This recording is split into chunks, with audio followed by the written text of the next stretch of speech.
Chapter 1 The Apocalypse. Zephan, a 23-year-old native of Y County, is an ordinary university graduate. His family is of Medesmians, with his parents running gas mall convenience store. Has a sister, Schuching.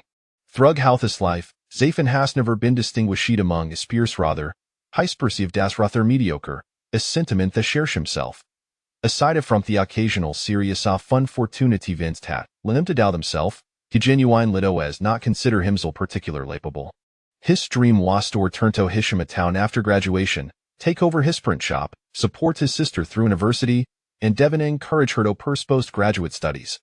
Once she graduate Dan found a job, keen vision Mary and gone providing for his parents, leading a simple, unremarkable life. However, upon graduation, his parents, concerned about the limited opportunity in a small town, urged him to seek employment in the city where his university is located at high considerate first metropolis in the country. Reluctantly, have found himself struggling Galonian hiking, hundreds of kilometers away from home. Today is Monday.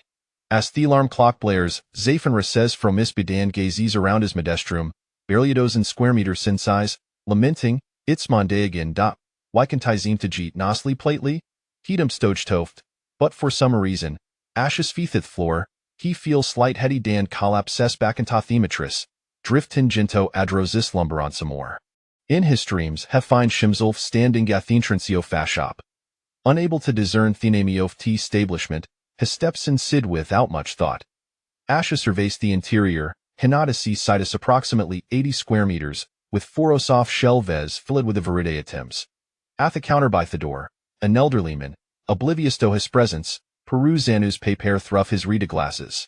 As Zephan ventures further inside, Hespit Sajirlin a black and white maid outfit, her short hair framed by a pair of black cremage glasses, approaching him with a basin of water. She seems to quala unuarifim, walking straight toward the entrance. Just as Zephan intends to sidestep her, high stake and abactofin thatcha passes right through him, leaving him momentarily stunned. Well, it make a sensationally natural line of dream that I won't be seen, he muses. Yet, as she contemplates the oddity of his dream, Hephile stoned to set that the girl paused at the door, casting a puzzle-edged glance back, while at the old man at the counter bear safe and smile. Gazing at the items in the shelves, he marvel sat the side figs, spicy chips, and crispy noodle street relishid in his childhood. However, upon examining theprices, Hegisp sin disbelief at 200, spicy chips at 500, and crispy noodles at 800. What absurd pricing. Is this an RMB? How cold it be so exorbitant? Surely, it cannot be gost money.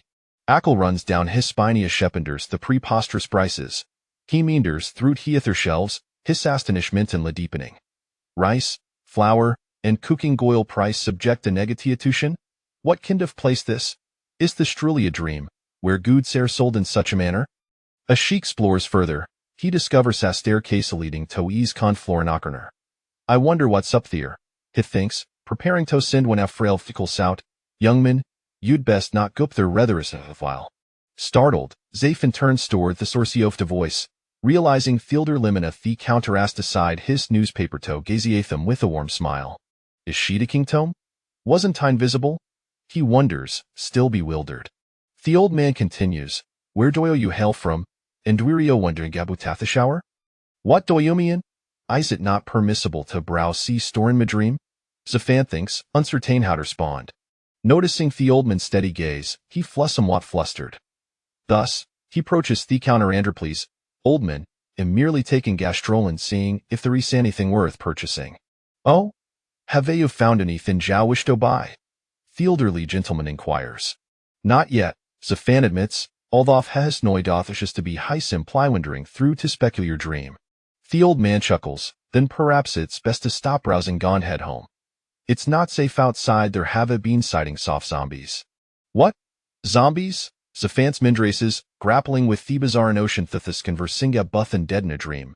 Have I been watching too many horror films lately? Have begins to feel increasing perplexed with the strangeness of this dream. The old man bends down and retrieves an object from behind the counter, placing it before Zephan. Young man, you out to return home promptly. The outside world is perilous. Here, since the hour reloni and done prepared, taketh this item. It might assist you when reaching immediately. Approaching the counter, Zafin realizes the old man Haspri scented him with a watch.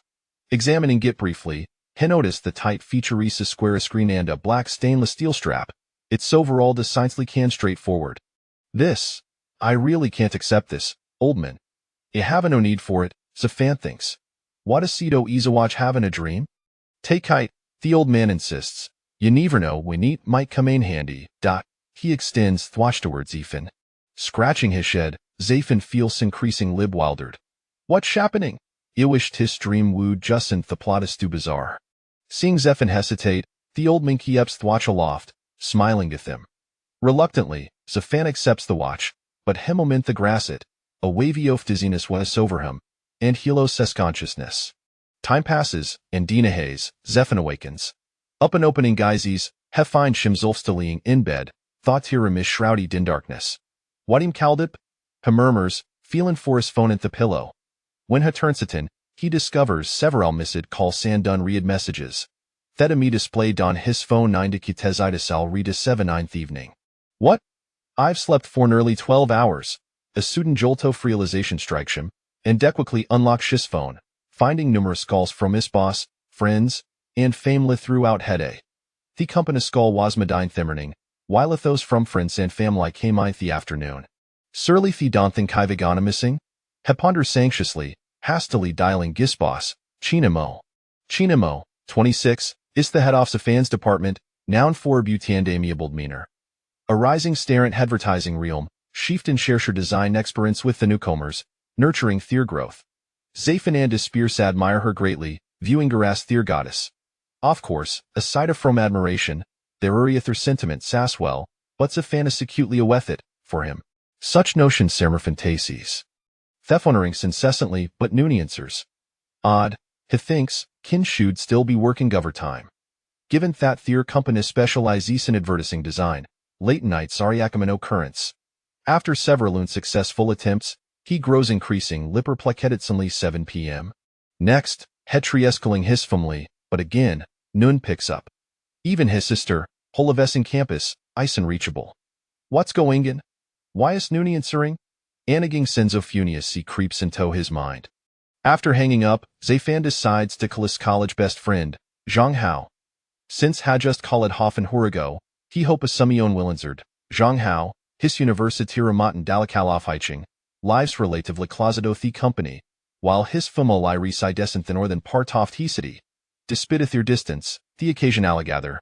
Dialing Zhang Hao's number, Zafin feels significated titan and Jin Hish Toma Kasha listens to the ringing tone. He begins to feel as if he might be the last person left in the world. Pick up, Hausie, hesitantly urges. 1 minute passes, then Twatha phone continue storing. Just as she's about to give, Thekel finally connects. Hello, Hausie. What's up? Witted Dialkal? Zhang his voice got struck the noise. Butitis droned, Phenothia Therant. Zafin, can you harm?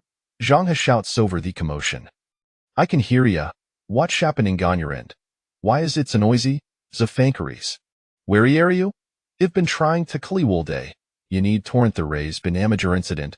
Gatuto Thessidino. Zhang has frantic voices laden urgency. In Matt Marental apartment. What's going in? Where are you? Zefin asks, alarmed. Zombies. There are zombies everywhere. The city I sovereign the infection is spreading to quickly. Everyone is trying to flee the city. You need to hurry. Zhang has disparate tones and skills down Zefan's spine. Zombies? Is this for real? How can't this be happening? It must be joke.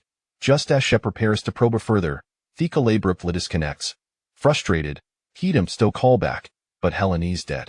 Meanwhile, Zhang Ho Fin Shimzel famids the chaotic scene in Therodutoft city, surrounded by vehicles. The air is filled with blaring horns and shouts affects aspiration, their jarring sound shading a sense of urgency. Carsit stagnant, a metaphor for the immobilized Levescott and the frenzy. Some impatient souls abandon their vehicles, sprinting toward the outskirts and adsperatibid for safety. On Thessid Walkby road, Zhang has parents anxiously observed Therson. Wastud Therian Grossadina phone call. Surrounding them weighs a throng of panicked individuals fleeing the city, each facet withered. Just as Zhang Hao intended to provide a fan with further clarification, a middle Gedman jostled against them, causing Isfinita tumult to the ground. Inerrant Lestrant, Fee trampled over the device, Rindranji tutor lunasable. While a timan hohud nakadite fromis grasp did no tevin glance bekashavana sheeden tongues with the crowed. At that moment, Zhang Heo found himself at a loss, gazing at this prince, yearning to borrow their phoneto contact Zay Fan. However, Hequacli recalled that they locked Zay Fan's number. Thus, Hessa comito his parents insistent and departed from it. Approximately 15 kilometers behind them, several armored vehicles obstructed the roadway, while those Zentsov soldiers armed with submachine gun studer crouched information, their weapons strained on the street ahead. Thanks to the street lights, the chaotic arrangement toficless wasamiwat visible, and amidst the gap sande topsimakarufs, numeru sato with figures approached, albitatin in hurried pace, their movements peculiar. When they drew within about 5 timeter soft test soldiers, the horrifying truth became a clear throng of humanoids, reminiscent of zombies from horror films, was advancing toward them. Clad in tatter drags, summy peerage rotus glittis figured, yet they shuffled forward with an unsettling gait. The commanding officer bellowed, "Prepare to fire." In an instant, the soldiers unleashed a volley of bullets. Countless zombies fell under the hail of gunfire, some reduced tomer fragments. Following the onslaught, a mountain of corpses lay before them, and on soldier, licking his parched lips, murmured, "Aretha serial zombies?" They had on lie received notification afu horsespree or Thetan infected population haidmerged within the city, transforming in zombies. Ordered to seal off this street and eliminate tethy bizarre creatures, they found themselves as grappling with the surreal nature of a horror film manifest in reality, sending shivers down their spines. Yet, the pressed on for us soldiers' duties to protect the populace. Thus, they had arrived at this firmament. After the gunfire ceased, an eerie sigh lin seemed leped whirled, the soldier shouldering thire weapons aloft, uncertain of what lahead. The darkness limid like him in Strauss entity, poised to engulf Timat in a moment. After about 5 minutes, when the soldiers assumed their task had concluded, a fresh wave of shadows surged forth from the street. These two toffas circuitly commanded, "Preparator load, engage the targets upon approach." With a horderjevin, the soldiers is prang into action. Upon reloading, they realized that the nearest zombies were an yandred meters away. Their breaths quickened in anticipation, yet upon glimpsing the dense throng of tune dead, thy exchange edrum smileless theshiren or was overwhelming, and thyra munition was fully inadequate to disperse the tide of corpses. Nevertheless, they stood firm thighs, waste a battlefield, and there were no deserters. With their whereupon strawn, they unleashed a torrent of fiery upon thing croaching toward, each soldier silent liberating farewell to their levidens perhaps this her last mission. Farewell, father, mother, beloved, children, and comrades beside him.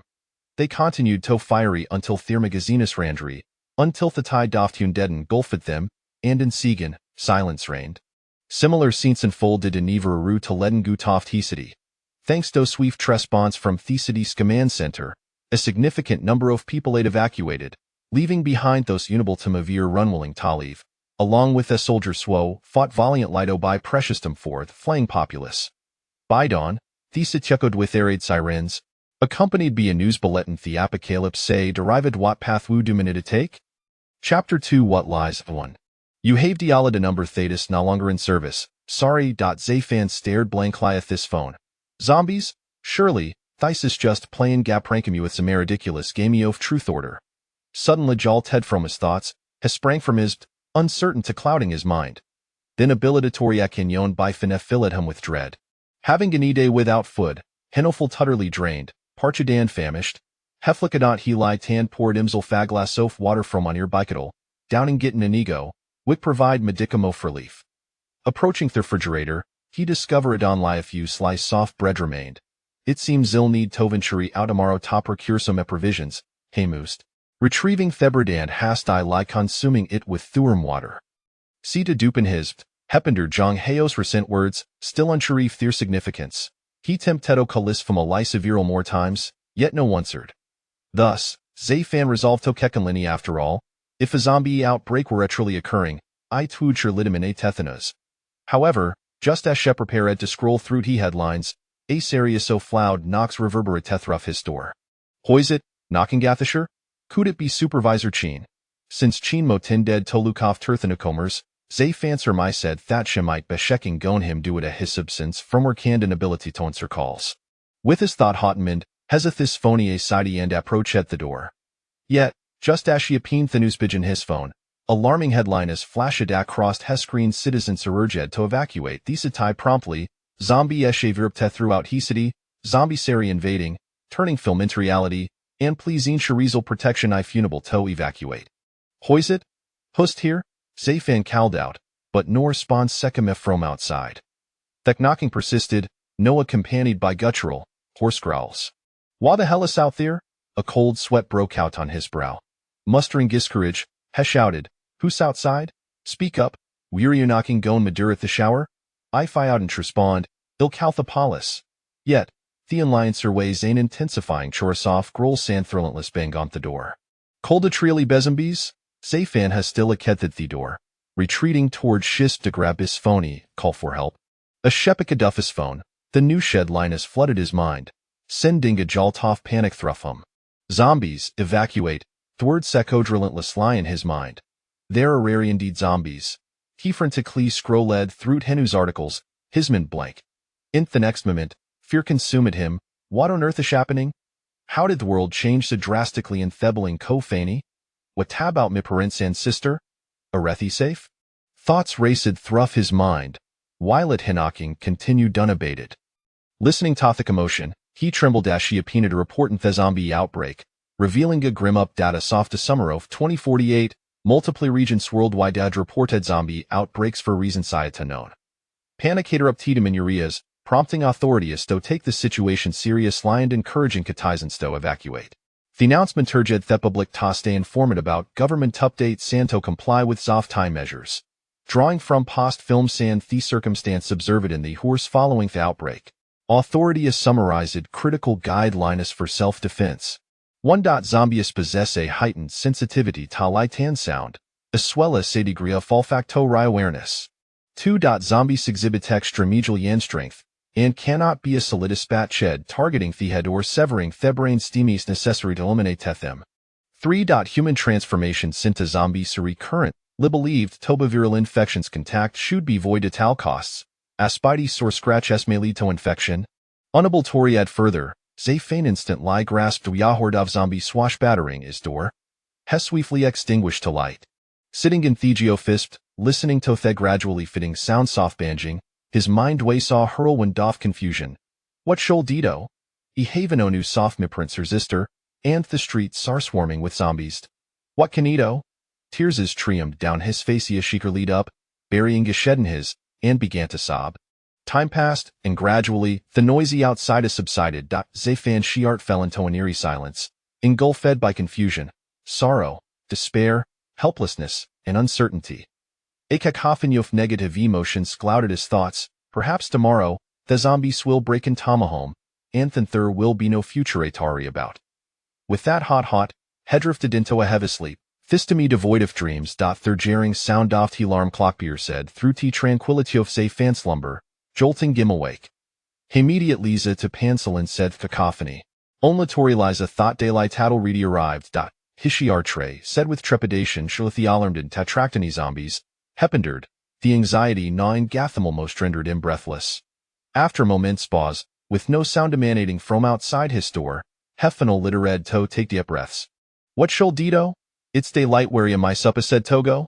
The world has changed, what am I to do moving forward? The same questions were led in his mind, yet no answer surfaced.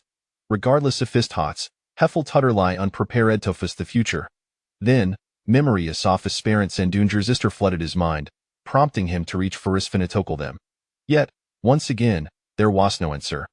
Hesithephan down, gazing out the window, where a thebluous sky and white cloud sling aired, as if the world dad not been altered. Gradually, Herosi and approached Huindo, summoning the courage to perutate the street below if and reside in an old building devoid of fane elevator, and to Savianrent. He had chosen the relative lie, an expensive Essex floor, which made he ascending descending a delacour.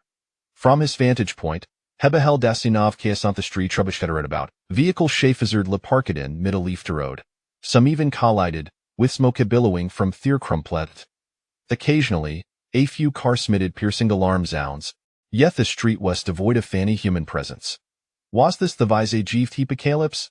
Zafan trembled within. Suddenly, Hinata Sadakar Dorpinant the street direct libello. A woman, limping, emerged from thevical, her gaze wandering aimlessly as if she were oblivious to her surroundings.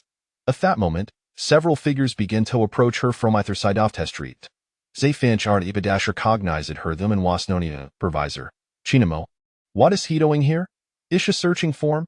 His thoughts whirled chaotically, leaving him little to meet ponder. Huachadast he figures grew clearer. Thigh appear dragged, some even missing limbs, yet they continued to draw closer to. Oh no, she's been spotted biz. I missed Warner. Without a scan thought, he flung open the window, disregarding Thuriskov revealing his presence, and shouted, Supervisor Chin, get back in the car. These MBs are coming. Up and hearing his voice, Chin Maluk Dupan caught sight of Zafin at the 6th floor window. She appealed Hermuth to respond, but the realization of Fee's warning caused her expression to shift to no alarm. Glancing around, Shekwa Klidov back into the car. With their sounding bang, the door slammed shut just as a few zombies approached the vehicle. Hearing the sound off the door, the zombies shambled towards Chin Mosker. Fortunately, her vehicle was equipped with tinted windows, obscuring the view from outside, and after a moment of hesitation, the zombie emitted to lose interest, ambling around the vicinity of Tikar instead. Phew, Zafin exhaled, stepping away from the window and collapsing into a chair. Thank goodness Shesef. Just then, a thought struck him, and Deswi flagrabed his phone, dialing Chin Moss number. After a few seconds, Thekal connected. Hello. Chin Miss voice had trembled on the etherent. Supervisor Chin, how did EO interfere? It's dangerous outside we haven't TOL left? Zafan inquired hastily. There was a brief silenciant heline before Chin more replied, Zafan, how are you? I comito fine Miss Sister, ho just returned from abroad. She was supposed to visit me for a few days, but after the incident yesterday, I couldn't treacher. I was searching everywhere when I go into a car accident. My phone needed, Anna was too scared to wander around, so I stayed in Thekar overnight. So, Chin moisture looking for her sister, Zafant hot, feeling gabbit sheepish. Are you injured? You notice see your awkward movement when you go toff car. Yes, I think his strain maligan me head feels a bit ditzy. Like from Thiraron collision yesterday, Cher plead softly. Eyes away few zombies near our carrots too dangerous to wander around, Zafan cautioned. Ah, I see them no. What shol Dito? I can't go anywhere as Delavant found my sister, Sheilament, Perv YC cracking motion. Donkri, supervisor chined, stay in the car for no ill think of Fuedo help ya. Hera shorter. Thank you, Zafan. It tried calling we yesterday, but I couldn't get through. If thuft you had left, she said, Perv YC filled with concern. Zafan scratched his head, feeling slightly embarrassed at He had some sui yesterday and Miss Thekal. By the time he was ready to leave, it was too late. Ha fabricatedly, choosing to myth the fact that he had simply fallen asleep. All right then, Eliavi toy out a thinko phasolution, Chin mosade quietly. Okay, keep your phonian. Illy hang up now so you can rest a bit. Don't worry, I'll inform you as soon as I have a plan. Zafan assured her. All right. With that will end the call. After hanging up, Zafan felt to Sergio Fangziati he was just an ordinary person how could a possibly confront zombies? Moreover, he had no idea if there were in a lurking ginthi how way he might, no Tevin be able to exit without risking his life. Rubbing his shed, he realized he weighs in a predicament. Tosavis Sumion, I must first get. The building is too height hairs, for supervisor can climb up, and I don't the Vienna ropes, he contemplated, rising to search for an mean soft defense within Yishom. However, in such a small space where hair like cooked, even locating a kitchen knife proved difficult. What to do? Just dash paced around in a frenzy, he's caught sight of a familiar watch lying quietly on the bedside edible. Hepiketatub, on Dane unsettling realization washed over him. This isn't this thwatch that told Mong Gavin main me dream yesterday? How did it interfere? Wasn't the just a dream? Themoretha thought about it, Themarun certained became. What on earth is going in? When did this watch appear? A barrage of questions flooded his mind, but the quick clit dismissed them no was not the time for such musings, so he placid thwatch back in the bedside edible. What shall Dito? There is nothing here for self-defense. If I go at Lakethis, it's tantamount to seeking death. What am I thinking, Zafan? Even now, in contemplating rescuing Simeon when I can't evince of myself. Butho can I just watcherty? Besides, Supervisor Kin Hasselway's been considerate towards ma. With a heavy sigh, Zafan sank Bakinto hair, dejected.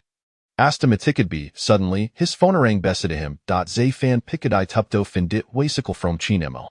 Unsurio fouter spawned, hestard blang clieth the screen until it trained J fumeretai mess before Yefenali pressed the button to answer.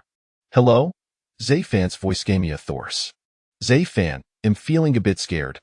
I slept for a while, but no I feel both hungry and thirsty, and I really need to the bathroom. But I can't I don't know what to do. Chinmos fragile voice chode through her receiver, stirring gasins availplus within Zafan. Well, Supervisor Chin, you shoot address or personal needs for na. The streets are deserted, and door car has tinted windows. Wadanti out take a carryofatin the car? Im working goin finding something to help you down Harry use twait a little longer. In truth, Zafan felt aquala powerless, with the India vord to comfort Chin a hill thinking, sin siva promistos of ever. I can't just stand beyond whatever devoured bizimbies. With that, he hung up the phone. On the other end, Chinmo looked at their phone, feeling a flush rise to her cheeks. Yes, hestering to think of a way. I should trust him through something she simplican a help with. Glancing around the Karan Samori and seeing noon, she cautiously shifted her body toward the box seat. Chapter 3. The Path Ahead, 2. After the phone call ended, Zefan pondered deeply. The absence of weapons should not pose a significant issue, as long as he did not encounter any zombies. He merely needed to escort Supervisor Chin upstairs swiftly. However, with her leg injury, she might struggle to run, which could result in a longer duration from her getting out of the car to reaching the upper floors. What if they were to encounter a zombie? No, it would be best to take some precautionary measures. Suddenly, a flash of inspiration struck Zefan. He recalled that whenever he passed by the door of the corner unit in the corridor, he often noticed the elderly lady placing her mop and broom right next to her door in the stairwell. The mop frequently toppled over, causing occasional passers-by to trip over it, which left a lasting impression on him. In the past, mops were typically made from a wooden stick with rags tied to one end, a style that had largely fallen out of use. Yet, it just so happened that the elderly lady in this old building still used such a mop. He considered its sturdy handle. If utilized as a weapon, it might suffice. However, upon further reflection, he realized that zombies lacked pain perception. Would a blunt object even be effective against them? Discouraged, he thought that if none of his ideas were viable, he might as well take a chance. It was better to venture out with a stick than to go unarmed. With that resolve, he cautiously approached the door, his hand trembling as it rested on the doorknob. Betraying his inner turmoil, after taking several deep breaths, he slowly unlatched the door and turned the handle. With a soft creak, he opened the door a crack and was greeted by the sight of an empty corridor. His heart lifting at the sight of the mop at the end of the hall. Indeed, it was there. He would retrieve the mop first, then descend slowly, if he remained quiet while meeting Supervisor Chin downstairs. Perhaps everything would work out. Just as he was reveling in his cleverness, he felt a force push against the door from the outside, causing his heart to skip a beat. This was bad. He could not see the corridor behind the door, and there were likely zombies lurking there. Acting quickly, he shut the door and locked it, only to hear a series of loud knocks and the unmistakable sounds of growling from outside. It turned out there were indeed several zombies wandering in the corridor, drawn by the sound of Zefan opening the door. Sinking to the floor in despair, Zefan lamented. How could he possibly go out to save anyone now? He felt utterly powerless. After a moment, he returned to the window, gazing at Chinmo's car, uncertainty gnawing at him. How should he go about saving her? Perhaps it would be best to abandon the idea. She would surely die if he did not act. Shaking his head to dispel such thoughts, his gaze caught the watch he had hastily discarded earlier. He recalled the old man's words from his dream. Did this watch truly have some significance?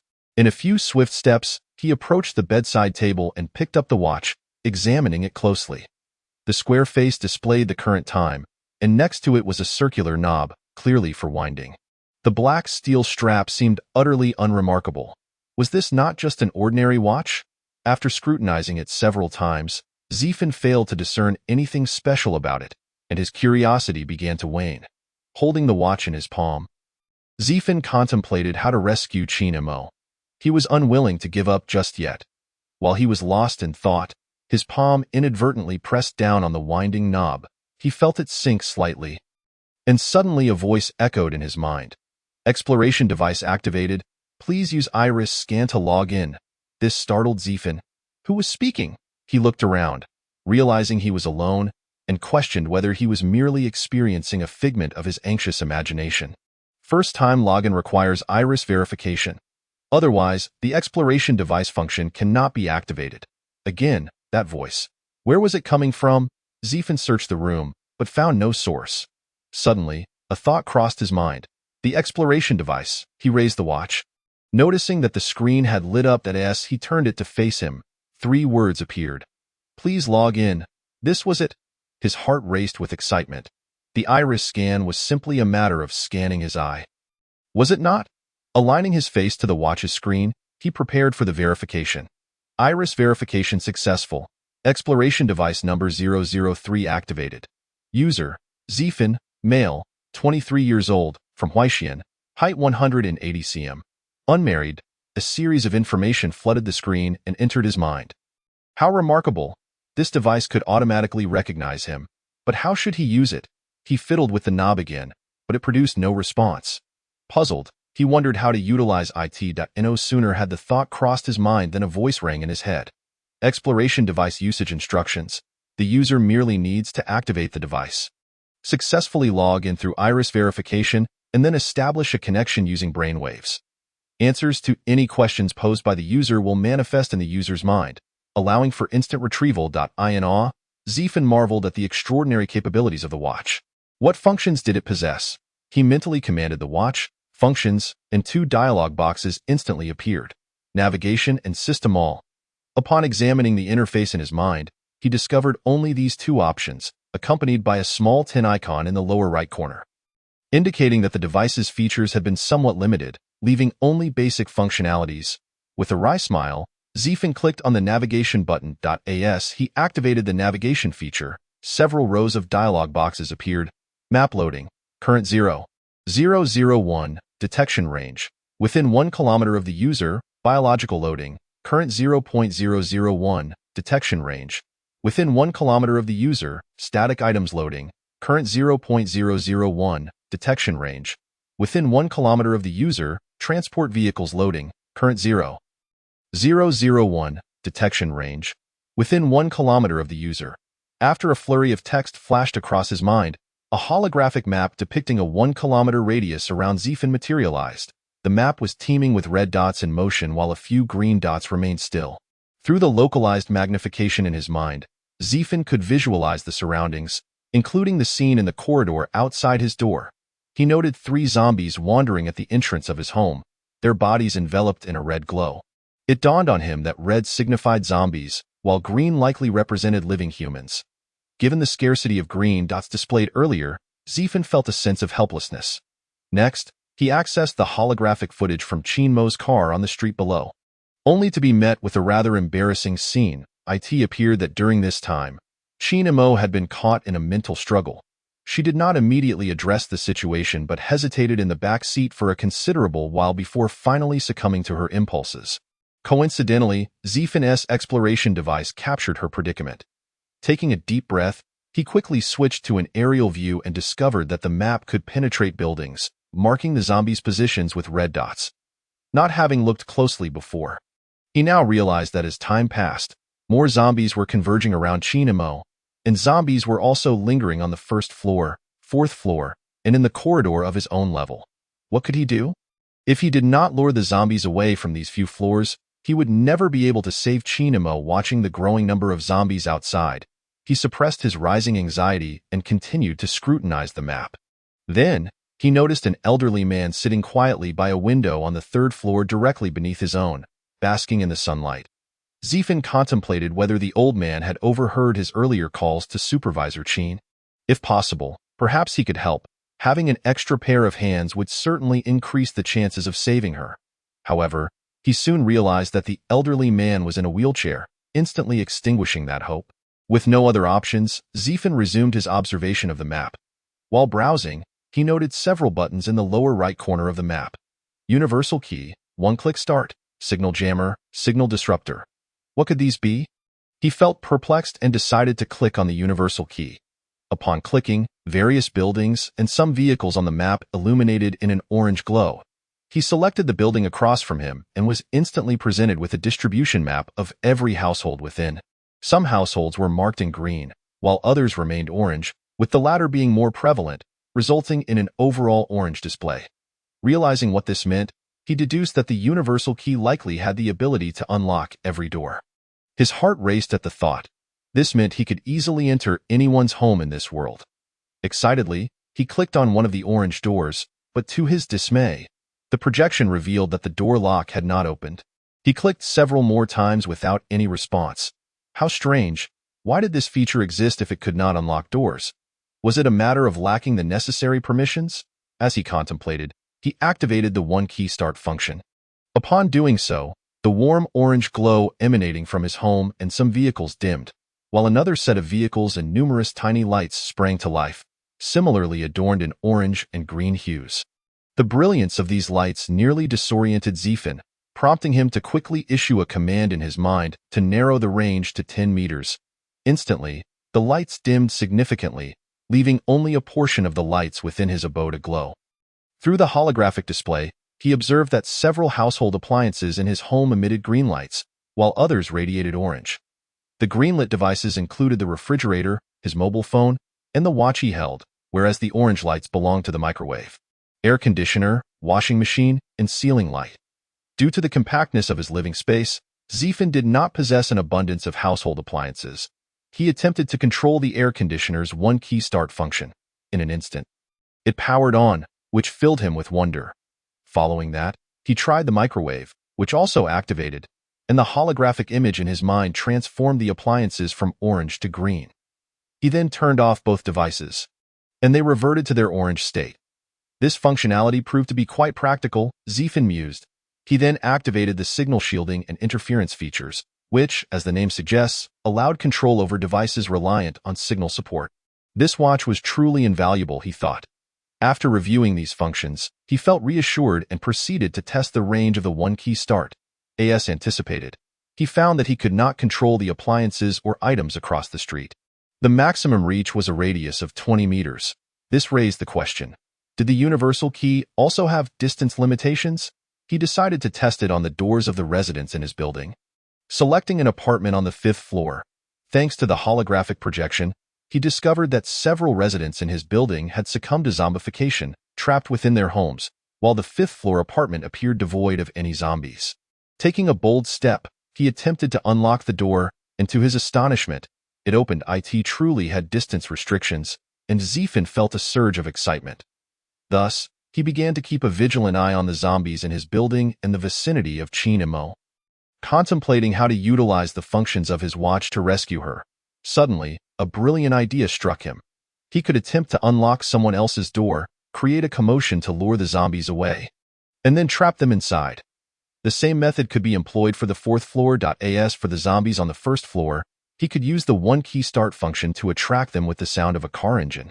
With this thrilling thought in mind, he began to meticulously devise the process. Just then, his phone rang. It was Chinamo calling. Now that he felt more assured, he quickly answered. "Hello, Supervisor Chin. I have a way to save you." "Just wait a moment. I will be down shortly." As soon as he finished speaking, Chinamo replied, "Zifin, is that really true? You don't need to deceive me. I already know, at this point, what more can be done? You cannot handle the zombies alone, and I appreciate you trying to comfort me and give me hope. No, it's not just comforting. It's the truth. Trust me, I will save you soon. Just wait for me." Zifin's tone was resolute, hoping to instill confidence in Chinamo. "All right, I will wait for you." "Thank you, but please ensure your own safety first," Chinamo said, touched, before quietly hanging up the call and leaning back against the front seat of the car. She raised her head, gazing at the window of Zifin's 6th-floor apartment, as if it were a serene sanctuary. On the other end of the line, Zifin, seeing the call had ended, resolved to take immediate action. Chapter 4. Where to go? 3. Zifin approached the door, careful to make minimal noise, and activated the exploration device. Shifting the view to the corridor up close, he beheld 3 horrifying zombies, nearly causing him to scream in terror. The 3 zombies had already succumbed to a ghastly state. One had lost its lower jaw, leaving only shredded remnants of flesh hanging from the upper jaw that occasionally fell as it moved. Another's head had become grotesquely deformed. Whether from a struggle over food or being crushed by a door or some other object, it resembled an overripe watermelon, with its mouth protruding and its tongue dangling outside, eyes bulging, and a large crack atop its head, from which a mix of red and white fluids oozed, yet it remained animated, wandering the corridor. The third was no better off. Its tattered upper body seemed hollow, with a few scraps of fabric swaying in front of its chest, revealing a gaping black void where its insides had been devoured by other zombies before its transformation. Gritting his teeth against the nausea, Zephin utilized the universal key function to unlock the door of his neighbor. Thanks to the detection device, he found that on the 6th floor, aside from the elderly couple in the corner unit who had turned, the other apartments were empty. He chose the nearest unit to unlock, activating the television inside with the one-key start. However, the television's sound was too low to attract the attention of the 3 zombies. Unable to proceed, he attempted the same method on the adjacent apartment. Given that there were 6 units on the floor, with 4 in the middle, he was cautious not to draw the zombies to the corner units. One held a zombie, while the other was too far away, risking an incident while he dashed to close the door. Instead, he opted for another middle unit and opened the door, turning on the television. This time, the television blared noisily, instantly capturing the attention of the 3 zombies who had been aimlessly standing about. They suddenly charged toward the source of the sound. As the door opened directly toward the zombies, they rushed inside with ease. Zephin could hear them rummaging about, knocking over objects. Without a moment to lose, he quickly opened the door, dashed to the apartment's entrance, and shut the door with all speed. The sound of the door closing seemed a bit loud, and Zephin felt as if the zombies were attempting to burst through. His heart raced as he heard the relentless pounding against the door. However, this time, it was they who were trapped inside, while he remained outside. Finally, he had cleared this floor, but there were still 2 more to go to this point. Zephin felt drenched in sweat. He rose and sprinted toward the end of the corridor. Reaching the staircase where he spotted a mop leaning against the wall, he promptly picked it up and noticed several lengths of rope on the floor. An idea sparked in his mind. Taking the rope and mop, he carefully descended the stairs, remaining vigilant about the situation below. On the 4th floor, 2 zombies stood in the corridor, and Zephin employed the same method to lock them inside one of the apartments.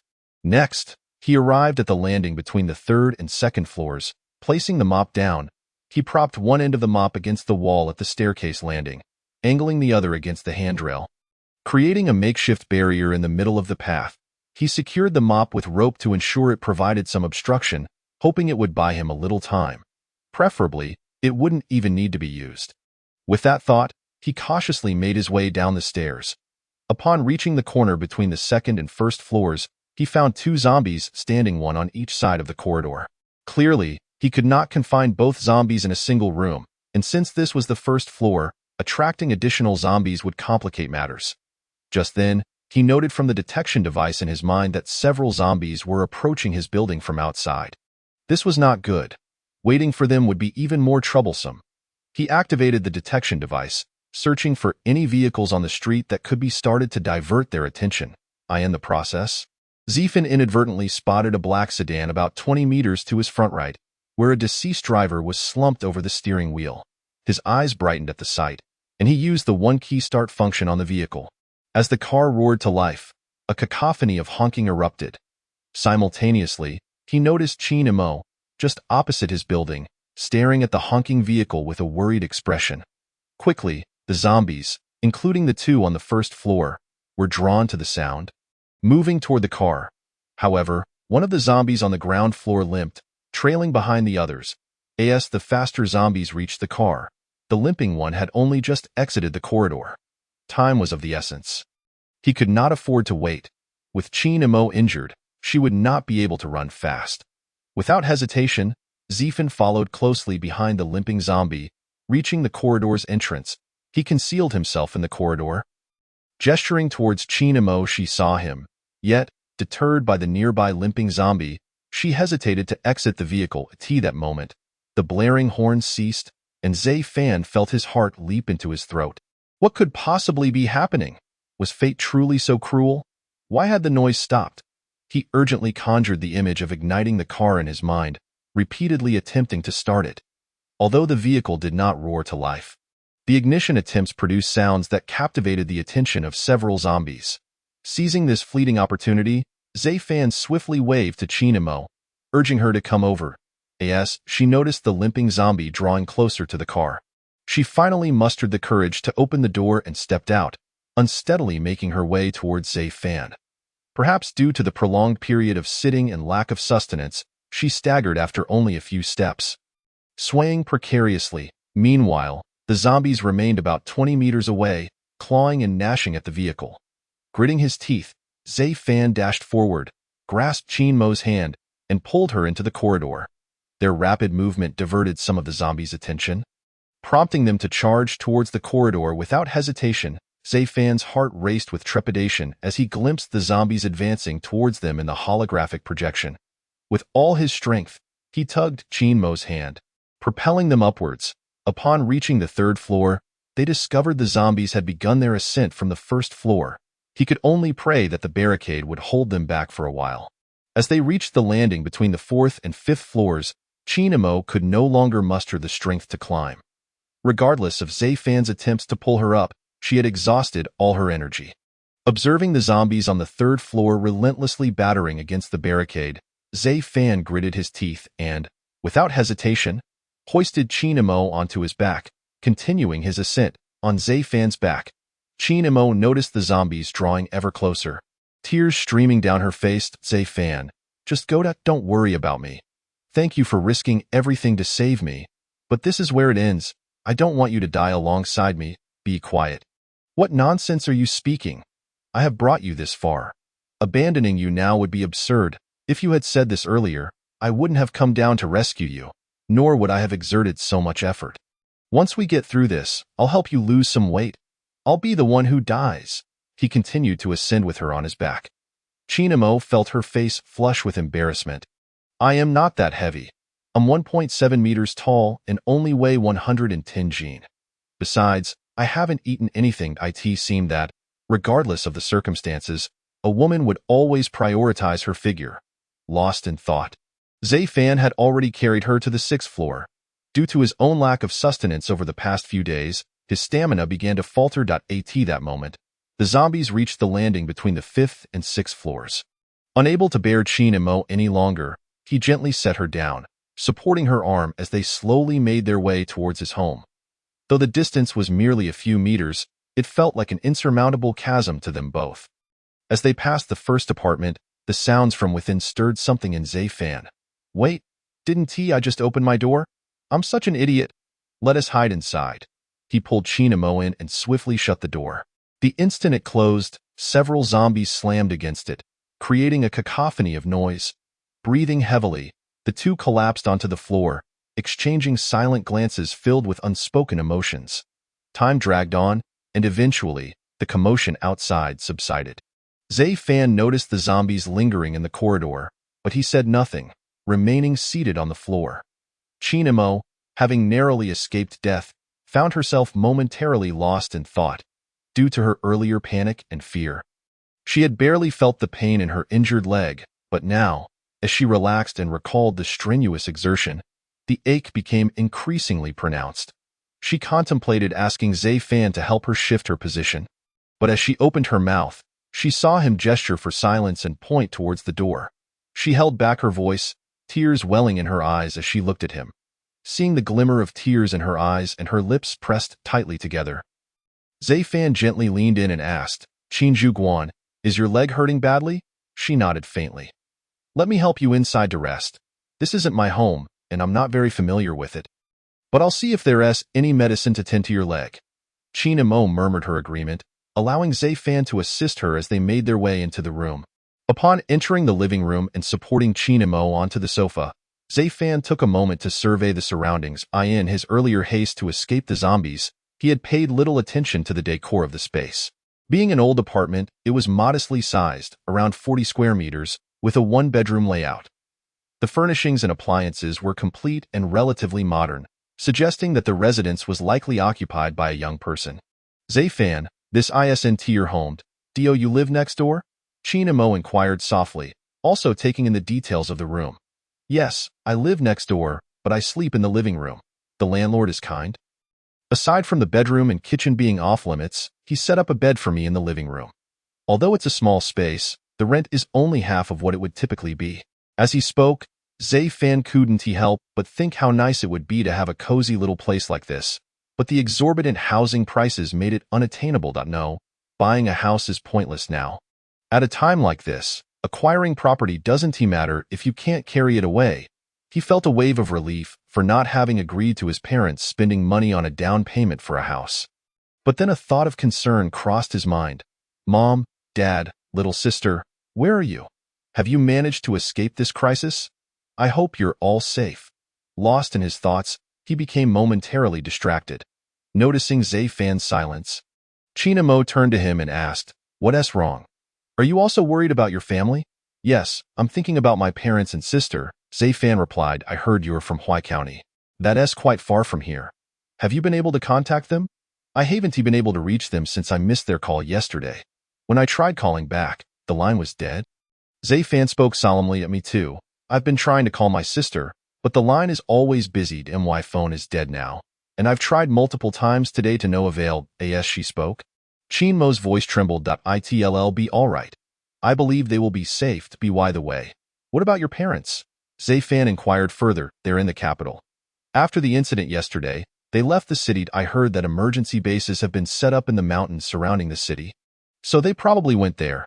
That's a relief. At least your parents are safe. Now we just need to figure out how to contact your sister.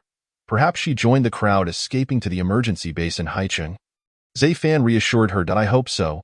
Chinamo replied softly, "I'll go find some medicine for you," Zay Fan suggested, shifting the focus away from their worries. "Is that all right? This isn't your home, after all. At this point, who cares? Lives are at stake," he declared, moving swiftly to rummage through the cabinets. Hearing his words, Chinamo couldn't help but chuckle. "It's not like we're in a life-or-death situation. Don't be so dramatic. All right, just focus on healing, and we'll figure out how to leave here afterward," Zay Fan replied patiently. "Okay." Chapter 5. The Road Ahead. 4. 2 days later, at home, the hasty departure of the apartment's owner left some vegetables in the refrigerator and ample rice, allowing Zay Fan and Chinamo to experience a relatively stable 2 days. Zay Fan had still been unable to reach his parents and sister, and the same was true for Chinmo's sister. After informing Chinamo of their evacuation, her parents were likely residing in the emergency base within the mountains, rendering communication impossible for the time being.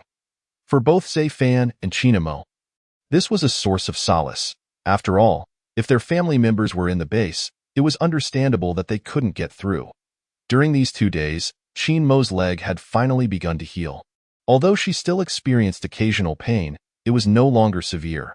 When boredom struck, she would browse the internet on her phone, keeping abreast of the ongoing zombie outbreak. The overwhelming consensus was grim. The zombie virus was spreading rapidly, with water sources being the first to suffer. Once contaminated by the virus, any source of fresh water became unusable, leading to a multitude of subsequent issues, including food scarcity, as the pollution rendered many crops inedible. Factories had ceased operations, and instant food production had come to a halt. Currently, local governments can only distribute the food they had previously stockpiled. However, due to the overwhelming population, the supply of food from the government is continuously diminishing. Consequently, the leadership has decided to organize a daring team to venture into the city, tasked with retrieving all remaining edible items from large food factories and supermarkets. This is essential for sustaining their dwindling provisions for a while longer. The city has already run out of water. Zay Fan and Chinamo are still using the water they collected with various household utensils after their return that day, but it is evident that their supply will not last much longer. Today, while browsing her phone, Chinamo stumbled upon news that in a southern city, the surge in the number of zombies has caused significant destruction to various power supply facilities. Due to the inability to send personnel for repairs, the entire city is currently experiencing a power outage, with only a few locations equipped with generators able to provide electricity. Upon reading this, Chinamo felt her hands tremble. Indeed, they are now without water and electricity, and soon they might even be without gas. How will they consume the remaining perishable food? They cannot afford to prepare it and let it sit, as it would spoil. She felt compelled to discuss this with Zai-Fan. As this situation is untenable, during these past few days, Zai-Fan has not been idle either. In his spare time, he has been further examining the functionalities of his wristwatch Explorer. Looking at the two simple functions in his mind, Zai-Fan felt a mix of relief and irony. The navigation system truly serves its purpose. Its holographic projection technology is limited to penetrating a single layer of material, regardless of the substance. For instance, if you are inside a house, you can only see what lies outside. You can peer through the walls of your current abode to view the neighboring one, but items stored in cabinets or refrigerators remain unseen. Some might argue that he previously saw Chinamo coughing in the car. That was because the window was open, thus directly exposing Zai-Fan to the vehicle, while Chinamo inside the car constituted a secondary layer of material. Hence, unless the food is visible, he cannot ascertain its presence elsewhere. Additionally, the system's marketplace remains inaccessible.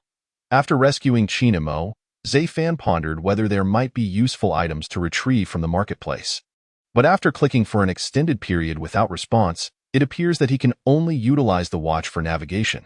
Nevertheless, having this navigation tool has significantly enhanced their safety. Just as he was lost in thought, Chinmo's voice broke through from behind. Zai-Fan, look at this. She handed her phone to Zai-Fan, who was seated on the sofa. Contemplating the power outage, he mused about the implications of losing electricity.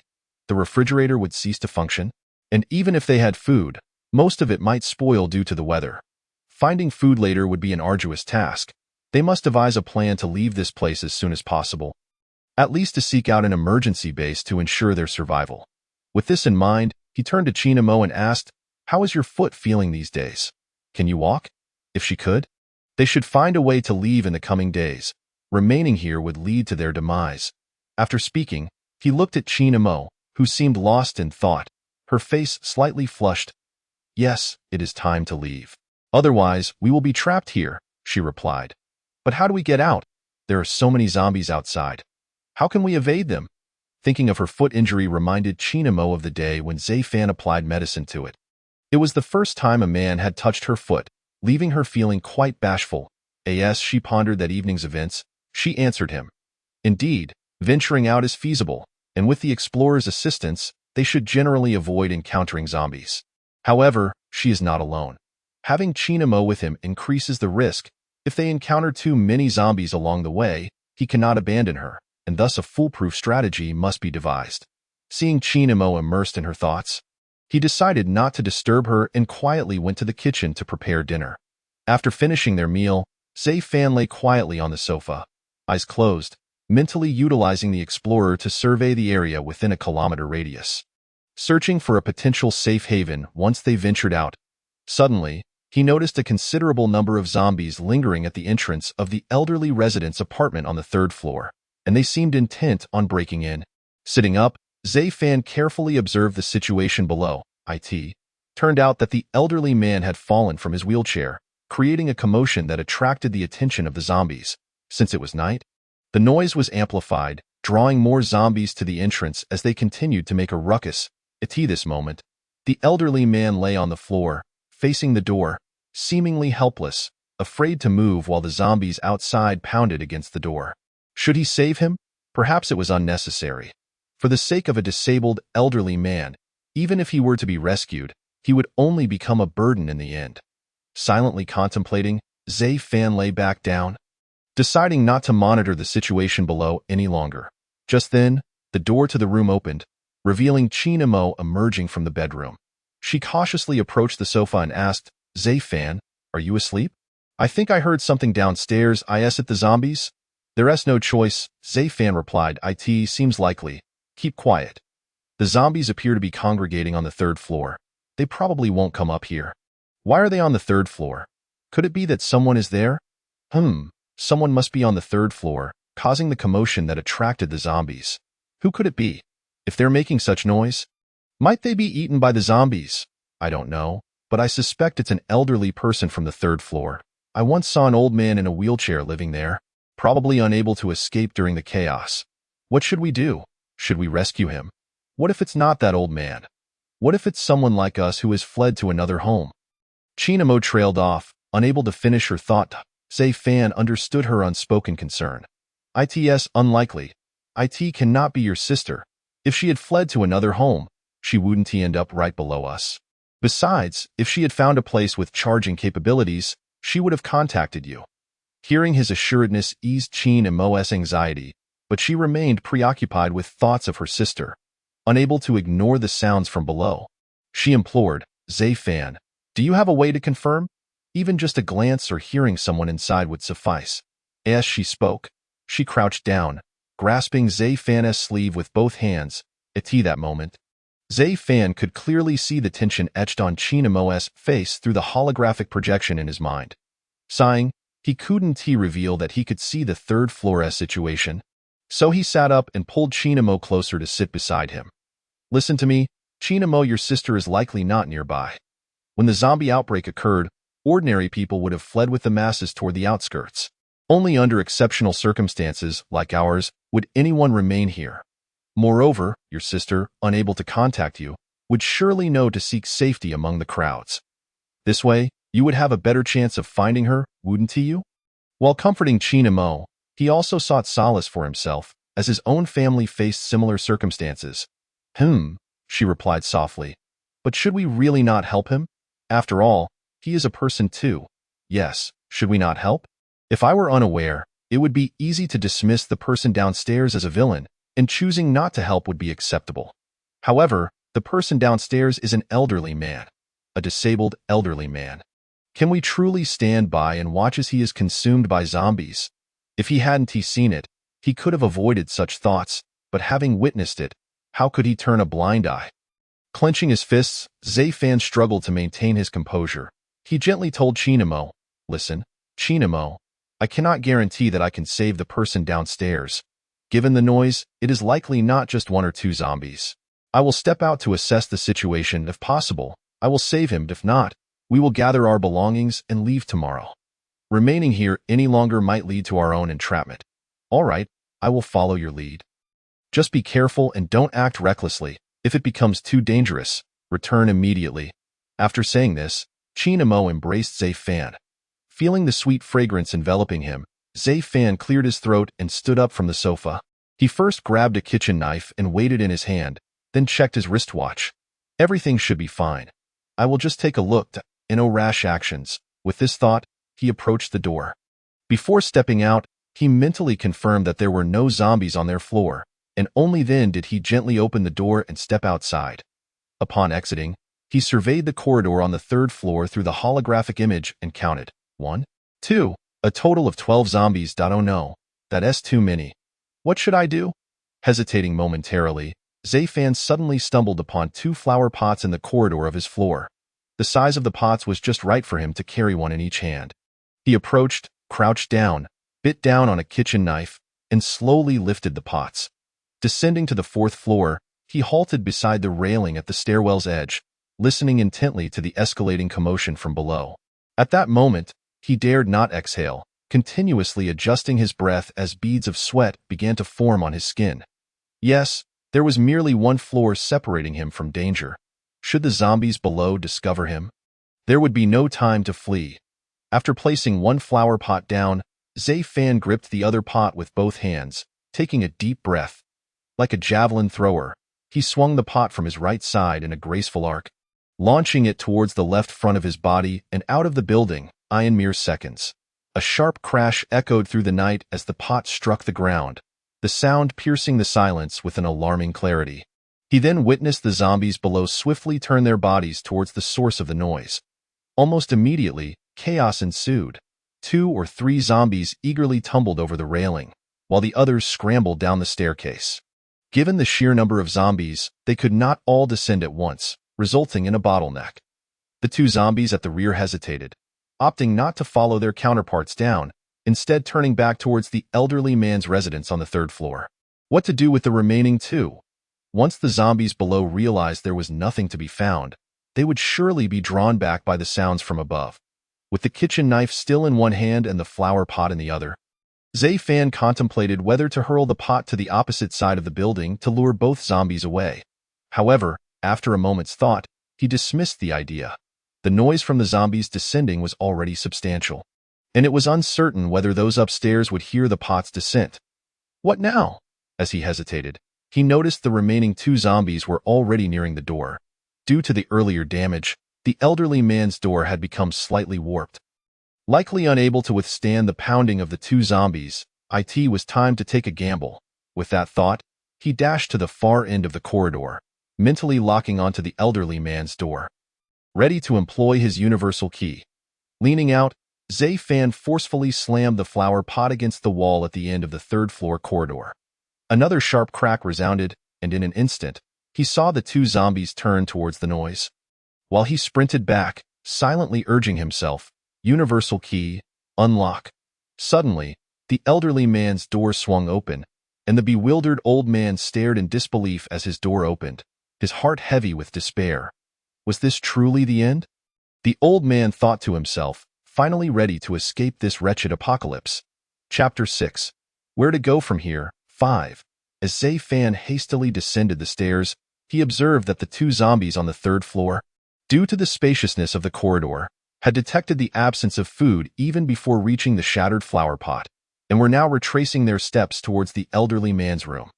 However, the distance Zai-Fan needed to cover was an entire corridor, while the zombies only needed to traverse a significant portion of the third-floor hallway. Additionally, Zai-Fan had to descend the staircase and traverse a small part of the corridor. Calculating in his mind, he realized the folly of his actions. Although he had been swift, he hadn't anticipated that the noise from the shattered flower pot would not hold the zombies' attention for long. At that moment, the elderly man's door had swung open. Regret washed over him as he realized he had underestimated the situation. If he had merely drawn a significant number of zombies downstairs, the remaining two would likely not break through the door so quickly, potentially growing quiet and leaving. Instead, his earlier actions had hastened the old man's demise. As he watched the two zombies grasping the doorframe, preparing to enter the elderly man's room, Zai-Fan found himself caught in a dilemma on the staircase between the fourth and third floors. Should he dash in to save the old man? Would he arrive in time? Could he truly save him, or would he perish alongside him? Gripping the kitchen knife he had brought from home, Zai-Fan clenched his teeth and resolved to act if not for himself, then for the old man. He quickly sprinted downstairs. The old man, upon seeing the door swing open, fell momentarily into a stupor. Believing that the door had been opened due to the damage inflicted by the zombies, allowing it to swing ajar, a flicker of relief washed over him. Perhaps it was finally over, and he would no longer have to endure these meaningless days. He watched as a distorted hand gripped the edge of the door and pulled it wide open, followed by the grotesque figures of two zombies shambling in one after the other. As they drew closer, the old man slowly closed his eyes. Suddenly, a booming voice pierced the air, "Die!" The old man opened his eyes in shock to find a young man standing behind the zombies. Raising his knife to strike at the neck of the zombie lagging behind, Zai-Fan's heart raced with anxiety as he saw the two zombies enter the elderly man's home. He had stealthily approached the door and could wait no longer. Encouraging himself, he crouched and slipped inside, knowing he needed to minimize noise. However, as he raised the kitchen knife to confront the zombie before him, he couldn't help but let out a low growl. As if rallying his courage, with a swift stroke, the knife plunged into the back of the zombie's neck, rendering it motionless. Exhaling in relief, Zai-Fan prepared to withdraw the knife, but to his dismay, it became lodged within the zombie's neck. Ding! Congratulations, user has unlocked system mall privileges. An electronic voice echoed in his mind as it registered the kill. Yet, consumed by tension and urgency, Zai-Fan paid little heed to it. Disaster struck as he watched the zombie before him begin to collapse, but the knife remained stubbornly stuck. As he bent down, the zombie in front, hearing the commotion, turned around and lunged at him. With the knife still embedded, Zai-Fan had no choice but to abandon it, extending his hands in a futile attempt to push the zombie away. However, the creature's strength was overwhelming, and in an instant, he was knocked to the ground. The undead clawed at him relentlessly, its rancid maw gaping wide as it sought to bite him. Would he truly meet his end at the hands of a zombie? Panic surged within him as he felt the weight of the creature pressing down, pain coursing through his body, and his strength waning. Suddenly, a loud bang resonated from behind the zombie. Its body jolted, and the force bearing down on Zai-Fan weakened. A series of loud thuds followed, and soon he felt a viscous fluid dripping onto his face. It dawned on him that the elderly man, realizing the peril, had managed to retrieve his long-forgotten cane. Seeing the young man rush in and dispatch one of the zombies, the old man had quickly reacted, inching towards the wall, seizing his cane. And with newfound determination, he had approached the zombie grappling with Zai-Fan, raising the cane to deliver a crushing blow to its skull. With two zombies dispatched, Zai-Fan lay on the ground, gasping for breath, replaying the events in his mind as his body trembled. The stench of decay mingled with the metallic scent of blood in the air, causing his stomach to churn violently. He rolled over, kneeling on the ground, supporting himself with his hands as he fought against the urge to retch. Given the scarcity of food at home, both he and Chinamo had been eating sparingly. And having dined earlier that day, there was little left to expel. Only saliva dripped from his mouth. "Young man, are you all right?" The elderly man, leaning heavily on his cane, carefully crossed over the bodies of the zombies to close the door. Before returning to Zai-Fan's side and gently inquiring, "I'm fine," Zai-Fan managed to stammer, still reeling from the ordeal. The old man, noticing his distress, retreated into the house and soon returned with a basin of water and a fresh towel. "Wash up, it's clean water, and the towel is new," he said, bending to place the basin beside Zai-Fan before returning to his wheelchair. After a few moments, Zai-Fan finally regained his composure. He slowly lifted his upper body, dragging the basin closer to him. Trembling, he picked up the towel and began to cleanse his face, quickly turning the water murky with blood and grime. He set the towel down, wiped his face with his hands, and gradually stood up, turning to see the elderly man gazing at him with a mix of gratitude and astonishment. The old man, now aware of Zai-Fan's presence, broke free from his reverie and asked, "Young brother, thank you for saving me. Oh, you live nearby?" "Indeed, elder. I reside just above you.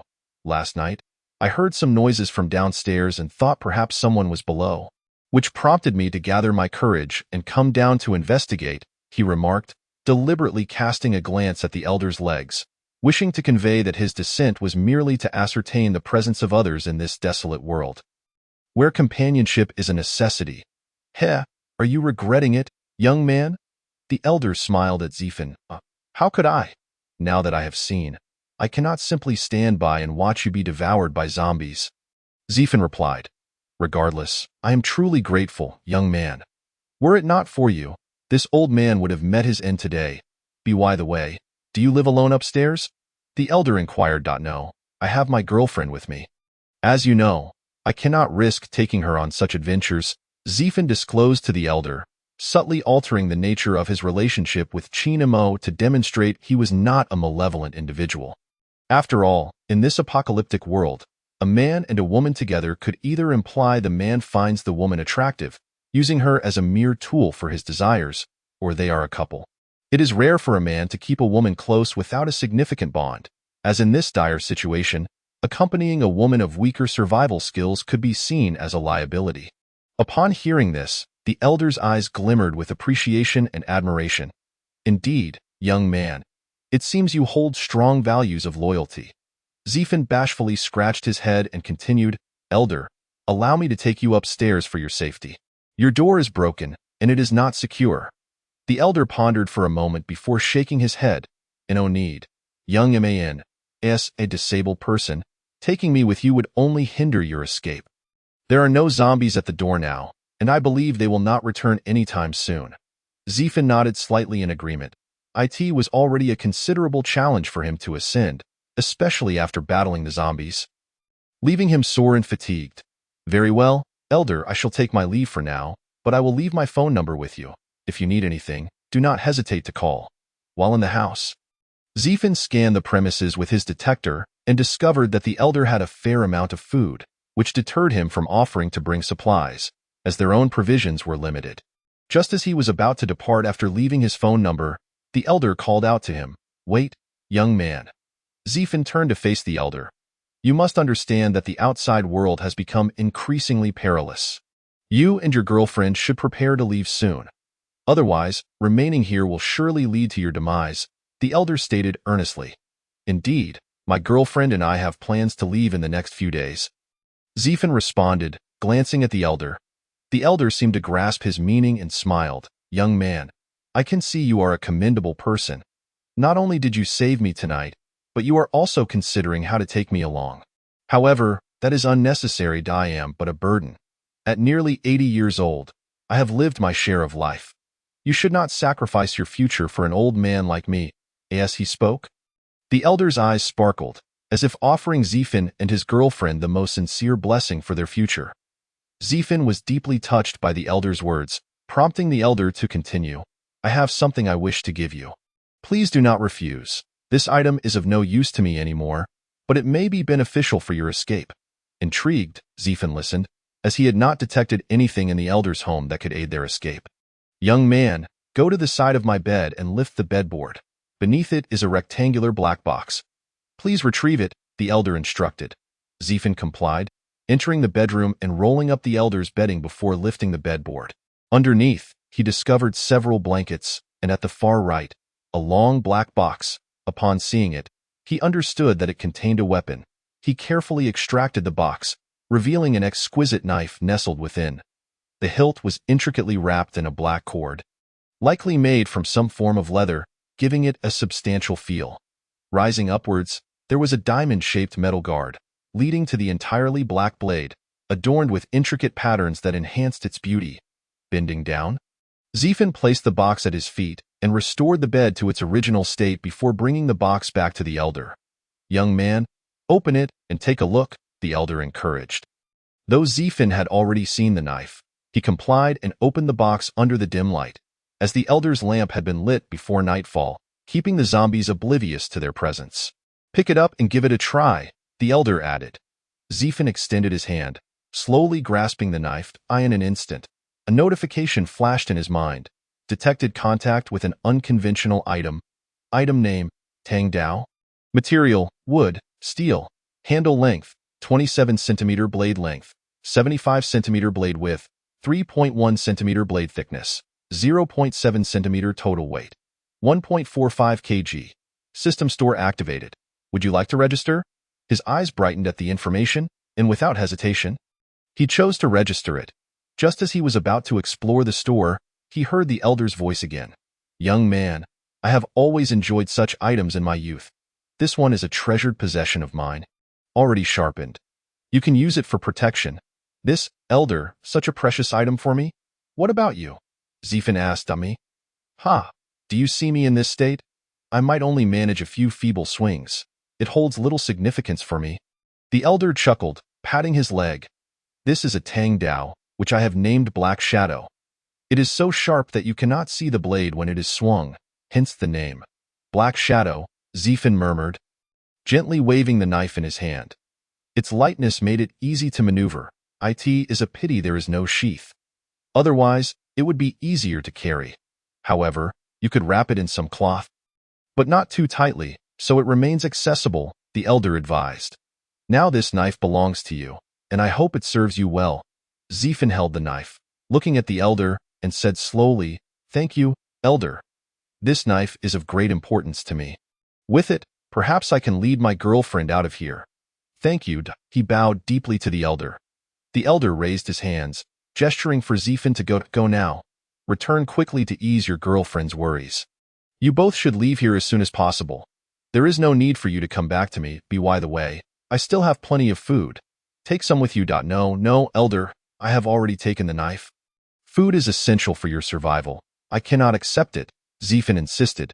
I am just an old man who cannot eat much, and eventually, it will all be consumed. It is merely a matter of sooner or later. What if a rescue team arrives before the food runs out? Your chances of survival would increase, the elder argued. It is not an issue. Young man, if you had not come today, I would have perished, and this food would have rotted away, the elder countered. Well, then, elder, I shall take only a few packaged items. The rest will remain with you, as we cannot cook once we are outside, Zifen conceded. Good, take what you need. It is better to have more, the elder said, his words weighing heavily on Zifen's heart, dampening his eyes. The elder was creating hope for their survival at the cost of his own well-being. Zifen took some biscuits and instant noodles, and despite the elder's insistence to take more, he firmly declined. With food in one hand and the knife in the other, Zifin prepared to leave. Before stepping out, the elder asked, "Young man, may I inquire one last thing? What is your name?" "I am Zifin, as in the grace of the heavens and the ordinary," he replied. "And you, elder?" "Witnm the elder smiled. "Witnm Zifin whispered to himself, bowing once more before turning to exit. Chapter 7. Where to go from here? 6. Upon returning to the 6th floor, Zifin opened the door to find Qin Imo rising from the sofa. Having heard the commotion, the house was shrouded in darkness, yet Zifin could see through the holographic projection in his mind that Qin Imo wore a tense expression. Gently, he called out, "It's me, I am back," as he shut the door behind him. Hearing Zifin's voice, Qin Mo's taut nerves finally relaxed, and she exhaled deeply before rushing to him. After his recent encounter with the zombies, Zifin still bore a faint, unpleasant scent of blood, causing Qin Imo to hesitate as she drew near, her voice trembling. "Zifin, are you all right? Are you hurt?" No, Zifin replied, somewhat perplexed. "Then, about the scent on you." Realizing the misunderstanding, Zifin comforted her, saying, "It's all right, I'm not injured." He then recounted the events that had transpired downstairs to Qin Imo. As she listened to Zifin's narrative, Qin Mo's emotions surged like a roller coaster. By the time he finished speaking, tears welled up in her eyes. "Zifin, I'm so sorry. If I hadn't asked you to go downstairs to check things out, you wouldn't have found yourself endangered. I'm truly sorry," she apologized, her voice laced with a hint of sobbing. Zifin chuckled softly. Although Qin Imo couldn't see him, he gently reassured her, "It's nothing to worry about. Even if you hadn't asked, I might have gone down anyway, and if I hadn't gone, I wouldn't have acquired this food and this knife. With them, we have a bit of assurance once we venture out." He shook the food in his hand, gesturing for Qin Imo to take it. By the way, you should take the food inside. I'll go take a shower. Although it feels a bit wasteful, it seems I really need it, he said with a playful grin. "Okay," Qin Imo replied as she accepted the food and returned to the sofa, while Zifin carefully placed the knife on the shoe cabinet beside the door before heading straight to the bathroom. When Zifin emerged from his shower, he found Qin Imo still seated on the sofa. "It's getting late. You should head to bed and rest well. Tomorrow, we can discuss our plans for the next steps," he suggested. Feeling his presence as he settled on the sofa beside her, Qin Imo shifted closer and gently rested her head on his shoulder. The weight of her head and a faint, alluring fragrance emanating from her made Zifin's body tense up. To be frank, Qin Imo was stunningly beautiful. Exquisite features, a high-nose bridge, flowing long hair, and a figure that was undeniably curvaceous at 1.7 meters tall. It was impossible not to be stirred by her proximity, especially considering how she had shown care and concern for the newcomers like him at the company. As she leaned against him, Zifin's heart raced with excitement, yet he dared not reveal it too overtly, aware that she might merely seek comfort in resting her head on his shoulder. Deep down, he understood that with his modest looks, rated a 7 out of 10, an average family background, without this apocalyptic scenario, they would forever remain parallel lines. After a moment, Qin Imo straightened up, saying, "You should also get some rest," before returning to her bedroom. Sitting on the sofa, Zifin could only shake his head with a wry smile as he lay down. Casting aside his chaotic thoughts, he shut his eyes and began to explore the system within the Explorer device. The interface remained unchanged, 2 dialog boxes and a navigation bar that he had become accustomed to. Upon acquiring the Tang Dao, a voice had echoed in his mind, confirming that the system's store had opened. Without hesitation, he accessed the system's marketplace in his mind. Upon entering the system store, he was greeted by several option bars on the left and a Tang Dao next to them. He examined the options, 6 categories: food, biological, medicine, regular items, uncommon items, and special items. The Tang Dao was listed under uncommon items, and curious about its purpose, he clicked on it. The screen shifted, revealing 4 identical Tang Daos, each accompanied by some text, with a note in the bottom right corner. Zifin began to study the details closely. He scrutinized each of the 4 blades. 1. Tang Dao, common, 10 shards. Quantity, 1-2. Tang Dao, good, 50 shards. Quantity, 0-3. Tang Dao, refined, 100 shards. Note. Can be transformed. Quantity 04. Tang Dao. Ultimate 200 shards. Note. Can be transformed. Indestructible. Quantity 0. There were no other items listed. He then opened the note for further clarification. Through it, he learned that slaying a zombie yields 1 shard, likely explaining why the system store had become accessible after he defeated a zombie. Since he had just killed one, the upper right corner of the page displayed a 1, accompanied by a small crystal icon, something he might have overlooked had he not read the note. The exchange units in the store were shards, 0 crystals, sky crystals, star crystals, bright crystals, and eternal crystals. This meant that it would take Zai Fan killing 10 zombies to acquire a Tang Dao. He noted that each 100 shards equated to 1 0 crystal. And the scaling continued, culminating in the realization that gaining a sky crystal required the defeat of 1 million zombies. The thought made him gasp in disbelief. How could one possibly slay 1 million zombies without heavy artillery? The mere contemplation sent a chill down his spine. He also discovered that items of refined quality or above could be exchanged for a limited number of days, with the exchange price being half of the item's total cost. After 24 hours of use, the item would disappear. This revelation made Zai Fan grimace. It was challenging enough to gather shards, and if he were to use an ultimate weapon for a day, it would equate to discarding a refined weapon, excessively extravagant. Yet, he pondered, in an emergency, such a function could prove invaluable. If his refined weapon became unusable and he lacked sufficient shards for another, he would have no choice but to redeem a day's usage of the ultimate weapon. After reviewing all this, he checked the other categories but found nothing, shaking his head in disappointment. Clearly, he still lacked access to additional items. Suddenly, an idea struck him. When he obtained the Tang Dao, the system prompted him to record it. Could it be that other items also required him to record them? The thought filled him with excitement as he hastily set about experimenting. He touched the sofa beneath him, focusing on the thought of recording the item. Instantly, the system's voice chimed, ding, detecting that the explorer is in contact with a regular item. Would you like to record it? It worked. Zai Fan quickly confirmed the recording and opened the regular items menu, only to find the sofa he was sitting on displayed on the screen, categorized as follows. 1. Sofa, common, 5 shards 2. Sofa, high, 10 shards 3. Sofa, luxury, 20 shards. Note. Designs can be created by the explorer, with the final product evaluated by the system for its price. Additionally, items produced by the system can be recycled at half the production price. If more than 50 damage occurs, recycling is not possible. This was incredible. Zai Fan felt exhilarated. He could essentially record all his daily necessities, ready to be exchanged when needed and recycled when not. This convenience eased his worries about survival once they left.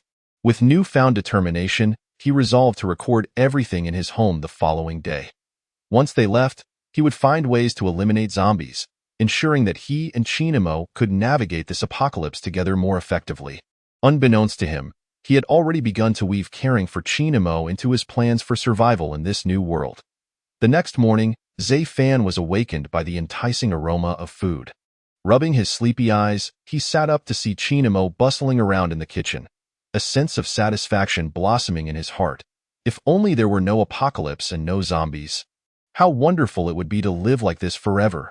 Shaking his head, he found it amusing.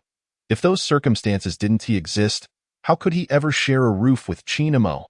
When Chinamo noticed him awake, she called out, inviting him to wash up and join her for breakfast. After finishing their breakfast, Zifan greeted Chinamo, informing her that he had some personal matters to attend to, and suggested that she plan where to go once they ventured out, as he could accompany her initially. Thus, Chinamo sat on the sofa, deep in contemplation, while Zifan seized the opportunity to catalog most of the household items into the system's marketplace. Upon completion of this task, he discovered that the prices of everyday necessities ranged from approximately 1 to 100 fragments of crystal, with ordinary items priced between 1 and 20 fragments, while better quality and luxury goods exceeded 20 fragments. The most expensive item was a branded central air conditioner, priced at 100 fragments, capable of cooling or heating a space of 500 square meters simultaneously. However, this was not something he would need in the immediate future, especially considering the uncertainty of electricity availability in this apocalyptic world. After cataloging some food items, Zifan encountered an astonishing revelation. Upon opening the food section of the system's marketplace, he was astonished to find that none of the listed food items were priced below 300 fragments. The most exorbitant of these was water, costing an astonishing 500 fragments for merely 500 ml, a volume typically found in a 3-1 beverage bottle. This left Zifen utterly speechless, with rice being the next highest priced item at 1,500 fragments for 500 G. It became clear to him why the snacks he had seen in his dream were so outrageously priced. The labels were not in RMB, but rather in fragments of crystal. Reflecting on the source of these fragments, he felt a wave of frustration, realizing how many zombies he would have to defeat just to afford a meal. With a wry smile, he acknowledged that searching for food and water would be paramount once they ventured outside. Sighing, he approached Chinamo, who was still deep in thought. "Have you decided where we should head first after we leave?" Zifen inquired as he settled next to her. Zifen, could you take me back to my home in Haicheng? I want to check on it. I fear my sister might be waiting for me there, as I can't think of anywhere else she could go. Given the circumstances, her best option would be my house. I beg you, can we? Chinamo looked at Zifen with pleading eyes. After a moment of contemplation, Zifen nodded in agreement. All right, our first destination will be your home. Along the way, we should also try to locate some convenience stores to stock up on food and water. It would be ideal to find a mode of transportation as well, to ensure a quicker and safer journey. Thank you, Zifen. I truly don't know how I would manage without you, Chinamo said earnestly, her gratitude evident in her gaze. It's nothing, at this point.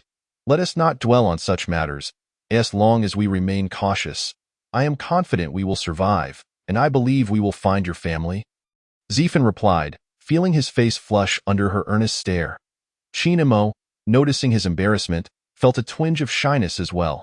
The two then began to gather their belongings. After finishing lunch, Zifen stepped out of the house once more to prepare for their departure the following day. He needed to familiarize himself with the surroundings, and although he possessed an exploration device, he knew he had to conduct a visible reconnaissance to set Chinamo at ease. He couldn't disclose the existence of the device to her, as it might be perceived as a joke by an average person, and leading her out without any visible preparation would likely make her believe he was leading her to her demise, thus deterring her from following him. After a thorough inspection throughout the afternoon, Zifen formed a preliminary plan for their route. Upon returning home, they engaged in a detailed discussion about their strategy. After dinner, they each retired to bed, though the exact moment they fell asleep remained a mystery. Chapter 8. The journey begins the next morning. Zifen and Chinamo rose early. After a simple breakfast, they made their final preparations. With electricity and internet still functioning in the city, they had gathered information from the news reports over the past few days, which revealed the location of the emergency base situated to the north of Haicheng. Coincidentally, Chinamo's home was also located in the same direction. Thus, they resolved that after visiting her home, whether or not they found her sister, they would proceed directly to the emergency base.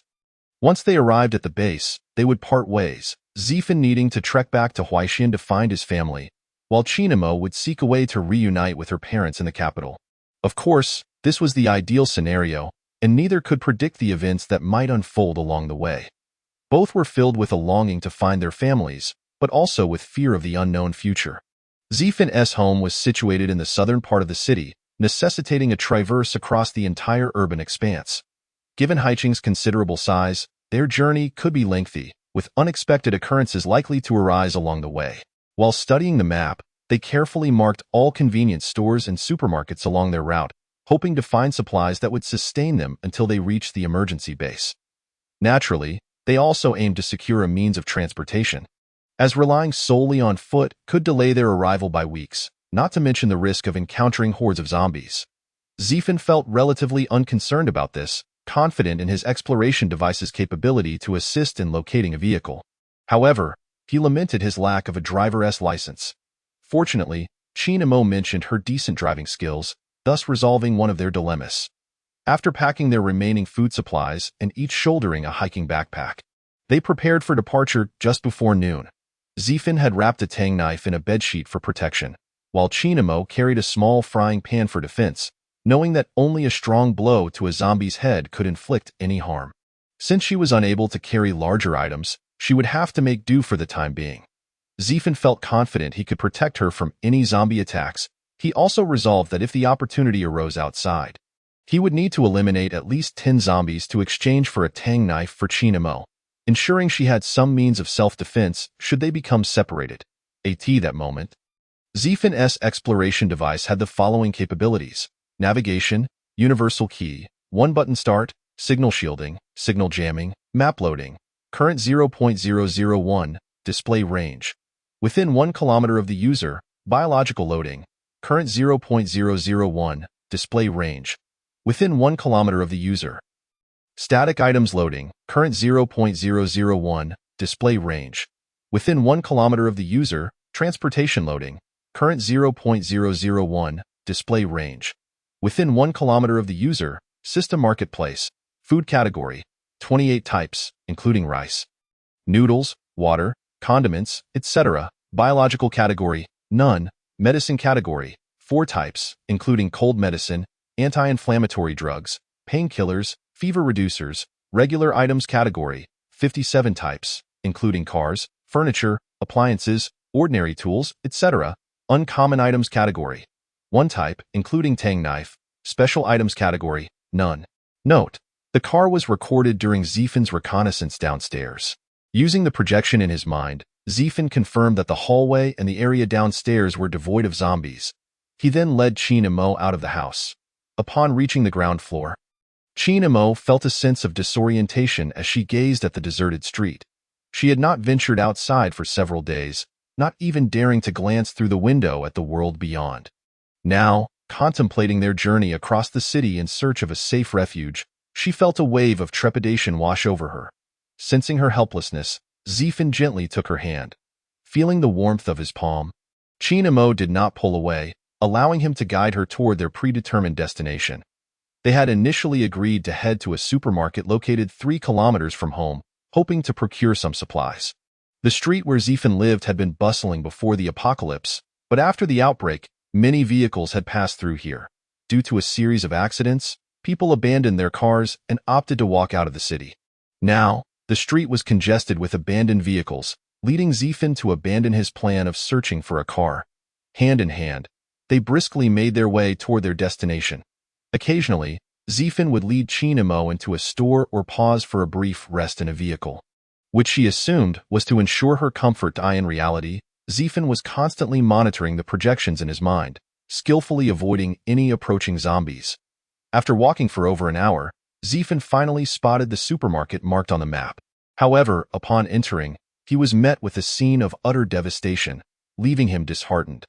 Shaking his head, a bitter smile crept onto his lips. Fortunately, it was only the first day, and there was still food in the bag. However, the thought of the food available for exchange in the system's marketplace filled Zephin with an urge to curse. He contemplated how to suggest to Chin and Mo that they abandon the supermarket and proceed forward.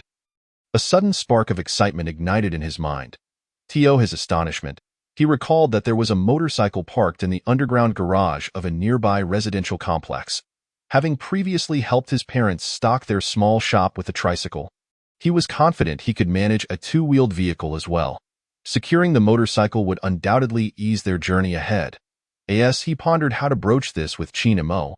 He considered whether to simply lead her to the motorcycle and tell her he had spotted it from afar, suggesting it would serve as their mode of transportation. Lost in thought, he found himself approaching the supermarket. "Let us go check it out," he said, aware of the inevitable outcome but feeling compelled to take Chin and Mo on a brief tour nonetheless. After a thorough inspection of the supermarket, both felt disheartened. Indeed, all edible items had been depleted, leaving behind only inconsequential remnants. The lack of provisions signaled the need for strict rationing, which in turn jeopardized their stamina. Should they find themselves exhausted without a safe haven nearby, they would inevitably become prey for the undead. "We can't advance any further today," Zephin declared. "We must find a way to stay here and see if we can acquire that motorcycle."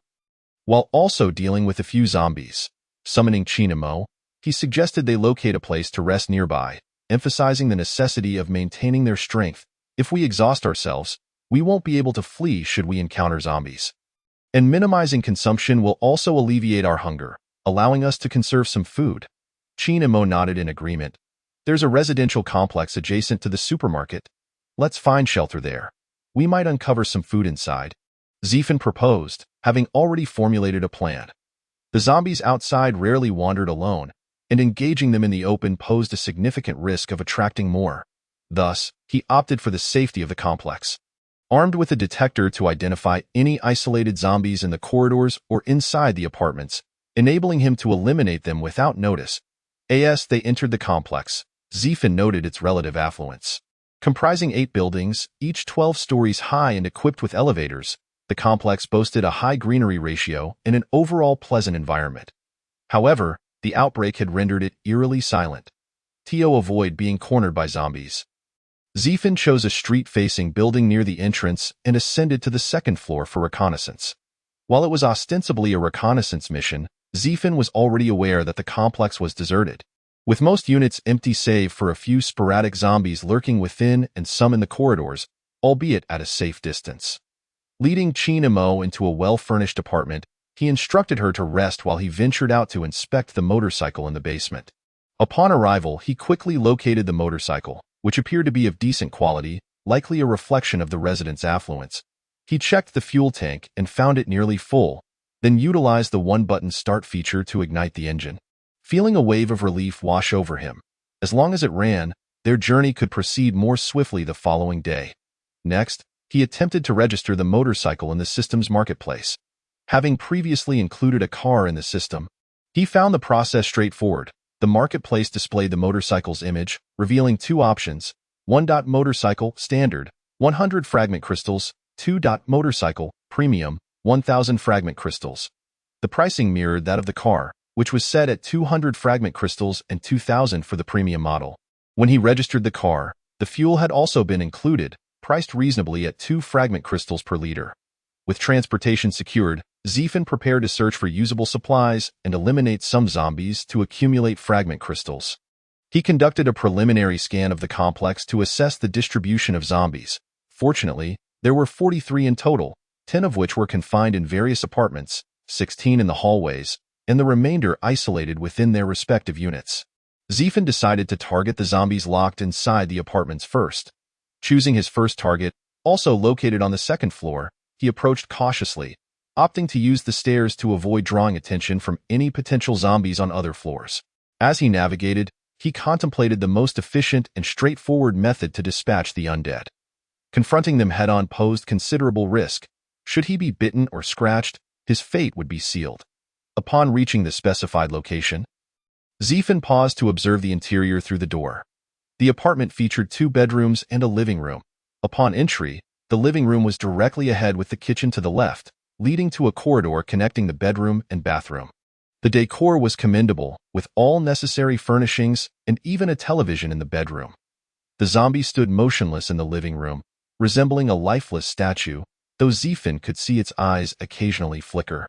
Taking a deep breath, he tightened his grip on his knife and activated the television in the bedroom with the one-button start. The sound piqued the zombie's curiosity, prompting it to tilt its head and slowly meander toward the source.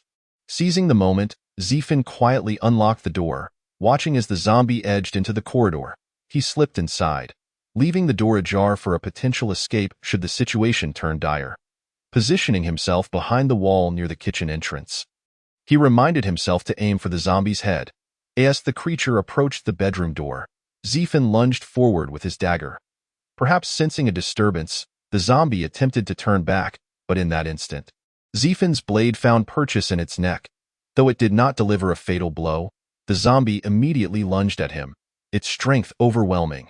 Cursing under his breath, Zephin quickly adjusted his grip, angling the blade toward the back of the zombie's head and slicing through with ease.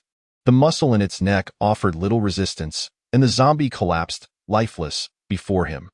Ding! Congratulations, Explorer. You have successfully dispatched a zombie and earned 1 fragment crystal. Relieved, Zephin acknowledged that his knife's sharpness had spared him further complications. Contemplating the value of this ordinary weapon in the marketplace, he felt a surge of excitement at the prospect of acquiring a more expensive blade. However, prioritizing practicality, he resolved to gather 10 fragment crystals to ensure he could secure a second weapon as a backup. Using a similar approach, Zephin swiftly eliminated 7 more isolated zombies, bringing his total to 9 fragment crystals. The prospect of obtaining a second weapon filled him with exhilaration. The rapid accumulation of resources alleviated his concern of being left defenseless. Activating his detector, he assessed the remaining zombies.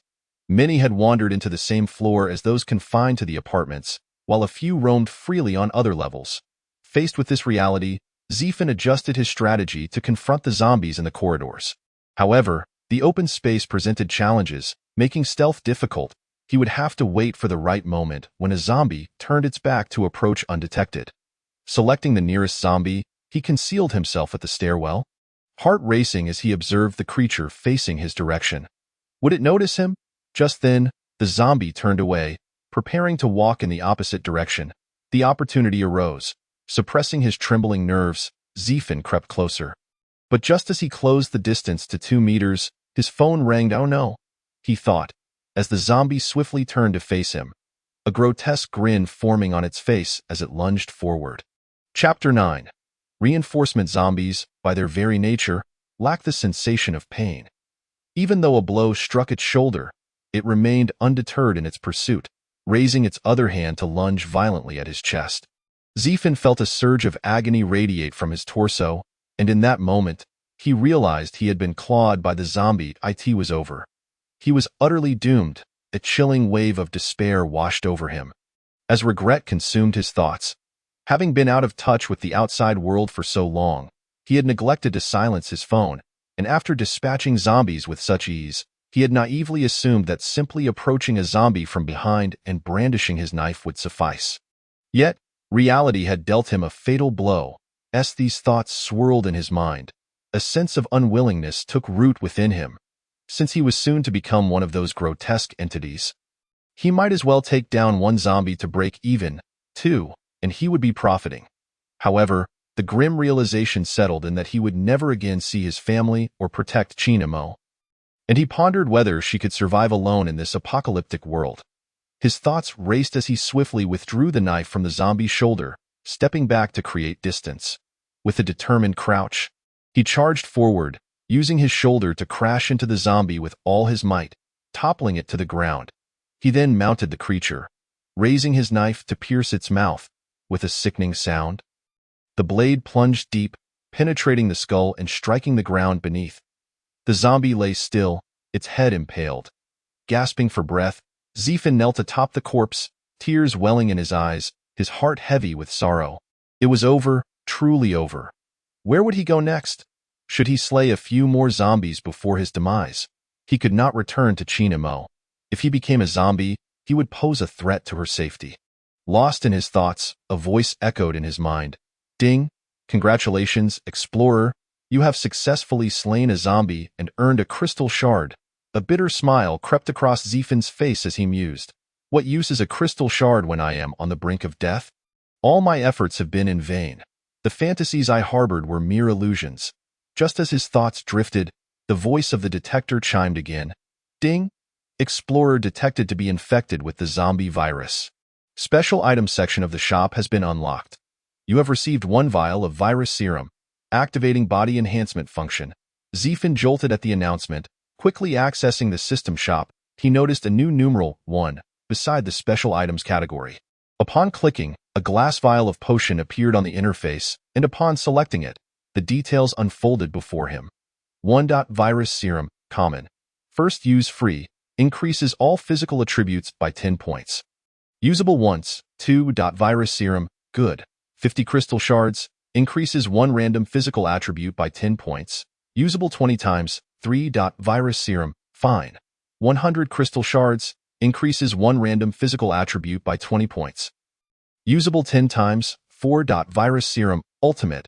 500 crystal shards, increases all physical attributes by 50 points. Usable 2 times. Notes. 1. The virus serum can eliminate all viruses within an infected individual and generate antibodies.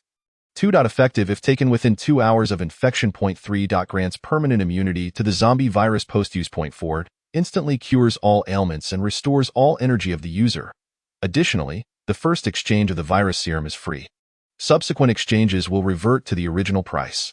Upon absorbing the information about the serum, Zephin felt a surge of hope. He was saved. The description referred to the user and did not limit it to the explorer.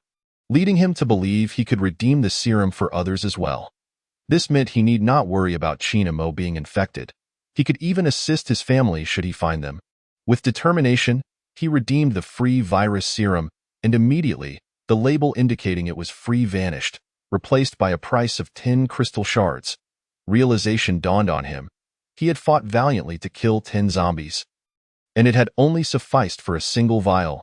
Casting aside such thoughts, he seized the small vial in his hand, uncapped it, and downed its contents as the serum coursed through him. A refreshing sensation enveloped his body, instantly alleviating the pain and fatigue. The wounds from the zombie's claws visibly healed, returning his skin to its former state, and accompanied by a wave of relief, he heard the system's voice once more. Ding. Explorer has used virus serum, common. Zombie virus has been eradicated. All physical attributes have increased by 10 points. Once the detector's voice faded, Zephin pondered the implications of physical attributes. He hastily checked the Explorer information, exiting the system shop, and discovered a new feature on the main page, Body Enhancement. Clicking into it revealed his personal details. Explorer, Zephin gender, male age, 23 height, 180 centimeters weight, 68 kilograms race, human talent points, 78 intelligence, 97, 10, 200 strength, 105, 10, 200 stamina, 100, 10, 200 endurance, 100, 10, 200 mental strength, 87, 10, 200 luck, 50, 10, 200. Upon this revelation, Zephin could not help but chuckle ruefully. It was no wonder he often encountered misfortune with such a meager luck value. Success in endeavors was indeed a rarity. However, he took solace in the fact that this luck could be improved, hoping that future uses of the serum might bolster it, allowing him to escape this cycle of bad luck. He believed that with the Explorer's device, he could alter his fate. Considering his current stats, Zephin surmised he was likely of average capability among humans. He wondered just how strong he could become in the future. Yet, for now, his priority remained survival. With the virus issue resolved, he faced the zombies with renewed courage. As long as he avoided being surrounded by hordes, he was confident he could handle one or two, even if injured. Having regained his strength and unlocked a new function of the Explorer's device, Zephin resolved to return to Chinamo. The moment he stood, he felt a marked difference in his physique. He moved with a newfound lightness, running faster than he had before. He quickened his pace, contemplating whether to redeem a virus serum for Chinamo with his 10 crystal shards. However, he hesitated, fearing that if he depleted his weaponry in the process, their safety would be compromised. He decided to slay a few more zombies first and save up for 20 shards to immediately secure a serum for her. With this resolve, he reaffirmed his commitment to protect Chinamo upon returning home. Zephin opened the door to find Chinamo curled up on the living room sofa, softly weeping. He shut the door behind him, set his knife down, and hurried to her side.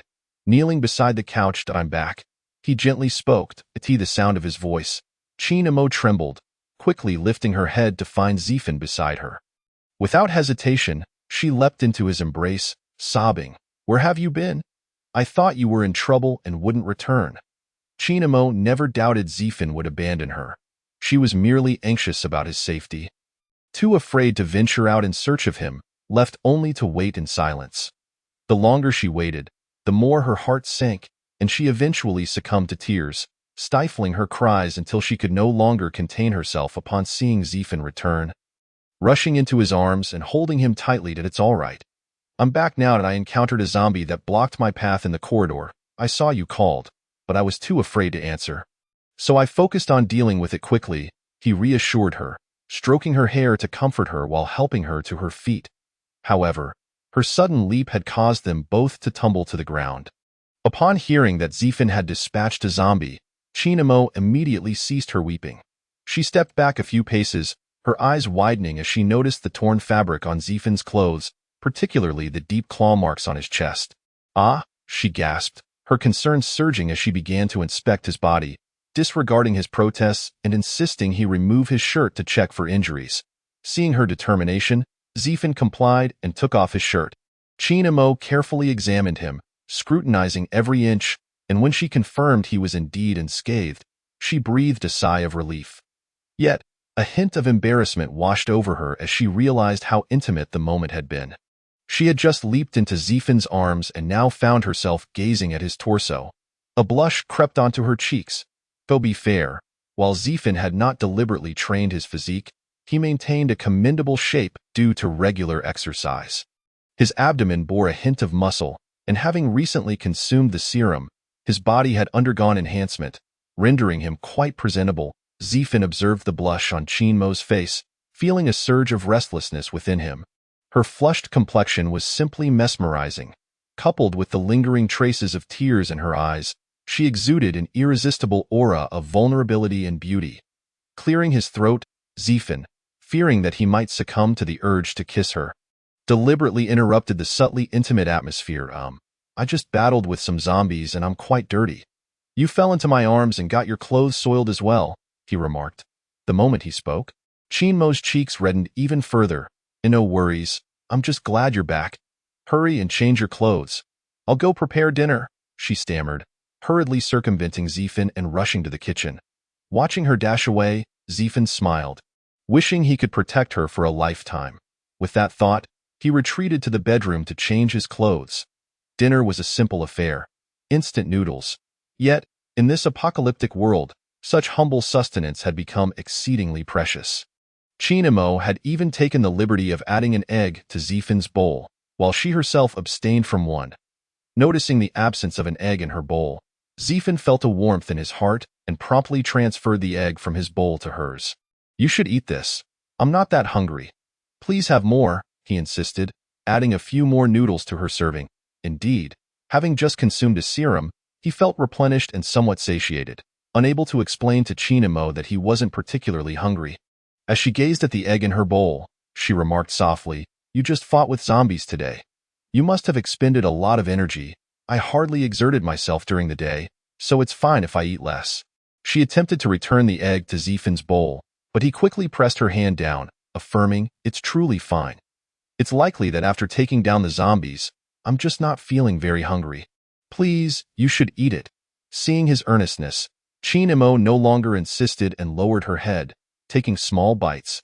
Zephin found a peculiar beauty in the way she ate, momentarily lost in thought, while Chinmo, sensing his gaze, buried her face even lower, her ears flushing red and her heartbeat quickening. After dinner, they settled on the sofa to study the map, during which Zephin shared news of finding a motorcycle with Chinmo. Her face lit up with joy at the prospect of reaching her home sooner to find her sister. They agreed to set off early the next morning before each retreated to their respective rooms to rest.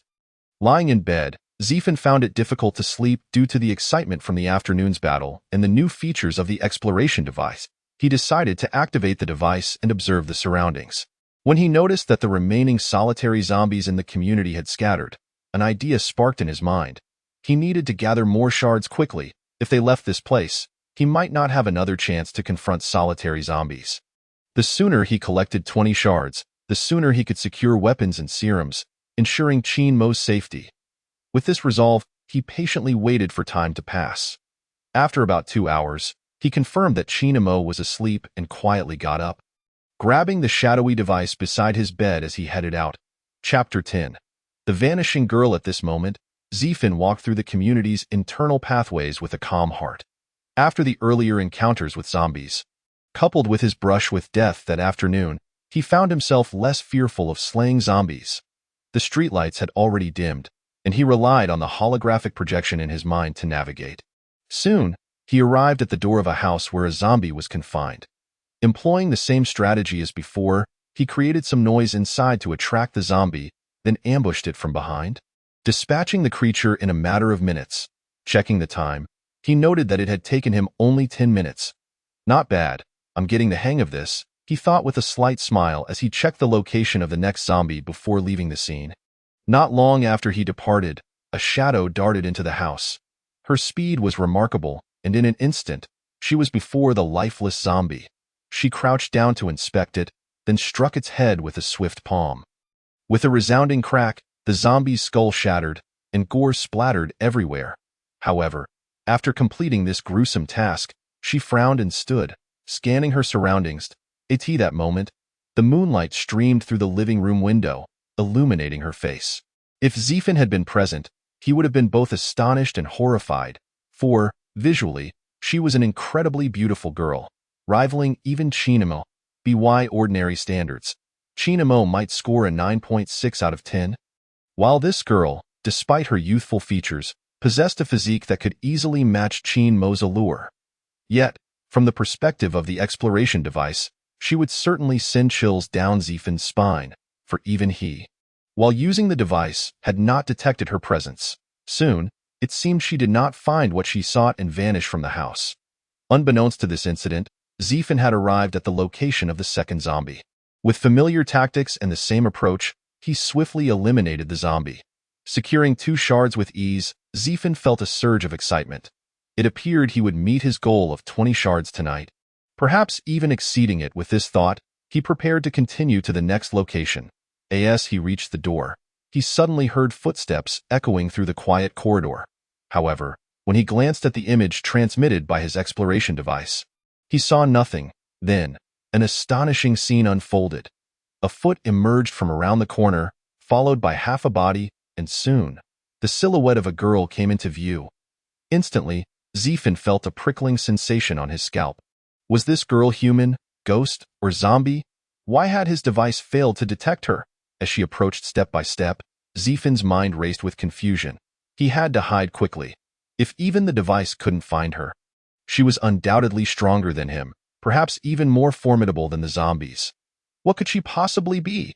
As these thoughts raced through his mind, Zifin retreated into the house, using the device to monitor her movements while searching for a place to conceal himself. With the confined space of the house, where could he possibly hide? Would he have to charge out and confront her? His instincts told him she was heading towards his location, but there was no way to escape. She was almost at the door, and stepping outside would mean facing her directly. Let it be, Zifin thought. Glancing toward the bathroom, he dashed over, and just as he closed the bathroom door, the girl entered the house. Stepping in slowly and eventually stopping beside the corpse of the zombie, Zifin's heart raced with tension and astonishment. What was she planning to do? Then, he witnessed a shocking sight. The girl raised her hand and smashed the zombie's head, then began searching around the corpse.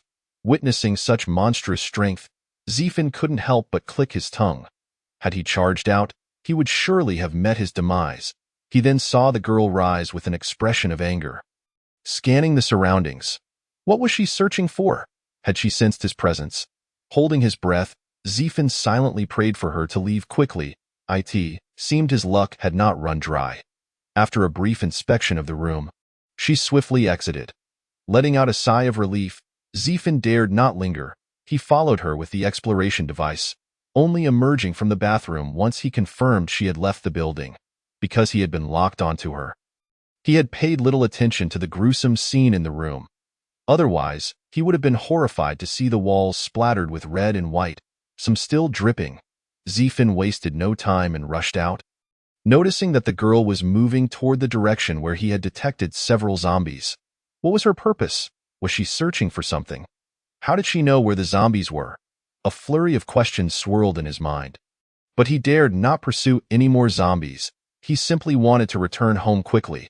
If she finished off the zombies and discovered where he and Chinamo were hiding, it would spell disaster for her. Continuing to observe the girl, Zifin sprinted back home. During this time, he noticed that she had eliminated most of the zombies in the community, each with a swift blow, as if smashing watermelons, obliterating their heads. Watching this scene, Zifin's initial terror gradually morphed into numbness. He contemplated that if he could redeem the serum from the mall for his own use, perhaps he could one day stand against her. Yet at this moment, he had no desire to confront her in his mind. He recalled that after each of her kills, she would pick up a crystalline object from the ground, stirring a thought within him. Could it be that she was collecting shards? Although he had never discovered any shards in the zombies' heads after defeating them, it made sense if they were absorbed directly by the system. Did the shards hold other uses? As he pondered these thoughts, he had already arrived at his doorstep. Zifin swiftly opened the door and dashed into the room, subsequently plopping down onto the sofa in the living room. He dared not succumb to sleep. He must wait until he was certain the girl had departed. If she were to exit the range of the detector, Finding her again would prove to be an arduous task. In such a scenario, should the girl come looking for him, both he and Chinamo would meet their demise here. Zhe Fan could not afford to take that gamble. Eventually, after half an hour had passed, the girl eliminated the last few zombies, which caused a pang of regret within Zhe Fan. There were 32 zombies, equating to 32 shards of crystal, now claimed by the girl. If only they had been his. He shook off the thought, for the girl was already preparing to leave. Watching her walk out of the community gate, his heart gradually began to relax. She was finally departing. Just as this thought crossed his mind, he suddenly saw in his mind's eye the girl turn back, her gaze directed toward him. His heart skipped a beat as it raced uncontrollably. He noticed a contemplative expression on her face. At that moment, his palms began to sweat. Had he been discovered? Would she come over? Zhe Fan's mind had ceased to function, for no matter how he reasoned, should she approach, both he and Chinamo would be left with no escape. Just then, he observed the girl smile faintly before turning away. It was only when she had exited the detector's range that Zhe Fan collapsed onto the sofa, his back drenched in cold sweat. He had narrowly escaped yet another ordeal. Today was indeed the luckiest day of his life. With fatigue weighing upon him, he chose not to return to his bedroom and instead succumbed to slumber on the sofa. The following morning, he was roused once again by Chinmo's voice. She inquired why he had fallen asleep in the living room, but fortunately it was early summer, so he need not worry about catching a chill. Not wanting to cause her any concern, Zhe Fan concocted a plausible excuse to brush it off. After finishing breakfast and taking stock of their remaining food and water, the two prepared to embark on their journey once more. Having secured a motorcycle, they brimmed with confidence about the day's itinerary. They agreed that if they encountered a convenience store or supermarket along the way, they would investigate.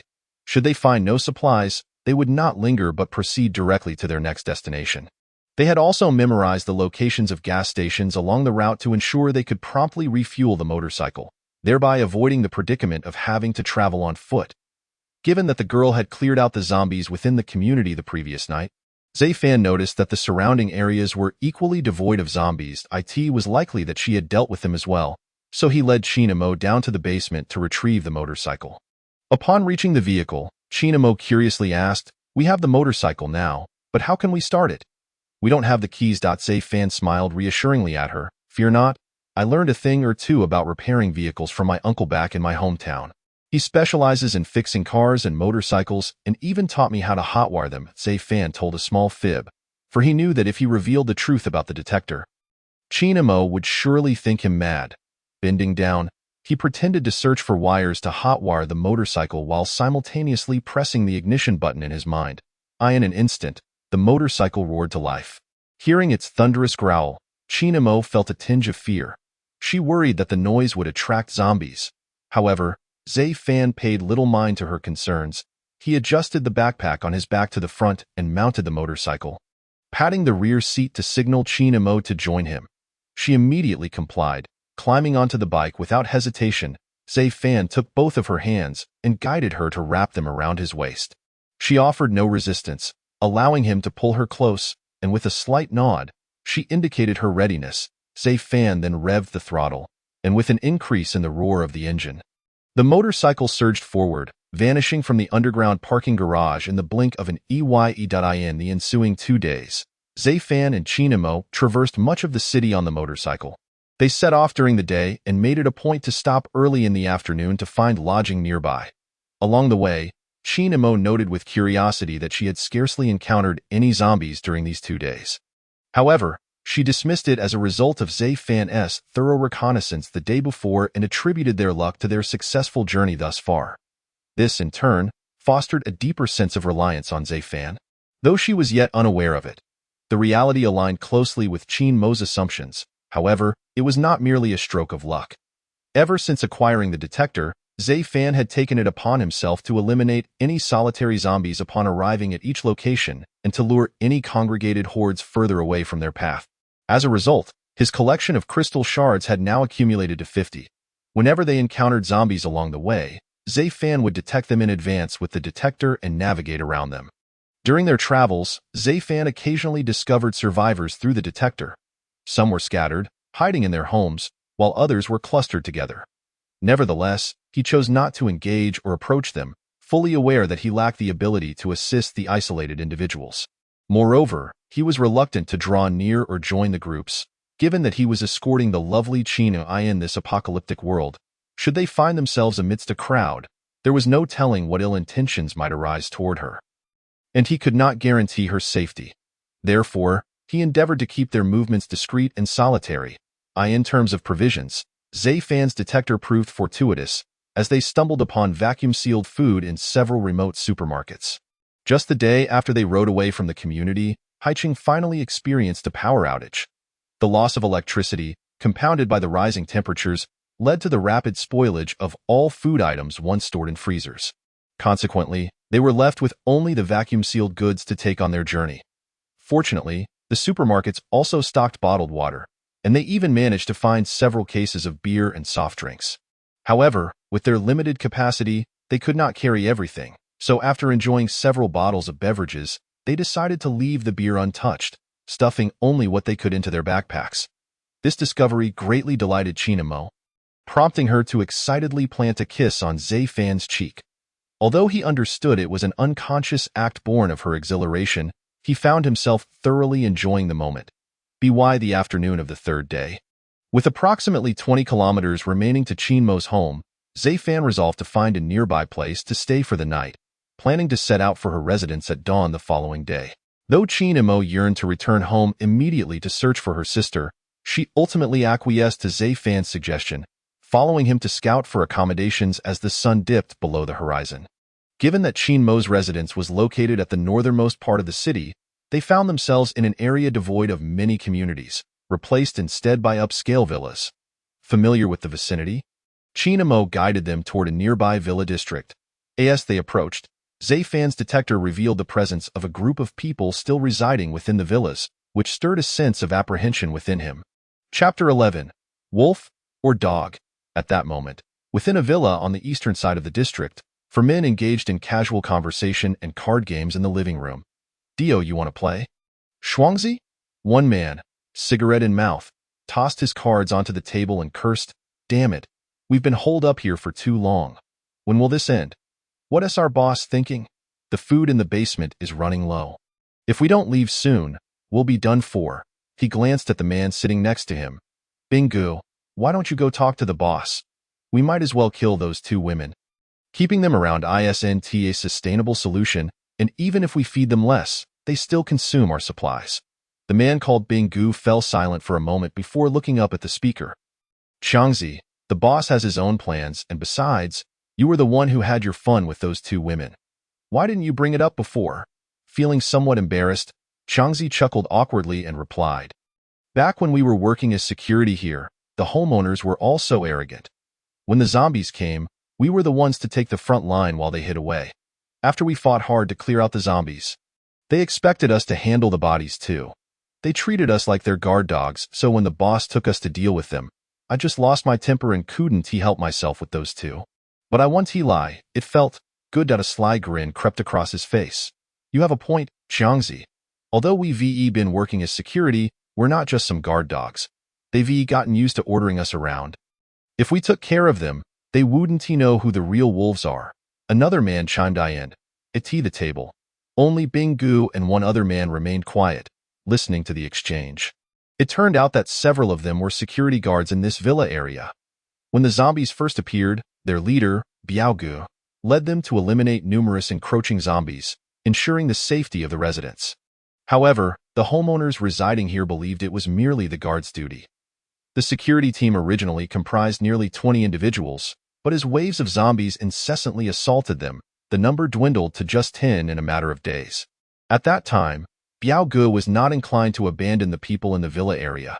He even called upon the residents to join their ranks. Yet, those so-called upper-class individuals were unwilling to engage in such perilous endeavors, shaking their heads and threatening that should the guards fail to protect them, they would ensure the guards faced ruin upon their escape. This provoked Biaogu, who, despite his limited education, possessed some martial prowess and a sense of chivalry typical of the underworld. Given that he had been there the longest, the other guards naturally looked up to him. Thus, He resolutely took the remaining brothers from the security team and, under the cover of night while the homeowners slept, infiltrated their residences using a spare key left with the property management and dealt with them.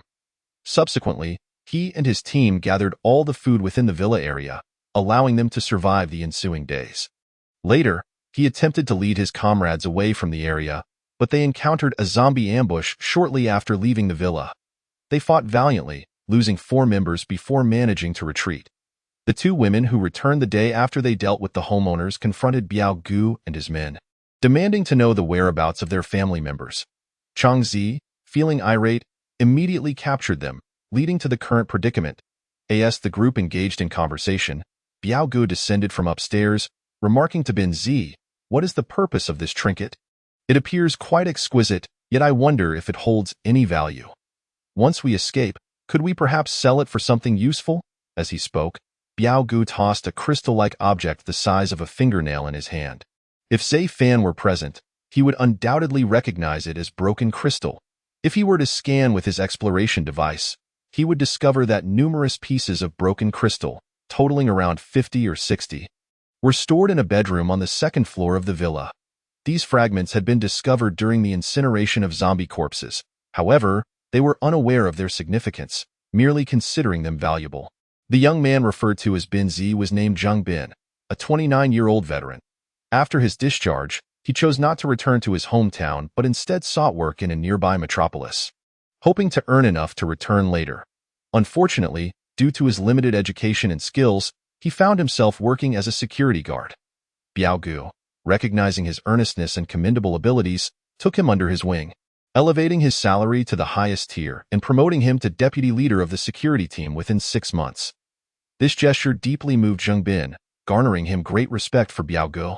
During the initial days of the zombie outbreak, Zhang Bin contemplated leaving, yet witnessing Biao Gu and his fellow guards, along with the homeowners, his military instincts prevented him from abandoning them. Thus, he always charged to the forefront during battles with the zombies.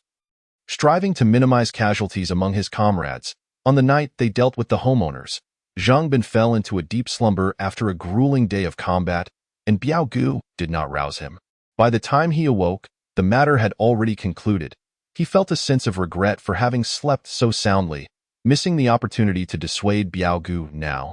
Observing Biao Gu and the others, he felt a profound sense of estrangement. It appeared that, devoid of moral and legal constraints, human nature was evolving in unpredictable ways. Zhang Bin had considered leaving, but with all food and water being distributed among a few guards under Biao Gu's watch, he found himself without viable means to escape. The area was too distant from the city to procure supplies, and venturing too far without resources could lead to dire consequences. The subsequent events only solidified his resolve that if given the chance, he would certainly leave this place. Meanwhile, as Zai Fan and Qin Mo entered the villa area, he spotted Biao Gu's group. In his mind's eye, he perceived 8 points of light within their dwelling. Yet through the holographic projection, he only saw 5 individuals. The remaining 3, based on his assessment, were likely in the villa's basement. When he noticed the broken crystal in Biao Ji's possession, a surge of excitement coursed through him. It seemed his assumptions were correct. Had he not absorbed the broken crystal, he would have likely manifested in a similar fashion. However, since he only had 1 piece, he did not dwell on it too much, as he was still uncertain about the nature of these individuals and preferred to avoid contact. Thus, he and Qin Mo deliberately sought shelter in the opposite direction of the group. By the time they found a relatively secluded villa to settle in, darkness was slowly enveloping the sky. They hastily consumed some food and then sat on the sofa, engaging in conversation. Zai Fan, "What if I return home tomorrow and cannot find my sister? I'm so worried about her." Qin Mo expressed anxiously, her fears intensifying as they drew closer to home. "Do not fret. Even if your sister is not there, she may have gone to an emergency base. I believe she will be safe. As long as we haven't found her, I will accompany you in your search," Zai Fan gently reassured her. His primary concern was to ensure Qin Mo was safe and settled at the emergency base before he contemplated leaving. After all, it had been several days since the outbreak, and although he had received no news from his family, he assumed the worst had already transpired. Given the considerable distance to his hometown, it would take a significant amount of time to arrive. So it was wiser to focus on ensuring Qin Mo's well-being first. As they conversed, Zaifan noticed two individuals emerging from Biaoji's villa, causing his heart to race. This is bad. My motorcycle is still parked outside. If those two come this way and discover it, what will happen if they realize we are staying here? If they are good people, it may be manageable, but if they are hostile, both you and I could be in grave danger. After all, there are 8 of them. While it is just the 2 of us and you are a woman, there is no way to confront them directly. With that thought, as he observed the 2 approaching, he quickly feigned nonchalance and said to Qin Mo, "You've had a long day. Why not get some rest? We'll set off early tomorrow to reach your home." Believing Zaifan was simply fatigued from their journey, Qin Mo nodded, having not given it much thought. She wished him good night before heading upstairs to the room they had prepared. Once she was gone, Zaifan grabbed the shadowy figure nearby and stealthily positioned himself by the door. With no time left to hide the motorcycle, he resolved to take action if the 2 individuals displayed any intent to invade the villa. Today, it was Zhang Bin and Chang Zi who were on patrol. As they strolled, they engaged in casual banter. "Biaogu, wouldn't it have been wonderful to own a villa like this before the zombie outbreak?" Chang Zi remarked, expressing his discontent. "Living here day in and day out is stifling. At this point, I wouldn't want 100 of these villas even if they were offered to me. By the way, Biaogu, what do you think of my suggestion from this afternoon? Should we eliminate those 2 women, or should we find a way to escape quickly? I cannot bear to stay here another day. Having to patrol every night will surely drive us mad." Listening to his complaints, Zhang Bin furrowed his brow. Leaving was indeed necessary, but not in a collective manner. He desired to depart alone. Remaining with this group would inevitably drag him down. As for the 2 women, their fate was ultimately in their hands. Zhang Bin contemplated, not out of a lack of desire to assist them, but rather recognizing his own limitations and the bonds he had formed with the remaining guards. He did not wish to resort to violence against them. Thus, he remained silent, merely listening to Chang Zi's grievances. When they passed by the villa where Zaifan was temporarily residing, Chang Zi's eyes brightened. "Biaogu, why is there a motorcycle here? I distinctly remember it not being here a few days ago. Could it be that someone has arrived? Should we check it out? If they have food, we could last a few more days, and if it's a woman..." As he spoke, Chang Zi approached the villa door to knock. Both Xingbin and Zaifan, who was inside, felt a chill at Chang Zi's words. Zaifan tightened his grip on the shadowy figure, ready to charge out and confront the 2, intending to flee with Qin Mo under the cover of night. At that moment, Zaifan was oblivious to the time of day. Armed with his detection device, he could safely escape the darkness with Qin Mo. The worst that could happen was Qin Mo harboring suspicions. Taking a deep breath, he prepared to strike as the approaching individual was caught off guard. However, just as he was about to turn the doorknob, Zhang Bin called out from a distance, "Chang Zi, you must be mistaken. That motorcycle has been parked there for several days. Did you not notice it before? Moreover, even if there are individuals inside, how much food can the motorcyclist carry? Would it suffice for us? As for women, there's no need to entertain that thought. Haven't you had your fill with the 2 at home? This motorcycle clearly belongs to a man. Can an average woman even handle it? Let us go.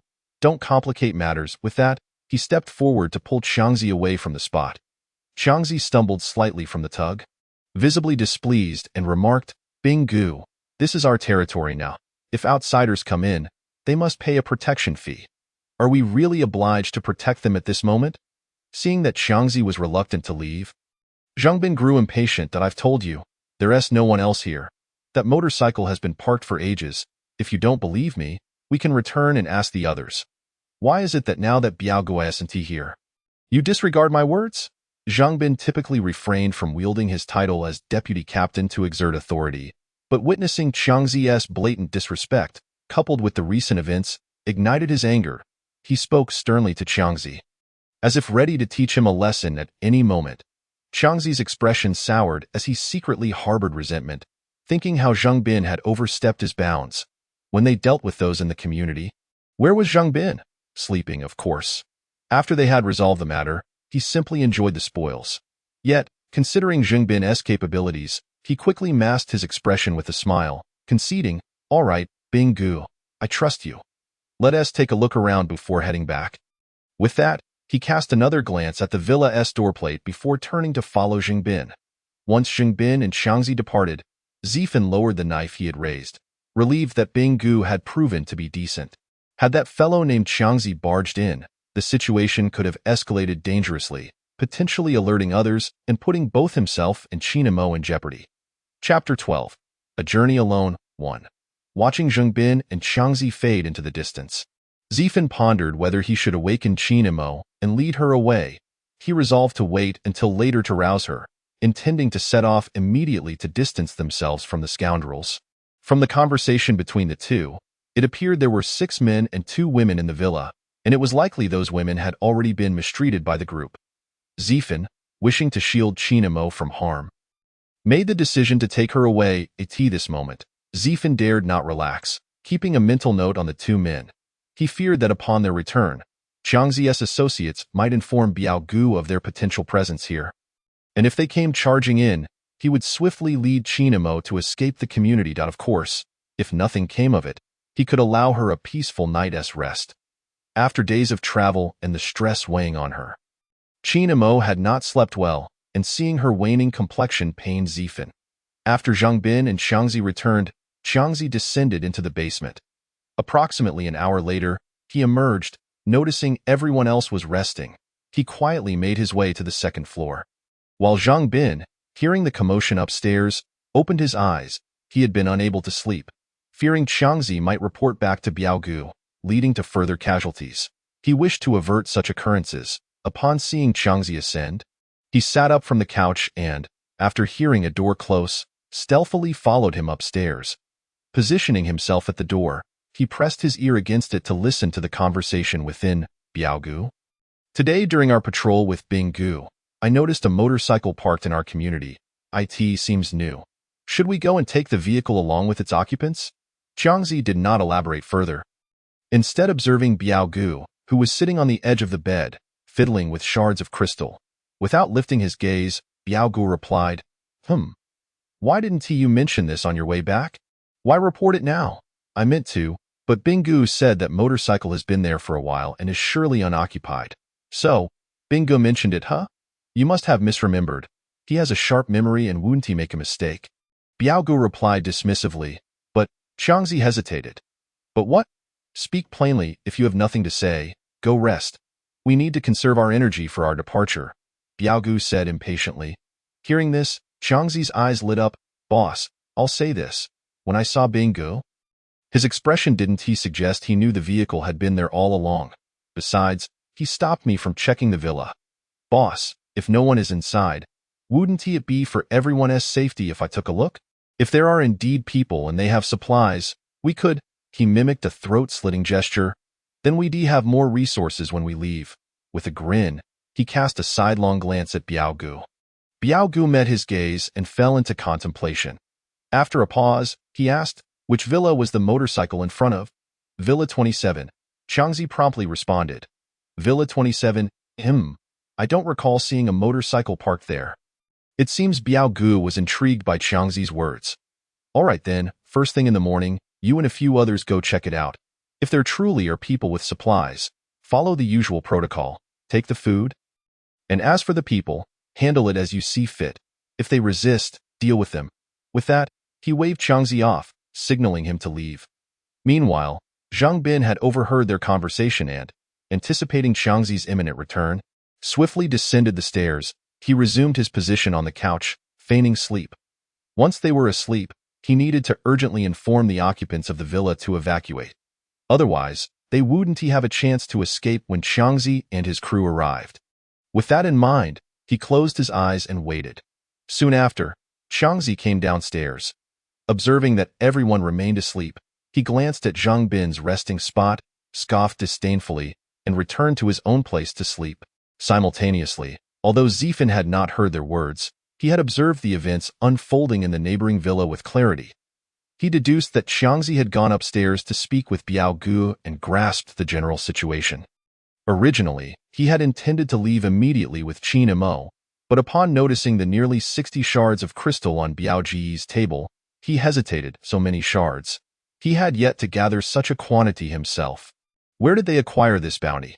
If those individuals intended to target them, it would be wiser to strike first and eliminate them, thereby claiming the shards for himself. With this thought, Zifan continued to monitor the situation. Noting Biao Ji's actions, for reasons unknown, he sensed that Biao Gu was not aligned with those men, yet he pondered why they congregated together. Unable to make sense of it, Zifan chose not to dwell further. Understanding that he needed to remain vigilant, he contemplated the possibilities. If the group decided to act tonight, he would abandon the shards and flee with Qin and Mo if they waited until tomorrow. He would preemptively strike and eliminate the threats before they could act. After approximately half an hour, Zifan observed that the occupants of the villa had not made any moves, and Xiangzi had settled into sleep. He breathed a sigh of relief. It seemed he could finally take action. Over on his side, after hearing Xiangzi depart, Zhang Bin opened his eyes. He did not rush into action, but chose to wait patiently. After about half an hour, he heard the familiar sound of snoring, confirming that Xiangzi was asleep. After waiting a while longer without incident, he carefully sat up, slowly rising to his feet, and made his way toward the front door. Holding his breath, he moved cautiously to the door, gingerly turning the doorknob. The soft click of the handle echoed hauntingly in the still night air, causing Zhang Bin's heart to race. He feared that someone with light sleep might awaken. But fortunately, the anticipated scenario did not unfold. The loud snoring of the others drowned out the noise of the door opening. He crouched low and slipped outside, merging into the bushes beside the villa. As Zhang Bin emerged, Zifan had already taken notice of him. At that moment, curiosity mingled with suspicion in Zifan's mind. He speculated that this Bing Gu might be coming to inform them to leave. Yet why would he advise them to depart if he was with those men? Contemplating this, Zifan resolved to act, grabbing his shadow and stepping out the door, heading in Zhang Bin's direction. Once they were out of sight of the villa, Zhang Bin hurried along, considering how to convince the occupants across the way if they doubted his words, pondering how to persuade them to leave. As he contemplated this, he noticed a shadow rushing towards him. Startled, he initially thought he had encountered a zombie. Lacking a weapon, he didn't dare confront it head-on and quickly ducked into the bushes by the roadside. However, after waiting, he realized the shadow was approaching him and came to a halt right in front of the spot where he was hidden. A chill ran down his spine. He thought he had been discovered. Cursing to himself, he braced for a confrontation, reasoning that given his recent frustrations, it might be worthwhile to engage. If a ruckus ensued, it could alert the occupants of the villa. Lost in thought, he heard the figure before him speak. "Hey, you're from the villa across, aren't you?" Because Zifan believed that Zhang Bin was not a wicked person, he resolved to attempt communication with him.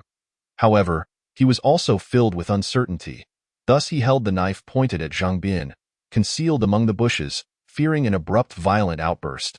Hearing a voice nearby, Zhang Bin was taken aback. Was it a person? From the villa across the street? Realizing the situation, he promptly responded, "Yes, I reside in the villa opposite yours. Please do not be alarmed. I have come out for a matter I wish to discuss with you." He quickly recounted the events leading up to this moment and gradually rose to his feet. In truth, Zifan had already gleaned a rough understanding of the situation, so he was not particularly surprised by Zhang Bin's words. When Zhang Bin stood facing him, Zifan fully comprehended why this individual had appeared here. Taking a deep breath, Zifan expressed his gratitude, saying, "Thank you for coming to inform me. I overheard your conversation while you were passing by my place this evening. I was concerned that your group might come to my side tonight, which is why I thought it prudent to take the initiative. After all, at this time, anything could happen, you understand." He accompanied this statement with a sheepish smile directed at Zhang Bin. Bathed in moonlight, Zhang Bin observed a young man in his early 20s standing before him, whose demeanor did not suggest malevolence. Instantly, he felt reassured that his actions were justified. He urged Zifan, "You should leave quickly. They will come looking for you at dawn. We have the advantage in numbers here, and even if I do not participate, there are still 5 of them, far beyond what you can handle." Zifan, touched by his well-meaning warning, sincerely inquired, "Do you think it is possible for me to eliminate these individuals? If I cannot manage it alone, would you be willing to assist me?" Zhang Bin was taken aback. He had never anticipated that Zifan, upon learning of the 5 adversaries, would not choose to flee but instead would harbor such intentions and seek his aid. Zhang Bin thought to himself that this person must be deranged. How could the two of them possibly defeat 5 individuals, especially when one of them was someone of similar combat prowess to his own? Perhaps sensing his words lacked conviction, Zifan raised the knife in his hand, suggesting, "What if both of us are armed and we approach them in a surprise attack?" Zhang Bin hesitated at the sight of the blade. He had entertained such thoughts when Xiangzi had forced those 2 women, and the events he had witnessed during his patrol earlier that evening, along with the conversations he had overheard, led him to realize that, indeed, the men he once knew had changed irreparably. They were no longer his colleagues or friends. If allowed to continue on this path, they would inevitably meet their demise, either at the hands of zombies or by those stronger than themselves. Noticing Zhang Bin's silence, Zifan refrained from pressing him, allowing a moment of contemplation to pass before asking, "By the way, I still do not know your name." Drawn in by Zifan's inquiry, Zhang Bin looked up, momentarily dazed. "Me? I am Zhang Bin. And you? I am Zifan. So, Bin Gu, will you join me? Time is of the essence. If we do not make a decision soon, I will have no choice but to flee. Moreover, our actions could be deemed just. Once we resolve this situation, we can also rescue the 2 girls from your basement." Zifan continued to persuade him, subtly adding another layer of persuasion. "Indeed, there are 2 women in the villa. Although they have endured indignities, it is better to live than to perish. Why should we not grant them the right to life?" With this thought, Zhang Bin solemnly nodded at Zifan, saying, "I agree, Zifan. Let us proceed immediately. Dio, you still have that weapon? Please hand me one and I will deal with Xiangzi upstairs. There are 4 others asleep in the hall below. Just be quiet, and dealing with them should not pose a challenge." Upon hearing Zhang Bin's words, Zifan let out a sigh of relief. With Zhang Bin by his side, the task seemed considerably more manageable. He quickly spent 10 shards of crystal in the system shop to exchange for a tang knife. Then, reaching behind him, he produced the blade. In truth, once he had made the exchange, the knife could manifest in his hand at his mental command. However, he chose not to appear overly conspicuous, concealing his hand behind him. Under the cover of darkness, Zhang Bin assumed he had 2 knives, one strapped to his back. After receiving the knife, the 2 made their way toward the villa where Zhang Bin resided. Along the way, Zhang Bin pondered and then turned to Zifan, saying, "Zifan, may I ask you for a favor? If possible, I hope you can spare the man sitting on the couch by the coffee table. He has done no harm. He has not touched those 2 women. He is an honest man." After hearing his request, Zifan nodded. Through his exploration device, he had already discerned whom Zhang Bin referred to, so he posed no further questions. Upon entering the house, Zhang Bin even pointed the individual out to Zifan. Though unsure if Zifan could see, he felt compelled to ensure Zifan did not make a mistake. That was a matter for later. Arriving at the villa's entrance, they found that Zhang Bin had neglected to close the door upon exiting, allowing them easy access inside. They then swiftly split up to carry out their respective tasks. Zifan stealthily approached the couch, while Zhang Bin made his way upstairs. Thanks to the exploration device, Zifan easily circumvented the sofa and located Xiangzi's sleeping position. With precision, he swiftly sliced the knife across Xiangzi's throat. Xiangzi's body twitched twice before falling still on the makeshift bedding. Phew, just 2 more to go. This was Zifan's first experience with taking a life. To claim he was unafraid would be disingenuous. Although zombies were humanoid, Zifan understood that they were no longer human, and thus, killing them was justifiable. However, in the case of murder, if peace were to be restored to the world, his hands would bear the stain of having taken a life. Lost in thought, Zifan felt no regret. He continued toward the second target, moving slowly to avoid making noise. Just as he approached the individual, a loud thud resonated from upstairs. Chapter 13. A Solitary Journey. 2. Bang. A heavy object fell from the second floor, startling Zifan. Ignoring the commotion, which had awakened the 3 individuals downstairs, he swiftly reached the second person. As that individual groggily prepared to rise, Zifan swiftly slashed the knife across their throat. The person felt the pain and instantly became alert, only to find themselves unable to cry out, clutching their neck while emitting muffled sounds. Within moments, they fell silent. The remaining individual sensed the unfolding events and quickly rolled out of bed, concealing themselves behind the bed to survey the surroundings.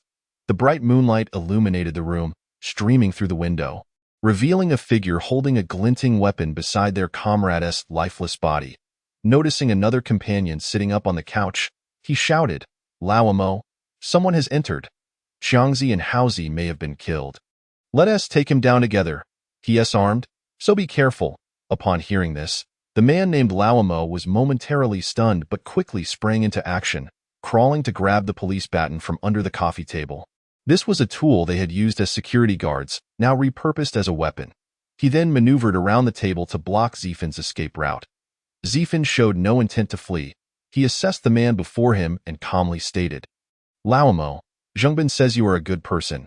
He instructed me not to kill you.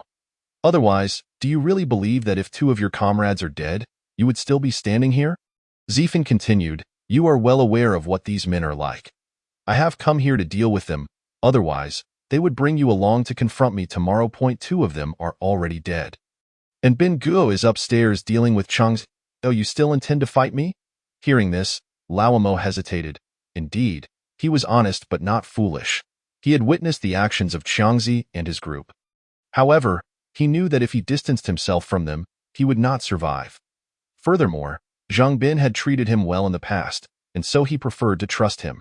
With Zifin invoking Zhang Bin's name, Lao Mo found himself reconsidering. Don't listen to him. He is lying. He is here to rob us. Once he kills me, you won't escape either. The other man, realizing the gravity of the situation, shouted desperately to Lao Mo, hoping to buy time and relying on Xiangzi's strength to save him after dealing with Zhang Bin.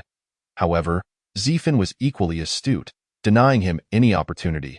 He charged at the man. Simultaneously, he raised his knife and swung it down. The man, quick on his feet, grasped the makeshift bed's board and, in one swift motion, lifted it to strike Zifin. The barrier prevented Zifin from landing his blow, and the man lunged forward, using the bedboard to pin Zifin beneath him.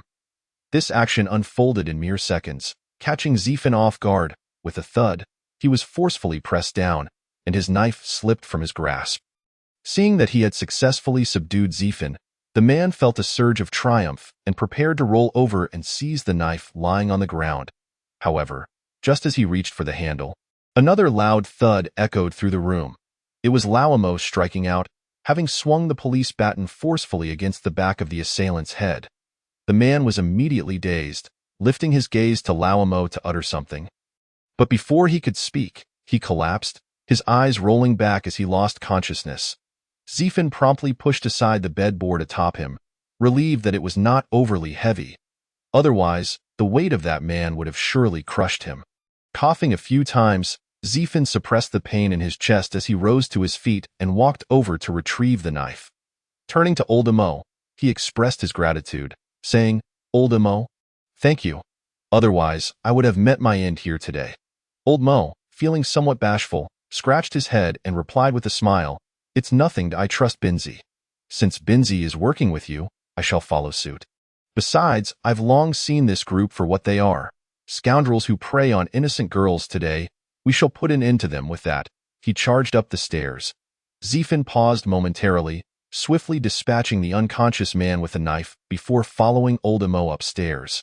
Meanwhile, on the upper floor, as Zhang Bin approached the door of Biao Gu, ready to knock, Biao Gu had already sensed someone outside.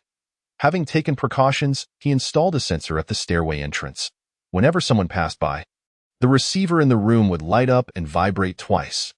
This was a secret he had never revealed to anyone else, so he refrained from acting hastily, waiting to see whether the person at the door would knock or simply push it open. The former would indicate an ally, while the latter would warrant a violent response. Zhang Bin believed he had been cautious, yet he overlooked this detail. As he opened the door a crack, Biao Ji's hand was already gripping the fire axe beside the bed. Fortunately for Zhang Bin, fate had not abandoned him. He had crouched low when opening the door, while Biao Gu swung the axe from a standard height. The resounding thud that echoed downstairs was the axe striking the door frame, the blade splintering through and lodging itself into the door. Zhang Bin was drenched in cold sweat, but he quickly retaliated by raising his tang knife towards Biao Gu, forced to abandon the axe. Biao Gu retreated into the room, the axe falling to the ground with a clang as it slipped from his grasp. The room was small, with Biao Gu standing on one side of the bed and Zhang Bin on the other, both locked in a tense standoff. Utilizing the dim moonlight, Biao Gu discerned the identity of his opponent and questioned, "Binzi, have I not treated you well? Why do you wish to kill me?" Initially reluctant to respond, Zhang Bin recalled Biao Ji's past kindness and replied, "Biao Gu, Xiangzi and the others are likely dead by now. You should surrender. I overheard your conversation with Xiangzi last night. You must not harm anyone further. I will leave provisions for you and release the two women. From here on, we go our separate ways." Upon hearing this, Biao Ji's anger flared. "Surrender? And release those two women? Have you forgotten how they used to command us? Moreover, in these dire times, who cares for others? If I do not seize what is available, others will come to take it from me. To survive, one must be ruthless." His face twisted into a menacing scowl as he spoke. With his back to the window and the room shrouded in darkness, Zhang Bin could not see Biao Ji's expression. He continued to plead, "Biao Gu, reconsider. With Xiangzi gone, we are but a few left. I plan to leave tomorrow. How will you survive alone with two women?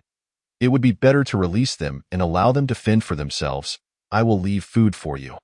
And you can depart to start anew elsewhere. No one will know what transpired in our community." "Really? You would let me go?"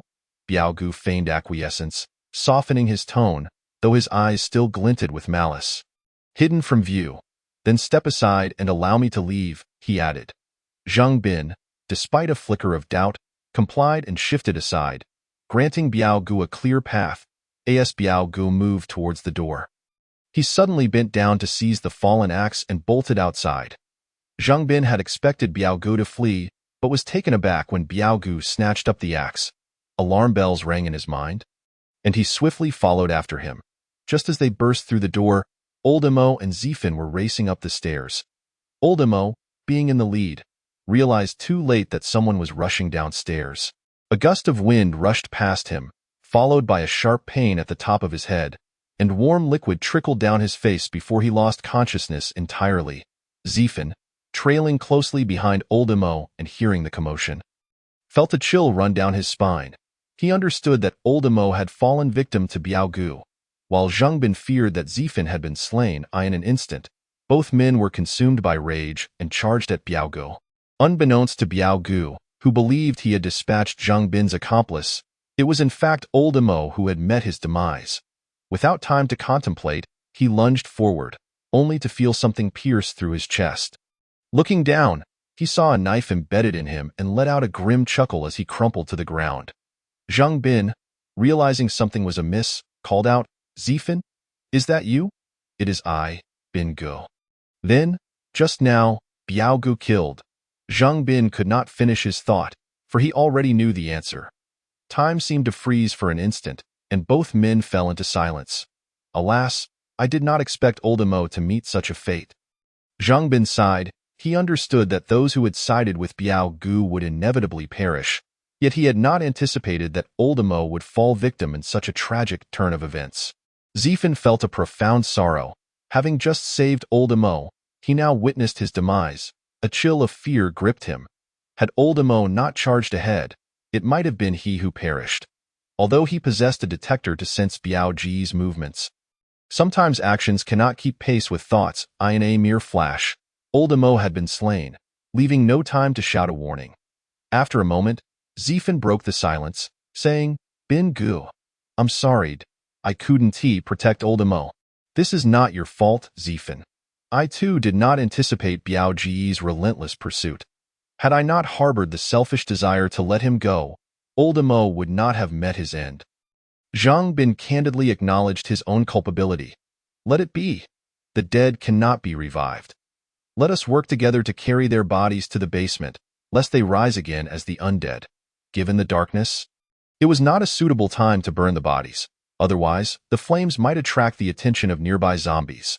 Thus, they resolved to first release the two women in the basement before disposing of Biao Gu and the others.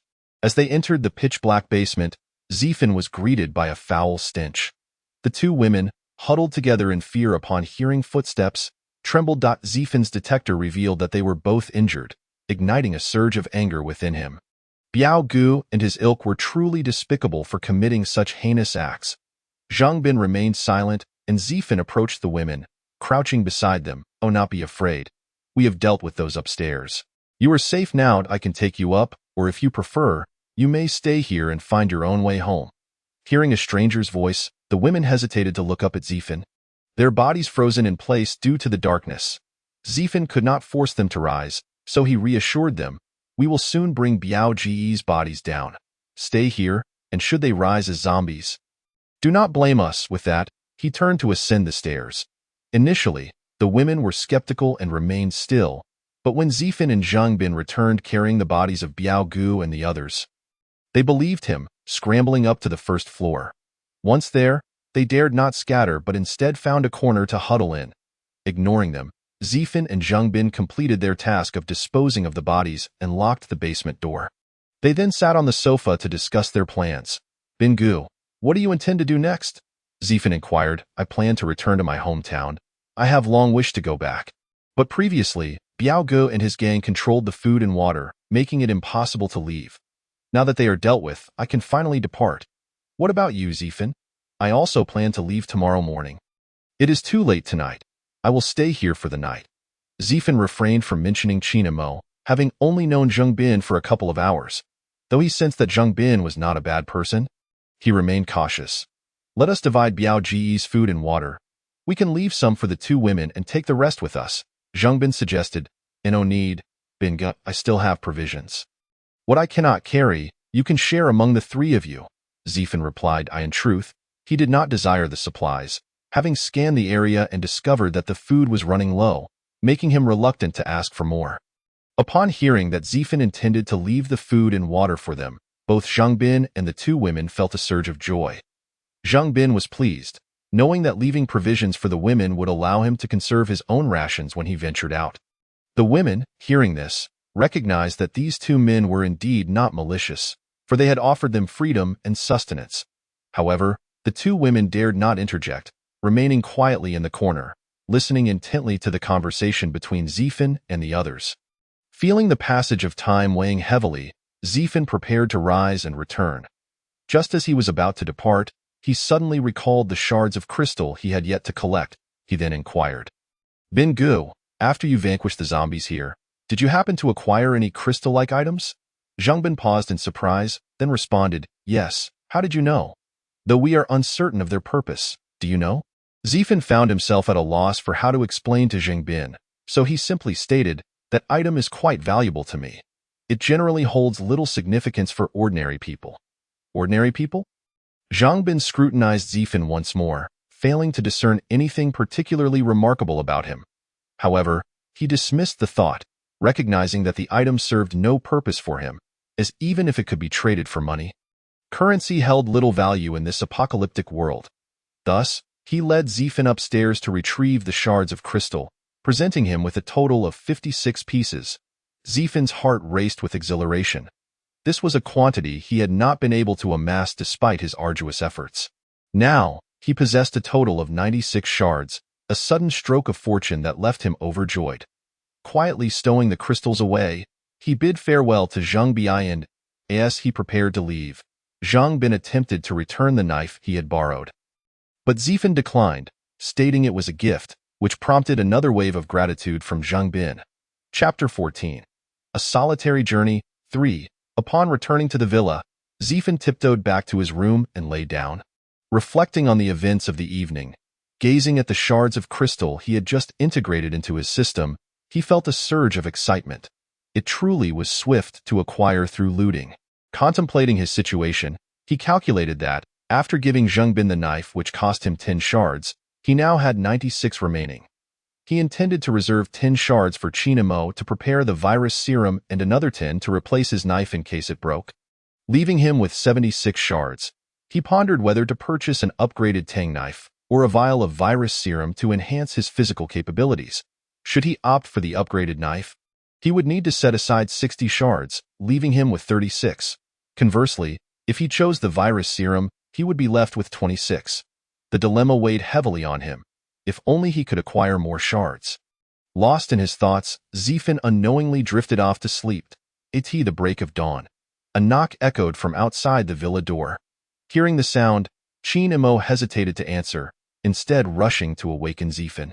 Still caught in the remnants of a delightful dream where he possessed numerous shards, freely purchasing anything in a store while zombies were eradicated and peace reigned, he found himself irritated by the abrupt awakening. His beautiful dream shattered.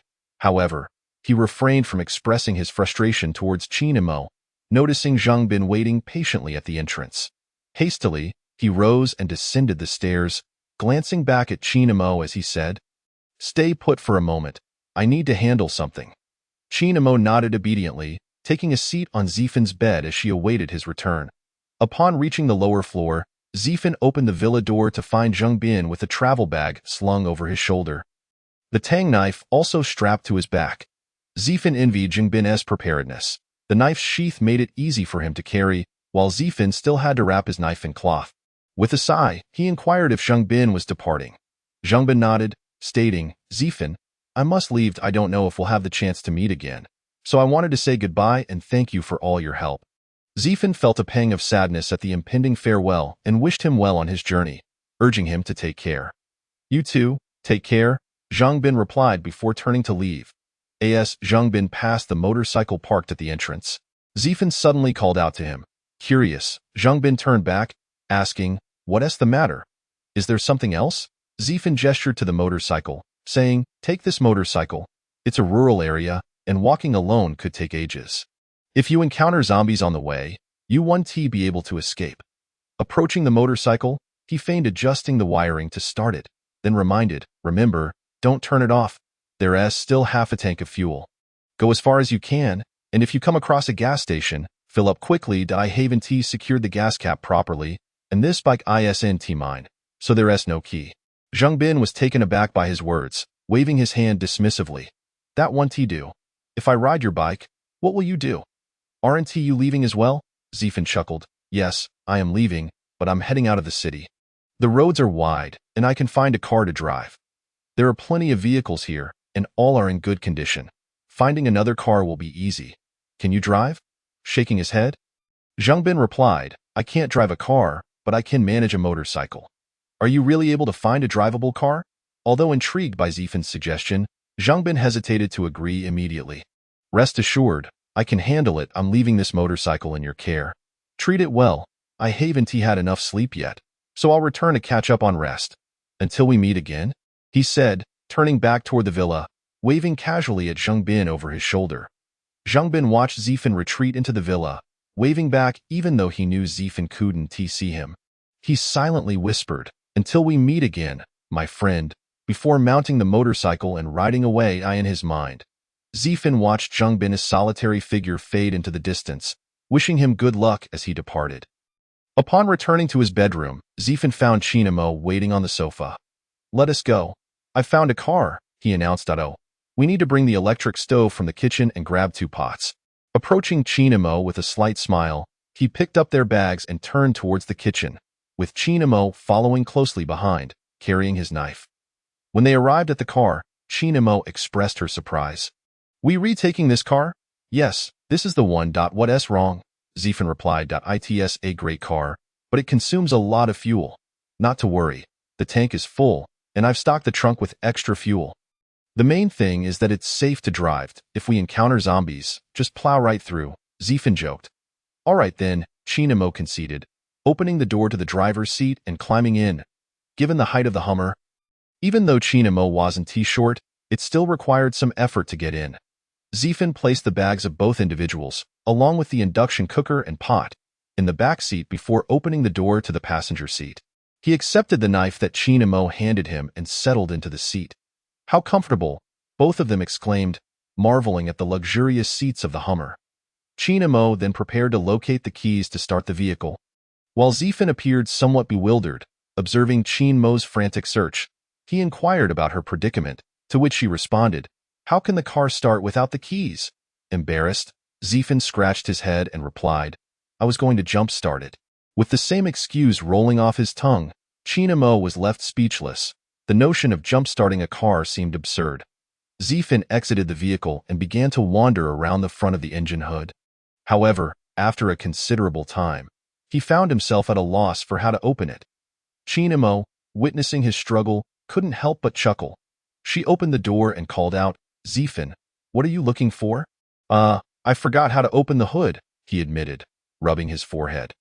Chinamo rummaged through the car and located the button to release the hood, resulting in a soft click as it opened just a crack. Zifin then feigned inspection of the engine. "Are you sure you can start it?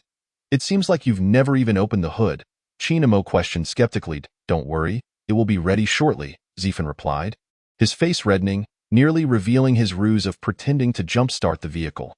After a minute, Zifin quietly pressed the start button, and the car roared to life. He returned to the car, proudly boasting to Chinamo, "See, I told you it would work." Chinamo rolled her eyes at him, but a smile soon graced her face as she disengaged the handbrake and drove away from the villa area. On the road, Zifin recalled the portable power bank in the backseat and said to Chinamo, "Hand me your phone." Unsure of his intentions, she retrieved her phone from her pocket and handed it to him. Given the power outage for several days, their phones were all dead. Out of the corner of her eye, she noticed Zifin twisting around in the back seat, and after a while, music began to play, indicating that he had powered on the phone. "Were you looking for the charging port?"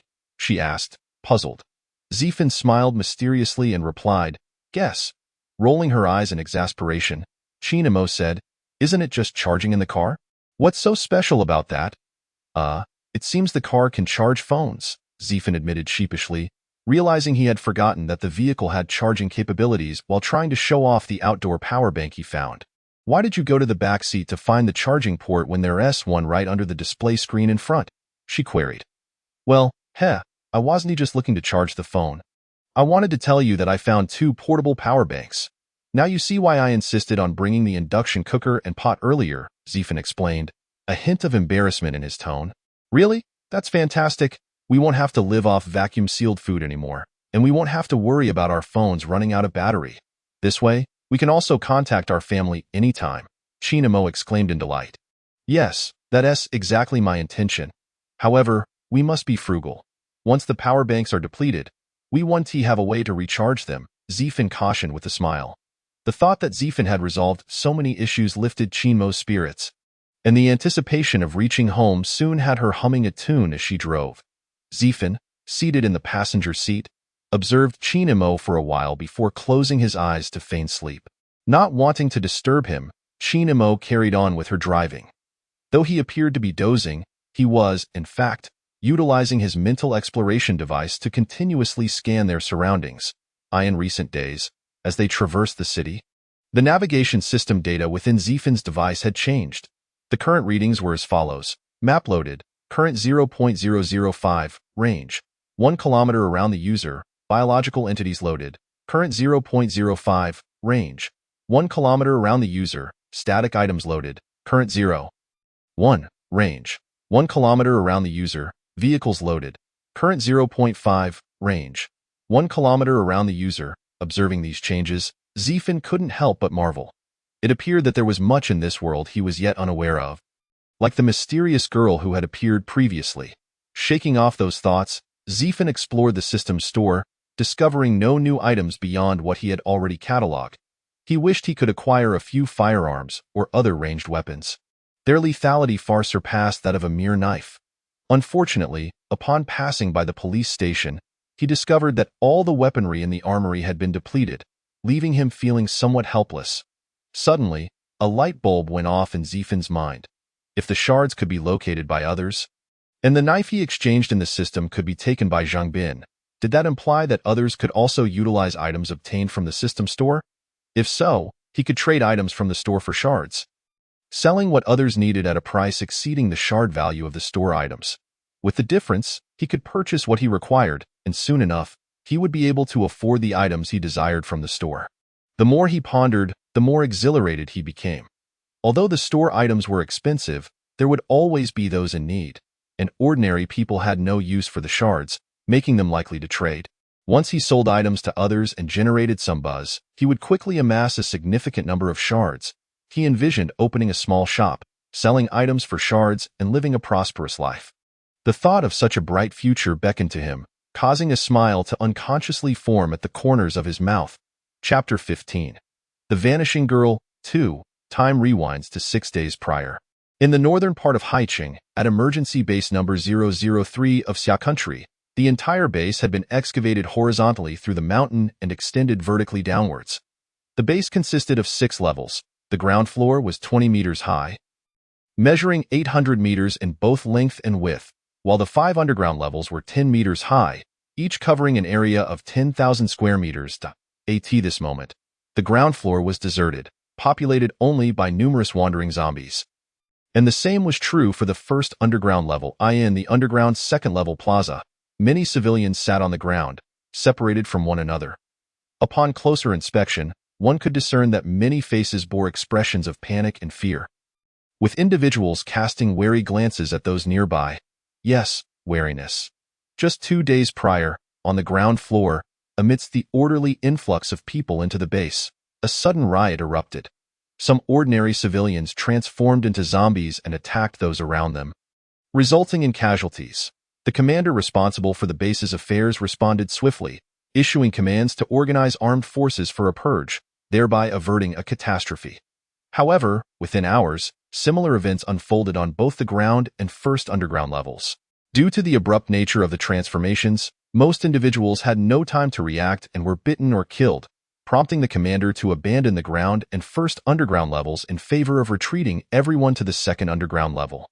The rapid sequence of events, coupled with the tense and fearful atmosphere, led to some civilians fleeing the emergency base from the ground floor, while many on the first underground level were trapped in the confined space, resulting in numerous fatalities.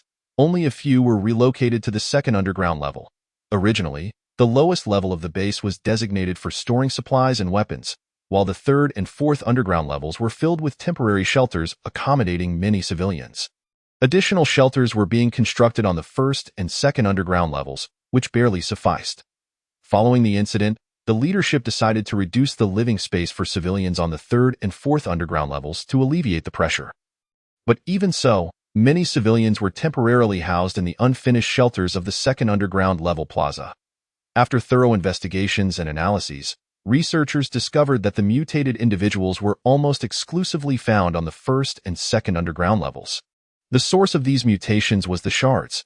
Those on the third and fourth underground levels had hastily arrived at the base during the outbreak and had not encountered the shards along the way. Conversely, some civilians who arrived later discovered the shards within the zombies during their escape to the base and mistakenly brought them along, believing they were valuable items. Consequently, prolonged exposure to the shards led to the transformation of these individuals into zombies due to a substance emitted by the shards themselves. Thus, the base conducted another extensive investigation, informing all civilians about the dangers of the shards and mandating that individuals entering the third and fourth underground levels undergo comprehensive checks before being allowed passage. The collected shards were isolated and preserved for research purposes.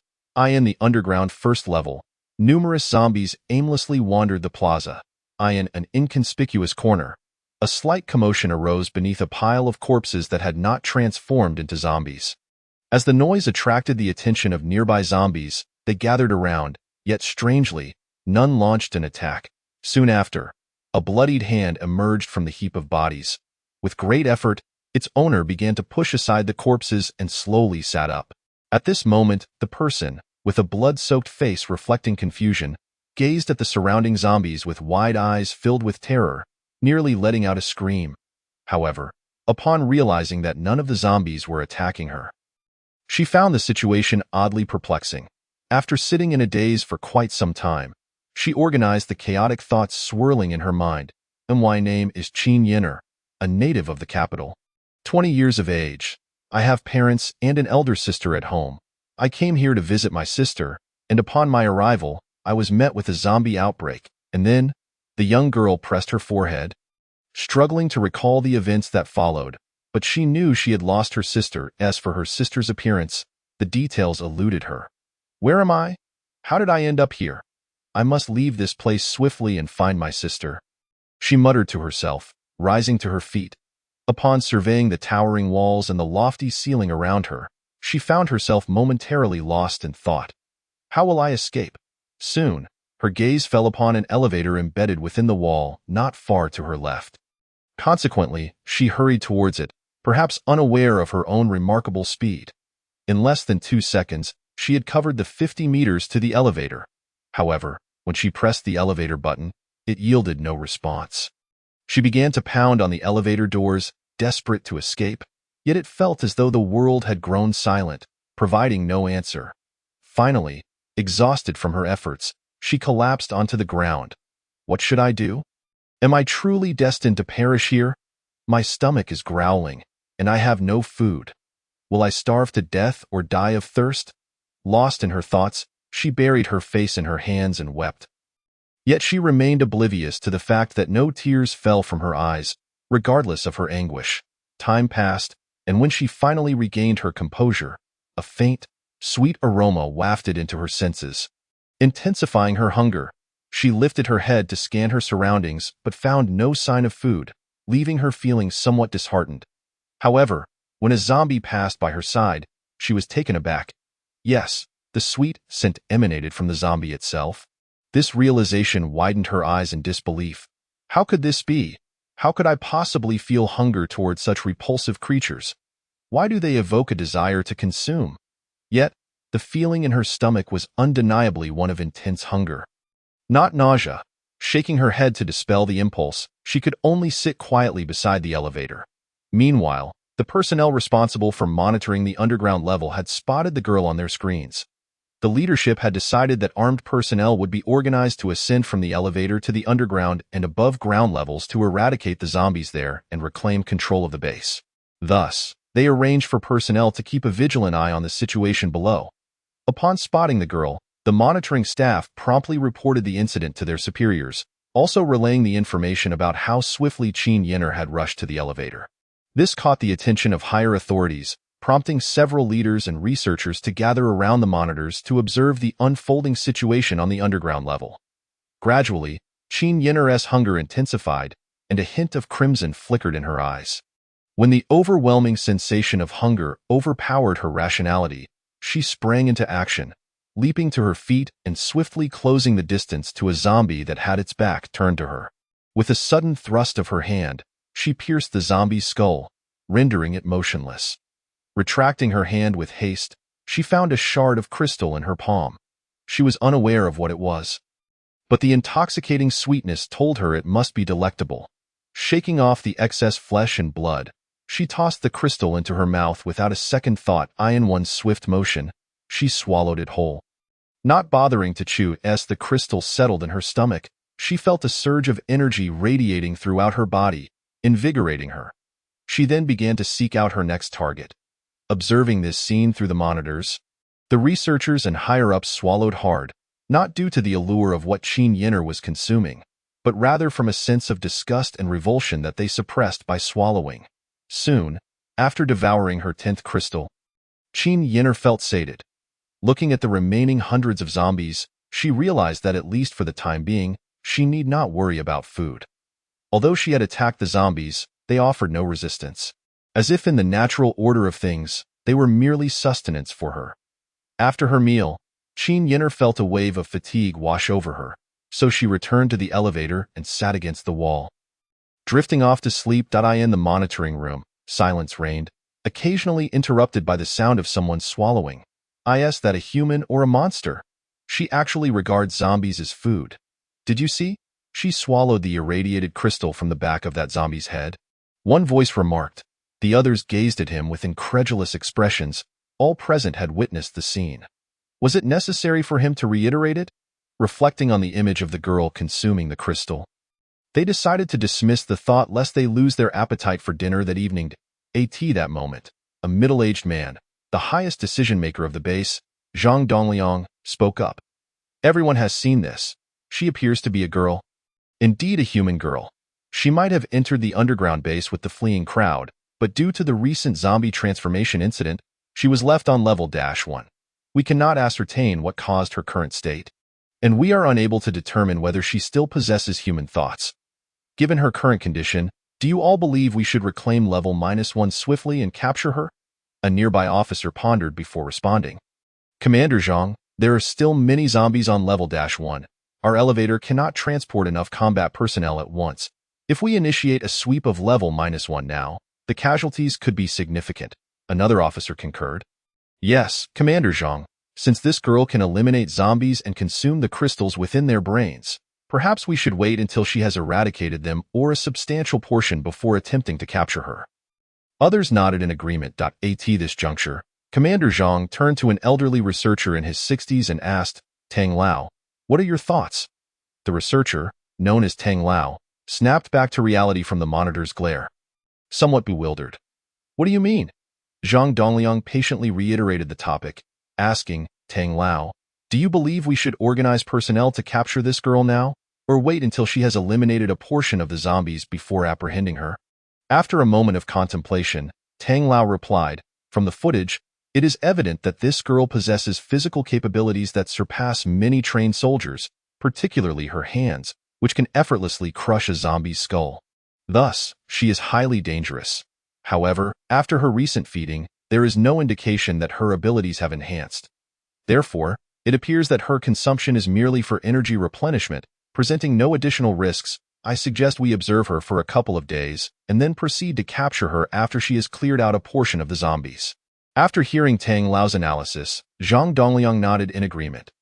"Let us heed Tang Lao's counsel. The monitoring personnel will maintain close surveillance on the girl in level -1, while the remaining personnel and soldiers prepare to reclaim level -1. And the researchers expedite the analysis of the collected crystals." "Understood," the group responded, dispersing to attend to their respective tasks. 4 hours later, in the underground level -1, Qin Yin'er awoke. She was uncertain how long she had been asleep, but upon waking, she felt hunger gnawing at her once more. She rose and resumed her assault on the nearby zombies, consuming approximately 20 more crystals before feeling full. After her meal, she sensed her body had grown lighter and her strength had increased significantly. Yet, weariness soon enveloped her again, prompting her to return to the elevator and sleep once more. Due to the shift rotations in the monitoring room, the newly assigned personnel failed to witness the footage of Qin Yin'er slaying zombies in the afternoon. Although orders had been issued, there was scant attention paid to the conditions on the basement level, resulting in the oversight of Qin Yin'er rising to feed point. 2 hours later, she awoke once more. Consuming 50 shards of crystal before slipping back into slumber, an hour later, she stirred again, devouring 100 shards of crystal. This time, rather than resting, she continued her onslaught, exterminating over 100 zombies, wrapping the shards she collected in her clothing and tucking them away. Subsequently, she approached the elevator, gripping its doors with both hands and slowly prying them apart.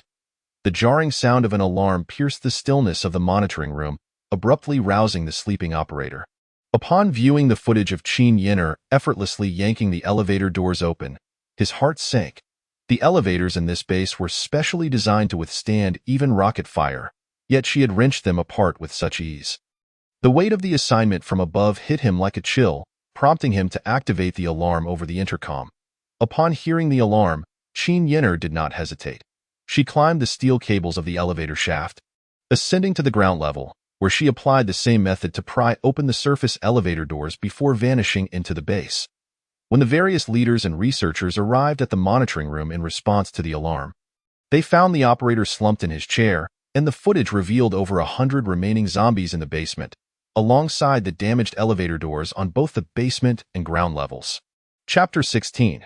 The Vanished Girl 3. The images on the monitor shocked the assembled leaders and researchers. After a moment of stunned silence, they inquired about the incident from the operator, who, unable to conceal the truth, recounted how he had initially fallen asleep and what he had seen upon awakening to the alarm. Once he finished, Commander Zhang ordered that the operator be taken away. Alas, such a crucial experimental subject has gone missing, and the state of the base is in disarray. We must expedite our recovery plan. Otherwise, when the zombies above discover the elevator's destruction, they will descend and block the shaft entirely, remarked one officer. Indeed, contact the external teams searching for supplies and have them return for support. We must collaborate internally and externally to restore the upper 2 levels of the base as swiftly as possible. Commander Zhang commanded. Several officers saluted before hastily departing. In the dead of night, a figure raced towards Haicheng, Qin Yin'er, who had just departed from the emergency base. At this moment, her sole focus was to return to Haicheng and find her sister. After a night of relentless running, she finally beheld the outline of Haicheng as the first light of dawn painted the horizon. Fatigue enveloped her, prompting her to rest by a small stream. With shards of crystal in hand, she felt a sense of disconnection, pondering her current state and why she relied on consuming these to replenish her energy. Unable to arrive at any conclusions, she shoved a handful of shards into her mouth. After consuming half of the shards, she felt sufficiently revitalized and approached the stream to drink. However, when she leaned down, she was taken aback by the sight of her blood-soaked visage in the water. Mirroring the state of her attire, frowning, she glanced around before shedding her clothes and stepping into the icy stream, relishing the refreshing sensation as the cold water cascaded over her body. Suddenly, she sensed an approaching presence nearby, but she remained unfazed, confident that her current strength rendered her impervious to threats from either humans or zombies. True to her instincts, moments later, four figures appeared before her, 3 men and 1 woman. The leader, a burly middle-aged man wielding a crude homemade gun, was flanked by a younger man resembling him, while the woman, with disheveled hair, stumbled along, occasionally pushed by the younger man, whose lewd gaze and crude remarks were evident. Upon spotting Qin Yin'er bathing in the stream, the 2 men in front froze momentarily, while the young man's eyes gleamed with desire. "Dad, this girl is stunning. Let us take her to. I'm tired of the one we have. Once we capture that other girl, we can dispose of her," he exclaimed. To his words, the woman shuddered in fear, raising her gaze towards Qin Yin'er and the 3 men. "No, please don't kill me, I beg you. Don't," she cried, but before she could finish, the young man struck her, warning, "Shut up. Do you want to attract zombies? If you keep shouting, I swear I'll kill you right now." He brandished a knife from his waist, and the woman, trembling, fell silent. The 2 men, now snapping out of their stupor, turned their fervent gazes towards the unclad Qin Yin'er. "Little girl, don't make any sudden moves. I have a gun," the leader cautioned. "Don't think about running away. This encounter is fate. If you comply, we can take you to the emergency base, and once there, you will be free." Qin Yin'er discerned the implications in his words, her brow furrowing as she stood up. The 3 men, alert, watched her closely, but their eyes glinted with lust at her alluring figure. The leader, cautious yet eager, commanded, "Come closer, little girl." As Qin Yin'er approached, her gaze grew increasingly cold. When she was near, the young man lunged at her with a wild shout, but she merely smiled slightly. Before they could react, she vanished from sight. A series of piercing sounds echoed, and the 3 men collapsed to the ground, 3 bloody holes appearing in the back of their heads, blood oozing forth. After dispatching the trio, Qin Yin'er ignored the woman's terrified screams and walked to the stream to wash her hands.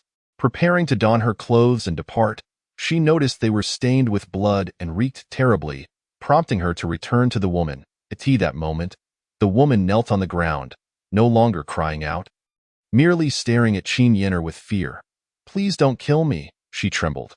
Qin Yin'er disregarded her pleas, stating flatly, "Take off your clothes." Although the woman was hardly in better shape, her attire was relatively clean. Complying without protest, the woman quickly removed her clothing and placed it on the ground, keeping her distance from Qin Yin'er. Once dressed, Qin Yin'er found the clothes fitting well, as she stood at 1.68 meters, while the woman was around 1.60. Surprisingly, the clothing didn't constrict her movements. After donning the attire, she paid no mind to the woman, grabbing the shards of crystal left on the ground before departing. Once Qin Yin'er left, the woman hurried to the young man's side, stripping him of his clothing before hastily collecting the knife and gun before fleeing the scene.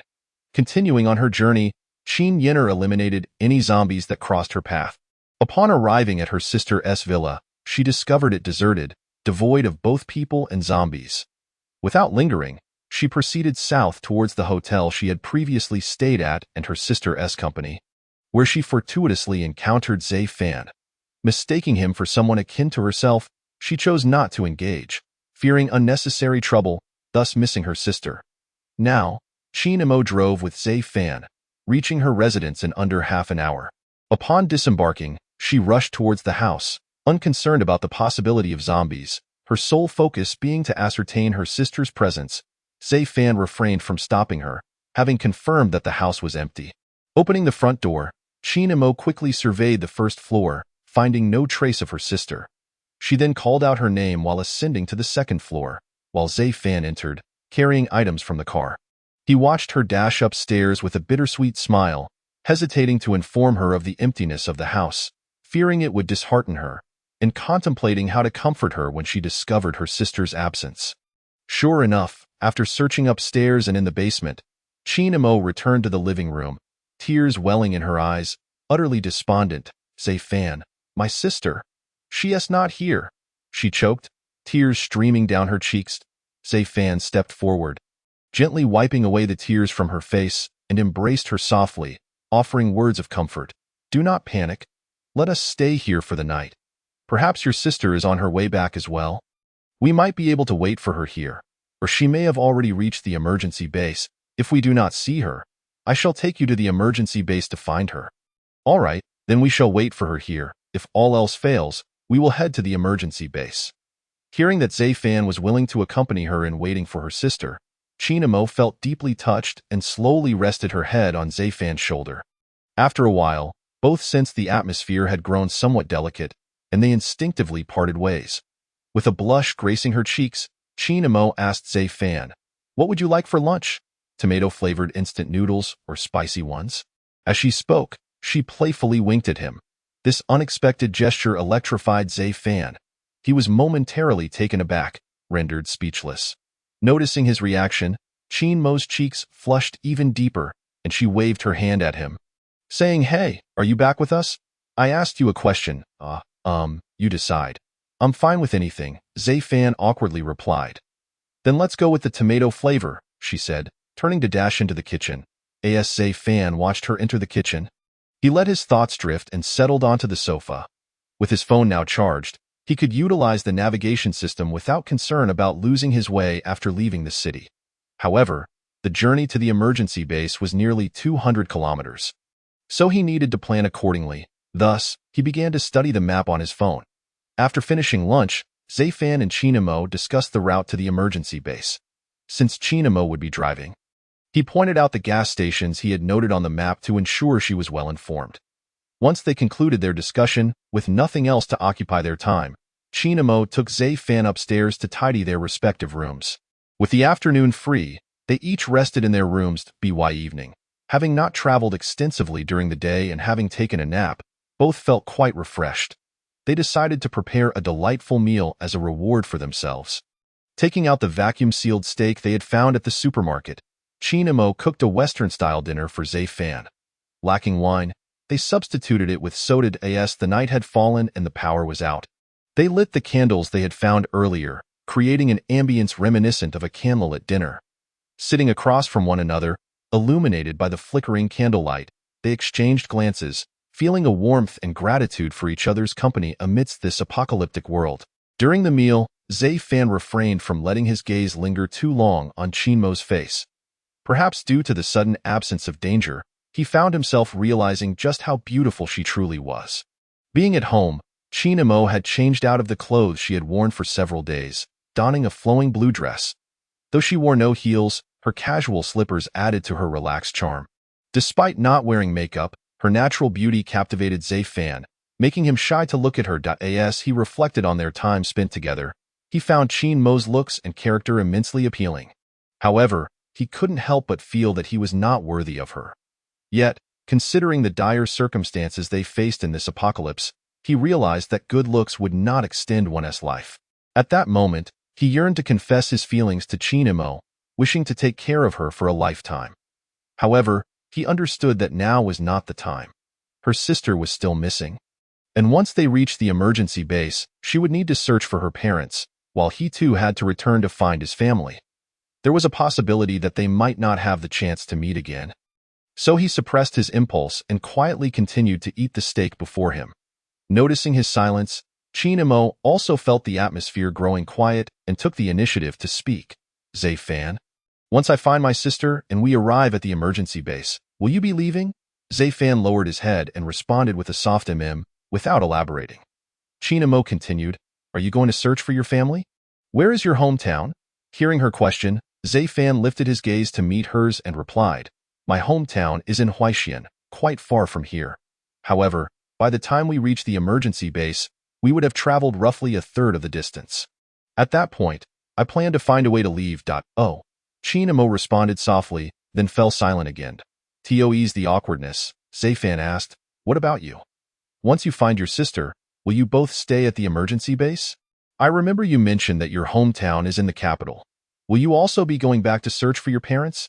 Chinamo gave a bitter smile and said, as long as I can find my sister quickly, I will be content. My parents called me before heading to the emergency base, so they should be all right. As two girls, if we were to search for our parents, we would likely be devoured by zombies or captured by bad people before we even arrived. Zayfan longed to tell Chinamo that he would take them back to his hometown first to find his family, and then accompany her to the capital to look for her parents. However, the words caught in his throat. The outside world was indeed perilous, and he was uncertain whether he could adequately protect her or them. Observing Zayfan's hesitance, Chinamo seemed to grasp his unspoken thoughts.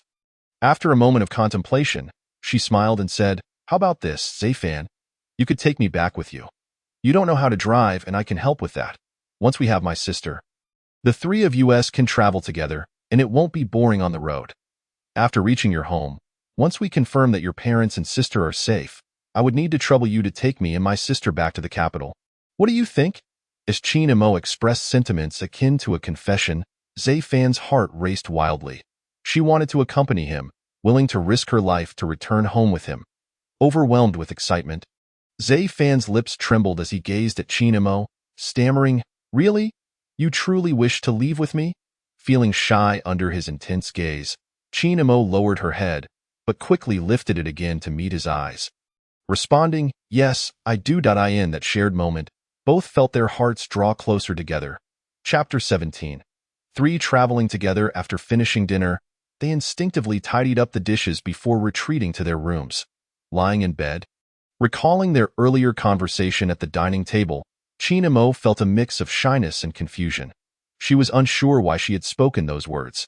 It was simply that Zayfan's constant presence brought her comfort. She wished to continue following him, not wanting to part ways. Perhaps this feeling was what one would call affection. After all, she had never truly liked anyone before. Though Chinamo was already 26, her upbringing had been strict, and her busy work schedule left little opportunity for interaction with the opposite sex. Zayfan had thus far been the male with whom she had spent the most time. He had not abandoned her in her darkest moments, but had been her constant protector, which deeply moved her.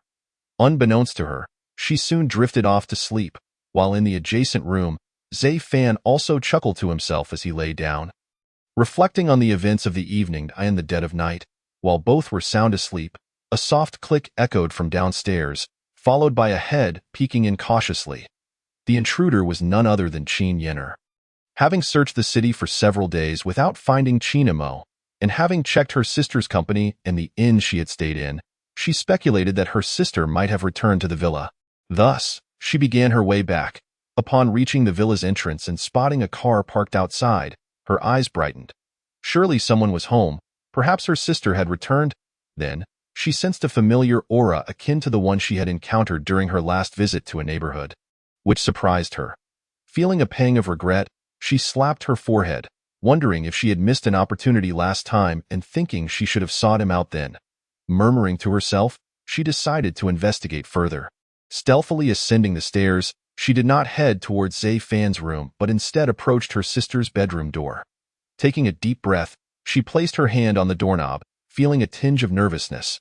What if the person inside was not her sister? Or worse, what if there was no one at all? After hesitating for a couple of seconds, she opened the door. Although it was nighttime, her senses had sharpened, allowing her to discern the interior. There lay a figure in the bed, seemingly a woman, igniting a flicker of excitement within her. As she drew closer to see the face of the person in bed, she instinctively covered her mouth, tears streaming down her cheeks. It was indeed her sister. Thank goodness, I've finally found you, she thought, suppressing her cries. After calming her emotions, she opted not to wake her sister, instead shedding her clothes and slowly snuggling under the covers beside her, wrapping her arms around her as she fell asleep. The following morning, in a hazy state, Chinamo felt a weight on her body. Still half asleep, she suddenly jolted awake, letting out a startled gasp in the adjacent room. Zay Fan also stirred at the noise and rushed to Qin Mo's room, simultaneously activating his detector to check for zombies. However, when he burst through the door, the sight before him rendered him speechless. There sat Qin Mo, her shoulders exposed, looking alarmed on the floor, while on the bed was a young girl, her upper body bare, rubbing her eyes and sleepily saying, "Sister, why are you yelling so early? I haven't had enough sleep yet." Immediately, he set his hands down and gazed at the figure of Qin Mo on the ground. Initially, Qin Mo, seated on the floor, wore an expression of sheer panic, but upon hearing the voice and looking towards the bed, her entire demeanor shifted to one of stunned disbelief. She beheld the face she had long cherished in her thoughts, and without hesitation, she covered her mouth and began to weep. Upon hearing her cries, the girl on the bed quickly reacted, scrambling to the edge of the bed, descending to embrace Qin Mo, comforting her while tears streamed down her own face. Witnessing this poignant scene, Zay Fan found himself unable to bear it any longer.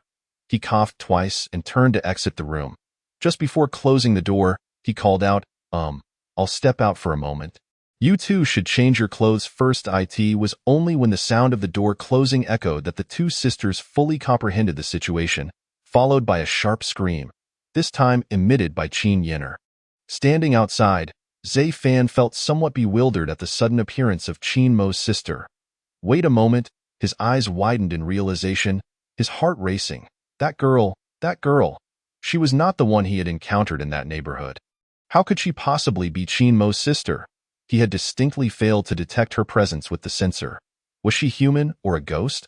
Was she truly Qin Mo's sister?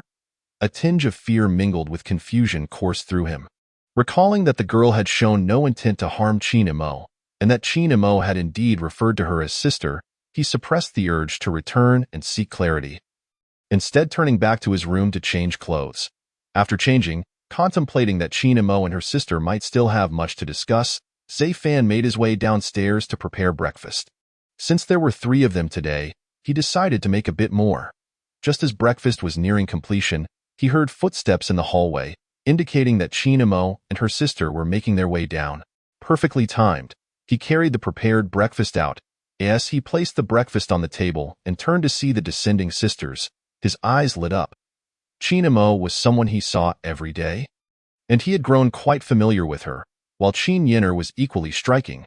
Her stature and features reminiscent of Qin Mo both were adorned in long dresses, one blue and the other black, which accentuated their charm.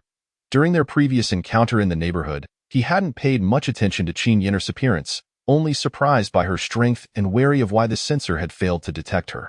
Now, upon closer inspection, she was undeniably beautiful, and together, the sisters radiated a beauty that transcended mere addition.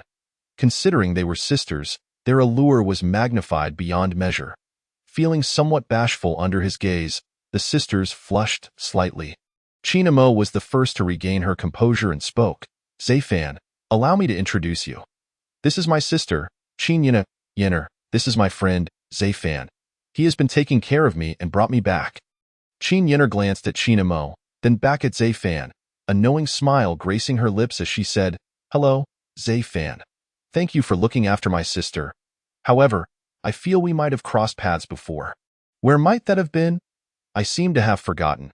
She stepped closer to Zay Fan, extending her hand, and with a playful wink, unseen by her sister, she exuded a delightful charm.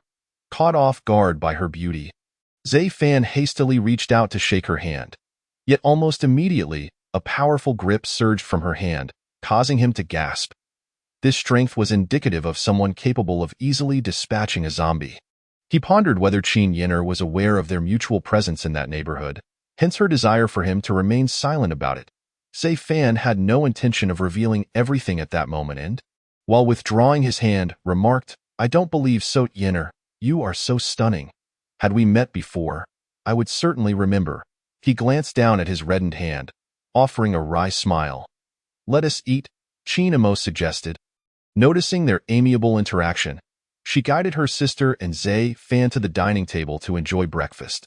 The meal consisted of simple bread and milk.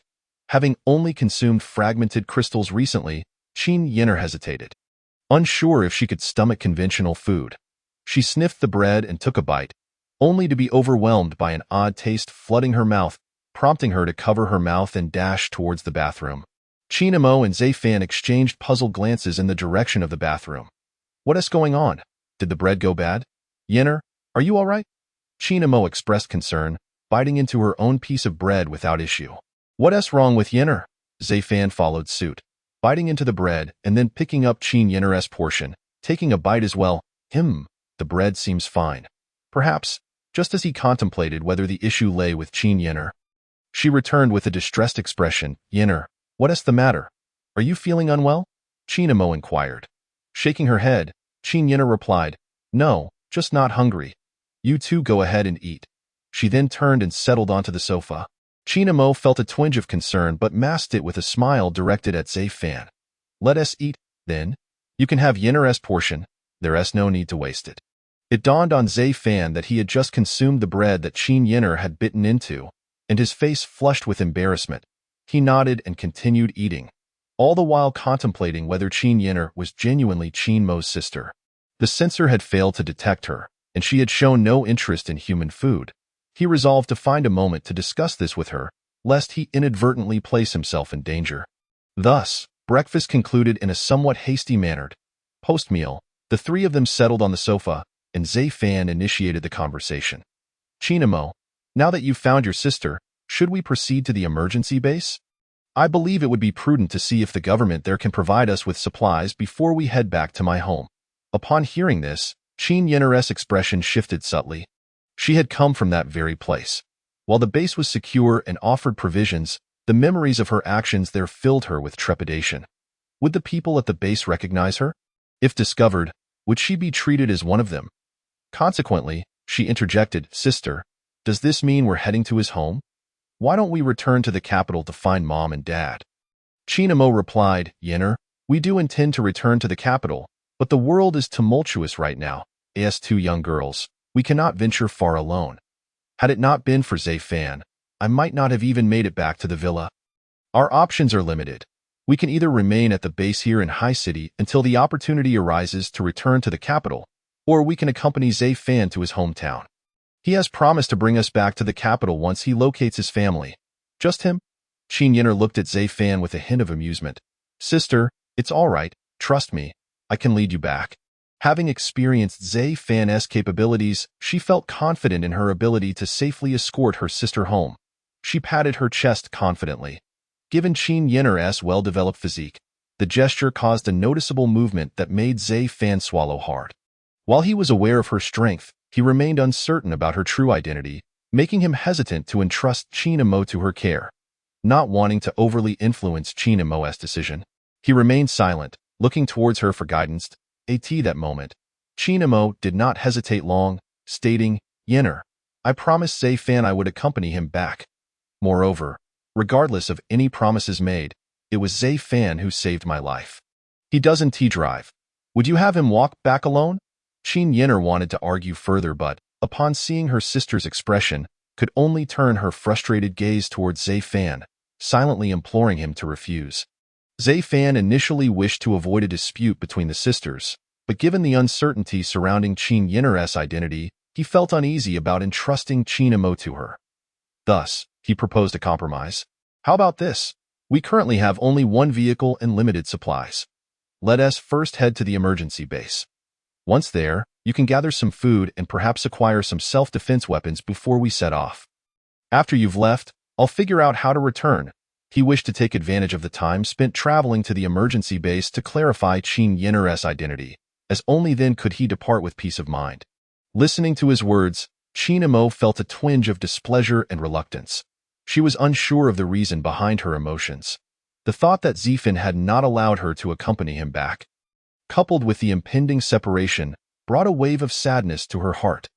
Nevertheless, she refrained from voicing her feelings. After all, she was, on one hand, his younger sister, and on the other, her sister had mentioned returning to find her family, making it difficult for her to argue against it. Yenner intended to say more, but upon noticing the reluctance in her sister's eyes, her heart softened, and she reluctantly agreed, reasoning that she could simply wait at a distance from the emergency base until her sister arrived. After the three discussed their plans, they each returned to gather their belongings. Zifen placed the items he had brought the previous day into the car, while Qin Yin'er, having left her belongings at the hotel, had little to pack. Instead, she assisted her sister with her preparations and borrowed some clothes from Chinamo to take along. Ultimately, the trio set off together, driving toward the emergency base. Chapter 18. An unexpected encounter. Having departed from Chinmo's home, they reached the highway in under half an hour. Zifen, seated in the front passenger seat, scanned the surroundings with a detector while observing Qin Yin'er in the back seat. Despite having a bird's eye view of the map, he was unable to locate her within the vehicle. However, when he shifted his focus back inside, he found Qin Yin'er resting with her eyes closed, her long lashes fluttering occasionally and her sensuous lips adorned with a faint smile, rendering her face stunningly beautiful. It was hard to fathom that this girl was not human. What could she possibly be? Lost in contemplation, he was suddenly jolted when Qin Yin'er's eyes flew open, and she leaned forward. Zifen then noticed the situation unfolding in his mind. A kilometer ahead, a mass of vehicles was stacked together, completely blocking the road, with numerous zombies wandering among them. Both he and Qin Yin'er exclaimed in unison, "Stop the car, quickly!" After exchanging glances, Zifen spoke. "The road ahead is impassable. It is blocked by many vehicles, and there are numerous zombies in that vicinity. We must turn around." Upon hearing this, Chinamo slowed the vehicle and pulled over to the side of the road, gazing at them with a puzzled expression. "How do you know this?" she inquired. "If we don't take this route, we'll have to turn back onto the national road, which would take much longer." Although she did not understand how they knew about the situation ahead, she nevertheless turned the car around, muttering under her breath about their newfound fortune-telling abilities. However, she quickly dismissed her thoughts and adjusted the navigation to avoid the highway. Continuing to drive. Seeing that Chinamo had ceased her inquiries, Zifen and Qin Yin'er both exhaled in relief. They exchanged a glance, Zifen's eyes reflecting a hint of vigilance, while Qin Yin'er's held a trace of amusement. Exiting the highway transformed a journey that would normally take 4 hours into one that would span six. As they set out near noon, they were compelled to consider finding a place to rest along the way. Zifen utilized his phone's map to search for options while Chinamo drove. Fortunately, once off the highway, gas stations were plentiful, and they would pass through several villages, alleviating concerns about sleeping in the car that night. After about 2 hours of driving, they approached a gas station indicated on the map.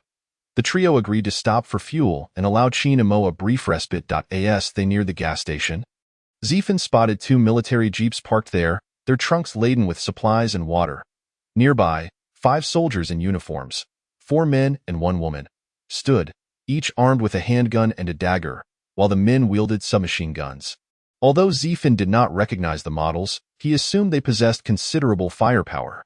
Given that they were soldiers and included a woman, Zifen felt less anxious. He contemplated the possibility of engaging with them, hoping to acquire their weapons for enhanced survival capabilities in the future. As Chinamo drove into the gas station, the soldiers emerged from the convenience store, weapons at the ready. Upon seeing the armed individuals, Chinmo's anxiety surged. "Zifen, perhaps we should leave. They have guns," she suggested. Zifen hesitated momentarily, having weighed the potential danger of confronting them against the safety of Chinamo and her sister. However, considering their firearms and the road ahead, he resolutely replied, "It's fine. They are soldiers, and there's a woman among them. It should be manageable. We can inquire about their destination, and if they're heading to the emergency base, we might travel with them for safety." Trusting Zifen, Chinamo paused only briefly before complying, gradually steering the car closer to a gas pump and lowering the window to greet the approaching soldiers. As the soldiers approached, weapons raised, they were momentarily taken aback by the stunning visage of Chinamo, unable to comprehend why a woman would dare venture out alone in such perilous times. The appearance of a young man beside her clarified their confusion. It seemed these two were merely passing through in search of safety. Chinamo, intimidated by the soldiers' firearms, remained silent, while Zifen addressed them. "Hello, comrades. We have fled from Haicheng. We noticed this gas station and, as our fuel was running low, we hoped to refuel before continuing our journey." The leading soldier responded, "Greetings, young man. What brings you out at this hour? Most have already made their way to the emergency base. Are you also headed there?" "Indeed," Zifen replied. We were delayed while searching for my sister in the city. Thankfully, we encountered no danger, and now that I have found her, we are hastening to the emergency base. Are you gentlemen also en route to the base? Might we accompany you?" Hearing Zifen refer to Qin Yin'er as his sister elicited an eye roll from her, though she refrained from comment. The soldiers exchanged glances, recognizing the youthfulness in Zifen's face, which indicated he was younger than Qin, and it became evident that when he mentioned his sister, he did not refer to the driver. This revelation illustrated their courage. Instead of succumbing to fear amid the zombie outbreak, they had prioritized finding family before departing together. The soldiers felt a profound respect for Zifen's bravery. The lead soldier nodded. "Perfect timing. We are also heading to the emergency base. Once you finish refueling, you can travel with US.ITS on our way, and we can escort you." "Thank you, sir," Zifen replied, his heart soaring at the prospect of traveling with the soldiers. Easing concerns about safety, he exited the vehicle, followed closely by Qin Imo and Qin Yin'er. Upon stepping out, the soldiers' eyes brightened at the sight of the two beautiful young women, though their interest remained respectful and brief. The lead soldier gestured for his companions to retrieve the gas card they had just used, offering it to Zifen. Throughout the refueling process, Zifen maintained a watchful eye on the soldiers, noticing their clear intentions and lack of undue interest in Qin Imo and her sister. He finally relaxed. As they refueled, the group exchanged introductions. The leading soldier was named Zhan Hao, while the others were Qin Tian, Wu Ming, Wang Yi, and Imolan. They revealed they had been dispatched by the emergency base to gather supplies. Originally, their team comprised 8 members, but they had suffered losses during a recent zombie attack. Their somber expressions conveyed the weight of their experiences and sacrifices, prompting Zifen and the others to feel a mix of admiration and sorrow for the soldiers' plight. After refueling, they took a brief respite at the gas station, consuming a modest meal before continuing their journey. Qin Yin'er, however, abstained from food, feigning a lack of appetite, which left Qin Imo feeling concerned but unwilling to press the matter at that moment. As the two jeeps traveled in tandem, Zifen's group found themselves securely positioned in the middle. By evening, the 3 vehicles entered a village, halting at a spacious home where they decided to rest for the night. Following dinner, the group turned in early. Having only just met, Zifen hesitated to voice his desire to inspect the soldiers' weapons, suppressing his longing as he retreated to his room.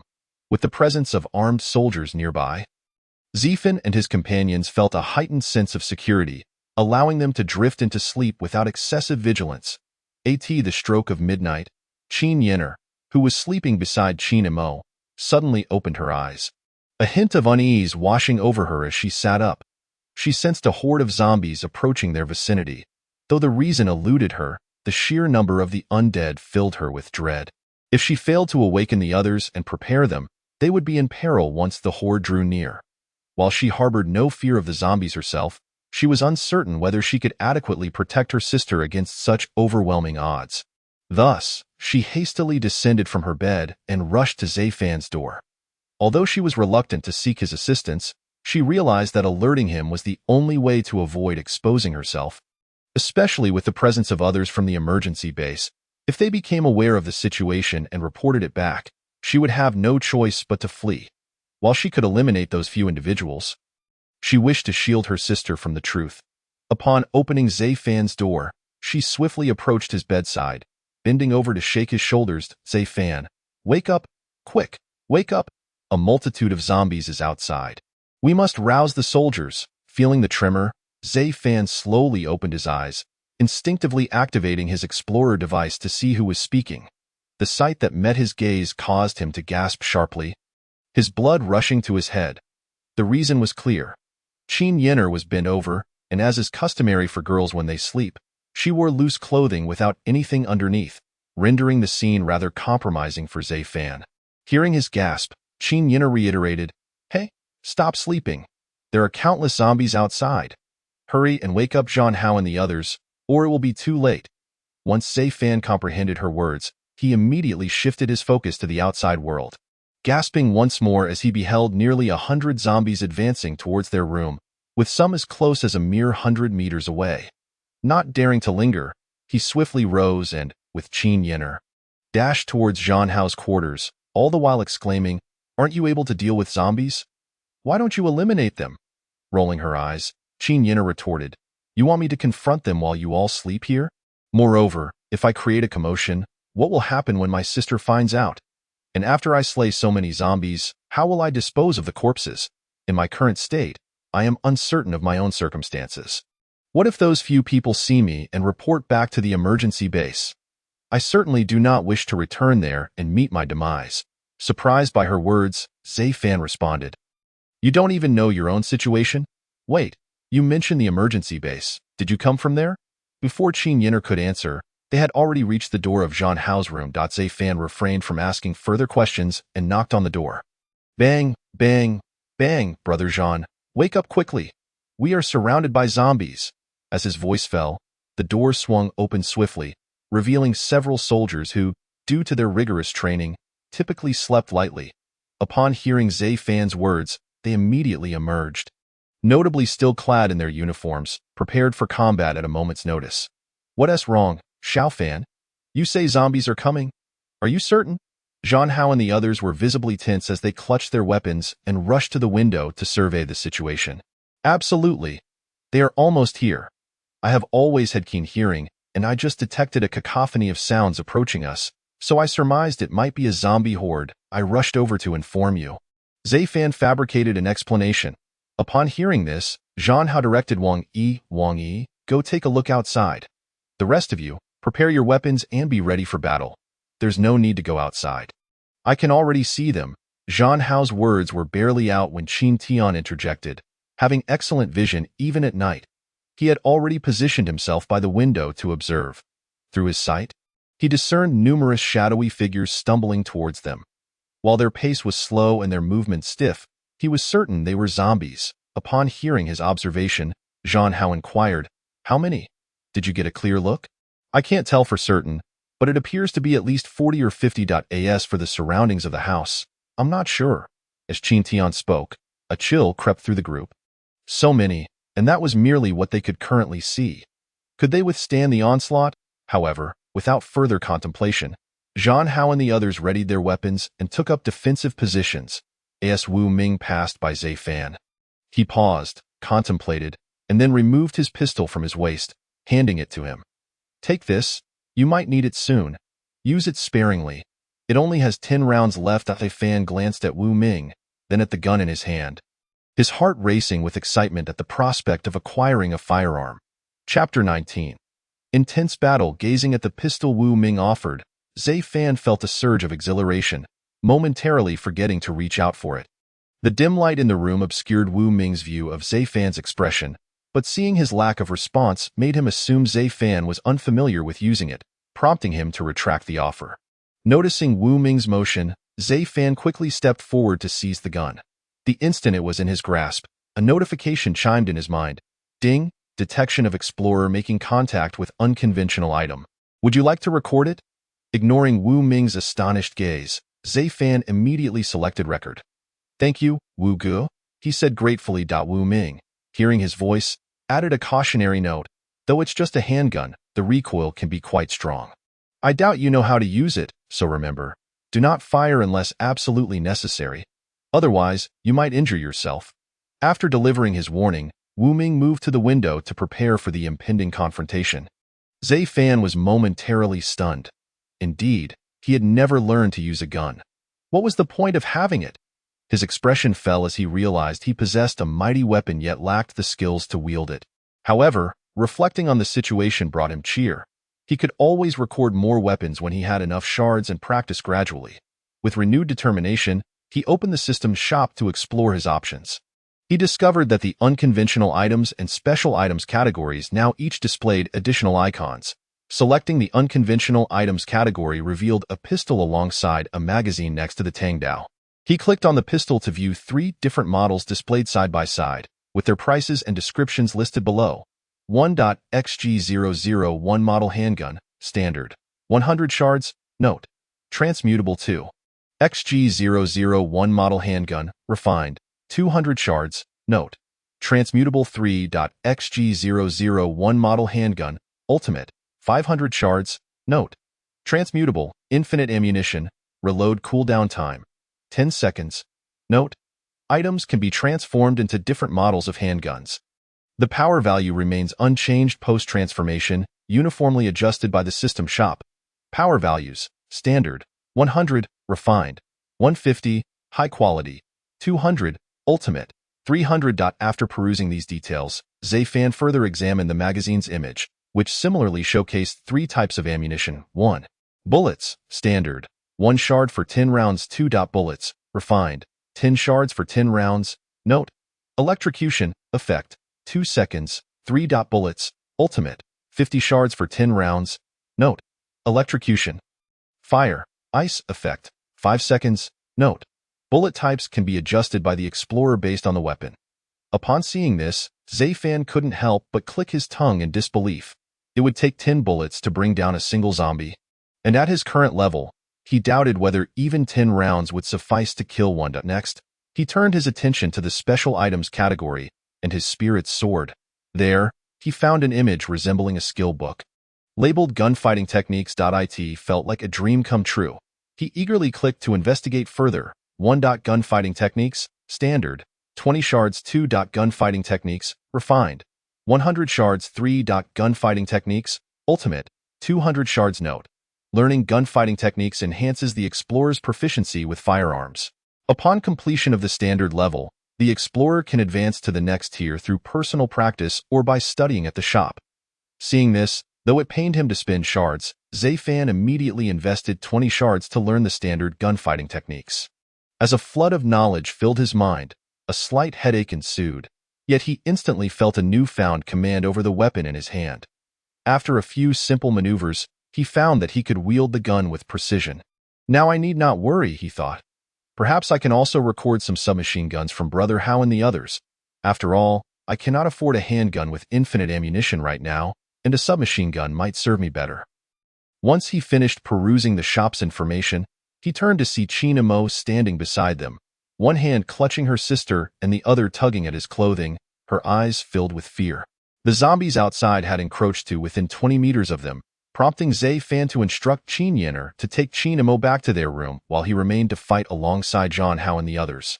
At Zhang Hao's command, a deafening gunfire erupted within the room, the flames spewing from the gun muzzles illuminating the entire space, as well as the harrowing scene before them. Outside, the close proximity of the zombies created a dense mass, rendering it impossible to discern the exact locations of their heads. Zhang Hao and his companions could only rely on their keen combat instincts, attempting to spray bullets towards where the heads of the standing zombies should be, though most of the rounds struck their bodies instead. After a volley of fire, numerous zombies had already collapsed, yet many more continued their relentless advance, with only 5 submachine guns and a handful of pistols at their disposal. And although they still had sufficient ammunition, they could not establish effective firepower to suppress the horde. It was only a matter of time before the zombies reached them, with a determined grimace. Zayfan dashed back into the room, feigning the act of retrieving something. Moments later, he emerged wielding 5 tang swords, placing one beside each of Zhang Hao's team members while advising them to use the swords against the zombies should they come too close. In their intense focus, Zhang Hao and the others did not inquire about the origin of the swords. After 2 more rounds of shooting, the zombies were now a mere 3 meters away from them. With time running out for a magazine change, Zhang Hao directed Mo Lan to fall back and reload, while the remaining 4 seized the swords at their sides, bracing against the windows to strike down the approaching zombies. Just as Mo Lan finished reloading, the zombies began to scramble through the windows. Fearing friendly fire, she could only aim her gun at the windows and the door, continuously taking aim. Should her comrades falter and allow the zombies to breach, she would be forced to fire. Zhang Hao and the others, unable to pinpoint the heads of the zombies attempting to invade through the windows, swung their blades indiscriminately. Thanks to the length of the sword Zayfan provided, they could maintain a safe distance from the grasping undead. While they managed to hold their ground at the windows, the relentless pounding at the doors signaled the approach of more zombies. The feeble wooden barrier trembling as if it might collapse at any moment. Sure enough, within 2 minutes, a resounding crash echoed as the door was thrust open by the zombies, and Mo Lan, who had been steadfastly aiming her weapon in that direction, squeezed the trigger. With Zhang Hao and the others guarding the windows, Zayfan found himself unable to intervene. He stood beside Mo Lan, brandishing both his own sword and the one he had given her. After Imolan emptied her magazine, a pile of zombie corpses had accumulated at the entrance, yet a dozen more had managed to crawl over the fallen bodies and surge inside. Zai Fan handed the sword to Imolan, who had discarded her firearm, and charged forward. Utilizing the scanner from the explorer and emboldened by his immunity to the zombie virus, he swiftly engaged the horde. Each swing of his blade finding its mark on the zombies' heads. Imolan, following closely behind, found herself at a slight disadvantage. Relying on instinct, she struck at the zombies' bodies. However, some zombies, impervious to injury, withstood her blows and lunged toward her. A chill ran through Imolan as she realized her predicament. Determined to sacrifice herself to take down a few more zombies for her comrades, she fought valiantly, even as one of the zombies seized her. Ultimately, she was overwhelmed, and with no complaints or regrets, she closed her eyes, accepting her fate in a heartbeat. Zai Fan had witnessed the zombies pouncing on Imolan and, despite her valiant efforts to slay two of them, she was still brought down by the others. Not wishing to see her perish, he drew his sidearm and fired at the zombies surrounding her. With his proficiency in gunplay and a clear view of their positions, he dispatched the remaining intruders with only a few well-placed shots. Not daring to shoot at the zombies on Imolan, he instead swung his sword and swiftly dispatched them, freeing her. To her astonishment, Imolan realized the zombies had not bitten her. Although she felt their weight still pressing down on her, their strength had waned. Suddenly, she felt herself lifted as powerful arms encircled her neck. Blinking open her eyes, she found herself staring into the face of Zai Fan, who had rescued her. Flushing with embarrassment, she stammered, "Did you kill those zombies? How are you?" Zai Fan inquired, fully aware of her injuries. Despite knowing she had been scratched, he was not concerned about her being infected, as he possessed the antidote, but he needed to act nonchalant. Imolan was momentarily taken aback by his words. "I was just scratched by a zombie. Doesn't that mean I will become one too? No, I can't stay here. If I turn into a zombie, I will endanger everyone." With that thought racing through her mind, she forced herself to push Zai Fan away and staggered toward the door. As she dashed outside, Zai Fan was momentarily stunned, but once he comprehended her actions, he hesitated, contemplating whether to pursue her. Before he could decide, he called out to Zhang Hao and the others. Imolan might have been scratched by a zombie. She ran out on her own. "You all stay here and guard the house while I go after her." The group, previously focused on battling the zombies, froze momentarily at his words before their eyes turned bloodshot with rage. "Damn zombies, die! I will eradicate every last one of you," they roared, their fury driving them to fervently swing their weapons. Meanwhile, Zai Fan ignored their cries and sprinted out the door. As he pursued Imolan's figure in his mind, he followed closely behind, wary of attracting more zombies with his shouts. After nearly 10 minutes of running, perhaps fatigued, Imolan ceased to sprint, instead staggering onward. Zai Fan, though breathless, did not relent and continued to close the distance. When he was about 10 meters away, it seemed Imolan sensed his presence. She turned, surprise evident in her eyes as she called out, "Zai Fan? Why did you follow me? Stay away. I've been scratched by a zombie. I will soon turn into one too. I don't want to burden you. Nor do I want to harm anyone. Just let me find a quiet place to wait it out, and I will end my life before I become a zombie." Tears began to well in her eyes as she spoke. Zai Fan paid no heed to her words. Having exhausted much energy in the recent fight, he was too fatigued to engage in conversation. Instead, he silently approached her. Frustrated by his persistent advance, Missouri Lawn shouted, "Did you not hear what I said? I told you to leave. If you come any closer, I will take my own life right here." With that, she drew a dagger from her waist and pressed it against her throat. In response, Zai Fan halted, amusement flickering in his gaze. Though it was now nighttime, he could still discern Imolan's features through the scanner. She was indeed quite beautiful. In the daylight, her military cap had obscured her striking appearance. But now, with her hair in a shoulder-length ponytail and her bangs dampened by sweat, her large eyes glistened with tears. Her finely shaped nose quivered, and her lips trembled, presenting a stark contrast to the composed soldier he had first encountered. In this moment, she resembled a frightened kitten, though he noted she was more akin to a larger cat, her stature comparable to that of Qin Mo with a resigned shake of his head. Zai Fan spoke, Mo Lan, may I address you by that name? Listen to me. Although you've been scratched by a zombie, it does not mean all hope is lost. I happen to possess a means to save you. But you must promise me that if I do, you will not disclose this method to anyone. I fear that drawing attention to myself could lead to trouble, and you wouldn't want me to risk my life after saving yours? Would you? Mo Lan did not immediately trust his words, her stubbornness surfacing as she retorted, Zai Fan, don't deceive me. If you have such a remedy, you should offer it to the government. That way, the zombie crisis could be resolved, and both soldiers and civilians would be spared from their threat. Zai Fan couldn't help but admire her concern for the nation and its people, yet he felt a tinge of exasperation as he replied, I wish I could present it to the government, but I just arrived from High City and have yet to reach the emergency base. Moreover, I cannot guarantee that this remedy will work completely. Otherwise, why would I say there might be a chance of failure? He had no choice but to fabricate a lie. Upon hearing his explanation, Mo Lan felt a bit awkward. Right? Didn't he promise certainty? So, do you have this remedy on you? I am willing to give it a try. Chapter 20. Shattered crystals. Upon hearing Mo Lan's words, Zai Fan exhaled a sigh of relief. He exchanged a vial of virus serum, common, from the marketplace and, glancing at his dwindling supply of 16 shattered crystals, couldn't help but shake his head with a wry smile. After toiling for over 10 days, he found himself back at square one. Nonetheless, he felt a semblance of comfort when he recalled the multitude of zombies still lying at his doorstep. Although the collection of shattered crystals from the bodies of those zombies would amount to merely over 100, it was certainly better than having none at all. However, the thought of Qin Yenner also collecting shattered crystals caused his expression to change. Surely, by the time he returned, those crystals would have already found their way into her pockets, making them difficult to obtain. He was no match for her in a confrontation and couldn't boldly request them either, which made his head throb with frustration. Deciding to set those thoughts aside, he approached Mo Lan to treat her.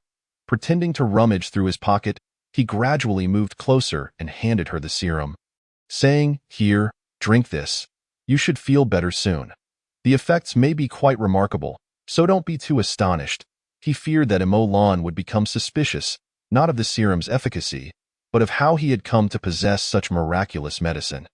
Taking the small vial from Zai Fan's hand, Mo Lan tilted her head back and drank the serum. As it slid down her throat and settled in her stomach, a refreshing sensation coursed through her body. Almost immediately, the pain from the zombie's scratch dissipated, replaced by a mild tingling sensation, and she felt an immense lightness envelop her, compelling her to close her eyes and revel in the experience. After a while, as the effects began to wane, Mo Lan opened her eyes and gazed at Zai Fan in astonishment. Zai Fan, this medicine is truly extraordinary. I can hardly believe it, but my wounds feel healed, and my strength feels rejuvenated, perhaps even more than before. Understanding that this was merely the serum's effect and unable to provide an explanation, Zai Fan replied, Yes, the medicine is indeed remarkable, but its exceptional properties prevent mass production. Therefore, I must implore you to keep this matter confidential. Let it be our little secret, shall we? Mo Lan, seemingly lost in thought, blushed slightly and responded, All right, this will be our secret. I won't speak of it. Also, thank you. If it weren't for you, I might have perished in that room or become a zombie myself. Thank you. As she spoke, she leaned closer to Zai Fan and planted a kiss on his cheek, her face flushing deeper as she lowered her gaze. Unable to meet his eyes, Zai Fan was taken aback by Mo Lan's sudden gesture, his cheeks reddening as he cleared his throat and said, We should head back quickly. Otherwise, Hao Gu and the others will start to worry. Mo Lan replied softly, following him as they made their way back. At home, Zhan Hao and the others were busy cleaning up the battlefield. They first carried the zombies outside and then re-established the door, securing it before sitting down to rest. Periodically, they would rise to gaze out the window, hoping to catch sight of Zai Fan and Mo Lan's return. After approximately half an hour, the door creaked open, and Zai Fan and Mo Lan entered the house quietly. The moment they stepped inside, Zhan Hao and the others sprang to their feet and approached them. Surrounding the pair, Zhan Hao asked with concern, Mo Lan, are you all right? Zai Fan mentioned you were injured. Is that true? Seeing their genuine concern for her well-being, Lan felt a wave of gratitude wash over her. She glanced at Zai Fan before replying, "No, I'm fine. I thought I was injured when the zombie grabbed me, and I didn't want to burden everyone, which is why I ran outside." Later, Zai Fan caught up with me and checked.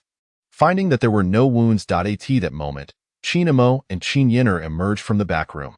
They had initially stepped out during the battle, but, not having seen Zai Fan, Zhan Hao reassured them that there was no need to worry and advised them to rest early, prompting them to return to their room. However, Qin Imo was unable to sleep, her mind plagued with worry for Zai Fan after the zombie attack earlier that night. She feared there might still be zombies lurking nearby and was anxious about Zai Fan's safety. So she remained awake, waiting for his return. Qin Yinner was also restless, her stomach growling from hunger. Having not eaten all day and with the shattered crystals outside, she felt trapped, unable to venture out while the others were awake. She could only endure the wait for Zai Fan to return so they could finally rest and allow her to go out. Noticing that Qin Imo and the others had come out, Zai Fan approached them swiftly. "Why aren't you all resting? Everything is fine now, and it's quite late. You should get some sleep. We have a journey ahead of us tomorrow." Relieved to see that Zai Fan was safe, Qin Imo smiled and said, "I was just worried about you. Now that you're back, I can rest easy. You should also get some sleep." She then turned to Zhan Hao and the others, bowing slightly. "Hao Gu, thank you all. If it weren't for you, my sister and I, along with Zai Fan, might not have made it through today. I am truly grateful." Zhan Hao and the others, with their straightforward nature, laughed and replied, "It's nothing, Qin Imo. As soldiers, it is our duty to protect you. Moreover, as men, we should especially look out for women. Isn't that right, brothers?" Qin Tian and the others nodded in agreement, and Lan chimed in. "What about me, Hao Gu? You all are men, and I am a woman. Shouldn't you protect me as well?" She glanced at Zai Fan, reminiscing about the moment he had embraced her when the zombies breached the door, as well as when he had chased after her to provide treatment, causing her heart to flutter with sweetness. Zhan Hao and the others nodded affirmatively, and they bid each other good night before retreating to their rooms. Utterly exhausted from the day's events. 2 hours later, as the others began to drift off to sleep, Zai Fan stealthily peered out of the room, focusing his attention on Qin Mo's room. Noticing that Qin Yinner was still in bed, he quickly rose to head outside to collect shattered crystals. Quietly slipping out the door, he wielded his knife to excavate the crystals from the zombie skulls. Ding! One shattered crystal detected. "Would you like to collect it?" The voice echoed in his mind, filling him with joy. "Yes, definitely collect it. Gather all these shattered crystals." As he recorded his 20th crystal, his expression suddenly shifted. He spotted Qin Yinner emerging from her room, and she soon made her way outside. Qin Yinner, upon seeing Zai Fan crouched on the ground, excavating the shattered crystals, displayed no surprise. She approached him with a smile and said, "So, how many have you collected?" "The rest are mine. I've gone an entire day without food and am starving." Zai Fan blinked in confusion. "Food? What does that have to do with shattered crystals?" His expression shifted as he realized. You eat shattered crystals? Shattered crystals? Is that what they're called? Did you name them?" Qin Yinner replied, moving toward a zombie whose skull remained intact. With a swift motion, she smashed its head, collecting the crystals that fell. Then tossing them into her mouth after wiping off the grime, a gulp escaped Zai Fan's throat. What kind of monster are you? You actually eat shattered crystals. Is that even possible?" He instinctively took a couple of steps back, eyeing Qin Yinner warily. Seeing his reaction, Qin Yinner chuckled. "Of course, I am human, but I don't quite understand what happened to me. After the outbreak at the emergency base, I wasn't devoured by zombies. Instead, I found myself lying among the corpses. When I awoke, I discovered I could no longer consume normal human food and had to survive on these shattered crystals you mentioned, as they provide me with energy." She then smashed another zombie's head and consumed the crystals within. Zai Fan was left in shock. "You just slept among the corpses, and that's how you became like this?" "Yes," Qin Yinner replied, now feeling quite famished. Not bothering to engage in further conversation, she began to gather shattered crystals and toss them into her mouth. Witnessing her actions, Zai Fan felt a pang of regret and immediately joined in to collect as well. Qin Yinner, noticing his intrusion, stepped forward to block him. "Hey, don't steal. I'm starving, and I might not have enough to eat. If you take them, what will I do? You have no use for them since you can't eat them. Zai Fan was at a loss for words. He couldn't reveal that he had a detector. She would likely look at him like he was foolish and might even call him an idiot. Suddenly, a light bulb went off in his head, and he said to Qin Yin'er, who was busy munching on the shattered crystals, I definitely have a use for these. If you eat them, I can trade them for something valuable. I know someone who can create many useful items from shattered crystals, including a serum that can help resist the zombie virus.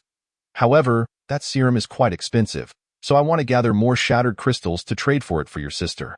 Even though you're not afraid of zombies, your sister is just an ordinary person. She will surely need it. Upon hearing his words, Qin Yin'er paused, looking at him skeptically.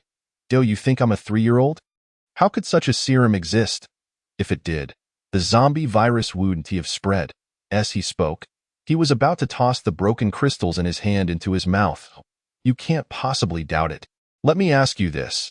If you can transform into your current state, then how can it be impossible for such a potion to exist? Zai Fan continued. Really? You're not deceiving me? Are you? How could I deceive you? Besides, I acquired it for your sister, not for myself. At that time, I didn't even know her, and I've already consumed 1 bottle, if you don't believe me. I can smear some zombie blood on my hand for you to see. Concerned that she might not believe him, Zai Fan sliced open his finger and touched it to the corpse of a zombie on the ground. He stirred his injured finger within the zombie's head, and after a while, Qin Yin'er indeed noticed that he displayed no signs of transformation. Surprised, she approached him, grasping his hand to inspect it closely. After confirming that Zai Fan's finger was indeed cut and had been placed inside the zombie's head, she widened her eyes and exclaimed, There really is such a miraculous potion. Can you find that person and have them examine my situation? I no longer wish to consume these broken crystals. They are revolting to collect and tasteless to eat. Normal food is far more enjoyable. With that, she cast a pitiful glance at Zai Fan. Zai Fan, feeling a sense of pride, replied, All right, let me gather the broken crystals first. When I next encounter that person, I will help your sister exchange for the potion and ask about your condition as well. Qin Yin'er nodded eagerly, her small head bobbing with hope as she looked at Zai Fan. Zai Fan couldn't help but chuckle inwardly. She was still just a little girl. Although powerful, she was only 20, making it far too easy to deceive her. Suppressing his laughter, Zai Fan said, That potion is quite expensive. It requires 1,000 broken crystals for an exchange. We currently don't have nearly enough. And if you consume all of these, who knows when we might gather so many again. Hearing this, Qin Yin'er hesitated, feeling intensely hungry.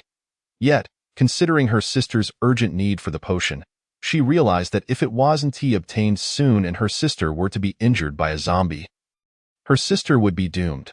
Finally, with determination, Qin Yin'er closed her eyes and resolutely declared, Then you gather them. I won't eat any more. After we leave tomorrow, I will collect some food along the way. And I will help you gather some back. Upon hearing Qin Yin'er's decision, Zai Fan immediately got to work, collecting the remaining broken crystals in half an hour. After counting, including the 20 he had already gathered, he had a total of 143. Haha, I'm rich again. Now I can trade for a gun. And perhaps I'll save up to exchange for an ultimate Tangdao as well. With such thoughts, Zai Fan returned to the front of the house and saw Qin Yin'er still standing there. Why aren't you going to sleep? Qin Yin'er looked at the broken crystals in Zai Fan's hand with a pitiful expression, suppressing the urge to swallow. Oh, I'll go back to sleep soon. With that, she turned back, glancing over her shoulder multiple times as she walked away. Zai Fan, feeling a twinge of sympathy for her, left behind 74 broken crystals and waved to her, saying, Here, take these to eat.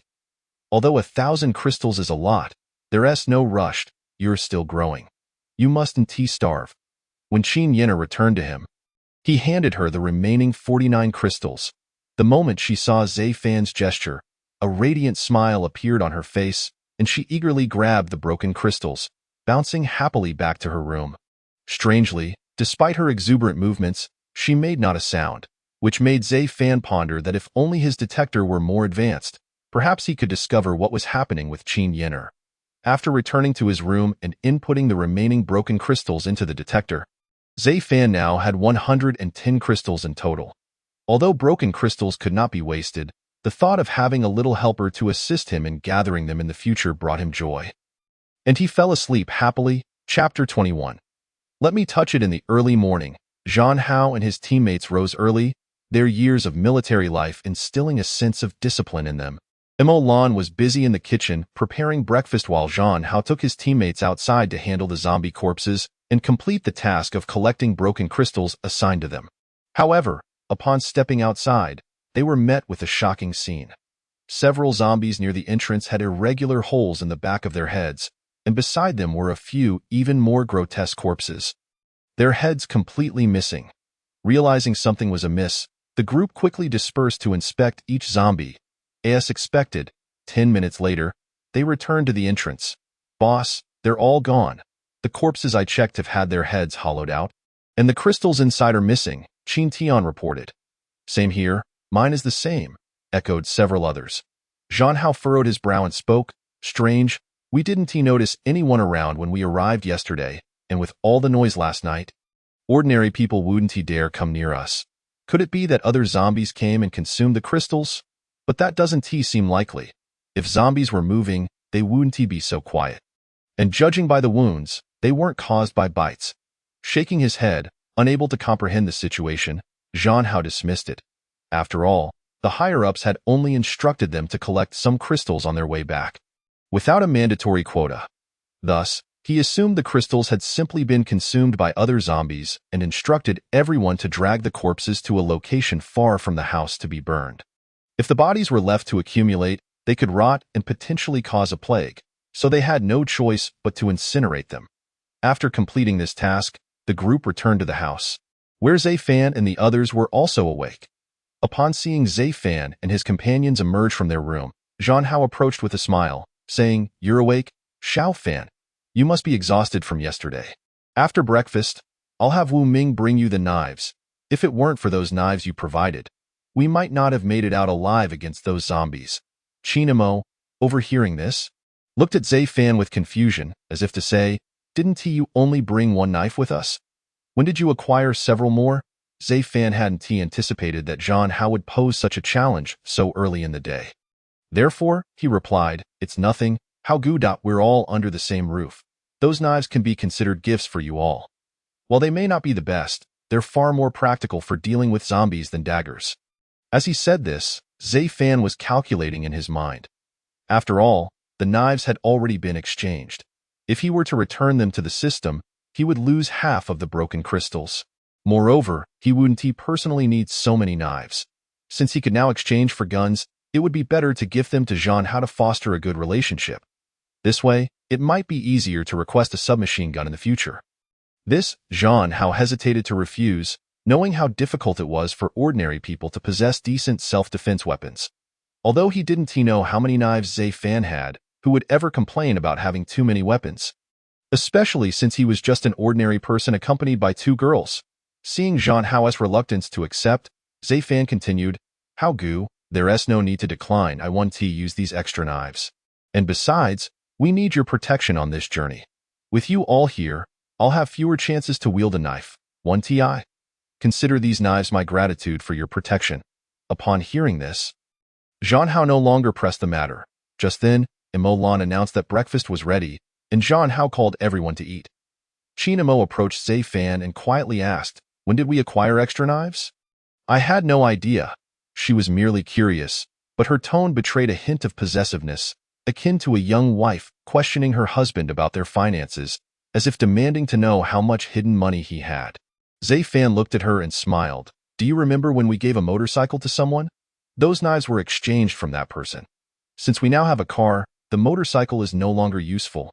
So I traded it. I stored the knives in the Hummer last night and only took them out after you returned to your room." Oh. Qin Mo didn't probe further and joined her sister and Zay Fan at the dining table. At the table, they were served buns and fried dough sticks, which delighted Zay Fan and Qin Mo, as they hadn't had such food in a long time. Zhang Hao mentioned that Mo Lan had prepared this meal as a token of gratitude for Zay Fan's assistance the previous night. Hearing this made Zay Fan blush, as he recalled the events of the previous evening. He quickly stuffed a bun into his mouth to avoid drawing attention. Qin Mo, oblivious to the implications, was simply happy that Zai-fan was so impressive and enjoyed her meal. During the meal, Zai-fan noticed Qin Yin'er struggling to eat the fried dough sticks, forcing herself to swallow as if battling a ferocious beast, which made him stifle a laugh. After finishing breakfast, Zhang Hao instructed everyone to pack their belongings in preparation for departure. A minor incident occurred as they were about to board the vehicle. Mo Lan volunteered to join Zai-fan's group, expressing concern that since they were all ordinary people without long-range weapons, they would be at risk if a horde of zombies overwhelmed them and scattered the three vehicles. Zhang Hao and the others had no objections, as it wouldn't be proper for a group of men to ride with two girls, so they allowed Mo Lan to travel with Zai-fan and his companions. Before boarding the vehicle, Zhang Hao handed a submachine gun to Mo Lan, cautioning her to handle it with utmost care and to avoid any accidental discharge. At that moment, Mo Lan paid little heed to the gravity of the situation. She simply took the gun and returned to the back seat of the Hummer. Upon witnessing this, Zai-fan felt a surge of delight in his heart, convinced that their luck was improving and that they were soon to acquire a submachine gun. As they traveled, Zai-fan engaged in light conversation with the several women, occasionally glancing at the firearm in Mo Lan's possession, contemplating how to persuade her to let him touch it. After some deliberation, he decided to be forthright, believing that given the events of the previous night and Mo Lan's current fondness for him, she would likely acquiesce. Thus, he boldly inquired, Mo Lan, might I have a moment to touch it?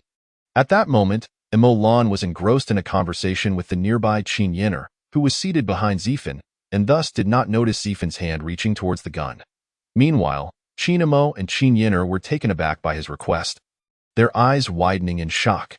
Qin Mo's grip on the steering wheel trembled, and her body quivered slightly. Mo Lan's cheeks flushed crimson as she stammered, Did you say? How can you speak of such things in broad daylight? Especially with Yin'er and Qin Mo present. Her voice dwindled to a whisper as she lowered her head. Seeing this, Qin Yin'er puffed up her cheeks and glared at Zai-fan, exclaiming, What a scoundrel! Qin Mo, struggling to hold back tears, rebuked, Zai-fan, what are you thinking? I never imagined you to be this kind of person. Her eyes glistened with unshed tears, as though they might fall at any moment. Zai-fan, bewildered by their reactions, quickly realized his misstep and chuckled, gesturing with his outstretched finger. What's wrong with broad daylight? I merely wanted to let Mo Lan allow me to touch the gun in her hands. Where did your minds wander? Do you think it must only be permissible at night? He erupted into laughter. Upon hearing his explanation and noticing the direction of his finger, the women felt a wave of embarrassment wash over them. Mo Lan's face was now a deep shade of red, her head nearly buried in her chest. Qin Yin'er, recovering somewhat, rolled her eyes and retorted, Pa, you truly are a scoundrel, and you really ought to speak clearly. Qin Mo sighed with relief, pondering whether she had overreacted, and resumed driving. After a short while, noticing that the women were ignoring him, Zai-fan spoke up again, Mo Lan, would you mind? I'm simply curious. You needn't worry. I won't move about recklessly, just a brief touch will suffice. He understood that as long as he could make contact with the gun, he could register it with his detector, thus he attempted once more. Mo Lan, who had been feeling shy and awkward, processed his words and replied bashfully, But how would you touch it? There's no way to pass it to you now. The space in the car is too confined, and I fear you might accidentally trigger it. Zai-fan, smiling, reassured her, not to worry. Just hold it out in front of me, and I'll touch it briefly. I handled a handgun last night and fired a few shots. You know how it is with men and their fascination with firearms. I simply wish to experience the feel of this submachine gun. It must be exhilarating. Hearing Zai-fan's bold words, the women exchanged incredulous glances. Mo Lan extended the submachine gun, positioning it level with the backrest of the front seat, and then watched as Zai-fan reached out. With a flutter of excitement, Zai-fan placed his hand on the submachine gun. And at that moment, his detector emitted a chime. Ding! Detected contact with an unconventional item. Would you like to register? Without hesitation, Zai-fan selected to register it, then feigned a casual exploration of the gun's body before turning back to Mo Lan, exclaiming, Indeed, it feels quite different, as one would expect from a submachine gun. Observing his foolish grin, the women could only roll their eyes in disdain. Zai-fan then declared, I didn't sleep well last night. I'll rest for a bit. If anything arises, please call me. He closed his eyes, perusing the newly registered weapon within his detector. As he opened the system store, he noticed that the category for unconventional items now displayed an additional entry. Upon selecting it, the image of a submachine gun appeared alongside that of a handgun. The interface now showcased two rows. The first row featured a tang knife, while the second row displayed, from front to back, a submachine gun, a handgun, and ammunition. Realizing the system categorized items by cold and hot weapons, Zephin pondered the limited variety of cold weapons, especially considering the system's transformation feature, which suggested that the quantity of cold weapons he could register was of little consequence moving forward.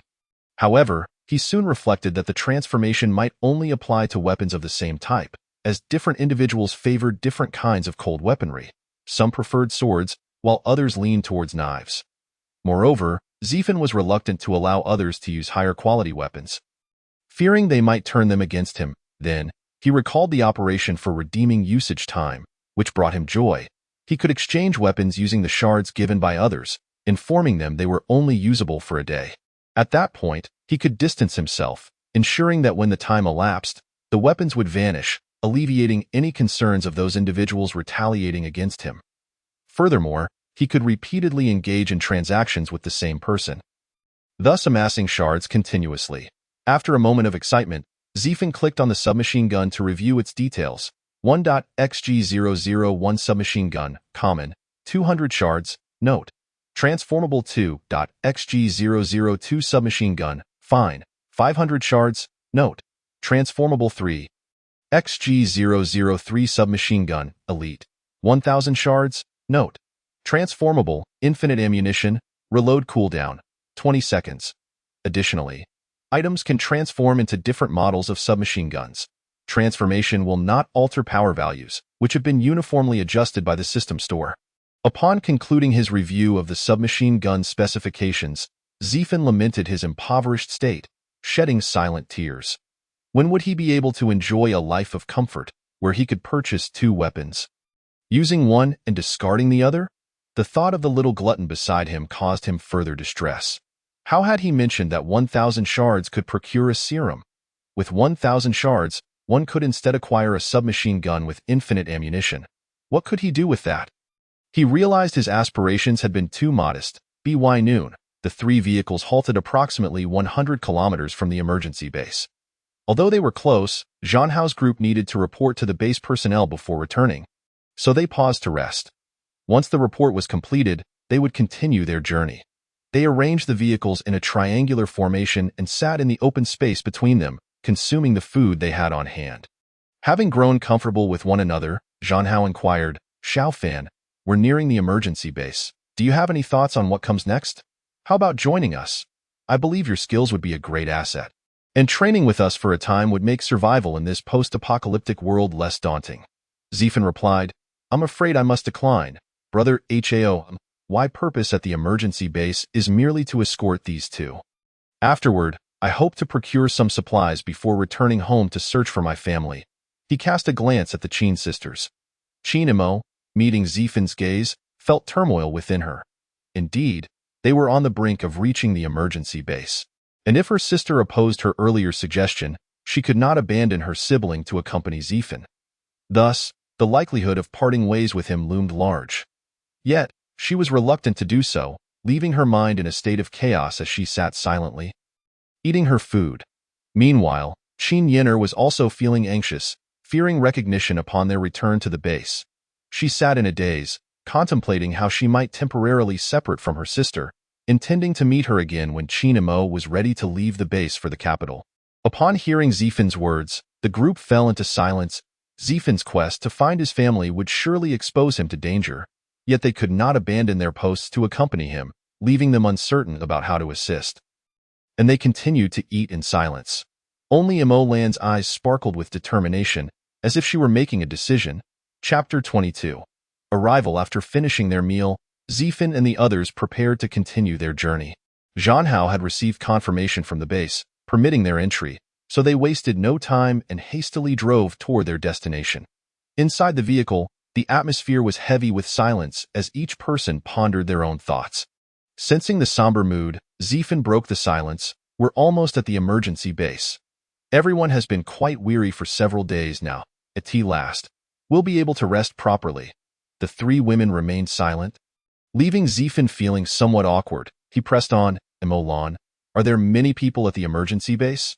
Are there any requirements for our entry? Emolan replied, there are no specific requirements, but recently the base has tightened its entry protocols due to a prior disturbance that resulted in numerous casualties. It was reportedly caused by a type of crystal found within the heads of zombies, so everyone is subject to inspection upon arrival, and ordinary individuals are not permitted to bring such crystals inside. Upon hearing this, Zifan confirmed that the existence of shard crystals was known and had garnered attention. He pondered the potential effects these crystals could have on ordinary people and the chaos they might incite. Thus, he further inquired, why are ordinary individuals prohibited from carrying them? Do they pose any danger to humans? At this moment, Qin Yin'er listened silently, her mind racing with thoughts on how to escape. Indeed, it was said that the recent upheaval was triggered by certain individuals carrying a peculiar crystal, which, unbeknownst to them, underwent a mutation, ultimately transforming them into zombies. What? How could this be? Upon hearing Emolan's explanation, the other three were taken aback, with Zifan pondering. Ordinary people cannot come into contact with shards of crystal. What should I do? I had hoped to trade items from the marketplace for those shards. If that avenue is blocked, does that mean I must resort to the arduous task of exterminating zombies myself? Qin Yin'er, absorbing this information, began to wonder if her own body had mutated due to the crystal. Yet why had she not turned into a zombie? Instead, she found herself reliant on consuming shards to replenish her energy. What exactly had she become? At this moment, Chinamo spoke up, Zifan, have you ever encountered such crystals while slaying zombies? Why haven't you mentioned it before? If we have any, we should dispose of them immediately. Zifan's lips twitched at her words. He thought to himself, this spendthrift girl, if they can mutate with those crystals, possessing them would make me a monster. If I were given more shards, wouldn't I be invincible? Yet she wants me to discard them over my dead body. Just as he was lost in thought, he caught Emolan looking at him with an odd expression, saying, Zifan, do you possess that kind of crystal? If you do, you must dispose of it at once. If that fails, give it to Zhan Hao. Their vehicle has a radiation-proof box for storing such items. We collected some to place in that box. You have some in your vehicle as well? Zifan inadvertently let the words slip and quickly added awkwardly, I did acquire some previously, but feeling they were of no use, I discarded them. They looked pretty, but they fell out of zombies' heads. Quite disgusting. Really, is that so? Emolan regarded him with doubt. Zhan Hao and the others had just ventured out this morning to gather those items. Yet somehow, they had found none. Perhaps they had been consumed by other zombies. Zifan felt increasingly embarrassed. Catching a glimpse of Qin Yin'er snickering nearby, he felt a twinge of displeasure. Little girl, are you still laughing? Haven't you consumed any? Be careful, or when we reach the base, they might discover it and take you for dissection. Wait a minute. The thought of Qin Yin'er having emerged from the base, coupled with her mention of fleeing during the chaos, sent a chill down Zifan's spine. If the individuals inside the base discovered her secret, would they not also seize him for experimentation? Although he was unaware of the operational principles of the detector on his wrist, it could absorb shards and conjure items seemingly out of thin air. Surely, those researchers would find him more intriguing than Qin Yin'er.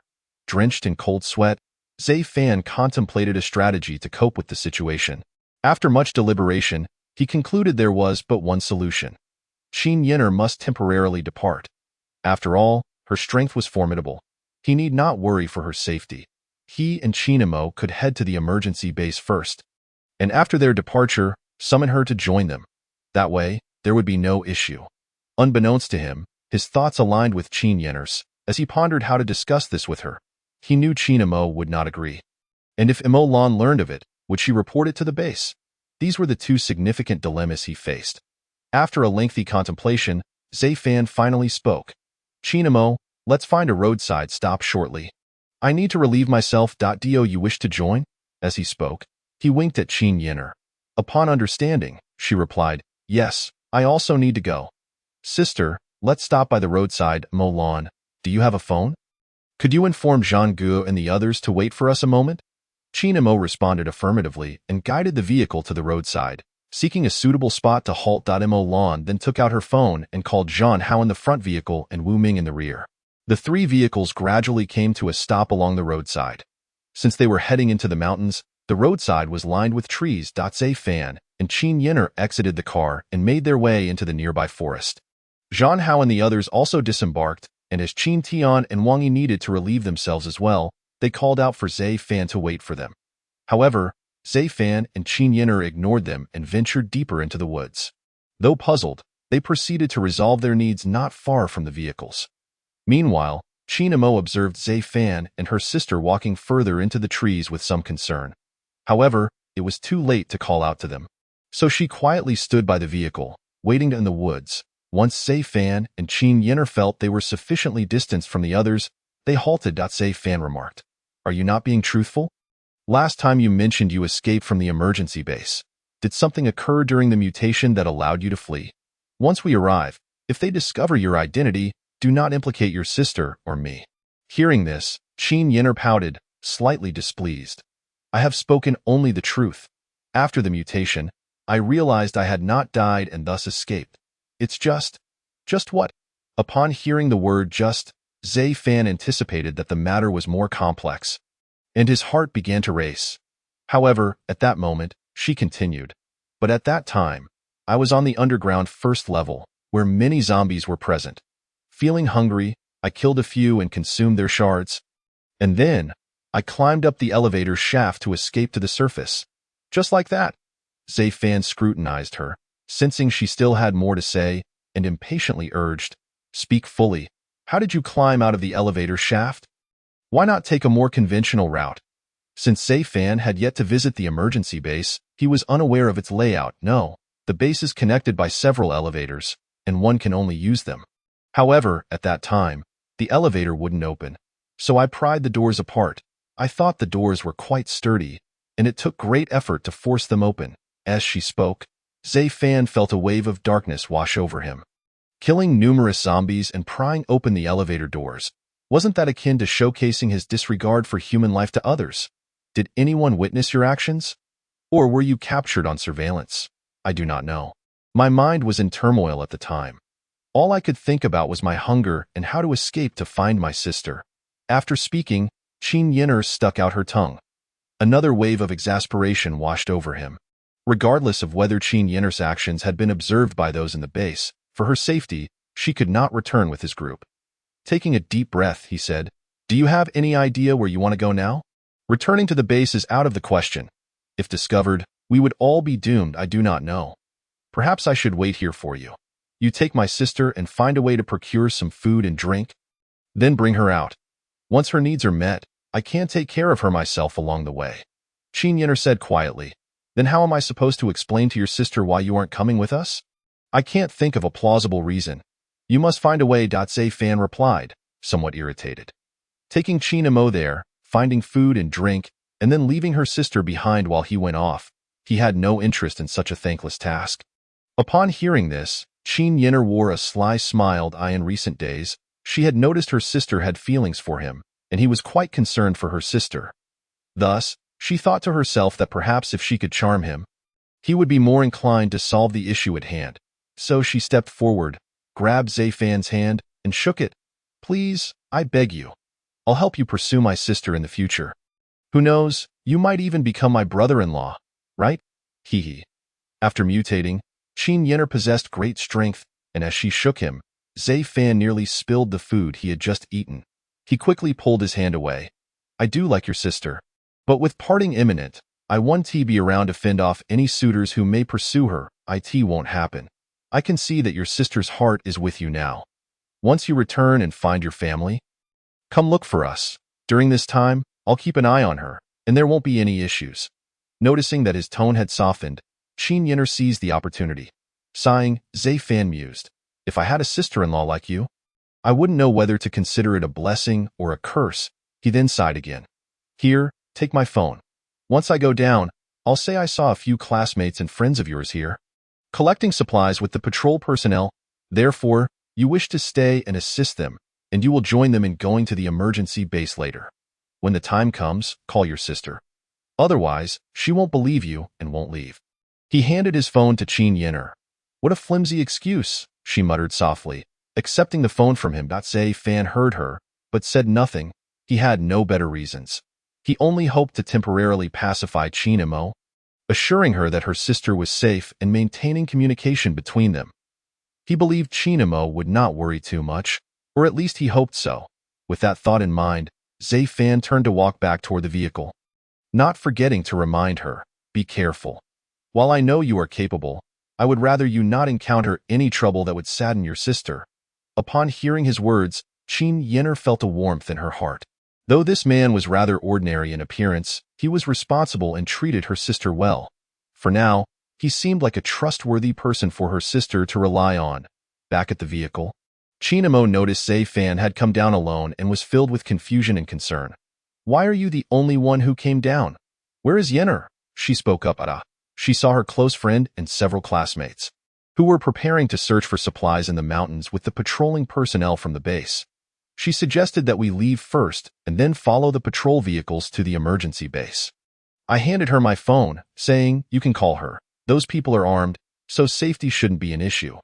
Upon hearing Zifan's words, Qin Imo immediately stepped aside to call Qin Yin'er. Meanwhile, Imo Lan approached Zifan and whispered, Hey, searching for supplies in the mountains sounds too far-fetched. Besides, I am one of the personnel at the emergency base. I would know if a patrol team came here. Listening to her teasing tone, Zifan couldn't help but feel his cheeks flush with embarrassment. He awkwardly replied, Don't worry about Yin'er. That girl is quite capable and won't get into trouble. Surprised by his words, Imo Lan reflected on her interactions over the past 2 days. Realizing she had not noticed anything particularly special about the two sisters, apart from their striking beauty. However, she didn't dwell on it, as she still trusted Zifan's words. By the way, when Qin Imo asks about the patrol team, please reassure her to prevent her from worrying, Zifan added. Got it? You seem quite considerate of her, Imo Lan remarked, a hint of jealousy in her tone. Zifan chose not to deny it. Once Qin Imo finished her call and returned to confirm with Imo Lan whether there really was a patrol team, she felt reassured and drove Zifan and the others, along with Zhan Hao, towards the emergency base. At that moment, Qin Yin'er stood among the trees, watching the 3 vehicles depart, her eyes gleaming with excitement. Finally, she could go hunting. She hadn't eaten enough for several days, though. She also needed to save some for Zifan, who needed to gather shards to exchange for medicine for his sister. With that thought, she licked her lips and then vanished into the woods. Soon, Zifan and the others arrived at the entrance of the emergency base. Upon disembarking, they were greeted by the sight of a massive mountain towering before them. A portion of the mountain's base had been leveled, with 2 imposing steel gates standing tall, each about 10 meters high. The gates featured several square push-and-pull openings, approximately 1 square meter in size. Zifan could easily see soldiers inside, rifles aimed outward, presumably ready to eliminate any approaching zombies with a barrage of gunfire should the need arise. Surveillance cameras were rotating 360 degrees on either side of the gates, monitoring the area. The interior space appeared vast, as if the mountain had been hollowed out, with numerous heavy aerial weapons suspended in midair, most of which Zifan did not recognize. The ground was crowded with various vehicles, including armored cars and tanks. This sight filled Zifan with joy. He could soon incorporate them into his collection. With some shards, he could exchange for a tank to drive back. One blast would take care of any zombies. Effortlessly, however, considering the potential cost, he assumed it would be exorbitant, but that didn't hinder his imagination. Chapter 23. Settling in after undergoing layers of inspections, Zifan and his companions finally reached the first underground level of the base. The base had been restored to its former glory, and accommodation units were being constructed. Observing the bustling crowd, Zifan and Qin Imo felt as though they had returned to a normal society. After all, outside in the world, they were constantly confronted by either zombies or ill-intentioned individuals, and it had been a long time since they felt so relaxed. Moreover, from what Zhan Hao indicated, the base might expand further, as the number of people being accommodated was steadily increasing, and they could require additional resources at any moment. Zhan Hao instructed Imo Lan to assist Zifan and the others in arranging their accommodations, while he led the other team members down to the 5th underground level to report in. Zifan was eager to explore, as his detector could only reveal the situation on the second underground level. Observing Zhang Hao and his team carrying boxes filled with shards, he was certain that the fifth underground level housed laboratories dedicated to shard research, and he would be delighted to procure some shards if possible. However, he understood that he must be patient and stay for a few days before making any moves. If the opportunity arose, it would be beneficial to incorporate those heavy war vehicles above ground. Qin Mo, preoccupied with thoughts of her sister's arrival and the considerable distance from the capital to Haicheng, decided to accompany Mo Lan to select their living quarters. Instead of taking Zifan and the others to the first underground level, Mo Lan led them directly to the fourth underground level. Though Mo Lan was merely an ordinary soldier, she could leverage her military achievements to secure them a decent accommodation. Zifan's eyes lit up at the prospect of the fourth underground level. Who could dare say he had bad luck? Arriving at the fourth underground level, Mo Lan greeted the guards stationed there before leading them to the housing registration office. The officer in charge was also a strikingly beautiful female soldier. After registering using Mo Lan's credentials, she guided the group to their new quarters. As they walked, Zifan gazed at the hive-like arrangement of accommodation units surrounding the base and the numerous shops lining the central street. He couldn't help but admire the government's thorough emergency engineering. Otherwise, hastily constructing these facilities to house the populace would have been a time-consuming and laborious endeavor, likely lacking sufficient materials. After a few minutes, the female soldier brought Zifan and his companions to the door of their assigned room. As she entered the password on the smart lock, she explained, the fourth and third underground levels were completed quite some time ago. So they are well equipped. Apart from the temporary lack of shower facilities, all essential living amenities are present. You have been assigned a two-bedroom apartment. You can settle in comfortably here. If you need anything else, feel free to reach out to me. Upon opening the door, they were greeted by a small living room of about 4 square meters. 3 doors adorned the remaining walls, presumably leading to 2 bedrooms and a bathroom. In the right corner of the living room stood a 1-meter sofa, while a television was mounted on the left wall. Zifan was astonished to find that they even had access to internet television here. Though he doubted anyone would have the leisure to watch TV in such times, in a few strides, he reached the end of the living room, where the female soldier continued her introduction. On either side, there are bedrooms. The left room has a single bed, while the right one has a double bed. Heard this young lady has a sister coming, so she can occupy the right room. The conditions are as you can see, just make do with it. This is one of the better rooms we have here. After hearing this, Zifan and Qin Mo expressed their heartfelt gratitude to the female soldier, acknowledging that given the circumstances, they were fortunate to have such a nice place to stay. After the handover, the female soldier departed, and Mo Lan beckoned the two to check out their rooms. Both rooms were of similar size, measuring 2 by 4 meters. The difference lay in Zifan's room featuring a 1.5 by 2 meter bed, while Qin Mo's was 2 by 2 meters. Zifan's room also had a bedside table, whereas Qin Mo's did not. Each room had a wardrobe against one wall, and the middle space contained a coffee table and 2 small stools. In between the 2 rooms was a modest 2 by 2 meter bathroom. After inspecting their new accommodations, Mo Lan familiarized Zifan and Qin Mo with the surrounding environment and led them on a brief tour of the cafeteria. Since it was not mealtime yet, they did not enter. After explaining the daily schedule, Mo Lan took her leave. Upon returning to their quarters, with nothing to occupy their time, Zifan and Qin Mo retired to their respective rooms to rest. As soon as he stepped into his bedroom, Zifan eagerly sat on the bed and activated the detector. He adjusted the display to reveal the 5th underground level, discovering its immense size. Even from his current location, the detector could only scan a portion of the area. Nevertheless, he could discern the overall layout in the square-shaped 5th underground level. The northwest corner housed a large building, bustling with people entering and exiting to transport food. Likely a warehouse. The northeast corner's entrance was tightly sealed, guarded by numerous armed soldiers, with patrols passing by. Although he could not see inside, it was reasonable to assume it housed weapons and ammunition. Zifan paid particular attention to this area, as it was the weapons depot he most wished to infiltrate.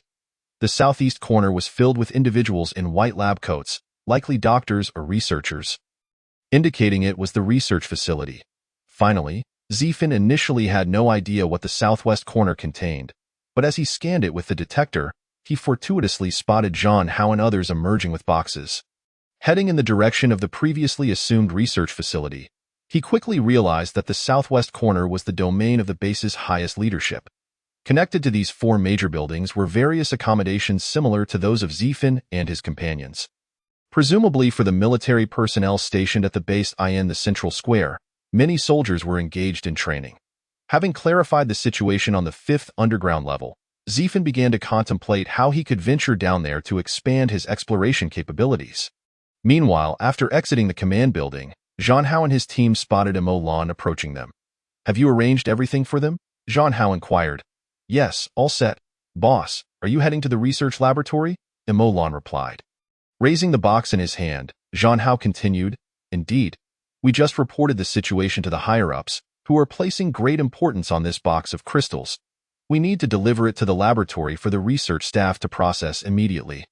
Would you care to accompany us on a trip? It would provide an opportunity for us to confer on how we might persuade Zifin to join our ranks. I believe that young man possesses the qualities of a commendable soldier." Upon hearing this, Molan couldn't help but feel intrigued. She wondered how their leader had concluded that Zifin was suited for military service, and thus decided to join them on their way to the experimental base. On the journey, Zhang Hao remarked, "Molan, did you know that Zifin has an exceptionally terrifying aptitude for firearms? If it weren't for the fact that we dealt with the zombie corpses last night, and the positioning of those bodies remained largely unchanged this morning, we might have doubted our own senses." Molan, curious at his words, gazed at Zhang Hao, eager to hear more. Zhang Hao continued, "When we ventured out this morning to collect crystals, we discovered that the zombies which attacked you and Zifin yesterday were all taken down with a single shot, striking true to their vital points. Although a few of the wounds had been compromised during the extraction of crystals by an unknown individual, no other injuries were discernible. The remaining zombies had fatal shots delivered either from the front or side of their heads. Such precision requires considerable skill. Moreover, according to Wu Ming, when he handed Zifin the gun yesterday, he seemed hesitant, as if unsure of how to use it. This revelation deepens the astonishment. To achieve such accuracy on a first attempt, especially in a dimly lit room, is a feat that even seasoned soldiers like us would hesitate to claim. He must be remarkably talented." Molan, taken aback by his account, recalled the chaos of the moment. She had vaguely heard gunfire followed by the sound of blades slicing through the air, and then felt the zombies being pushed away, with Zifin cradling her in his arms. Flushing at the memory, she quickly attempted to mask her embarrassment, exclaiming, "Is he truly that formidable? It's quite challenging for an ordinary person to access firearms in our country, and considering he appears to be a young man, probably just graduated from university, how could someone so young acquire such remarkable shooting skills?" "That remains a mystery," Zhang Hao replied, "but I find Zifin to be quite impressive. Through my observations over the past couple of days, I've noted his integrity and, importantly, his bravery. When the horde of zombies surged into the room, he did not falter but instead fought valiantly. Even though the circumstances may have left him little choice, he still managed to save you, and when you thought you were injured and fled, he bravely dashed outside to find you despite the lurking dangers. Such actions warrant my admiration." Zhang Hao spoke. He cast a knowing glance at Molan, as if he had gleaned something from her earlier demeanor. Feeling somewhat flustered under his gaze, Molan lowered her head and said, "I think he is quite remarkable as well. But didn't he mention he would be leaving here soon to return home? What plans do you have to keep him with us?" Noticing Molan's slight blush, the others broke into laughter, with Qintian teasing, "Oh, Molan, you seem a bit shy. Who would have thought our fierce female warrior could feel bashful?"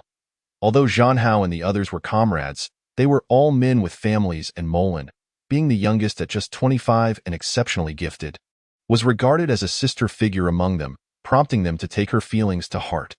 Wang Yi, typically reserved, chimed in, "As soldiers, we should embrace love and hate boldly." The others nodded in agreement, feeling somewhat embarrassed by their teasing.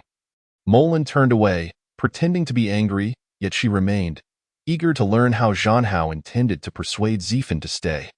Sensing they had crossed the line with their jesting, Zhang Hao interjected, "All right, let us tone it down. Can't you see Molan is embarrassed?" His comment only elicited louder laughter from Qintian and the others.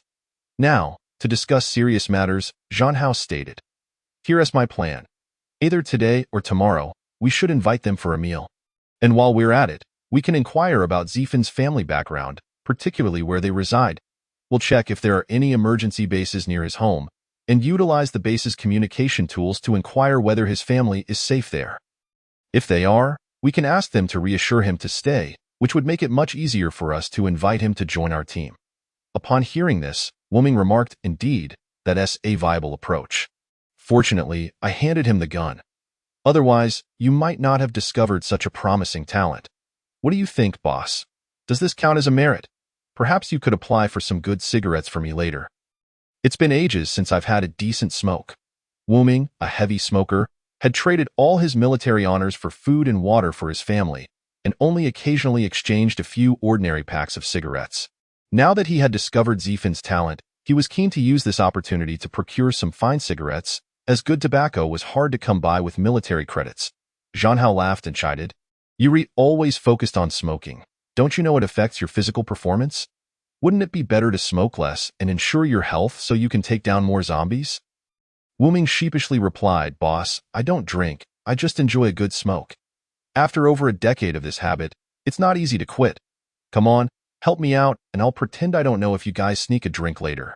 Zhanhao responded, "All right, fine. If Ziefin truly joins us, I'll put in a request for you. But don't bring up alcohol again, or you might find yourself at the receiving end of a few punches from the guys." Given that Zhanhao and Qin Tian enjoyed an occasional drink, the military enforced strict regulations against alcohol consumption, allowing it only during rare moments of downtime. Yet, in these trying times, with the constant threat of zombie attacks, all personnel were prohibited from drinking, leading them to sneak a few sips whenever they could. Listening to their banter, Molen hoped Ziefin would remain, but then she pondered the possibility that Ziefin's family might not be at the emergency base. What if he decided to leave? The thought troubled her, prompting her to speak up to Zhanhao, "Boss, what if Ziefin's parents are not at the emergency base? If he chooses to leave, I think." She hesitated, unsure of how to express her thoughts. Zhanhao looked at her, patiently awaiting her next words. After a few moments, as if steeling herself, Molen declared, "If he decides to leave, may I request a temporary leave from the team? I wish to accompany him back. He wouldn't be able to drive alone, and the journey would undoubtedly be fraught with danger." Understanding the implications of her words, Zhanhao and the others fell into a thoughtful silence. After a moment, during Molen's anxious wait, Zhanhao finally spoke, "Since you've made your decision, then go with him. I will handle the necessary paperwork. However, do take care on your journey. I'll try to secure some weapons and equipment for you to ensure your safety." Upon hearing his words, Molen's eyes glistened with unshed tears, her voice slightly hoarse as she replied, "Thank you, boss." Chapter 24. Yang Weiwei. After listening to the exchange between the two, Qin Tian and the others fell into a contemplative silence. But before long, Qin Tian broke the stillness with a chuckle. Little Molen is merely accompanying her sweetheart home. It's not like she's venturing into a den of wolves. They might even take out a few zombies along the way.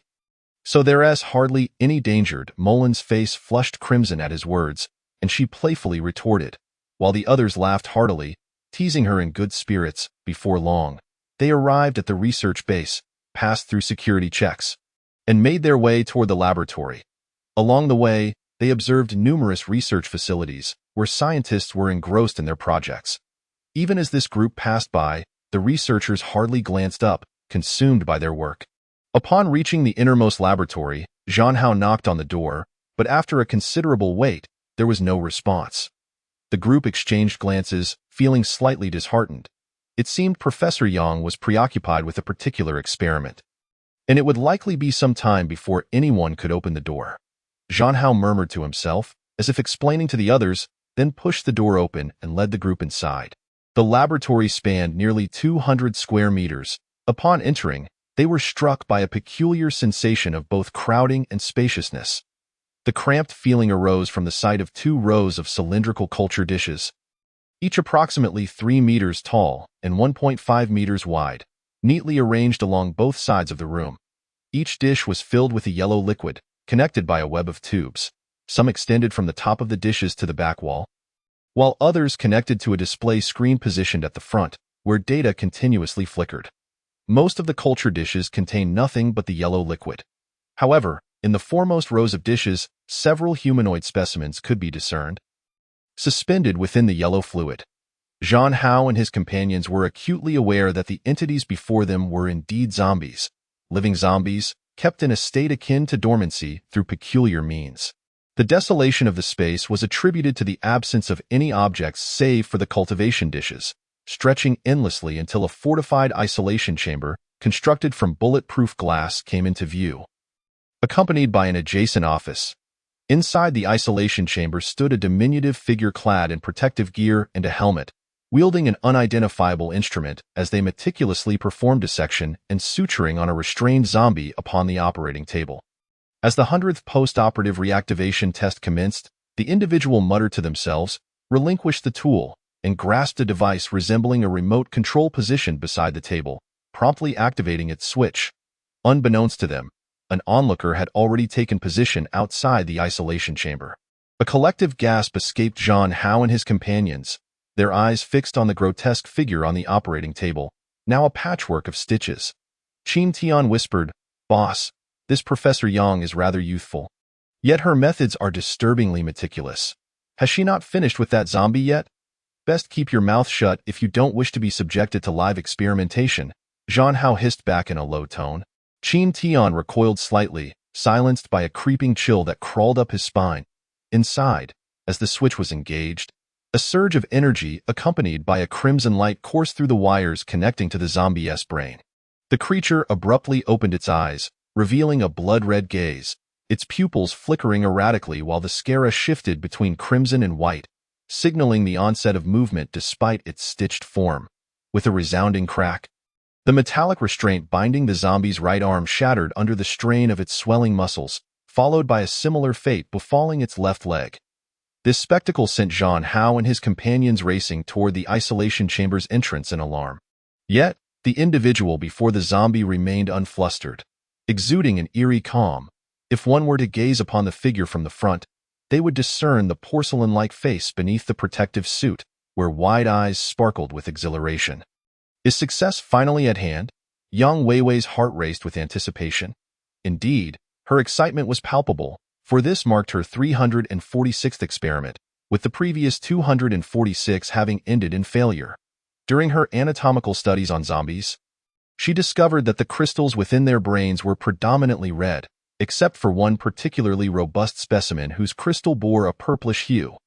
This revelation astonished her, particularly as she noted the resilience of this zombie's body, which had necessitated an array of tools for complete dissection. She subsequently selected similar specimens for her studies, finding that only a minority exhibited a gradual shift toward purple in their crystalline formations. Yang Weiwei hypothesized that the zombies were undergoing evolution, and that once the crystals in their brains transitioned entirely to purple, their physical capabilities would experience a significant enhancement. In her subsequent trials, she endeavored to transform the red crystals into purple ones. Through repeated experimentation, she discovered that not all red crystals could transmute. Often, when energizing a red crystal to transfer its power to another, the result was either the zombie's body succumbing to explosive force or the crystal shattering, culminating in failure.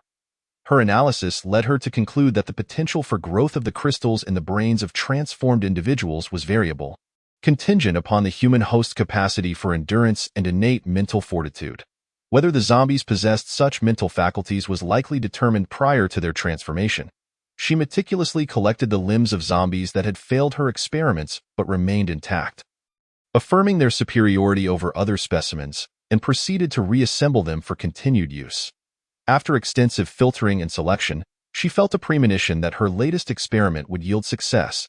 As the zombie on the operating table exhibited a cessation of tremors in its pupils and a normalization of its scara. It began to exhibit signs of awareness, its limbs breaking free from their bindings. Just as Zhang Hao and his companions contemplated the risk of infection from the isolation chamber, the zombie sat upright, gazing blankly at Yang Weiwei. Unperturbed, Yang Weiwei pressed the controller again, and in an instant, the zombie was jolted back into submission, collapsing once more onto the operating table. The onlookers stood frozen, mouths agape, as they swallowed hard in disbelief. It was then that Yang Weiwei seemed to notice their presence, smiling and waving at them through the protective suit.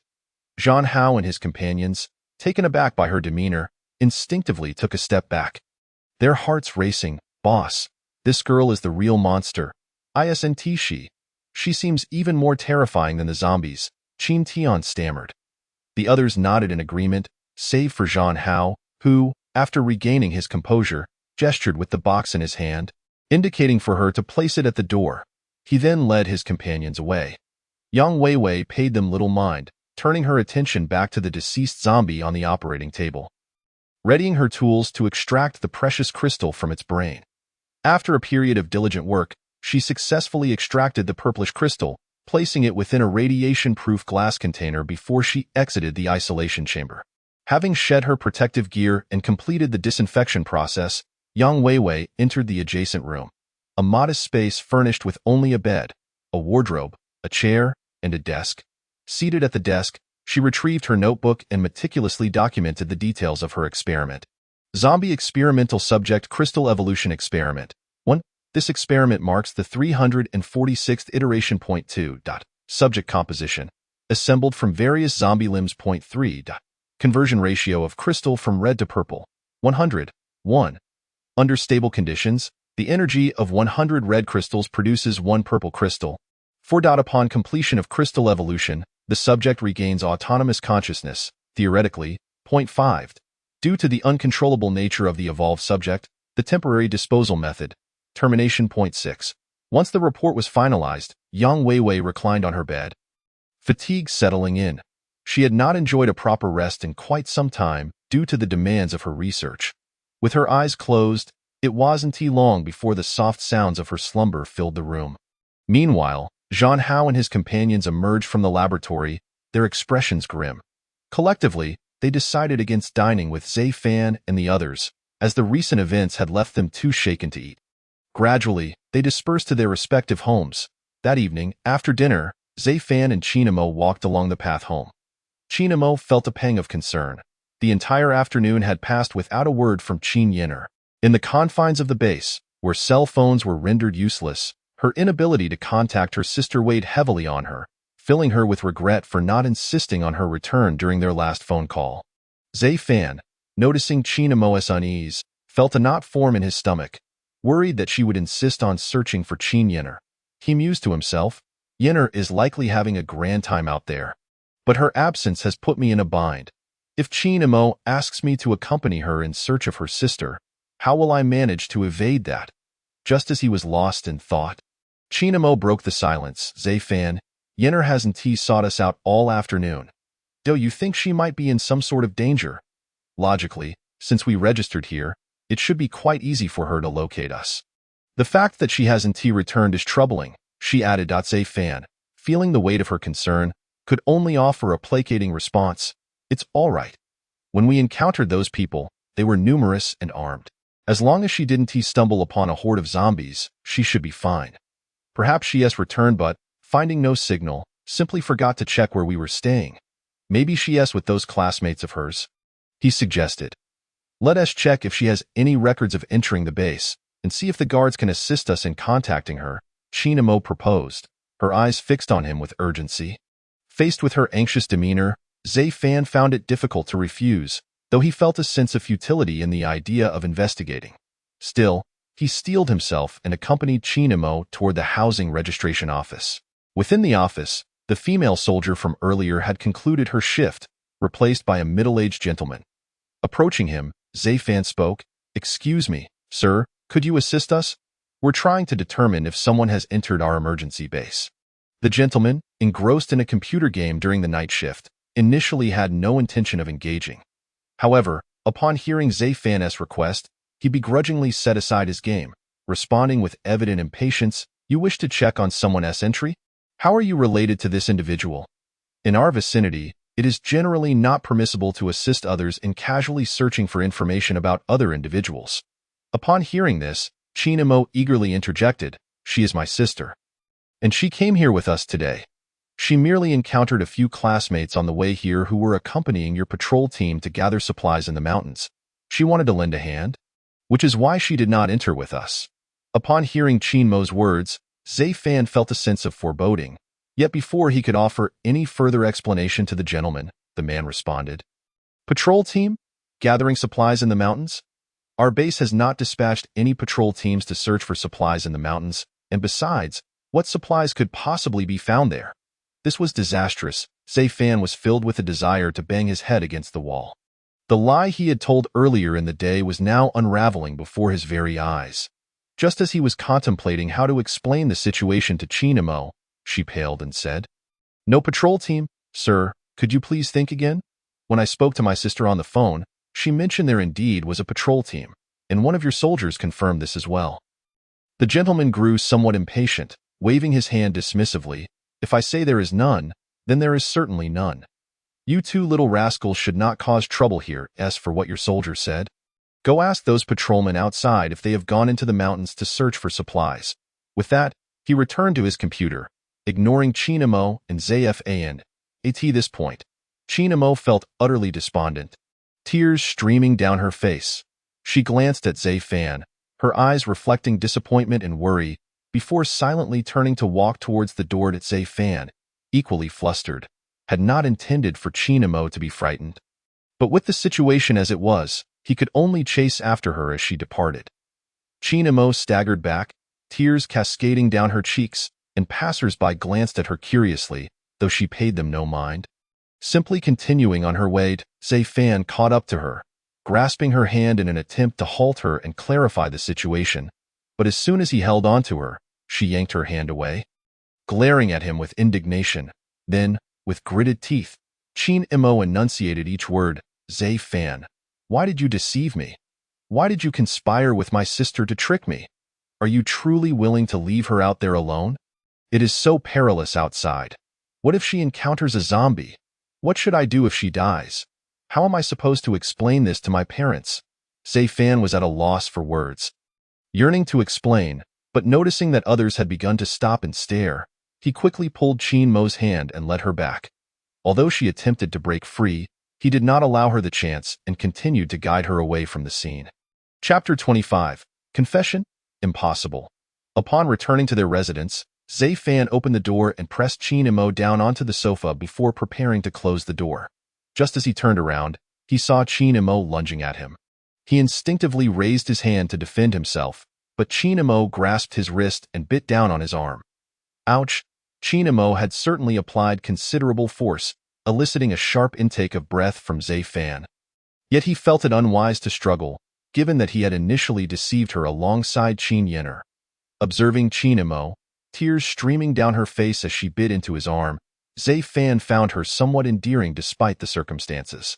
Enduring the pain, he gently stroked her head with his other hand, offering comfort. "If you wish to bite, then bite as long as it allows you to vent your frustration. Even if you were to take a chunk out of my arm, I would not utter a sound of pain."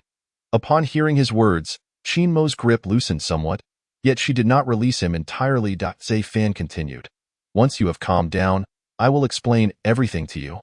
"All right."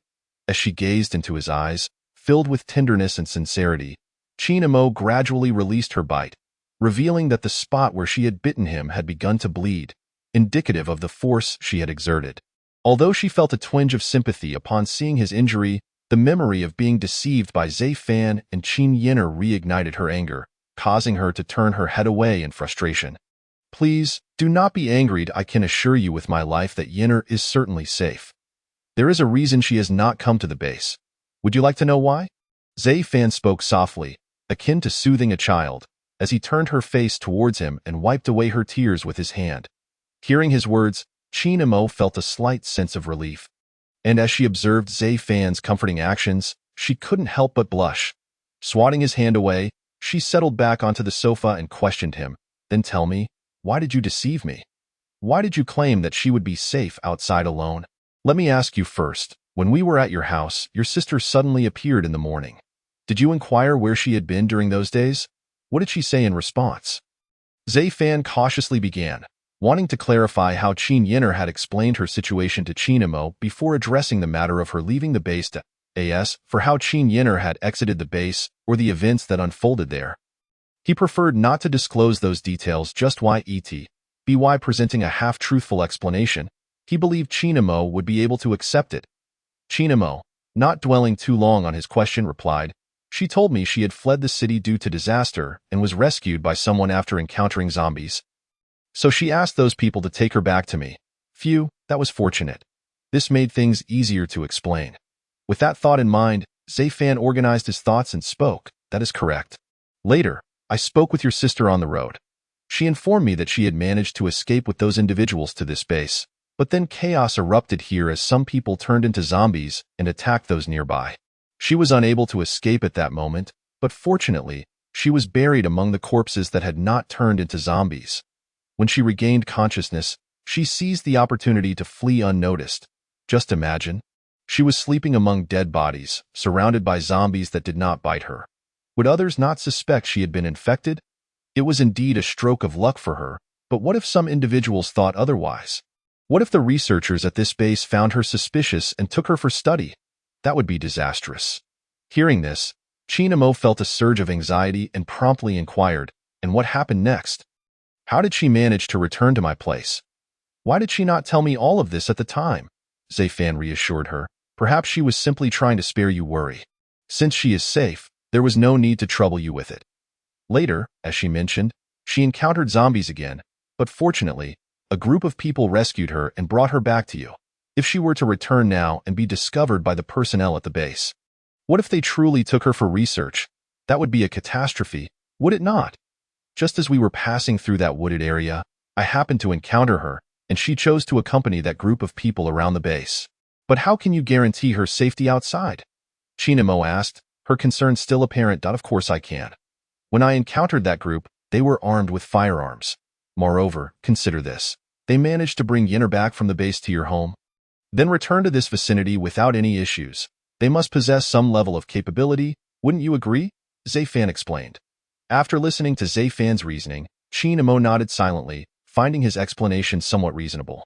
However, the thought of her sister being alone with a group of men made her uneasy, prompting her to ask, how many people were with Yinner? Were they mixed gender, or were they all men? If they are mixed, that is one thing, but if they are all men?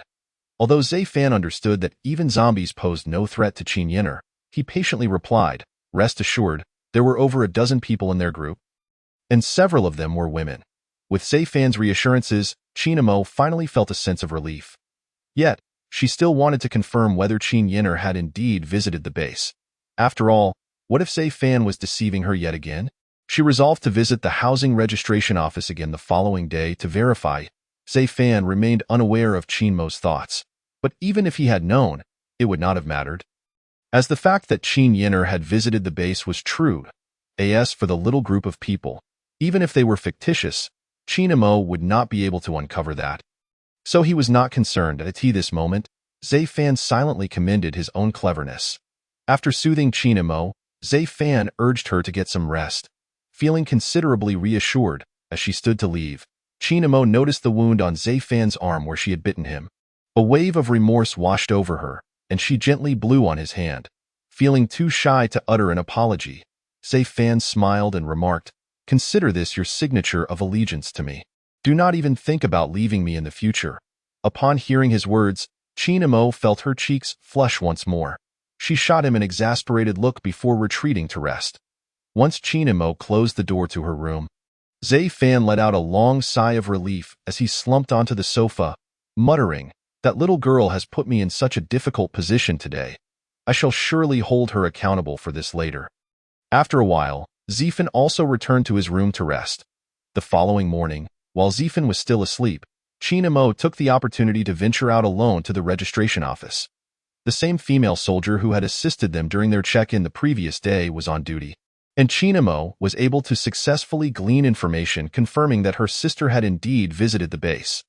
This revelation alleviated her doubts about Zayfan's words. However, Chinamo did not anticipate that her actions would lead to a considerable inconvenience for Zayfan. But that was a matter for another time. Upon returning home, she found Zayfan already awake, seated on the sofa, waiting for her.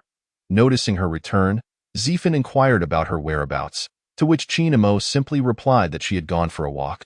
Choosing not to disclose her visit to the registration office, Zayfan did not dwell on it further, and the two set out again to have breakfast at the cafeteria. Upon arriving at the cafeteria, they found a considerable number of people already queuing for their meals, so they joined the line. Suddenly, a hand landed on Zifen's shoulder. Turning around, he discovered that it was Zhang Hao and a few others approaching. So he greeted them with a smile and invited them to join. The purpose of their visit was to clarify Zifen's situation, as they had discussed the previous day, intending to gather information before conducting further investigations into his family's circumstances, and discussing the possibility of him joining their team once everything was settled.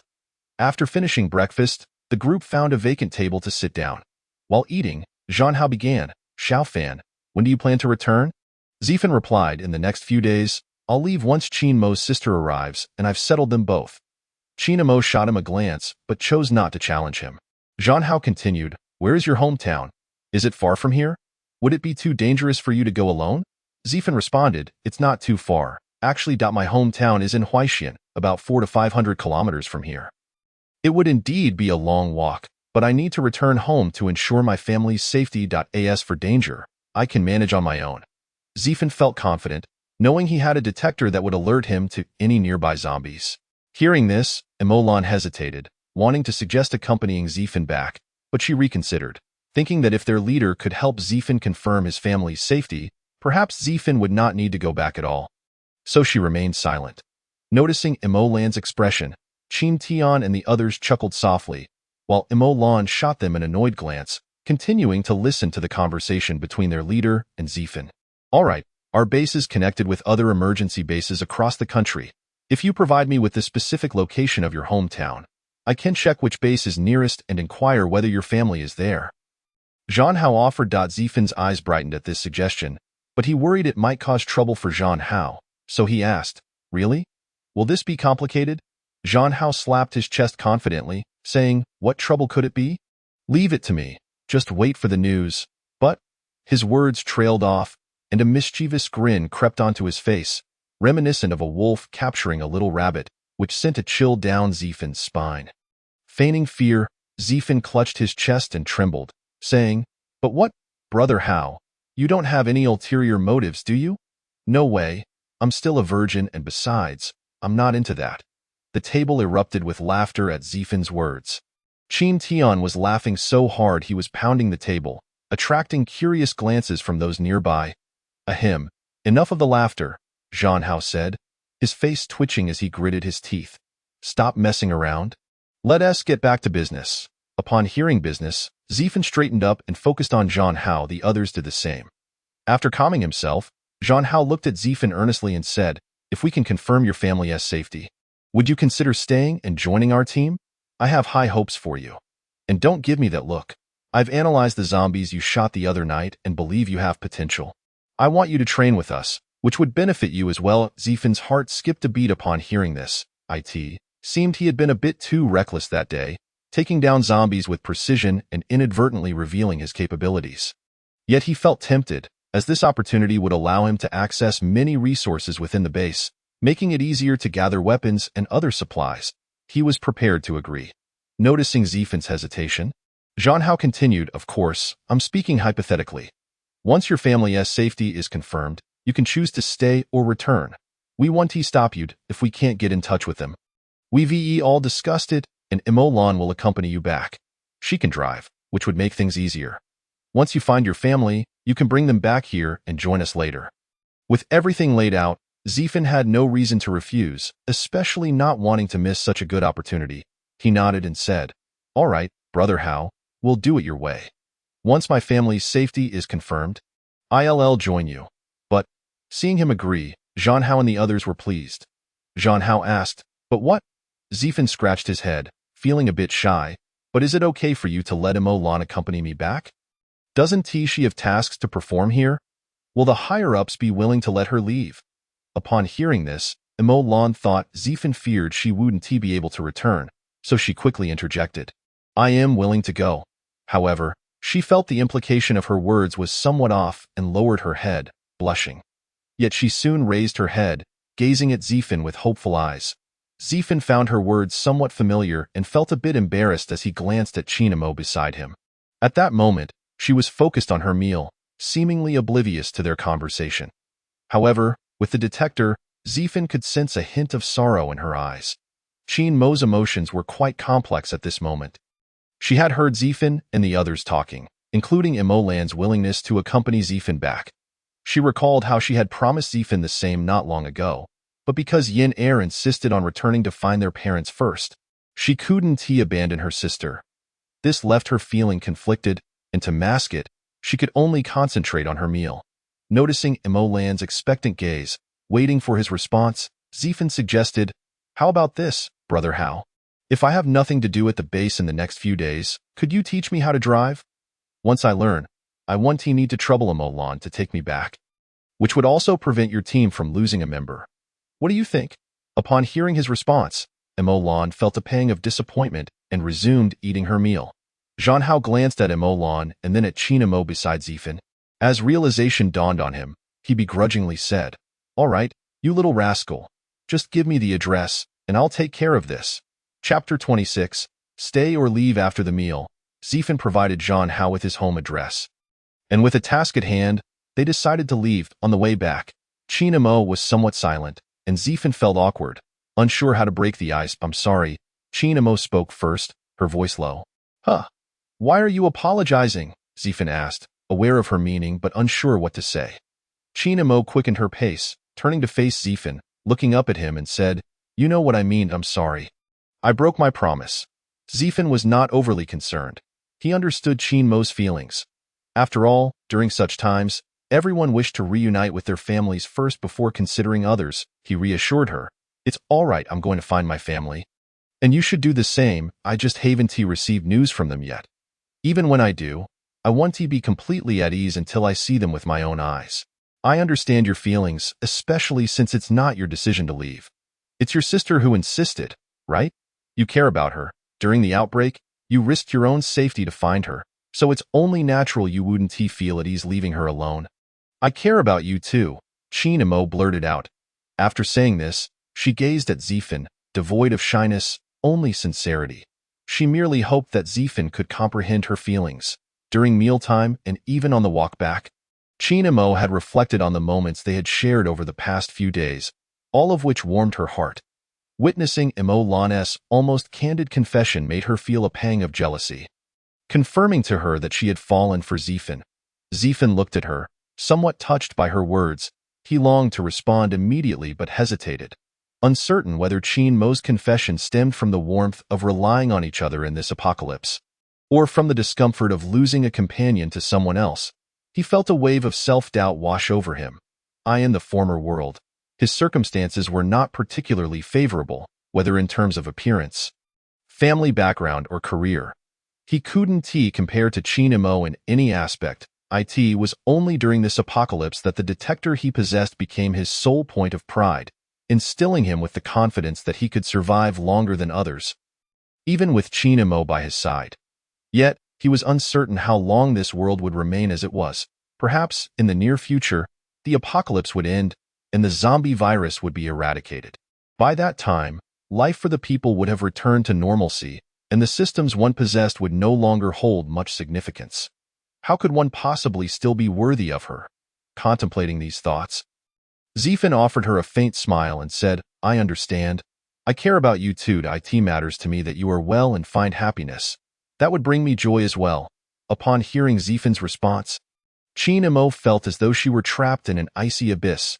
With tears glistening in her eyes, she implored him, "No, you know that's not what I meant. You know it." Suppressing the turmoil within, Zifin replied calmly, "Well, I don't understand your meaning, but in my interpretation, it is precisely that. Therefore, it matters not. As long as you need me, I shall always protect you, no matter the time." With that, he turned away, heading towards his residence, leaving Qin Imo standing there in a daze, hesitating to pursue him. She felt as if a piece of her heart had been hollowed out, and tears streamed down her face in agony. Zifin paid no further heed to Qin Imo and locked himself away in his room upon returning home. After quite some time, he heard the sound of a door closing in the adjacent room. Only then did he feel at ease, resting his eyes, knowing Qin Imo had returned safely in the afternoon. Zhang Hao and a few others came by, bringing Zifin to a beverage shop. They each ordered a hot drink and found a place to sit. The fourth and third underground levels had been planned and constructed previously. However, the original housing had proven insufficient, leading to additional construction. Thus, most of the establishments that ought to exist in society were present here. Yet, the people no longer exchanged currency. Instead, they traded using military merit. While the government provided for the basic needs of the ordinary citizens, any additional leisure activities required military merit for redemption, which could be earned by signing up for tasks issued by the government, such as transporting food or participating in patrols. Naturally, the difficulty of the tasks correlated directly with the amount of military merit one could acquire. When the hot drinks arrived, Chin Tian was the first to speak up. "Zifan, where did Chin Mo go? Why didn't she join us?" The others turned their gazes towards him as well. Feeling somewhat awkward, Zifan hesitated to share the truth and offered an excuse, claiming that Chin Mo was unwell and resting in her room. The others accepted this explanation without further inquiry. Zhang Hao continued, "Zifan, we went back this morning and looked into it. There is indeed an emergency base near your hometown, but we encountered some issues while investigating your family. We have two pieces of news, one good and one bad. Which would you like to hear first?" Zifan rolled his eyes at the familiar setup, feeling it was rather cliché. Nevertheless, hearing there was bad news made him uneasy. And he inquired, "Let's hear the bad news first." Zhang Hao replied, "The good news is that we found out your parents are indeed at that emergency base, and we've already notified the personnel there to search for them. Once they locate them, they will inform us, and then we can arrange for you to video call them." He paused, looking at Zifan, seemingly waiting for him to ask about the bad news. However, Zifan remained silent, simply gazing back at him. After clearing his throat, Zhang Hao frowned and said, "The bad news is that we couldn't find any registration records of your sister having been there. At this moment, we cannot guarantee whether she is at that base." Once he finished relaying the news, Zifan questioned, "Brother Hao, may I ask why, despite not finding any records, we cannot be sure she is not there?" Zhang Hao explained, "The area around that base lacks large cities, and the population is relatively sparse, so its development has been rather slow. Currently, the facilities and systems within are not fully established as of now. The registration process has not been completed. They have only accounted for most individuals, leaving a small number unregistered, making it impossible to determine your sister's presence. Moreover, if your sister accompanied your parents to the base, they should all have been registered together. It would be unlikely for only your parents to have registration without her information." Upon hearing this, Zifan seemed to have an epiphany. Indeed, his sister was 15 and attending a boarding high school. During the outbreak of the zombies, she should have still been at school. Worrying about her safety, his expression darkened, and he shared his sister's situation with Zhang Hao. "That makes sense. However, Zifan, please don't be too anxious. The registration process over there is still ongoing, and I'm sure your parents are also searching for your sister. When the time comes, I will speak to the people there and ask them to assist in the search. Perhaps we will find her in the next few days. For now, let's contact your parents to meet, and then we can wait for news from there. Does that sound acceptable?" Zhang Hao offered words of comfort.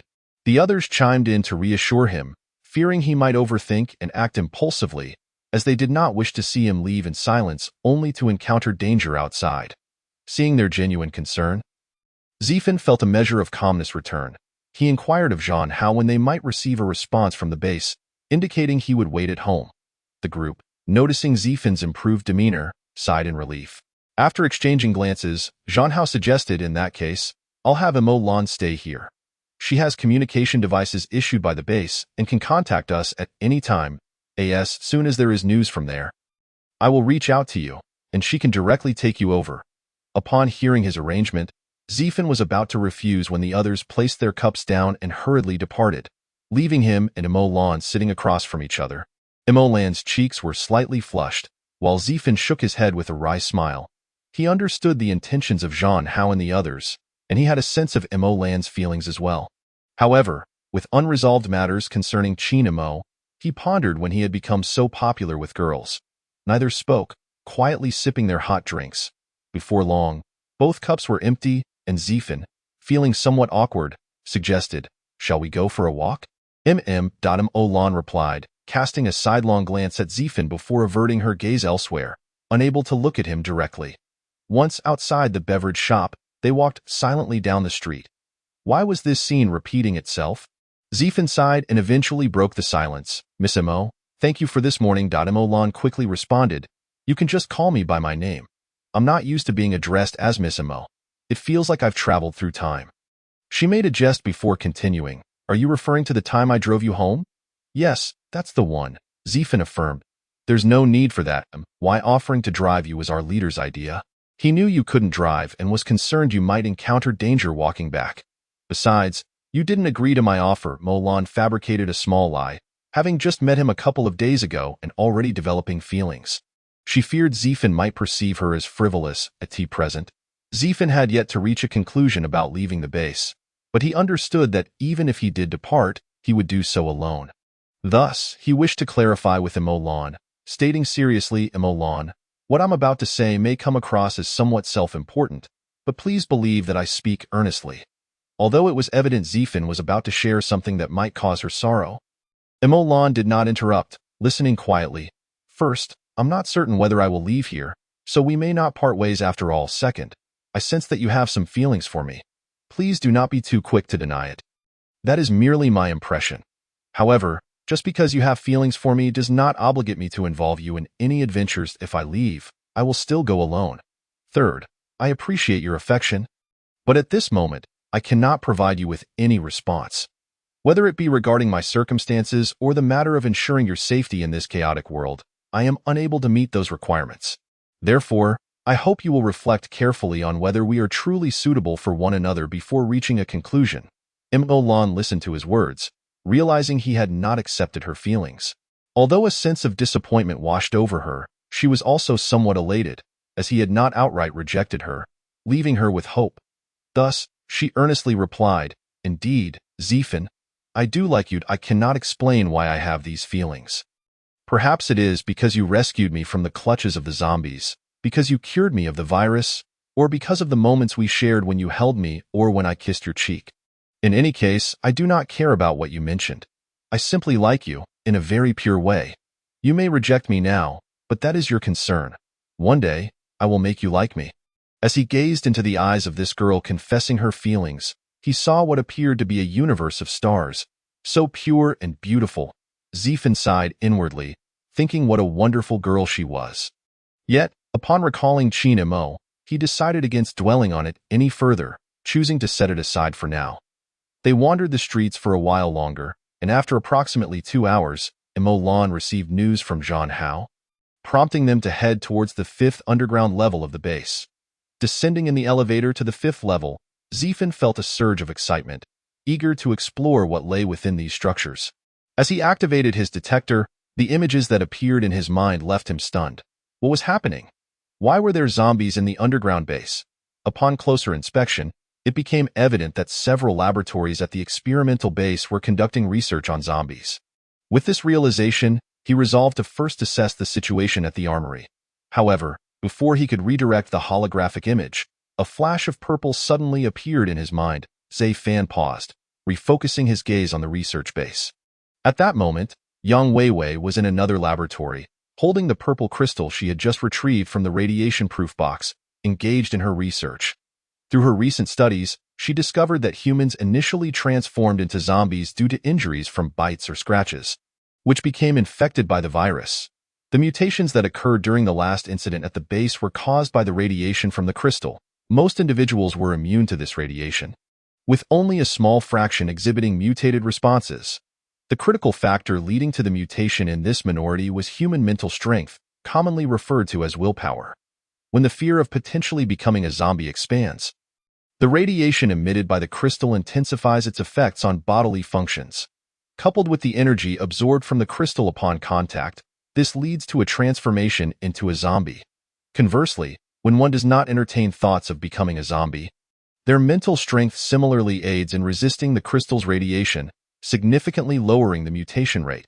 At this moment, Yang Weiwei was in direct contact with the purple crystal, as she had never harbored fears of becoming a zombie. For instance, an ordinary person who comes into contact with the crystal may transform into a zombie, as was the case with Qin Yin'er. The chaotic scene instilled thoughts of impending death or transformation into a zombie, and although she was not bitten, she still mutated. When she underwent mutation, her retained consciousness and enhanced strength compared to regular zombies stemmed from her willpower. In the fleeting moment before her death, or transformation into a zombie, Her thoughts were of her sister, fueling her desire to find her, thus enabling her evolution. She transformed from an ordinary zombie with shard crystals to a high-level zombie with 0 crystals. However, her evolution did not involve absorbing energy from other shard crystals, leading her to awaken in a state of intense hunger, resulting in the demise of numerous zombies as she consumed many shard crystals. Once her transformation solidified, she would continually absorb shard crystals to amplify her 0 crystals energy. And upon accumulating sufficient energy, she would evolve once more, though that is a tale for another time.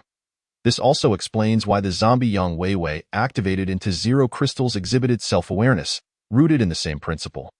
Chapter 27. Departure. As Zai Fan observed, he instantly recognized the crystal before him as a mutated product of shard crystals. Could it be 0 crystals? The thought ignited a thrill within him. Since the detector could only penetrate a single layer of material to reveal the interior, he mistakenly assumed that the 0 crystal in Yang Weiwei's possession was merely one of many being studied at the base, unaware that only one such crystal existed. This led to a mix of amusement and disbelief when he later discovered the truth.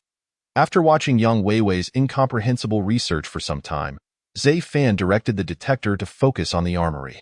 When the imagery from the armory reached his mind, his mouth fell agape, and he stood frozen in place. Mo Lan, walking beside him, noticed his astonished demeanor and chuckled, thinking he was overwhelmed by the sight of the underground base's 5th level. She returned to him and waved, urging, "Come on, hurry up. Why are you just standing there?" Hearing Mo Lan's call brought Zai Fan back to reality, and he began to walk while meticulously observing the images from the armory. Due to his detection range being limited to 1 kilometer, he could only glimpse a portion of the armory from the southwestern corner, yet it was enough to leave him in awe. The armory comprised 5 levels. The upper 2 levels housed a vast array of ammunition and grenades, a daunting sight that sent shivers down his spine. The 3rd level showcased numerous shelves, each measuring 8 meters in length and 6 meters in height, divided into 4 tiers filled with heavy weaponry such as rocket launchers and small anti-tank cannons. Gazing at the cold gleam of these arms, he had no doubt of their formidable power. The lower 2 levels were equally stocked with shelves, albeit slightly smaller than those on the 3rd level, crammed with various firearms of unknown models. Among them were handguns, rifles, submachine guns, and sniper rifles, with nearly 500 shelves filled with weapons that Zai Fan recognized. Not to mention the areas beyond the detector's reach. As he surveyed the dense array of weaponry within the armory, Zai Fan's heart trembled. If he could somehow acquire all these arms, he would essentially become a mobile armory himself. With sufficient shard crystals, he could obliterate a horde of zombies in an entire city. After perusing the armory, Zai Fan followed Mo Lan into the command center, where Zhang Hao and the others awaited them in the communication room. Upon entering, Zai Fan immediately spotted his parents, appearing somewhat anxious, on a large LCD screen. Seeing their somewhat aged faces brought a sting to his eyes. It had been a long time since he had returned home, and he had never expected to see them under such circumstances. Feeling a measure of comfort knowing they were safe, his mind then turned to his sister. He quickly approached the communication device, greeting Zhang Hao and the others before taking the headset he handed him, initiating a conversation with his parents. Through their descriptions, Zai Fan learned that when the zombie outbreak occurred, his parents were at their shop, organizing newly arrived goods. Upon hearing a neighbor's warning, they hurriedly rode their tricycle to his sister's boarding school. Unfortunately, by the time they arrived, the rescue team had already searched the premises. His parents, unwilling to give up, searched the school for a long time but found no trace of her. Returning home to find she had not come back, they attempted to call her, but the line remained unanswered. They resolved to wait for her return while gathering their belongings. However, as time passed without her return, they were instead met with zombies. Fortunately, a passing rescue team discovered them, leading to their evacuation to the emergency base. During their journey to the base, they had attempted to call Zai Fan, but no one answered. Once at the base, his parents searched for his sister, but due to incomplete registration, they were unable to locate her among the throngs of individuals. They even enlisted the help of the soldiers who had rescued them. Yet due to the pressing need to assist with the base's construction, most soldiers were occupied with other tasks, and the sheer number of missing persons left the base without the capacity to allocate additional manpower for their search. Left with no choice, his parents had to remain at the base temporarily. Each day, they scoured various locations, but after so many days, there remained no news of their daughter, leaving his mother in a constant state of tears. Hearing his parents' account and witnessing his mother's heart-wrenching sorrow, Fan felt an overwhelming urge to return immediately. After assuring his parents that he would come home soon and placing the headset down, he made to rush out the door. Zhang Hao restrained him, signaling for calm, pointing at the screen, suggesting that his parents seemed eager to convey something important. After calming himself, Fan, with reddened eyes, returned to the screen and picked up the headset once more. Listening to his parents' anxious voices, his father, choked with emotion, said, "Xiao Fan, knowing you are safe brings us great comfort. The outside world is perilous right now. Do not think of returning. Stay safe where you are. Your mother and I will find Xing'er. Even if she is outside the base, I will risk my life to bring her back. Just listen. I will handle things here. The sky won't fall." Upon hearing his father's words, Fan could no longer contain his tears, gritting his teeth to suppress his sobs. After a moment, he replied, "Dad, please don't worry, I will stay safe here. You and Mom must take care of yourselves. If my sister is still out there, don't go looking for her. Trust that she will return safely if I'm not with you. You can't leave Mom alone. She won't hold up. Dad, you must take care of yourself and Mom, and wait for my sister and me to come back." With that, Fan hung up the communication first, unwilling to see the sorrow etched on his parents' faces, nor wanting them to witness his own distress, fearing it would only add to their worries. He silently vowed to himself, "Dad, Mom, sister, wait for me. I will return as swiftly as I can." On the other side of the communication device, Fan's parents stared at the darkened screen, concern etched on their faces, fearing he might recklessly rush back. Fortunately, a commanding officer approached and reassured them, "Uncle, Auntie, please rest assured. Major Zhang from Haiqing Base is my friend. He is the one who arranged this remote communication for you and Xiao Fan. He also instructed us to send some personnel to assist in searching for your daughter. We will do our utmost. And should there be any news, we will inform you immediately." Upon hearing his words, the elderly couple felt significantly reassured and expressed their gratitude as they departed from the communications room. After ending the communication, Fan stood there, silently shedding tears, while Zhang Cao and the others waited quietly beside him. Olan contemplated offering some words of comfort, but Zhang Cao stopped her. After a moment, Zhang Cao spoke up, "Xiao Fan, you needn't worry too much. I have acquaintances at the base over there and have already made arrangements for you. They will send someone to help find your sister, and as soon as there is any news, they will immediately inform your parents. Rest assured, my friend is very responsible and won't leave me hanging. Besides, if you return now, it will take quite a bit of time on the road. It would be better to wait another couple of days. If there is still no news by then, I'll have Missouri Lawn drive you back. This time, you mustn't refuse. We have helicopters at our base, but I can't authorize one for you due to my rank. However, an armored vehicle is certainly available, and Mo Lan is an excellent driver. Your skill will not match hers, so it would be quicker to have her drive you." Fan, understanding this was indeed the best course of action, did not refuse. He turned to Zhang Cao, offering a respectful bow, and said, "Brother Hao, thank you for all the trouble you've gone through for me. I will stay a few more days. If I hear news of my sister, I won't return, but will join you. You are right. I need to challenge myself. In this world, without strength, nothing can be accomplished, and I cannot always rely on others. I need to become stronger, so I hope you all can assist me in my training." Hearing this, Zhang Cao and the others broke into laughter. Qin Tian remarked, "Don't worry, kid. I'll make sure you experience what it means to suffer." Fan grinned and replied, "Just to clarify, that is provided I know my sister is safe. If I have no news of her, I will still return. Then, I might miss this opportunity." Qin Tian was momentarily taken aback, realizing he had spoken too soon. Zhang Cao smiled and responded, "That's fine. As long as you wish to join us, you will always be welcome. Thank you. If I return and manage to settle my family, I will come back again and join you all in carving out a place for ourselves in this apocalypse." Fan confidently declared, his eyes gleaming with a fervent desire for strength. This moment, Wu Ming quietly muttered, "Of course, you've whisked our little Mo Lan away. Are you not planning to bring her back?" This remark sent Jean Cao and the others into peals of laughter, while Mo Lan's face flushed crimson, and Zifin joined in the laughter, contemplating that facing the apocalypse alongside Jean Cao and the others might not be such a bad choice after all. After a bit more laughter, the previously somber atmosphere lightened considerably, and Jean Cao instructed Mo Lan to take Zifin back to his residence. On the way back, Zifin fell into a contemplative silence. Although he remained concerned about his family, Jean Cao's assurance eased his worries significantly. He realized that regardless of whether his family situation was resolved, it was essential to enhance his own strength.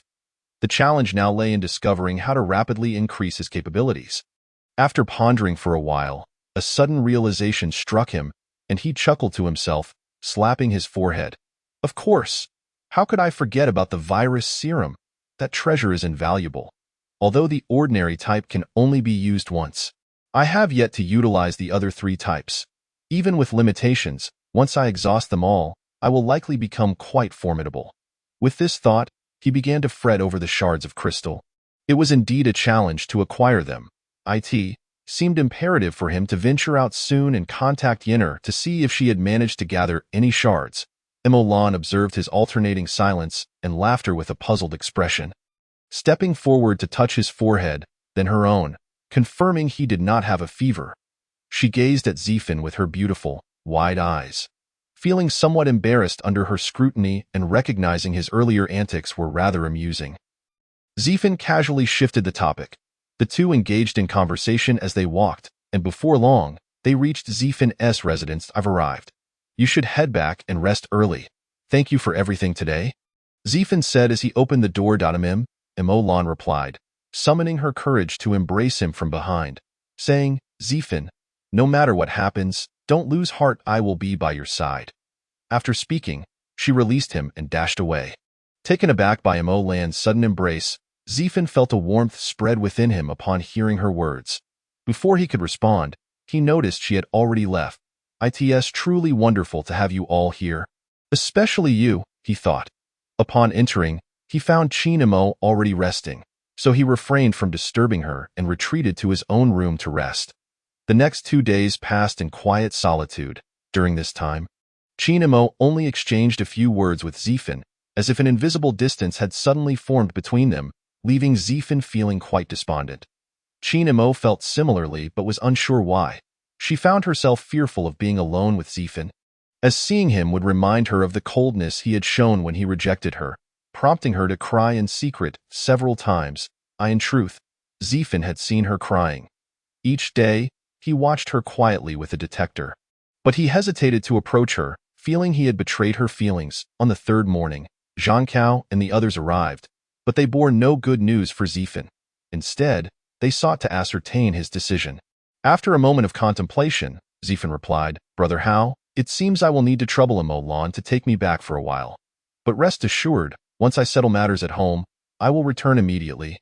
During this time, please keep an eye on Qin Mo for me. Her sister hasn't been to the base these past few days, and I fear she may go looking for her. Please watch over her. And if she goes out, I will contact her sister right away. Don't worry. I assure you, while Qin Mo is here, I will ensure not a single hair on her head is harmed. Jean Cao reassured him. Now, let us go pick a vehicle for you. As for provisions, we anticipated your departure and have already prepared supplies. Zifin then noticed a cart parked at his doorstep, which had been obscured by a cover when Jean Cao and the others arrived. Initially, he thought it was something being transported by their base, but now he realized it was food prepared for him, filling him with gratitude. Thank you, Brother Hao. I want to say more. Just wait for my return to the team, Zifin said, offering an awkward salute, which elicited laughter from the group. Let us go, Jean Cao said as he led Qin Tian and the others out the door. Zifin followed closely behind, and just as he was about to exit, the door to Qin Mo's room opened. She stepped out, saying, I'm coming with you. I haven't been out in days, and I want to call my sister. Upon hearing her words, Zifin looked at her with concern but said nothing more. The group then took the elevator down together. As they reached the ground floor, guards awaited them. Jean Cao presented the prearranged pass to the guard, who inspected it before granting them passage. Qin Tian and the others pushed the cart to the entrance, while Jean Cao led Zifin, Qin Mo, and Mo Lan to the parking lot. Inside the parking lot, Numerous vehicles of various sizes were parked. It was divided into 4 zones.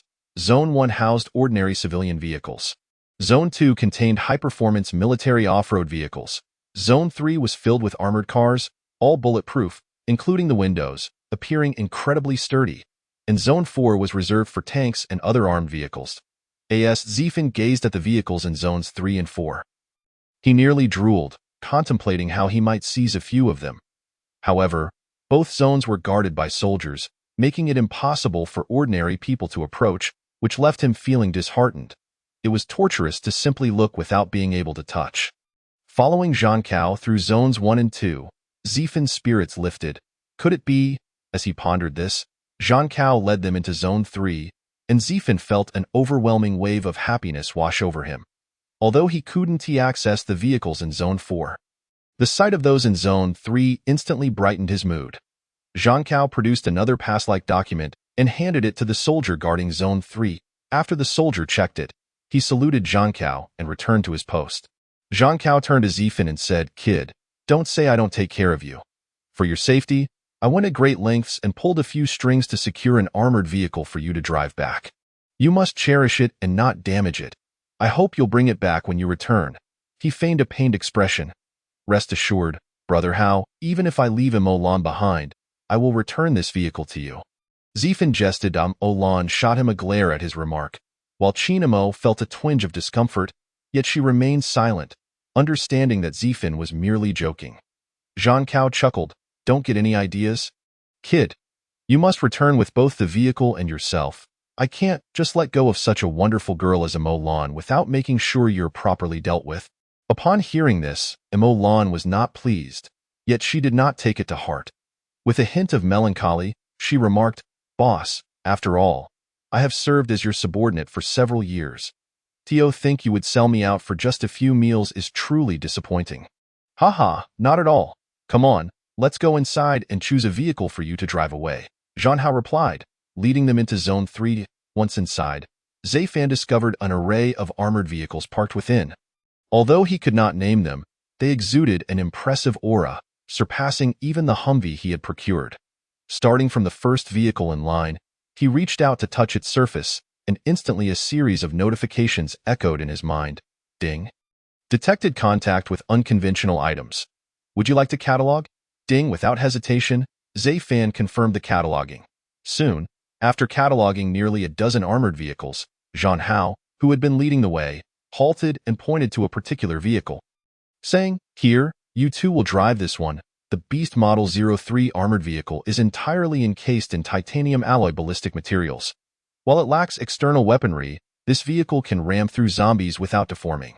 The windows are also made of bulletproof materials, so as long as you don't overturn it during a zombie siege, you will be completely safe inside." Listening to Zhang Hao's introduction and gazing at the armored vehicle, Ziefan felt an overwhelming urge to take it for a spin. However, regrettably, he did not know how to drive. Oh dear, it seems I must learn to drive soon. Otherwise, how can I take a girl out for a fun time? He mused, chuckling to himself. It was a joke, of course. A person without a vehicle could hardly take anyone out, especially since he did not currently have a girlfriend. Glancing at Chinamo and Lan, he was suddenly overwhelmed with a sense of despair, realizing he was still a nobody. No. I must seize the opportunity to enhance my capabilities. Ziefan silently encouraged himself. Lan, Ziefan, get in the car. You two will drive this vehicle, while I will take Chinamo in the one you drove here, Zhang Hao instructed as he noted the time. And I've filled the trunk with fuel to ensure you have enough for the return trip. Understood, Ziefan and Lan replied in unison as they approached the vehicle. Just then, Chinamo arrived at the car, pushed Ziefan aside to take the passenger seat, and opened the door to sit down. "Chinamo, are you also coming back with me?" Ziefan asked, somewhat uncertain. In response, Chinamo replied coolly, "Who said I'm going back with you? I've never been in this vehicle and wanted to give it a try. I heard you all talking in the building, and since you'll need to stop to call my sister once we leave the base, I'll get out then." Zhang Hao remained silent. Casting an odd glance at Ziefan before heading to drive, Lan shot him a reproachful look before taking the driver's seat. Ziefan could only smile wryly as he opened the back door and climbed inside. As Lan drove the vehicle to the main gate, Qin Tian and the others loaded the prepared food into the car, waiting for Zhang Hao to emerge and pick them up. The two vehicles then departed from the underground base. Upon exiting the base, the two vehicles traveled approximately 500 meters before stopping. As they disembarked, Zai Fan dialed Qin Yin'er while getting out of the car. Not allowing Qin Imo the chance to call first, he intended to reveal the lie he had told Qin Imo to Qin Yin'er, so as to avoid any discrepancies. Of course, he was using Imo Lan's phone, as he had given his own to Qin Yin'er. Before the phone rang twice, it connected. "Hello, is this Zai Fan? Why have you only just contacted me? It's been several days. Are you not worried about me wandering around outside by myself?" Before she could finish her sentence, Zai Fan interjected impatiently. All right. Are you still with those people who rescued you? We are outside the base now. Where are you? Your sister wants to see you, so hurry over." Qin Yin'er, clearly annoyed at having her words cut off, replied with a terse wait before hanging up. Shaking his phone, Zai Fan informed Qin Imo and the others to wait a moment, stating that Qin Yin'er would be arriving shortly. The group then patiently waited. Before long, Qin Yin'er emerged from the nearby woods. Although her clothes were slightly dirty, she appeared to be in good condition, her complexion notably rosy. She carried a small bag on her back, seemingly scavenged from somewhere, and it looked quite full. Seeing her in this state, Zai Fan nearly exclaimed, thinking, with her looking like that, who needs to worry? She looks as if she just returned from a vacation. Upon noticing the bag she carried, he felt a surge of joy, realizing she had not forgotten to collect crystal shards. Soon, Qin Yin'er reached the group and immediately leaped into her sister's embrace. Nuzzling against Qin Imo upon seeing her sister safe, Qin Imo smiled and gently ruffled her hair, asking, "Why are you alone? Where are the people who rescued you? I wanted to thank them, if it weren't for them." Before Qin Yin'er could explain, Qin Imo began to recount to her everything Zai Fan had told her, spilling the beans like a bamboo tube pouring out beans. Once Qin Imo finished, Qin Yin'er understood the situation and smiled, saying, "It's fine, sister, I just didn't want you to worry. Besides, look at me, I'm perfectly fine, right? Those people are handling something nearby, so they sent me ahead." The others watched the two sisters reminisce quietly. Refraining from interrupting, however, Zhang Hao and the others found it strange that there were armed individuals near the base, yet they did not inquire further. Only Zai Fan, who was privy to the details, and Imo Lan, who had a slight understanding, exchanged peculiar glances, with Imo Lan looking particularly curiously at Zai Fan. Feeling somewhat embarrassed under her gaze, Zai Fan made a shushing gesture with his hand. Imo Lan smiled understandingly and nodded. As the two sisters finished their reunion, Zhang Hao and the others prepared to bid farewell to Zai Fan. Upon hearing that Zai Fan was leaving, Qin Imo felt reluctant, but said nothing more than a caution to be careful on the road before stepping aside. Qin Yin'er, however, winked at Zai Fan and playfully lifted the small bag on her back, smiling at him. Understanding her hint, Zai Fan addressed the group with a few parting words before turning to Qin Yin'er, saying, "Yin'er, come here for a moment. I need to discuss something with you." Thinking Zai Fan was merely advising her to take care of herself, Qin Imo did not follow them, nor did Zhang Hao and the others. Zai Fan and Qin Yin'er moved to the roadside, where they could see the others but likely not be overheard. "Little girl, you've put me in quite a predicament. Your sister has been a handful, and I even got bitten by her," he said, lifting his arm to show her the bite mark, which was visible due to the short sleeves he wore in the summer, now scabbed over. Qin Yin'er glanced at it briefly and chuckled, saying, "What's wrong? Shouldn't you be delighted to be tormented by my sister? After all, a beautiful woman like her bit you. You should be secretly thrilled." With that, she stuck out her tongue playfully. Seeing her reaction, Zai Fan found himself at a loss for words. Looking at the small bag she was carrying, he asked, "That bag contains crystal shards, right? How many have you collected over the past few days? Surely you have at least 1,000 by now.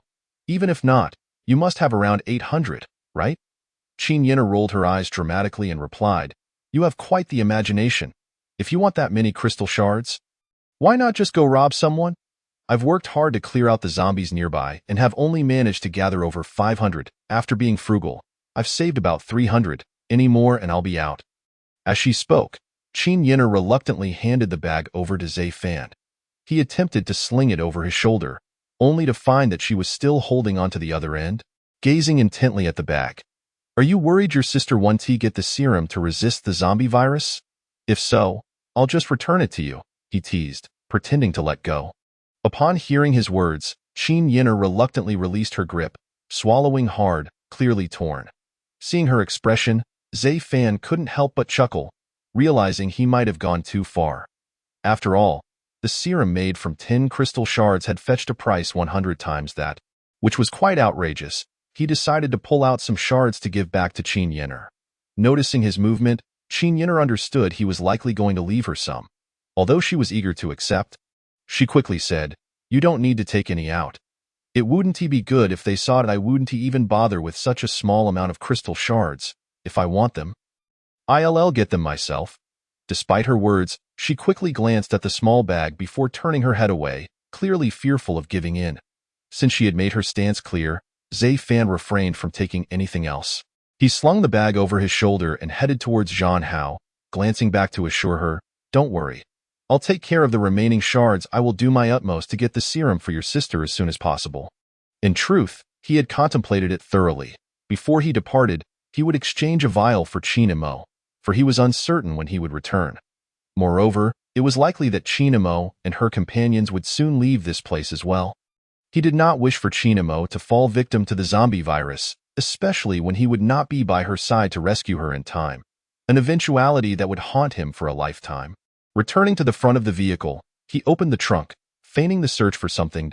Zai Fan retrieved a box of packaged food, extracting its contents, then reached into his pocket and exchanged a vial of the virus serum, common, from the system. Grasping it firmly, seizing a moment when the others were distracted, he discreetly placed the serum into the box. Although it was not sealed, Zai Fan harbored no concerns about others discovering it, for this serum would eventually be for Zhan Hao and the others as well. Once the serum was secured, he placed his backpack in the rear seat of the armored vehicle, contemplating that he would record everything during their journey. He then approached Qin Imo, cradling the box in his arms. Upon seeing him approach, Qin Imo observed the box he held, suspecting it was intended for her, yet she refrained from speaking. Standing before her, Zai Fan gazed deeply into Qin Mo's eyes, his expression softening as he said, "I am truly sorry for the distress you have endured these past few days." His words nearly brought tears to her eyes, and she turned her head away, refusing to meet his gaze. Unfazed, Zai Fan continued, "I must return shortly. Please take good care of yourself. Do not act impulsively and do foolish things. I know you worry about Yin'er, but she is an adult now. I have faith that she will protect you as well. Here, a parting gift for you. Do not be deceived by the newly opened box, for its contents are of utmost importance. Use them only in times of peril." Though Zai Fan understood that Qin Imo could consume it now with the same effect, he believed that if she were to use it in a life-threatening situation, it would be akin to gaining an additional life, a vastly different outcome. Qin Imo did not reach for the box. Her eyes reddening even more, beside her, Qin Yin'er, sensing something amiss, attempted to snatch the box, but Zai Fan deftly evaded her grasp. He jested to himself, thinking that if she were to see the contents now, his hard-earned shards would be lost. Seeing that Qin Imo did not accept the gift, he gently pressed the box into her embrace, bid her farewell, and then turned to say goodbye to Zhan Hao and the others. Chapter 29. A true farewell. Gazing at the box in her hands, Qin Imo felt a flicker of curiosity, yet her heart was heavy with sorrow, and she paid it little mind. After Zai Fan exchanged farewells with Zhan Hao and the others, he and Imo Lan boarded the vehicle. As they drove past, Zai Fan rolled down the window and waved goodbye, before they finally departed. As she watched Zai Fan leave, tears streamed down Qin Mo's face. She feared she might never see him again. Although he had promised to seek her out, the current world was fraught with danger, and whether she and her sister could safely return to the capital was uncertain. She lamented her lack of courage to say more to him, and now, whatever words remained were left unspoken. Qin Yin'er, observing her sister's distress, felt a mix of worry and anger. How could that rascal Zai Fan make her sister cry? The next time they met, she vowed to give him a piece of her mind to avenge her sister's hurt. Clenching her small fist, she gestured angrily in the direction of Zai Fan's departure. Suddenly, she noticed the box her sister was holding, her eyes lighting up. She tugged at Qin Mo's sleeve, exclaiming, "Sister, quickly see what that fellow left you. It's all mysterious, and he says to use it only in case of danger. Can't he say something nice instead?" Upon hearing Qin Yin Air's words, Qin Mo felt a twinge of curiosity and opened the box, discovering an exquisite glass vial nestled within. Inside was an unknown liquid that shimmered with a kaleidoscope of colors under the sunlight, making it quite enchanting. As she extracted the vial, she pondered, "Is this something to drink?" Qin Yin Air, momentarily taken aback by the vial, recalled Zai Fan's earlier words and instantly comprehended. She seethed, "That scoundrel Zai Fan. The next time I see you, I'll make sure you can't take care of yourself. How dare you deceive me? 1,000 shards for a single vial. Does he truly think I'm a fool?" She stamped her foot in frustration, clearly infuriated. Qin Mo, understanding that Qin Yin Air recognized what it was, chose not to inquire further and tucked it into her pocket. Zhang Hao and the others exchanged puzzled glances, wondering about the shards. What are these shards? Is 1,000 a significant amount? Noticing the attention on her, Qin Yin Air felt a bit embarrassed and quickly reverted to her demure demeanor. After all, she had always been well-behaved in front of her sister. She couldn't ruin her image now. Taking a deep breath, she suppressed the urge to immediately call Zai Fan and voice her grievances. As she glanced at Zhang Hao and the others, she contemplated whether to accompany her sister back to the base, but was unsure how to explain if she did not return. Just then, Zhang Hao spoke up, "Let us head back. I hope Zai Fan reaches home safely." Everyone nodded in agreement and prepared to board the vehicle. They soon realized that while Zhang Hao's Hummer was spacious, it could only accommodate 5 people, and now they had an extra passenger. They all turned to Zhang Hao, awaiting his decision. Zhang Hao surveyed the vehicle and then the group, smiling as he said, "Let Qin Mo drive. She can take Yin Air back to the base. The guards there recognize this vehicle, so entry should be straightforward. Even if they can't get in, they can wait for us outside. It's not far, and we will arrive shortly." Upon hearing this, Qin Tian and the others nodded in agreement. Qin Mo felt a bit bashful, as Zhang Hao and the others had always looked out for her and Zai Fan. Just as she was about to speak, Qin Yin Air interjected, "Thank you, Brother Zhang, and my sister and I will head back first. If it doesn't work out, we'll wait at the base entrance for you." Resolute, she felt confident in her abilities to handle any zombies alone, even facing dozens or hundreds without fear. With the vehicle at their disposal and being outside the base, she was determined to escort her sister away. As for food, she was convinced that, with her skills, she could scavenge enough from any previously inhabited place. Without waiting for Qin Mo to respond, Qin Yin Air grasped her sister's hand and boarded the vehicle. Taking the driver's seat, she was well equipped to drive, having learned at a young age due to her family's good fortune. She had received her license at 18, and her family gifted her a car for her birthday last year. Making her driving skills above average, she started the engine and waved goodbye to Zhang Hao and the others. Qin Yin Air drove away. Zhang Hao and the others stood dumbfounded, questioning why they were not turning back but instead heading down the mountain. Did they? Qin Tian thought that perhaps Qin Mo and her sister wished to pursue Zai Fan for a final farewell, but the outside world was perilous, and it was clear that they should not take such risks. Hearing his words, the others felt a surge of anxiety and hastily pulled out their phones to call Zai Fan. Lacking contact numbers for Qin Mo and Zai Fan, they resorted to calling Imolan, instructing her to slow down and wait for Qin Mo and her sister. If they encountered them, they should advise them to return promptly. However, after several attempts, they could not get through, leaving them in a state of disarray. Meanwhile, Zai Fan, having boarded the vehicle, eagerly reached for the small bag on the rear seat. Although Imolan was beside him, he had previously mentioned possessing miraculous medicine without explaining its origins. He planned to clarify this to her later in a manner similar to how he would explain it to Qin Yin Air, believing she would understand. However, Zai Fan realized he could not simply make the shards in the bag vanish in front of Imolan, as that would be difficult to justify. Thus, he decided to feign searching for something in the bag to record a portion of the contents, intending to discreetly collect the remainder when Imolan was not paying attention. With this plan in mind, he rummaged through the bag, appearing to search for something. Imolan, focused on driving, paid little heed to his actions, merely wondering why he was so intent on searching through a seemingly small bag. She did not pry further as they descended the mountain, arriving at a junction where, following the navigation prompts, They turned left onto the national road leading to Huai County. At that moment, Mo Lan's phone lay buzzing in the trunk. When Zafan had taken the box earlier, he had pulled the serum from his pocket, placing his phone on the trunk's mat to make it seem as though he had stored the items beforehand. After securing the serum in the box, he completely forgot about the phone. Since they were outside the base, their phones had been set to vibrate, explaining why Zhang Hao and the others could not reach them. As they drove far from the junction, a black Hummer descended the mountain.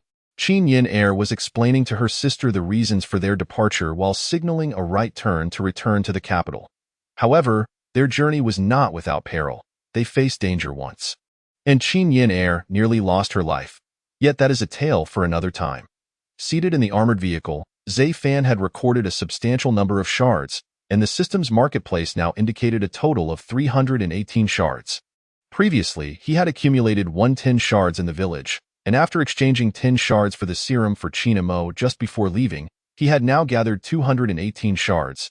As Zifan gazed at the deflated bag, he pondered that Qin Yin'er, the young girl, must have left him with 300 shards. Observing the fragments of crystal he possessed, he realized that he could finally exchange them for something for himself, as he had primarily redeemed items for others up to this point. Elated, Zifan contemplated his options but had yet to decide what to redeem. Thus, he turned his attention to the newly listed armored vehicles in the marketplace.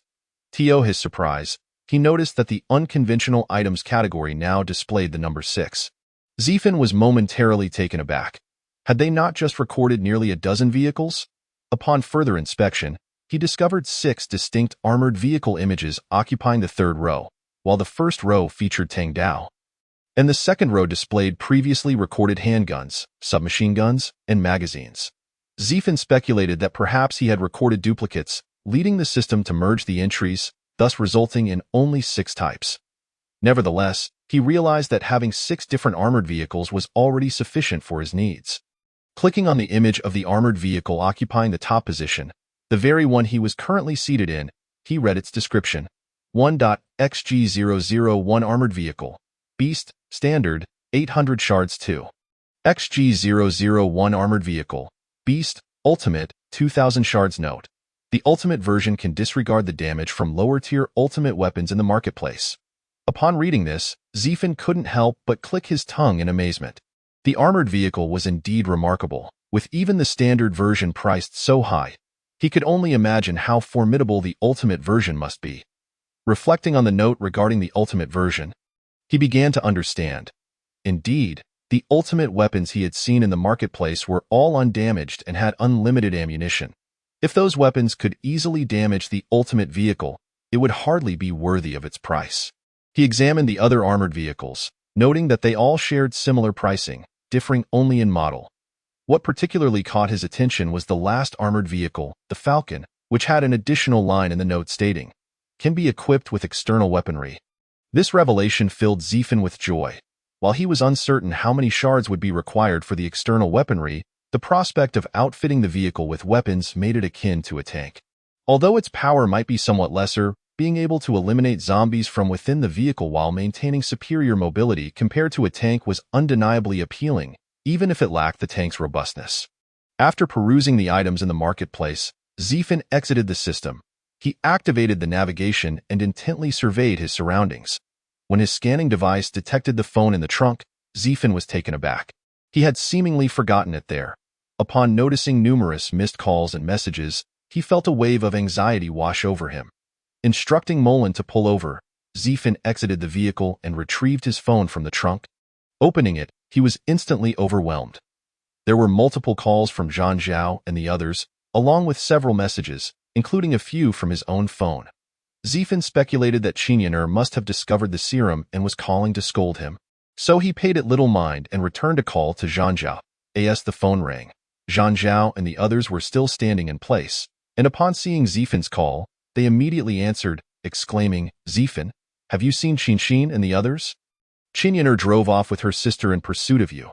If you see them, hurry and bring them back. It isn't safe for those 2 girls to be out there." Hearing Zhang Zhao's words, Zifan's mind went blank. Damn it, why hadn't he activated the detector sooner? If he had, he might have spotted Qin Yin'er and her sister's vehicle and prevented them from wandering off. glancing at the detector in his mind. He found no trace of Qin Shin's vehicle. Conjecturing that Qin Yin'er must have been too afraid to return to the base and had taken her sister away, Zifan felt his throat dry and his lips tremble as he hoarsely replied, "Brother Hao, we haven't seen Qin Shin's vehicle. They must be heading toward the capital." Qin Yin'er mentioned wanting to take her sister back to find their parents. By the way, did you have any food or water in that car? After a moment of silence, Zhang Zhao replied. No. Zifan fell silent again upon hearing this. He noticed that Molin had also exited the vehicle and was looking at him with a questioning gaze, leaving him momentarily at a loss for words. After a while, Zifan said, "It's all right, Brother Hao. Where are you now? If you're still outside, just return to the base. There's no need to look for them. Qin Yin'er is quite capable. I doubt that even the four of you together could handle her. I trust she can keep Qin Shin safe," he added silently to himself. "She surely can." Zhang Zhao, hearing this, felt helpless and could only comply with Zifan's suggestion, ending the call and leading Qin Tian and the others back to the base. Once Zifan hung up, Molin wanted to inquire about what had happened, but Zifan cut her off, saying to hold on for a moment before dialing Qin Shin's number. That moment, the Qin Shin sisters sat in silence in the car. Qin Yin'er had briefly explained to Qin Shin why she needed to leave the base directly, following the reasons concocted by Zifan. Consequently, she further emphasized the gravity of the situation to her sister. Qin Shin, worried for her sister, recognized that while Qin Yin'er's actions were somewhat reckless, she prioritized their safety above all else and did not want her sister to be captured for research purposes. Regarding food, Qin Yin'er assured her that she would manage. As Qin Shin gazed out the window, lost in thought, Zifan's call came through. She deduced that Zifan must have realized they had left the emergency base, but she was uncertain how to explain things to him. Thus, she allowed the phone to ring without answering. Qin Yin'er, noticing Qin Shin's phone ringing, took it upon herself to answer when she saw it was Zifan calling. Qin Shin said nothing, thinking that as long as Zifan knew they were safe, that was sufficient, and so she let Qin Yin'er converse with Zifan. Chapter 30.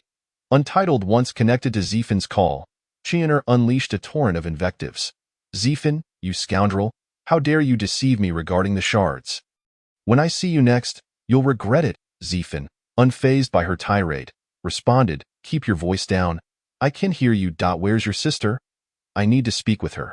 Seeing her sister shake her head, Qin Yin'er replied to the call, "My sister isn't here.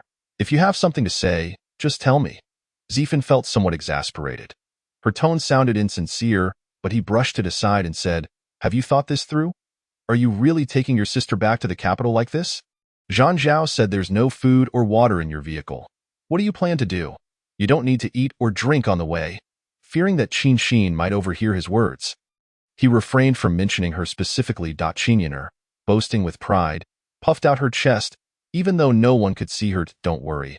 I can take care of my sister without any problems. As for food and water, wherever there are people, there's food. When we pass through a village or town, I'll find something. I want to let my sister go hungry." Knowing her capabilities, Zifan felt a bit relieved, assuring her to be cautious on the road and to send his regards to her sister before preparing to end the call. As Zifan was about to hang up, Qin Yin'er chimed in, "Next time, remember to return those shards to me. Don't forget, you big bad guy." With that, she hung up before Zifan could respond. Zifan, unfazed by the abrupt end of the call, chuckled lightly before dialing Zhang Zhao again, reassuring them not to worry, and concluded the conversation. Molin, noticing Zifan had finished his call, asked what had transpired. Upon hearing that Qin Shin and the others had driven away, she frowned slightly but offered comfort, saying, "Zifan, it's all right. I believe they will reach home safely. Let us set off as well." With a nod of agreement, the two climbed back into the vehicle and continued their journey homeward. After driving for a considerable distance, Molin engaged in light conversation with Zifan while they had their lunch on the road. Since they were traveling along the national highway, the journey was lengthy, and they planned to find a place to rest for the night. As they passed through a village, now halfway to Zifan's hometown, they noticed the sky growing darker. They decided to stop and seek shelter with a local family for the night. Zifan first used his detector to scan the surroundings and the house's interior. Finding that the area was devoid of inhabitants and remarkably quiet, with no zombies in sight, he felt reassured and instructed Molin to drive into the yard of a nearby house. The residence was a self-built two-story villa typical of rural areas, featuring a modest yard at the entrance. Since the gate was open, Molin drove the vehicle right inside. After disembarking, Ziefin closed the gate and retrieved some food from the trunk, leading Molin into the house. Thanks to a universal key, Ziefin easily opened the front door.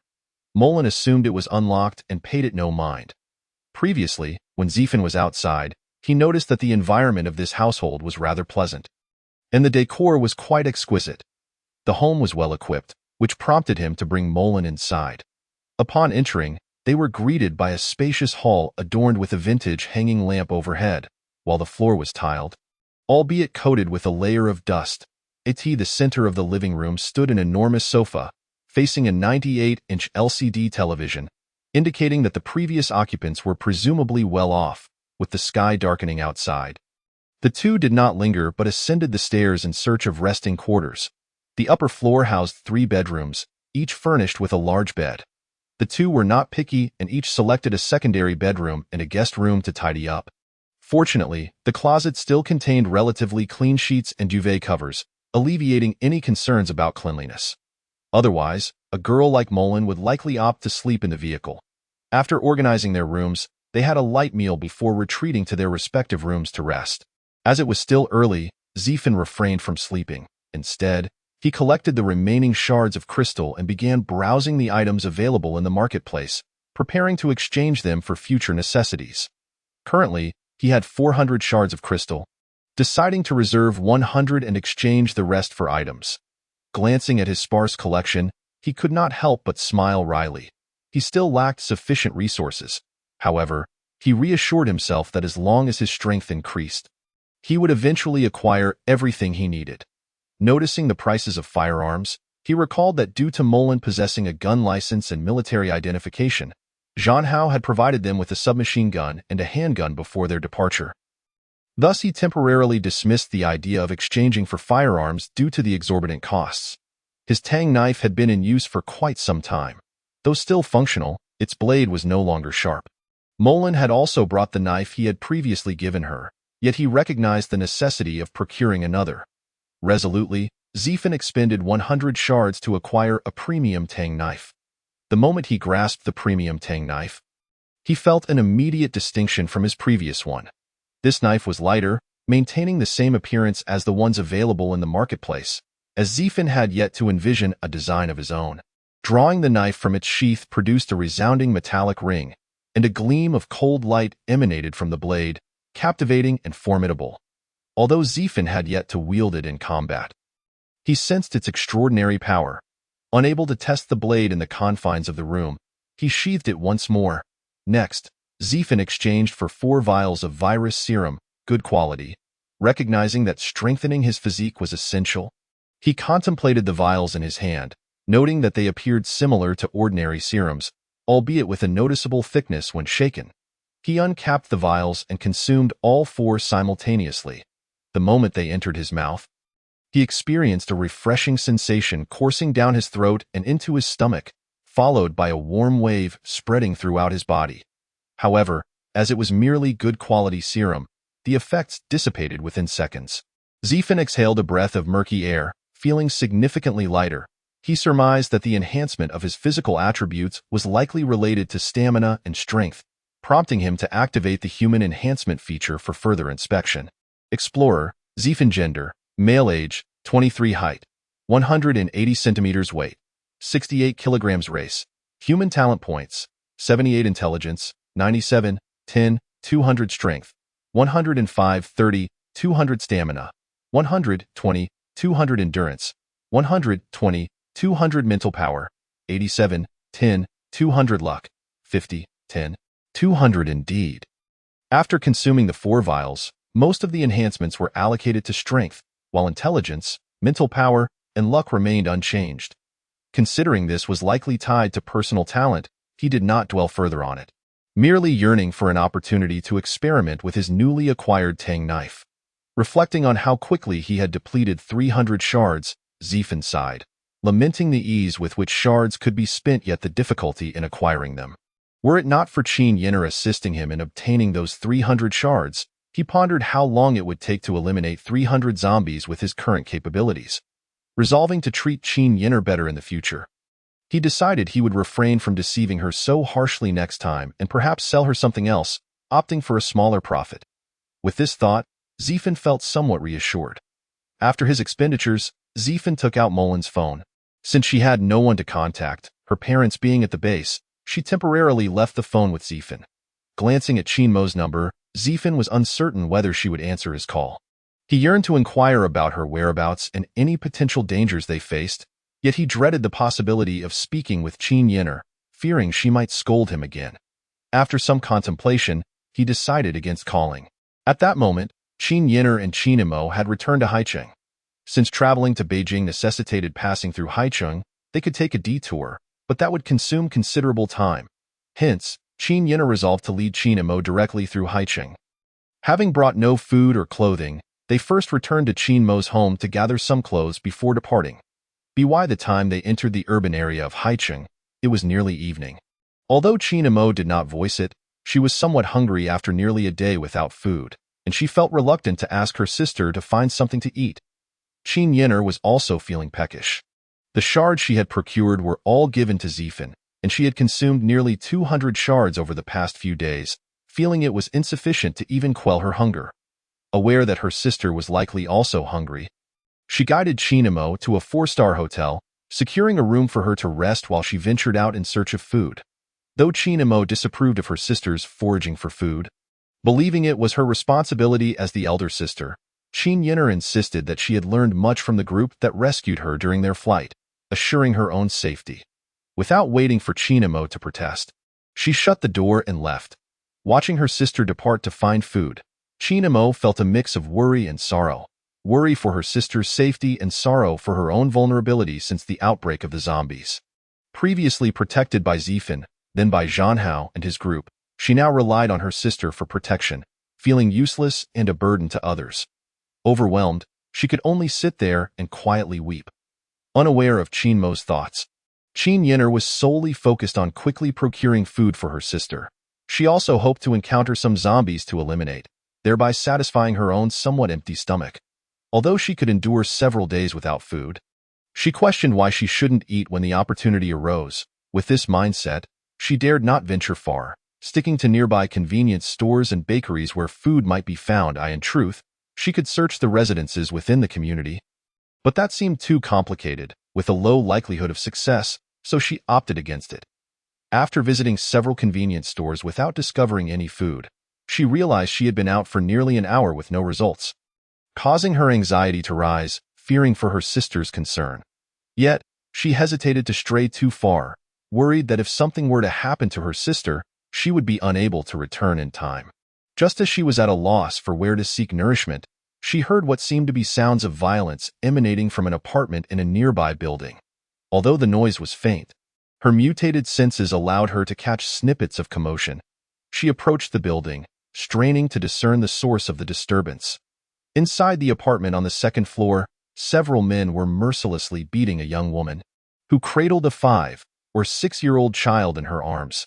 The child, identifiable as a girl by her little braids, lay motionless, her body marked with numerous bruises and injuries, clearly the victim of abuse. One of the men shouted, "Damn woman! We provide you and your daughter with food and drink every day, and yet you still resist when we ask for a little fun.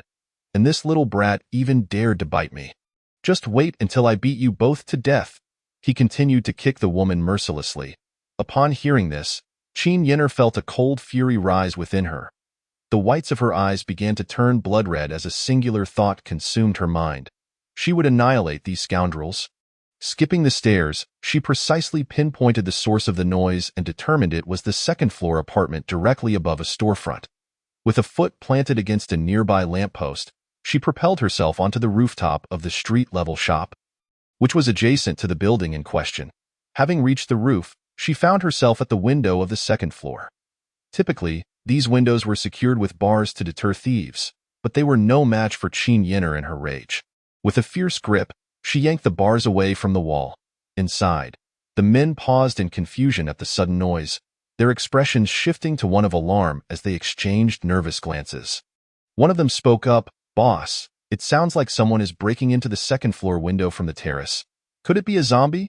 The man referred to as Big Brother was a short-statured individual who struck the man who had just spoken, saying, "Shao Si, do not jest. Even if there are zombies outside, it is implausible that they could breach the security bars. The commotion just now was far too loud to have been caused by zombies." The other three men also appeared somewhat apprehensive. A tall, lanky man queried, "Then what could it be, boss? Could it possibly be a monster? Should we venture outside for a look?" The others shook their heads in unison, signaling their unwillingness to go. The short man cast a glance at them, a mix of nervousness and anger etched on his face, and declared, "You four often seem quite fierce. Why do you cower now? All of you come with me to investigate. Anyone who refuses will be dealt with by the rest of us, lest they remain and waste food." With that, he stepped out the door, eager to assess the situation in the living room. Chapter 31. I have returned. 1. As soon as he exited, a shadow darted in.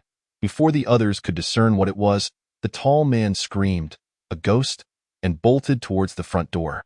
However, he barely made it halfway when the shadow appeared behind him, causing him to freeze and collapse to the ground. At that moment, the remaining men finally realized that it was a beautiful young girl clad in a black dress, her fingers resembling knives and stained with blood, while a gaping wound marred the back of the fallen man's torso. The faces of the four men paled, their bodies trembling.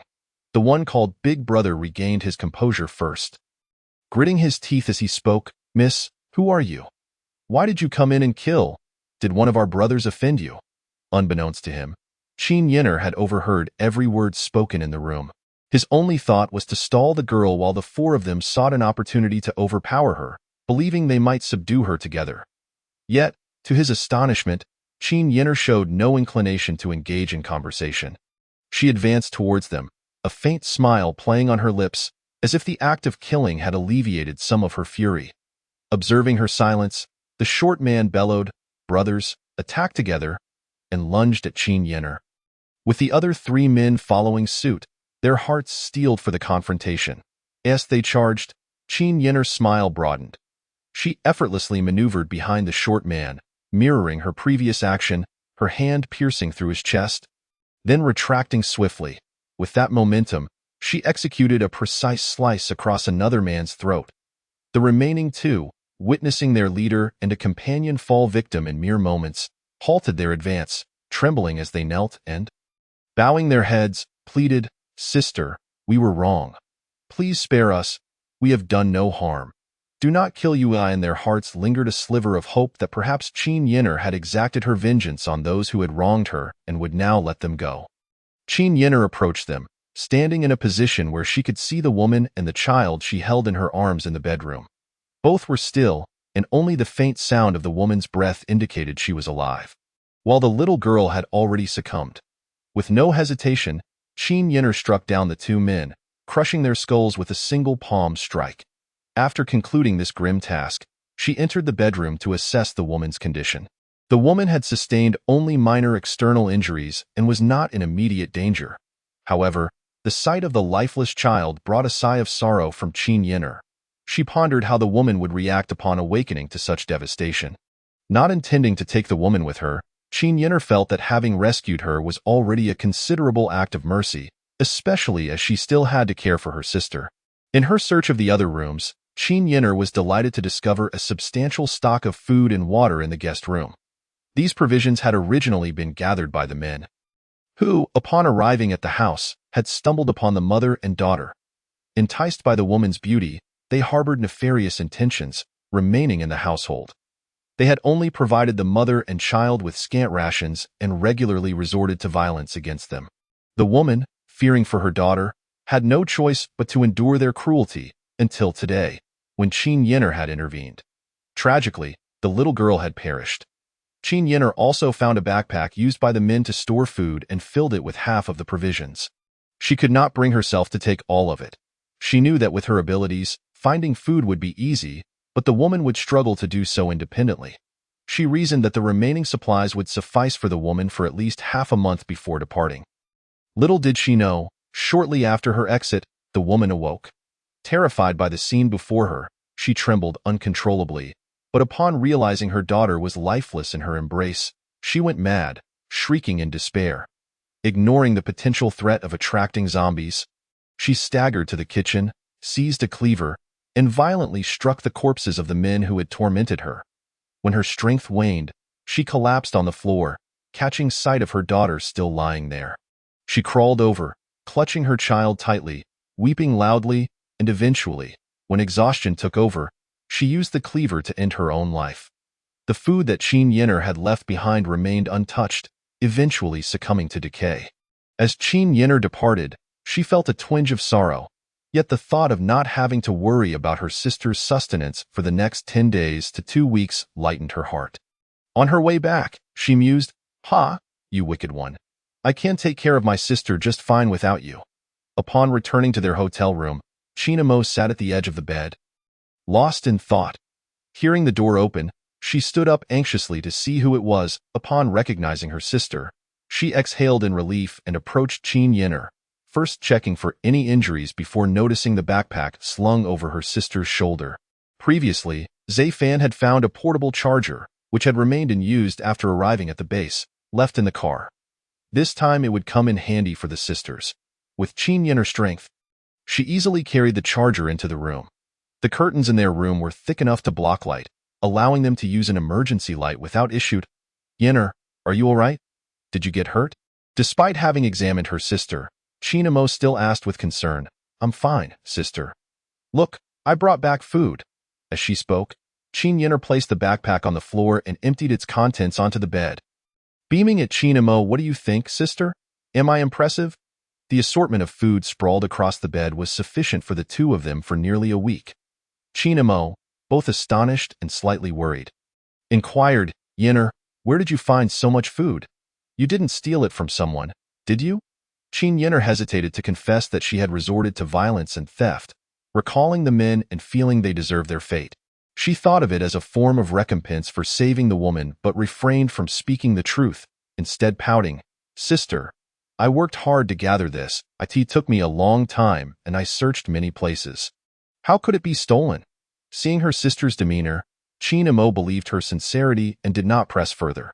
Instead, she softly lamented, "Yinner, it's my fault for not being able to protect you and for sending you out to find food. Now it seems I have become a burden." Understanding her sister's feelings, Qin Yinner knew that Chinamo had always taken care of her, even managing household affairs when their parents were busy, never allowing her to face any hardships. The reversal of roles was difficult for Chinamo to accept. "Sister, don't think too much about it. You've always taken care of me, and now that I'm capable, it's my turn to look after you. We are sisters. There's no need for such distinctions. If you keep thinking like that, I'll be unhappy." After saying this, Qin Yinner playfully clung to Chinamo, which eased her sister's heart, encouraging Chinamo to eat. Although Qin Yinner was hungry herself, she had spent too much time searching for food and had not encountered any zombies along the way, forcing her to endure her hunger. When Chinamo noticed her sister's lack of appetite, she asked, prompting Qin Yinner to explain that she had eaten a little on the way due to her hunger. Once Chinamo finished her meal, the two sisters settled down for the night. The following morning, they set off towards Beijing, the journey proceeding without incident until a phone call interrupted them in the afternoon. Zai Fan set his phone down, unable to sleep, concerned for his sister's well-being and uncertain where to search for her upon returning home. He considered various locations she might have gone but remained at a loss. Eventually, fatigue overcame him, and he fell into a deep slumber. In the morning, Mo Lan prepared breakfast. Noticing Zai Fan still asleep, she refrained from waking him. About half an hour later, Zai Fan, sporting dark circles under his eyes, descended the stairs. Seeing his condition, Mo Lan smiled and asked, "What's wrong? Is the bed uncomfortable? Did you not rest well?" Zai Fan didn't elaborate on his worries about his sister, but simply nodded and took a seat beside Mo Lan, eating the meat sandwich she had prepared. After breakfast, the pair gathered their belongings and set off. Mo Lan drove swiftly, and with Zai Fan's assistance in avoiding zombies using the detector, they arrived in Huai County by the afternoon.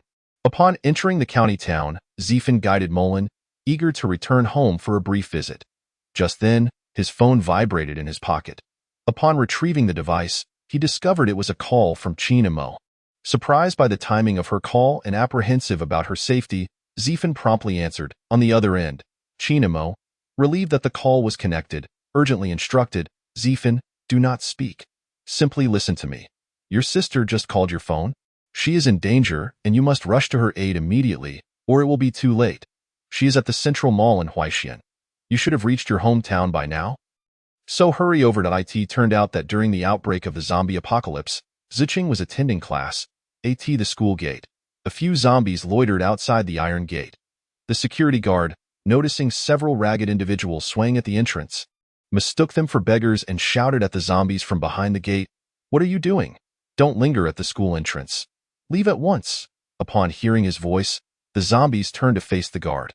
Startled by their appearance, the guard initially thought they were merely engaged in a role-playing game and bravely approached them, saying, "This is a school. Refrain from such antics at the gate. You look quite frightening. Do not scare the children inside." However, standing too close to the iron gate, the guard inadvertently attracted the attention of the nearby zombies, who lunged at him.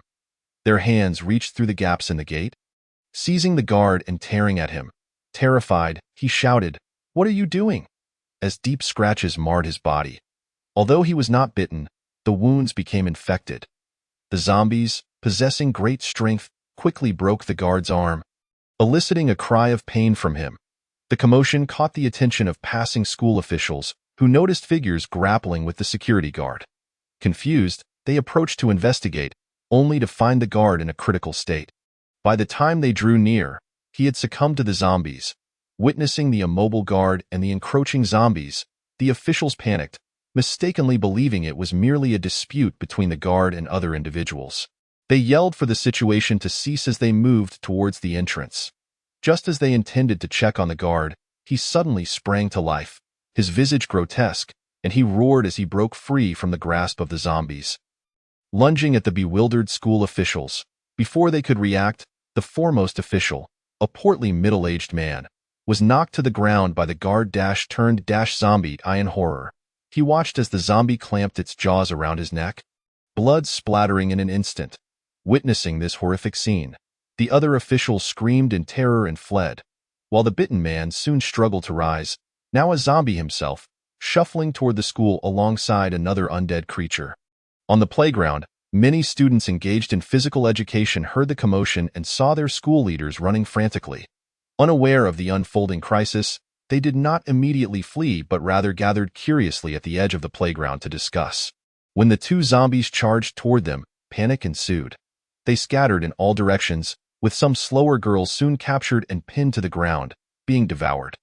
Others shoved their way into the teaching building.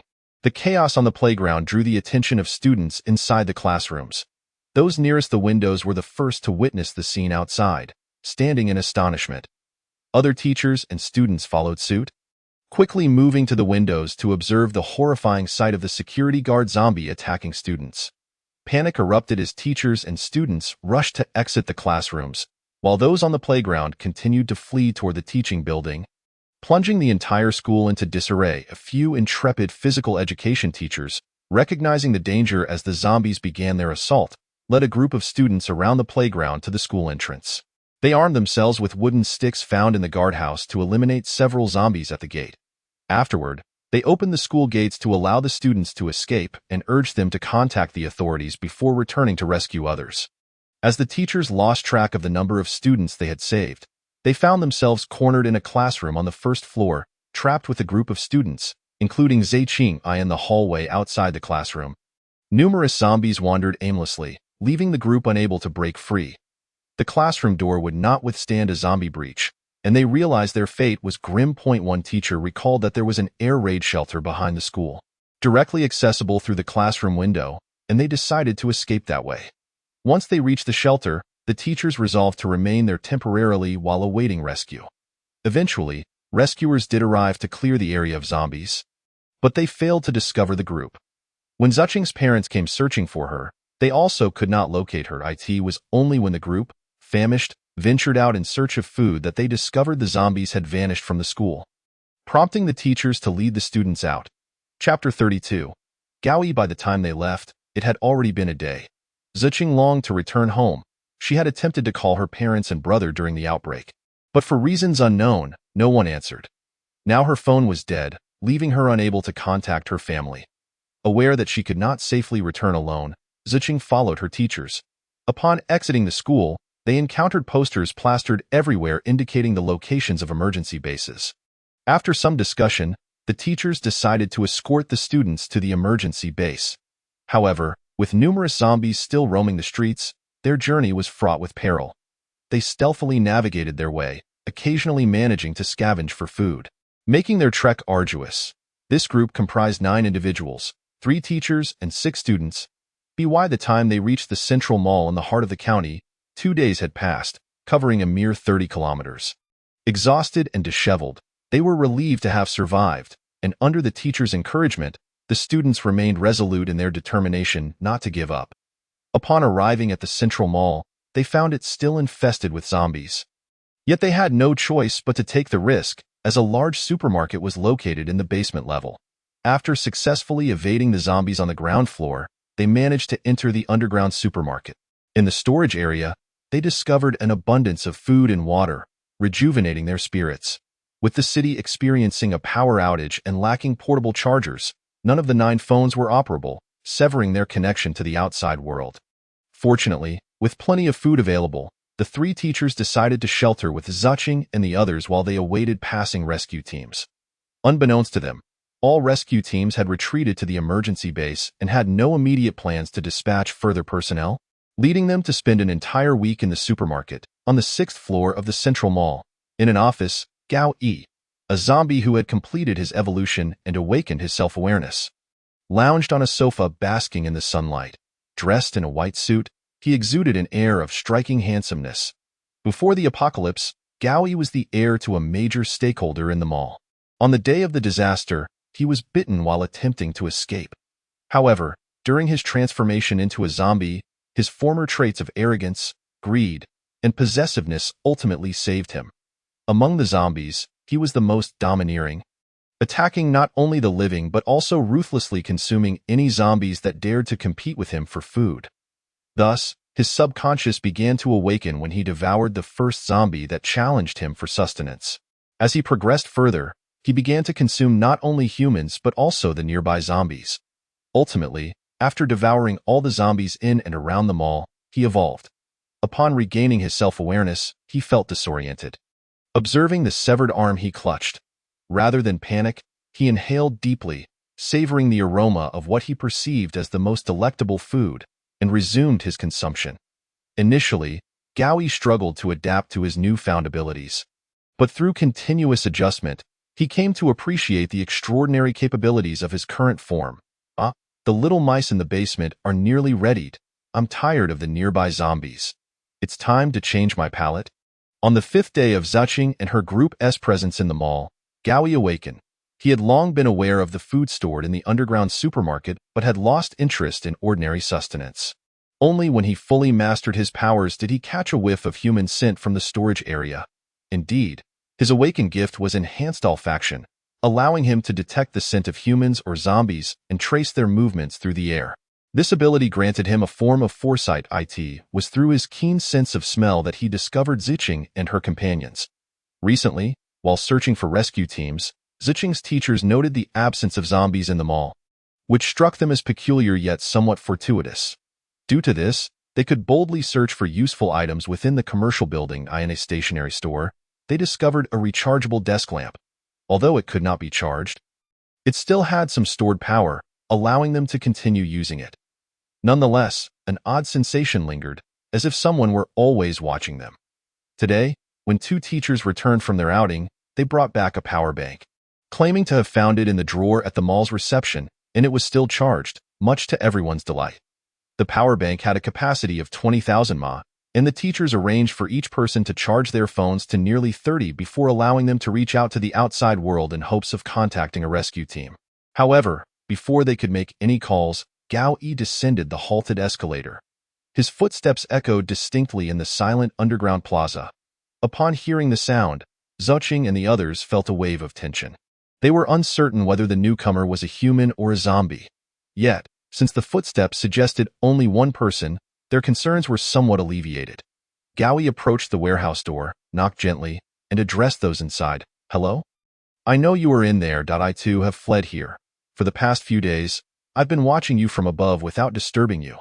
However, today I find myself out of food and wish to inquire if you have any provisions left." Although they were somewhat skeptical, the mere fact that a human voice was speaking led them to dismiss the notion of him being a zombie. Hearing the relaxed tone in Gao Yi's voice, they assumed there were no zombies following him. One cautious teacher carefully opened the door a crack. Though the zombies in the building had vanished, the ample food supply made them reluctant to leave, and they decided to remain there a while longer. It was precisely this decision that led to Gao Yi's arrival. Had they departed even a couple of days earlier, they might have encountered a dormant, mindless zombie and easily evaded it. But now, it was too late. Observing Gao Yi in his immaculate white suit, the teachers felt a sense of curiosity. However, once they confirmed he was human, they boldly allowed him entry into the warehouse. Upon entering, Gao Yi took a moment to look around. Although a few desk lamps illuminated the warehouse, the lighting was still insufficient. Having undergone mutation, his vision remained keen, and he quickly spotted the notably beautiful Zuching among the crowd. Her beauty was inherited from her mother, while her brother Zifin had inherited their father's more ordinary features. Feigning casual interest, Gao Yi approached Zuching, unexpectedly gripping her chin while licking his lips. He thought to himself, "Such a lovely young girl must surely be delectable." Zuching felt the grip on her chin. Though it did not hurt, she instinctively recoiled and exclaimed, "What are you doing? Why are you holding my chin?" The teachers were momentarily taken aback, wondering what his intentions were. Why was he not seeking food but instead touching one of their students? They stepped forward to shield the students, guiding them towards the exit in case of any unforeseen incidents. Seeing their reaction, Gao Yi chuckled, "Don't be alarmed. I merely came to see if there were any delicacies to my liking. While there may not be much, it should suffice for a meal." His nonsensical words heightened the teacher's vigilance. They continued to push the students back, urging them to leave. While the three of them encircled Gao Yi, one teacher spoke up, "If you are indeed here for food, take what you need and refrain from touching my students. Otherwise, we shall not be polite." Gao Yi, noticing their subtle maneuvers, remained unfazed. Even in his human days, he enjoyed playing cat-and-mouse games with nightclub hostesses. Now, although transformed into a zombie, he had not shed his penchant for tormenting others. "Indeed, I came for food," he said, extending his hand. "However, the food I seek is not the inanimate kind, but rather the fresh variety you all represent." As his words fell, his hand plunged into the chest of one of the teachers standing before him. The teacher, caught off guard, felt a sharp pain in his chest and, grasping Gao Yi's arm, shouted, "Run!" The students, upon hearing this, rushed towards the exit. The other two teachers, waiting for the students to escape, each grabbed a door and shut the warehouse behind them. The sound of the closing doors left the students in shock. Zuching, too, was paralyzed with fear, but fortunately, a particularly astute student snapped back to reality and shouted, "We must flee. We can't let our teachers die in vain." They hurried up the escalator, glancing back frequently as they ran. They could hear the sound of crashing objects coming from the warehouse. They understood that their teachers were buying them time with their lives. So they dared not exit the building but instead ascended further. Upon reaching the second floor, they dispersed. Zuching did not dare linger and continued her ascent, eventually finding herself in a restroom on the fourth floor, where she locked herself inside a stall. At that moment, panic overwhelmed her. Was she truly going to die? Reflecting on this, she took out her phone, which still had a signal due to the recent charging. She thought that if she could speak to her family one last time, it would bring her some solace. She first dialed her parents' number, but after ringing for what felt like an eternity without an answer, she called Zifin. This time, the call connected on the other end. Chinamo saw the caller ID displaying Zuching's name, which was the younger sister Zifin had been trying to reach for some time. She answered immediately, and as soon as the call connected, both sides uttered a simultaneous hello. Zuching, unaware of who was on the other end, asked, "Who are you? Why do you have my brother's phone? Where is he? Tell him to pick up quickly or it might be too late." She began to weep softly. Recognizing Zuching's voice, Chinamo quickly replied, "What's wrong, Zuching? What happened? Your brother isn't here, but please tell me what is going on, and I'll reach out to him." Hearing that it was a friend of her brother's, Zuching felt a flicker of hope. Yet, the realization that her brother was not there made her heart sink. What if by the time the message reached him, she was no longer alive? Was she destined to die without uttering another word to her family? In tears, she continued, "Hello, sister, I am trapped in the Central Mall with a strange man. The teachers are trying to hold him off, but they seem outmatched. I'm too scared to leave, so I'm hiding on the 4th floor. I think he will find me soon. Please tell my brother I miss him and our parents. Thank you." Having conveyed her desperate message, she hung up without waiting for a response, fearing that her voice would attract the man. Zifan, upon hearing Qin Mo's words, felt a surge of blood-red rage. He knew the location of the only central mall in the county. Without waiting for Qin Mo to say another word, he hung up and instructed Imolan, navigate for me. Please drive as fast as you can to that location. Imolan, having heard Qin Mo's distressing revelation, was equally anxious. Upon receiving Zifan's guidance, she nodded and slammed her foot on the accelerator, propelling the armored vehicle forward like an arrow. Following Zifan's directions, they reached the central mall in just 10 minutes.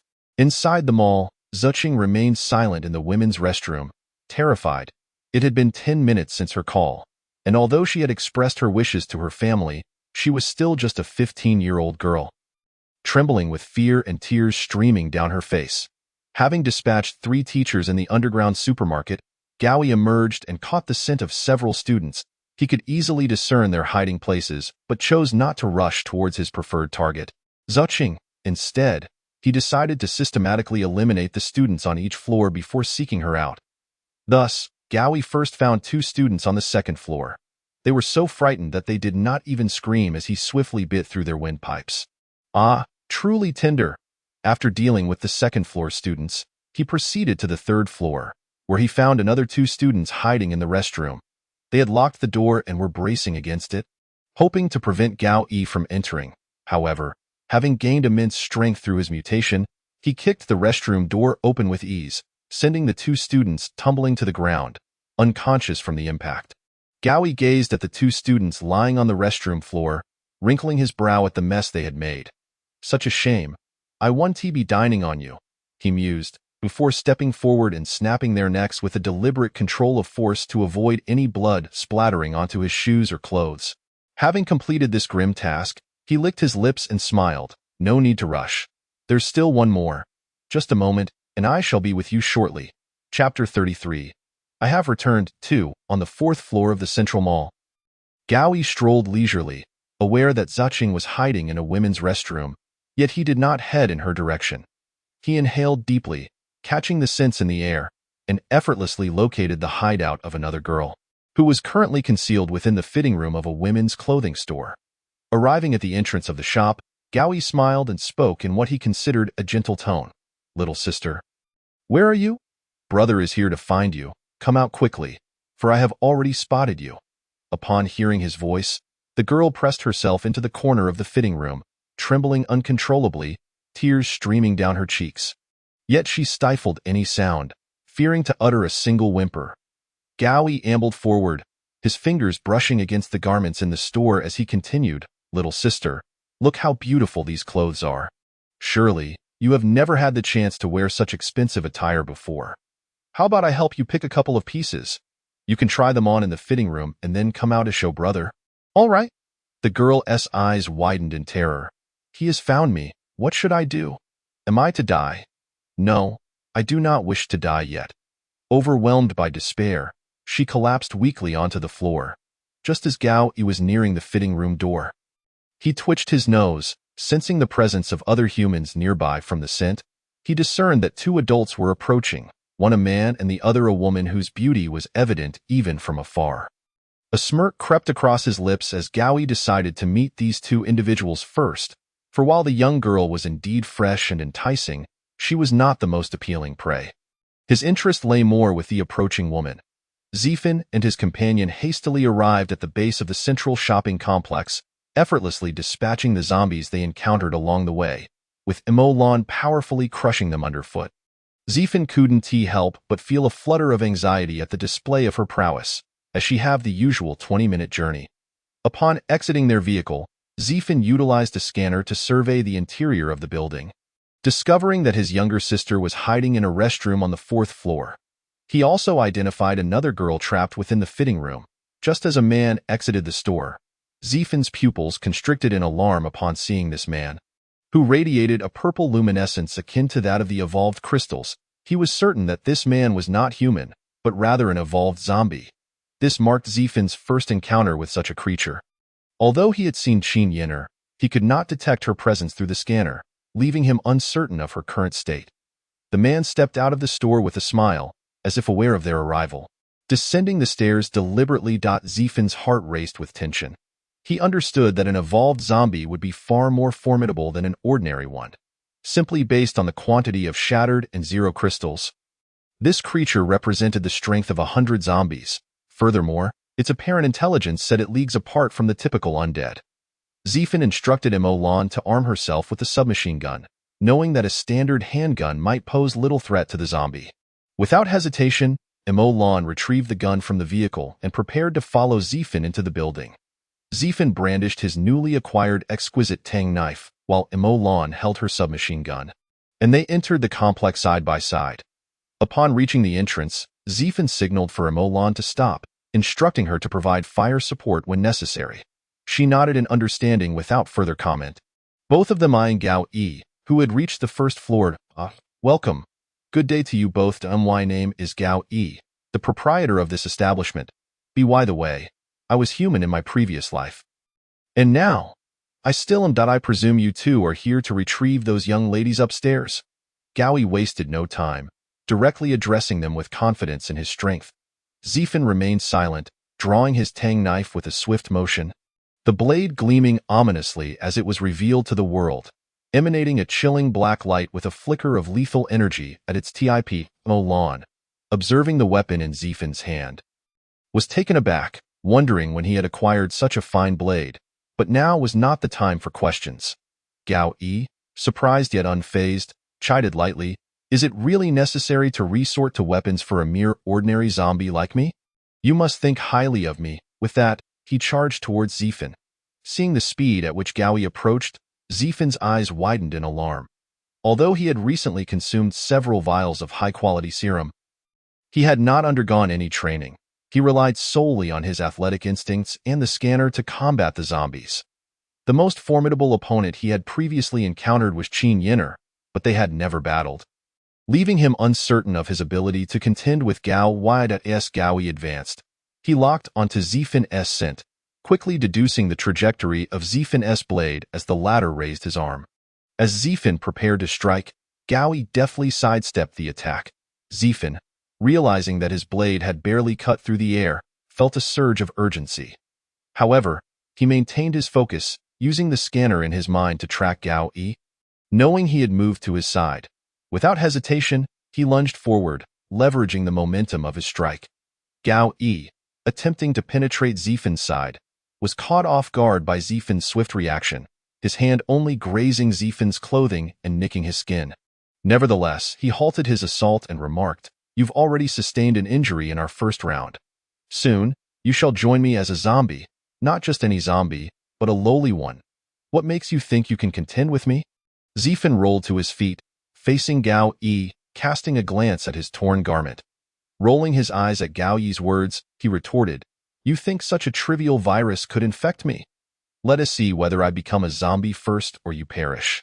Having consumed the serum, Zephin was immune to the zombie virus, rendering the injury insignificant. With that, he charged at Gao Yi once more, bellowing, "Lan, fire your weapon."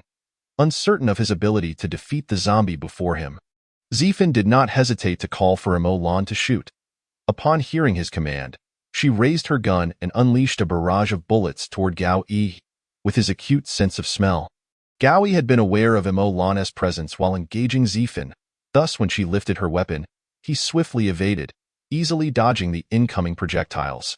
Zephin was astounded to witness Gao Yi evade even the bullets. This zombie was proving to be an exceptionally formidable foe. He pondered who was more powerful, Gao Yi or Qin Yin'er, wishing she were present. With 3 of them, they could surely dispatch this zombie.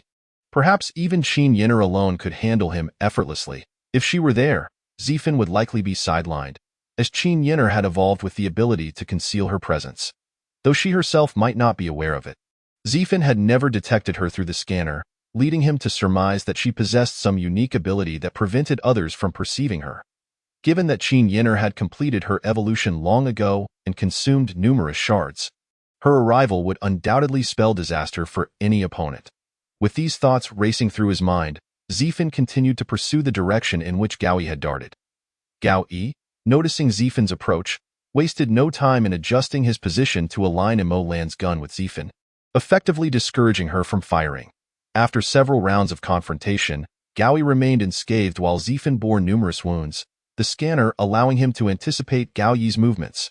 Without it, his reflexes could not match Gao Yi's speed.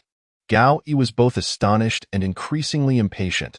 While he could predict his opponent's actions, he was baffled by Zifan's ability to elude each of his strikes. Casting a glance at Imo Lan, who was still searching for an opportunity to shoot, he decided to eliminate her first.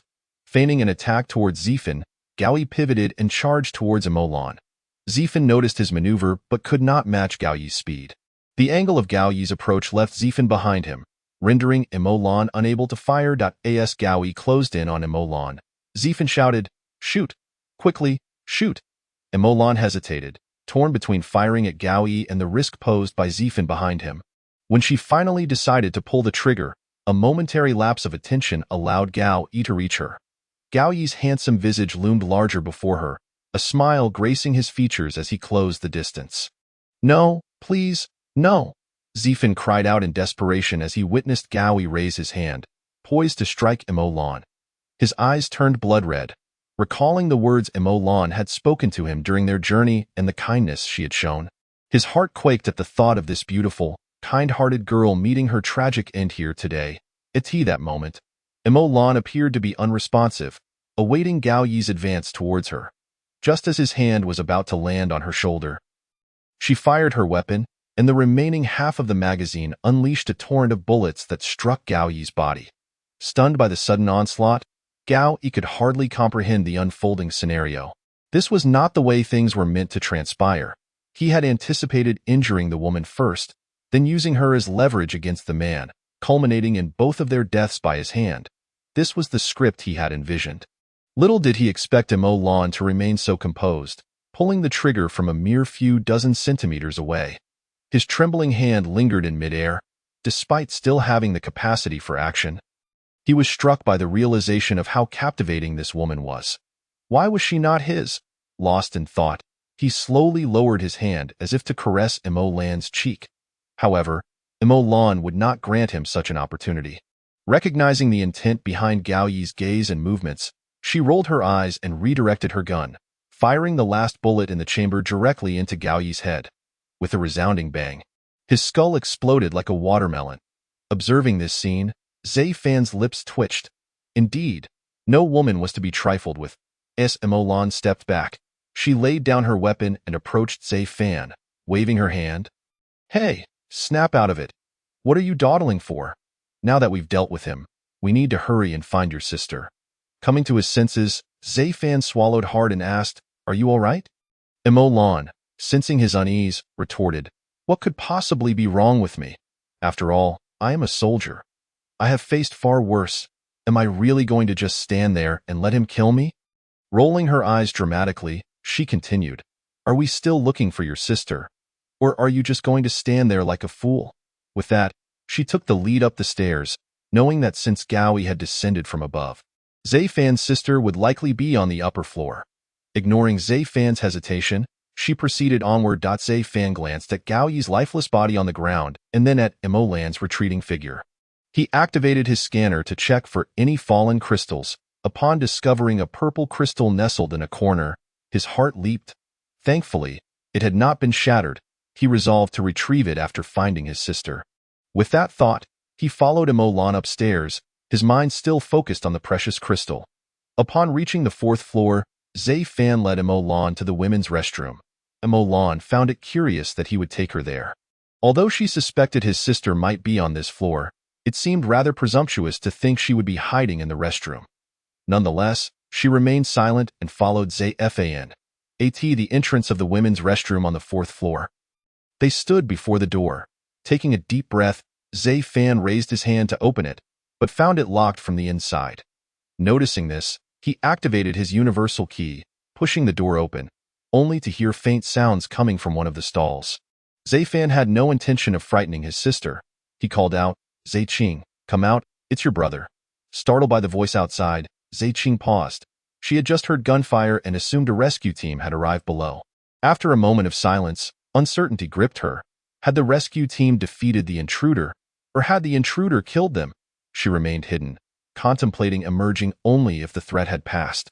Little did she expect her brother's familiar voice to reach her. Overwhelmed by emotion, she could no longer contain her tears and began to cry loudly. Chapter 34. Reunion. Hearing his sister's cries brought moisture to Zayfan's eyes. Since the outbreak of the zombies, it had been over 10 days, and even as an adult, surviving in this world was a daunting challenge, let alone for a 15-year-old girl. Approaching the stall from which the sound emanated, Zayfan reassured her. "Don't be afraid, it's your brother. I'm here to save you. I'll take you to find Mom and Dad." Gently, he knocked on the door a few times. Recognizing her brother's voice, Zaiqing gathered her courage and unlocked the door. As she swung it open, she saw the brother she had longed for. Immediately throwing herself into his embrace, sobbing, Zayfan comforted her, stroking her hair, while Imolan watched with misty eyes. Once Zaiqing had calmed down, they took her to the clothing store where another girl was hiding. Curiosity got the better of Imolan, and she asked, "Zayfan, how is it that you always find what you're looking for? You can shoot zombies in the head with such precision, and you can locate people without fail. Oh, you have some sort of secret?" Zayfan's heart sank. He realized he had been too hasty. It was indeed illogical to have returned and found everyone he sought so effortlessly. He forced a smile and replied, "Imolan, don't overthink it. Would you believe me if I said it was intuition?" Knowing she wouldn't buy that, he refrained from further explanation. After all, possessing such a remarkable device like the scanner might seem far-fetched to anyone. He crafted a plausible excuse, and thankfully, Imolan did not press further. Internally, he reminded himself to be cautious.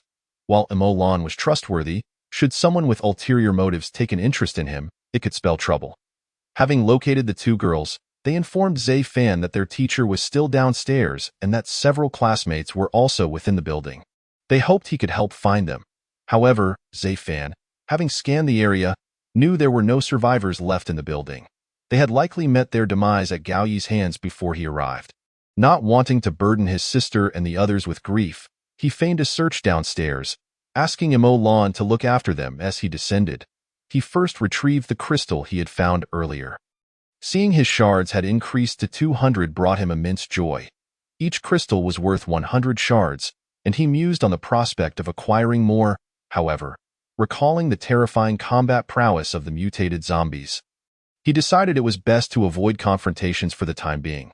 While wandering the lower floor, he saw Imolan leading the girls downstairs. He joined them and reassured Zaiqing, "I couldn't find your teacher or classmates. They were probably taken by the rescue team we encountered. They must have seen that they were injured and took them for treatment." The two girls, realizing Zayfan was merely trying to comfort them to ease their sorrow, nodded silently, although thoughts of their teacher sacrificing themselves and their classmates falling victim to the chaos brought tears to their eyes. Zayfan assumed their tears were for their lost teacher and classmates. So he offered no further explanations, guiding them to the vehicle to leave the area. Previously, Zhang Hao had informed Zayfan and the others of the emergency base's location, and Imolan drove straight there. During the ride, through conversation with the girls, Zayfan learned of their recent ordeals. Hearing their harrowing tales, he could only sigh, while Imolan broke down in tears. Indeed, 3 teachers escorting 6 children in a world overrun by zombies faced unimaginable hardships. The most commendable were those 3 teachers who could have abandoned the children for their own escape, but chose instead to protect their students until the end. Their sacrifice earned Zayfan and Imolan profound respect. They were true educators, ever vigilant in safeguarding the nation's future. Given Huai County's modest size, they reached the emergency base in under 2 hours. Before leaving Haicheng, Zhang Hao had already made arrangements with the base and prepared the necessary clearance documents, allowing them to enter the underground facility without incident. Through the officer Zhang Hao had contacted, who had been assisting in the search for Zayfan's parents, they quickly located them. When his parents saw Zayfan returning with his sister, they were momentarily taken aback, followed by a heartfelt embrace filled with tears. Witnessing their family's reunion, the officer discreetly departed with another girl to search for her parents, leaving only the four of them and Emo Lan in the room. After a moment of weeping, Zayfan's mother noticed Emo Lan standing nearby and her eyes lit up. What a beautiful young woman. Could she be Zayfan's girlfriend? With that thought, she approached Emo Lan, taking her hand and asking, "Hello, dear, I'm Zayfan's mother, Zhou Huijun. What is your name? Did you come back with my son? Where are you from? Are you dating my son?" Emo Lan was taken aback by the barrage of questions. She had just been rejoicing in the family's reunion, and now Zayfan's mother was bombarding her with inquiries. The questions made her cheeks flushed. Zayfan, witnessing his mother's enthusiasm, quickly intervened, gently pulling her hand away and saying, "Mom, what are you talking about? This is my friend that I couldn't drive, so she offered to bring me back." Upon hearing Zayfan's explanation, Zhou Huijun wore an expression of disbelief and murmured, "You rascal, all you do is deceive your mother. That girl wouldn't travel such a long distance to return you home if she wasn't your girlfriend. Moreover, given the perilous state of the world outside, how could she disregard her own safety to accompany you? Do you think I believe you?" Although Zhou Huijun spoke softly, Emo Lan, who stood nearby, heard every word as if it were intended solely for her, causing her face to flush even deeper. Just as Zayfan attempted to clarify, he was interrupted by Zhou Huijun, who declared, "Enough. There's no need for further explanation. Your mother understands that a girl as beautiful as her, willing to brave danger just to be with you, is a rare find. You must treat her well and never bully her." With that, she returned to Emo Lan, taking her hand to engage in conversation.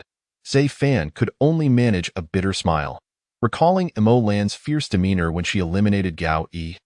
Shivering at the thought of bullying her. Let alone bullying her, I should be grateful she didn't shoot me, he mused. Wait, why would I bully her? She isn't even my wife. Well, even if she were, one shouldn't bully their spouse. The more he pondered, the more confused he became, prompting him to abandon the train of thought. At that moment, Zayfan's father, Zay Chung, approached from behind and playfully smacked the back of his head, saying, "Why don't you ever listen? I told you to stay put in Haicheng. What if you encounter danger? And to bring that girl along, what will we tell her parents if something happens to her?" He punctuated his words with a playful kick to Zayfan's rear. Feigning pain, Zayfan rubbed his backside in protest, "But I'm fine. Besides, I brought her back myself. Don't worry about Emo Lan. She's quite capable." Despite his words, the memory of Gaoi charging at Emo Lan filled him with regret, yet he felt a surge of gratitude for her bravery in accompanying him, vowing to treat her well in the future. Zuching stepped forward, smiling, "Brother, your girlfriend is truly beautiful and so gentle. This is wonderful.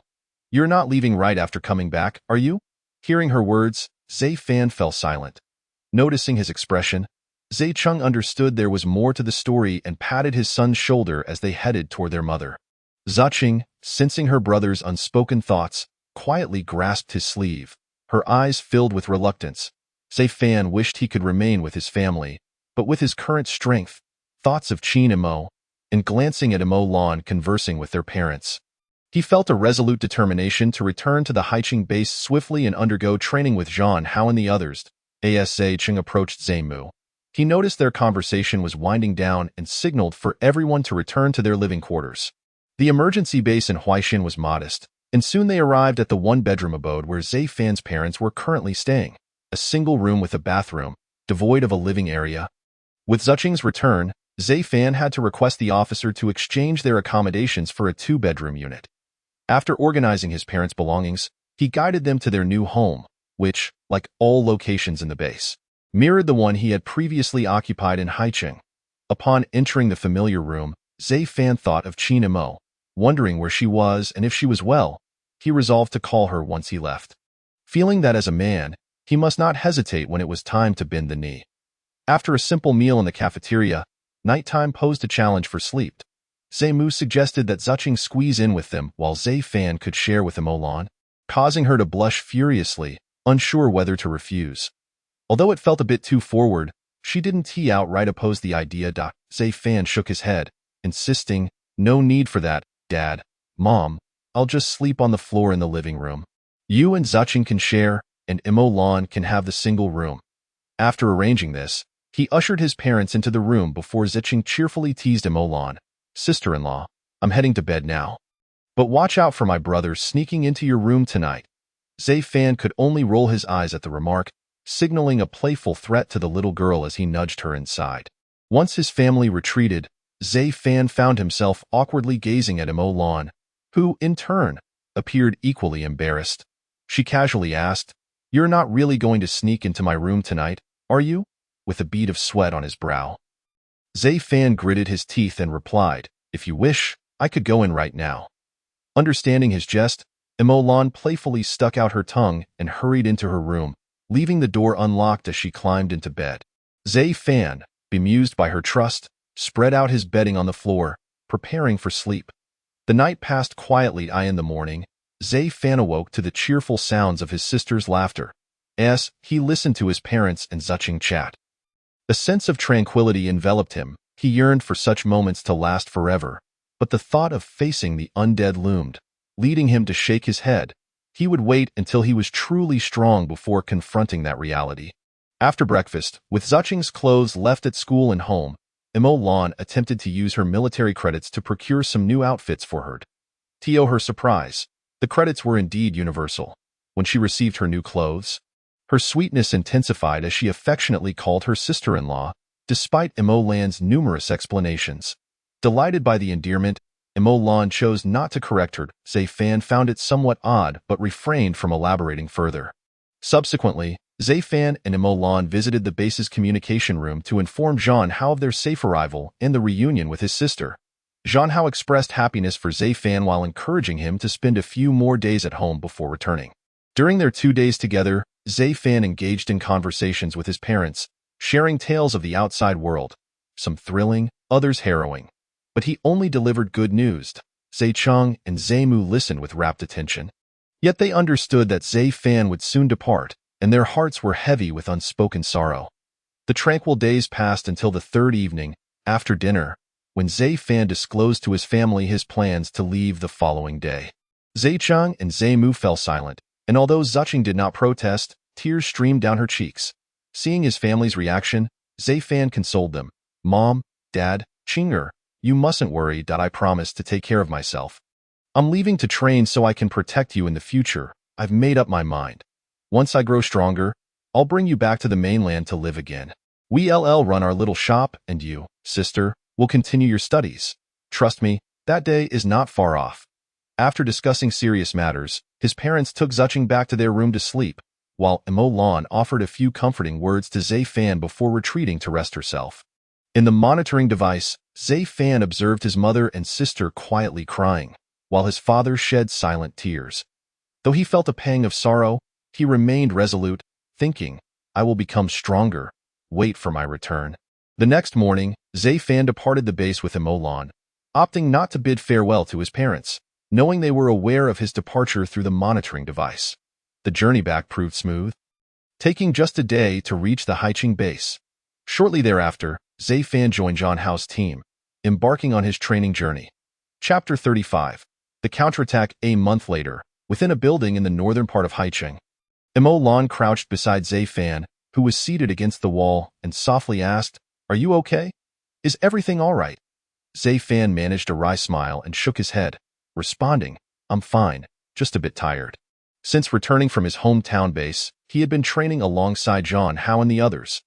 Thanks to the serum he had previously consumed, his physical abilities had significantly improved. With the aid of the monitoring device, his strength had seen considerable enhancement. Whether in physical training or marksmanship, he now stood nearly on par with Molan. In terms of strength, combat skills, and shooting accuracy, Imolan was average among Zhang Hao's team. Despite her prowess, after training with Zhang Hao's group for over half a month, they received a mission notification from the base, stating, "Due to the increasing population within the base, it can no longer accommodate more external personnel. Following discussions among the upper leadership, it has been decided to expand outward from the base. Due to the need for construction machinery and materials required for expansion, the base is unable to supply them internally. Consequently, it is necessary to organize combat personnel to return to the city and seize the materials needed for construction." The issuance of this notice signifies that humanity will no longer passively await their fate. In order to reclaim the surface, they will launch a counterattack. The first step in their outward expansion involves clearing the area surrounding the base of zombies to broaden their safe zone. Subsequently, utilizing human construction capabilities, they will erect defensive walls at the very edge of this secure perimeter, thereby establishing a new city. Within the base, most soldiers have been dispatched outside to exterminate the surrounding zombies, while Zayfan and his team have been assigned to the city to procure the heavy machinery required for construction. This marks Zayfan's sixth mission, targeting a construction factory located west of the city, where there remains a considerable amount of transportation vehicles and building materials. They entered the city from the north of Haicheng, and all encountered zombies were ordered to be eliminated to ensure the smooth passage of subsequent supply convoys. At this stage, Zayfan's detector is no longer utilized to evade zombies, but to locate them. As they approached the target location, still several dozen kilometers away, Zayfan detected a significant number of zombies clustered together in an organized manner through his device. Upon discovering the presence of several mutated zombies, Zayfan realized that the ordinary zombies gathered there were likely being herded by them, with the intent to consume the shards of crystal within the brains of these regular zombies for further evolution. Observing the scene displayed on the detector, Zayfan couldn't help but click his tongue in dismay. The difficulty of this mission was exceedingly high. If only one or two mutated zombies were present, it would already pose a considerable challenge, but now there are 5 appearing at once, rendering the danger level for Zayfan and his companions nearly fatal. Just moments ago, Zayfan had engaged in battle with a mutated zombie, whose evolved abilities were primarily focused on physical prowess and strength, resulting in an exceptionally tough exterior that ordinary bullets could not penetrate. Even submachine guns could only breach its outer flesh, failing to inflict any real damage. Recently, Zayfan had slain numerous zombies, amassing a total of 531 shards of crystal, equipped with items from the system's shop and a virus serum for recovery. Zayfan resolved to allow Zhang Hao and the others to depart first, while he stayed behind to confront the threat. Mo Lan, concerned after leaving, turned back and discovered Zayfan seated against a wall. Zayfan's condition was far from favorable. His left arm was twisted and dislocated, and he held a tang knife in his right hand. His body bore no clean patch, a trickle of blood stained the corner of his mouth, and his overall demeanor was markedly poor. Observing Zayfan's current state, Mo Lan felt her eyes redden. She wished to assist him in standing, yet was unsure how to move him, for any contact with Zayfan elicited gasps of pain from him. Zayfan inwardly lamented his own hubris. He had been overly confident in facing the mutated zombies, knowing full well they were formidable opponents. In an effort to conserve shards of crystal, he had refrained from exchanging for better equipment.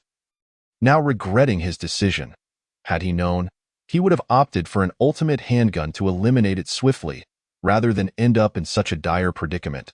Observing the serum in the system shop, he decided to exchange for a bottle, as the recent encounter with the zombie remained unresolved. If he did not recover swiftly, both he and Mo Lan would meet their demise here, not to mention the 4 remaining mutated zombies and nearly 500 ordinary ones awaiting them.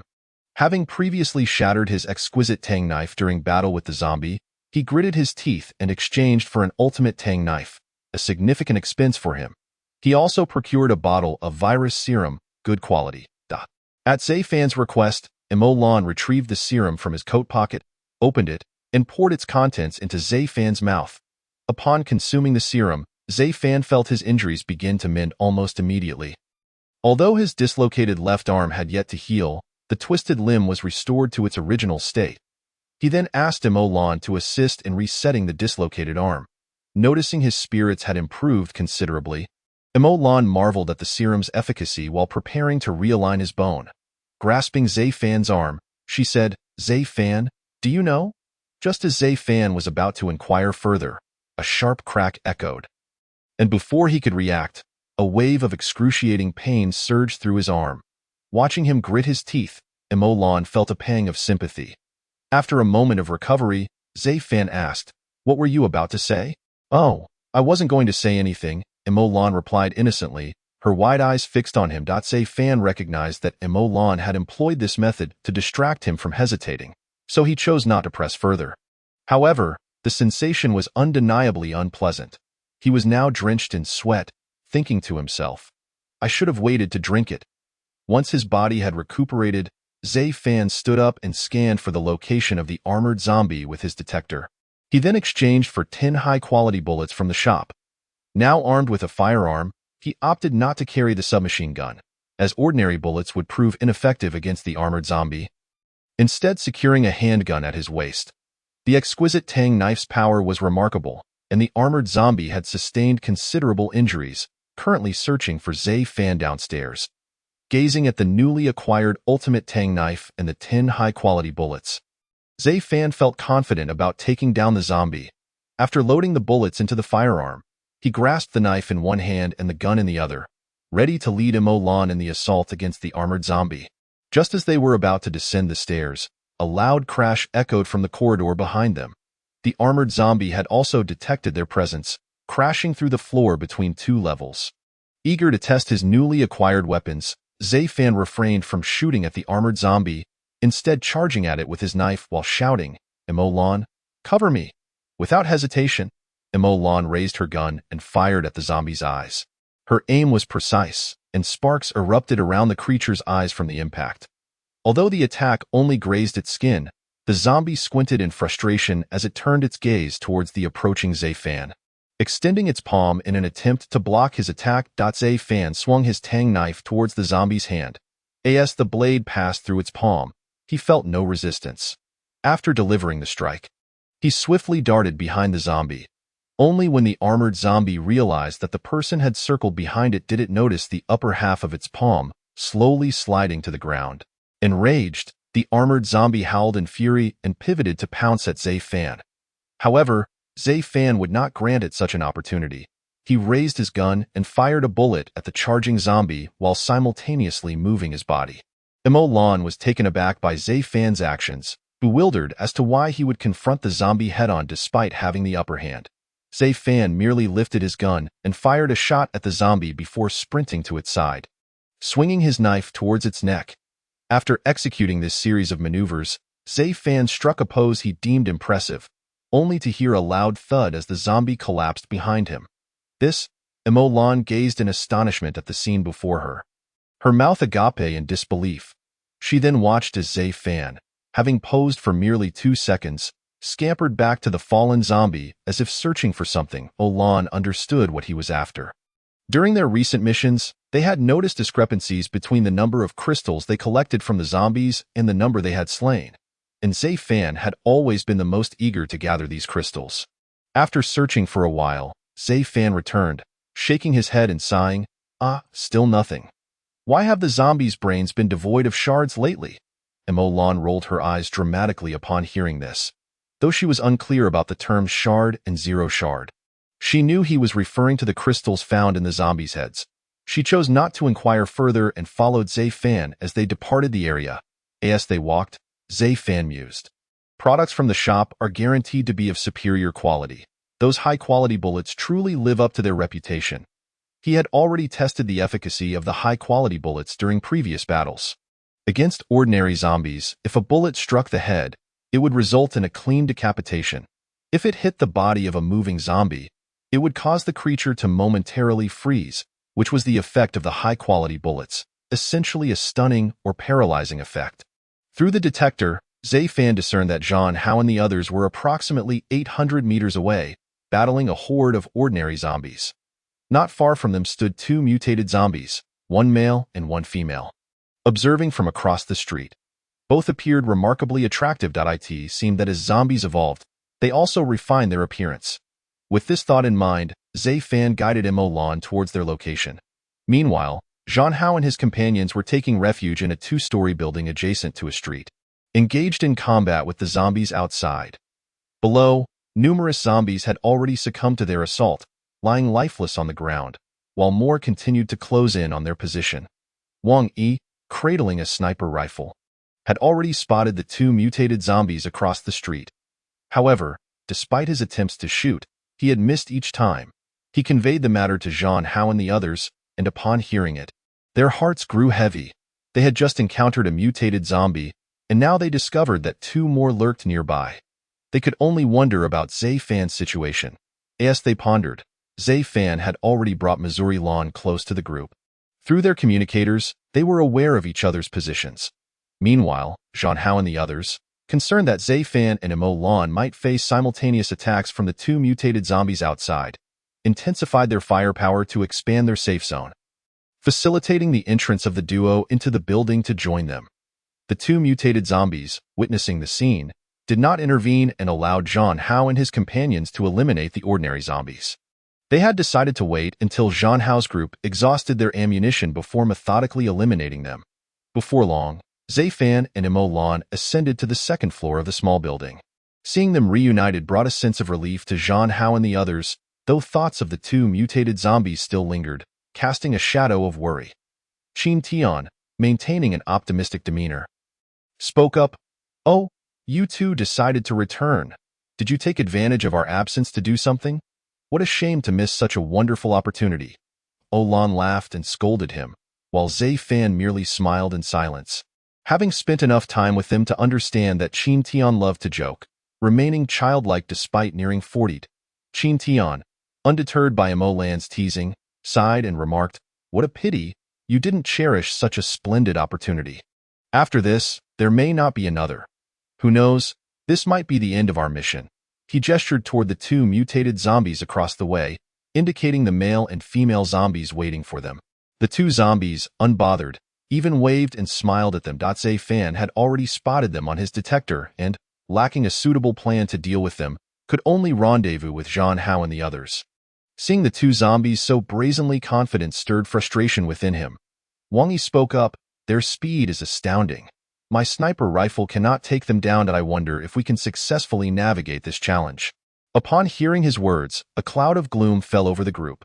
Yet, Zay Fan's eyes lit up at Wang Yi's mention of the sniper rifle. "I've got an idea." Zay Fan opened the system shop. Realizing he had only 281 shards left after recently purchasing and replenishing resources from the mutated zombies he had dispatched. Without hesitation, he accessed the special items category and chose to learn Gun Fu Ultimate. Priced at 200 shards. Although he had been training his marksmanship, improvement was not instantaneous. To defeat the two mutated zombies, he had no choice but to learn Gun Fu Ultimate in advance. Upon completing his studies, a torrent of information flooded his mind, even more intense than when he learned Gun Fu Basic. Nevertheless, Zay Fan gritted his teeth and persevered. Once finished, he felt as though every technique and method of handling firearms was etched into his memory. Now, he was confident that as long as he grasped a gun, he could hit his target without any preparation. Chapter 36. Reunion. Having completed his study of Gun Fu Ultimate, Zay Fan exchanged for 5 premium bullets, as the previously exchanged ones had transformed into handgun ammunition, rendering them unsuitable for his sniper rifle. Looking at the remaining 31 shards, he felt a twinge of anxiety. He needed to replenish his shards quickly, lest something unfortunate occur. With determination, Zay Fan spoke, "Igu, lend me your sniper rifle. I'll take care of those two over there." The others looked on in confusion, as Zhang Hao and his companions had never taught Zay Fan how to use a sniper rifle during their training or real combat scenarios. It was hard for them to believe he could take on the zombies across the street with a sniper rifle. Yet, given the circumstances, Zhang Hao and the others decided to let Zay Fan give it a try. Watching as he took the sniper rifle from Wang Yi felt a pang of reluctance. After all, a soldier's weapon was akin to their very life. However, he said nothing. The moment Zay Fan grasped the rifle, he heard a familiar notification from the detector, ding. Without waiting to hear the rest, he accepted the recording, choosing not to check the newly added sniper rifle in the system shop but instead focused on the one in his hands. Holding the sniper rifle, Zay Fan felt an uncanny sense of familiarity, as if he had wielded it countless times before. He pulled back the bolt and peered through the scope. Zhang Hao and the others were astonished at his actions. Had they not known he had never touched a sniper rifle before, they would have thought him an experienced marksman. Zay Fan did not immediately use the premium bullets. Instead, he loaded the 5 bullets into the magazine in the sequence of standard, premium, standard, premium, standard, standard, premium, premium, standard, premium, then positioned the rifle where Wang Yi had previously aimed it, observing the two mutated zombies through the scope. The two zombies merely chuckled at his actions, showing no significant reaction. Zhe Fan aimed at the male zombie and fired a shot at its head. The sound of the gunshot echoed as the bullet shot forth from the sniper rifle, the powerful recoil causing Zhe Fan's shoulder to feel numb. The bullet traveled through the air for less than 2 seconds before reaching the male zombie, which merely sidestepped, allowing the bullet to graze past it and strike the wall behind. Seeing this unfold, Zhe Fan couldn't help but smile wryly, realizing how difficult it was to hit the 2 zombies. He couldn't afford to waste the premium bullets. Zhang Hao and the others, witnessing the scene, felt resigned. After all, Zhe Fan had never used a sniper rifle before, and given the rapid movements of the mutated zombies, it was entirely reasonable to miss. As the group pondered how to resolve the situation with the 2 mutated zombies, Zhe Fan spoke up, "Minggu, your marksmanship is excellent. Use your submachine gun to restrict its movements, and I'll deal with it." Without hesitation, Wu Ming took aim with his submachine gun and began firing at the male zombie across the way. The male zombie, enraged by the audacity of a human firing upon it, sought refuge, dodging the bullets as it moved toward a nearby wall. In the midst of dodging, another dull gunshot rang out. Zhe Fan took advantage of the opportunity and pulled the trigger. The premium bullet swiftly approached the male zombie. Realizing it was unable to evade the incoming bullet, the male zombie braced for impact, attempting to shift its head away. However, upon being struck in the arm by the bullet, it felt an overwhelming surge of pain, akin to being electrocuted, and promptly lost consciousness. Simultaneously, 2 gunshots rang out from the opposite building. One was fired by Zhe Fan, and the other by Wu Ming. When the female zombie saw her companion in peril, she instinctively rushed to assist. Zhe Fan, denying her the chance, aimed at the female zombie and fired. Wu Ming, not to be outdone, took advantage of the male zombie's distraction to fire at its imminent leap. He calculated that even if he missed the head, he would still hit its body. However, he had not anticipated that the male zombie, injured only in its arm, would fail to leap successfully. Its body merely lurched forward, allowing Wu Ming's bullet to strike it squarely in the head. Witnessing her companion fall so easily ignited a furious rage in the female zombie. Evading Zhe Fan's shot, she fixed her blood-red gaze upon them, unleashing a feral roar that momentarily transformed her back into a mindless, ordinary zombie. Yet, she refrained from acting recklessly, retreating quietly into the building.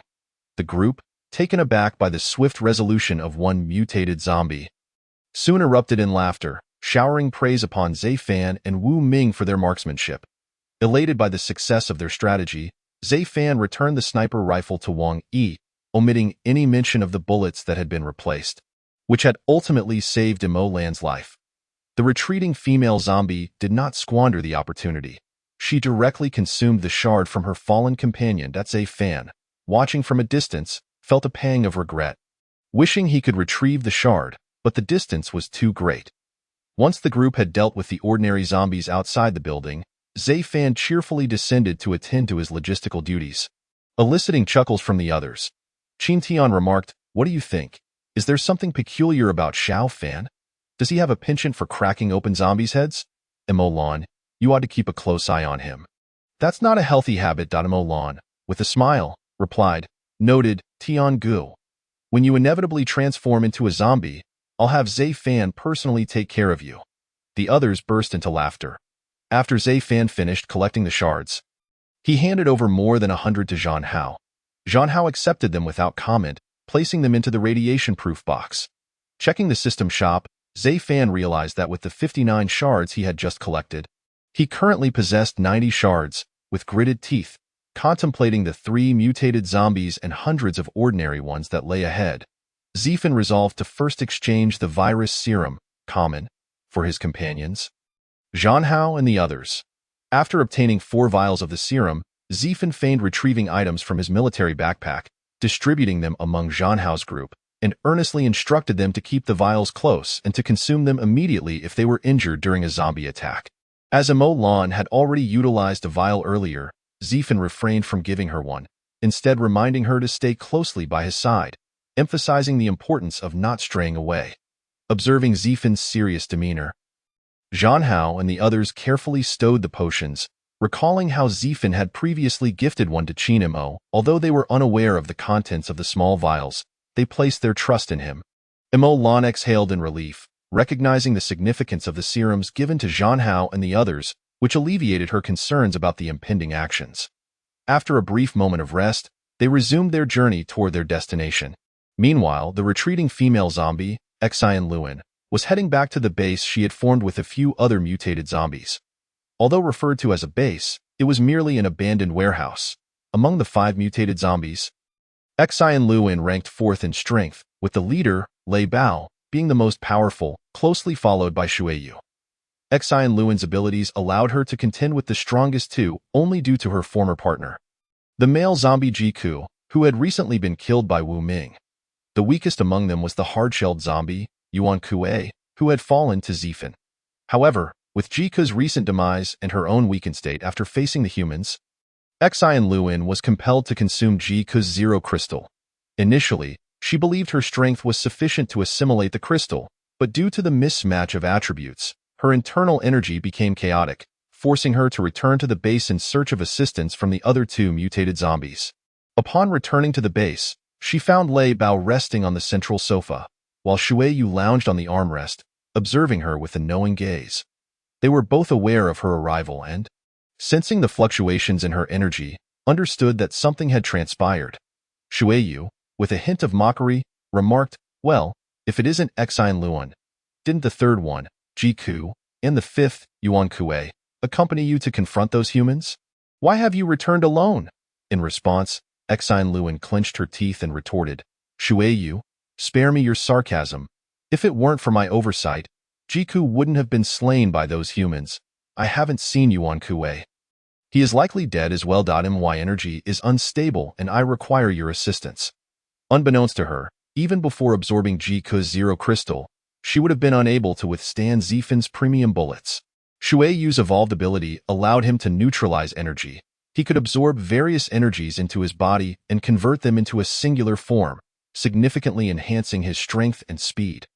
Although this boost was temporary, it proved invaluable, especially considering his innate talent for martial arts prior to becoming a zombie.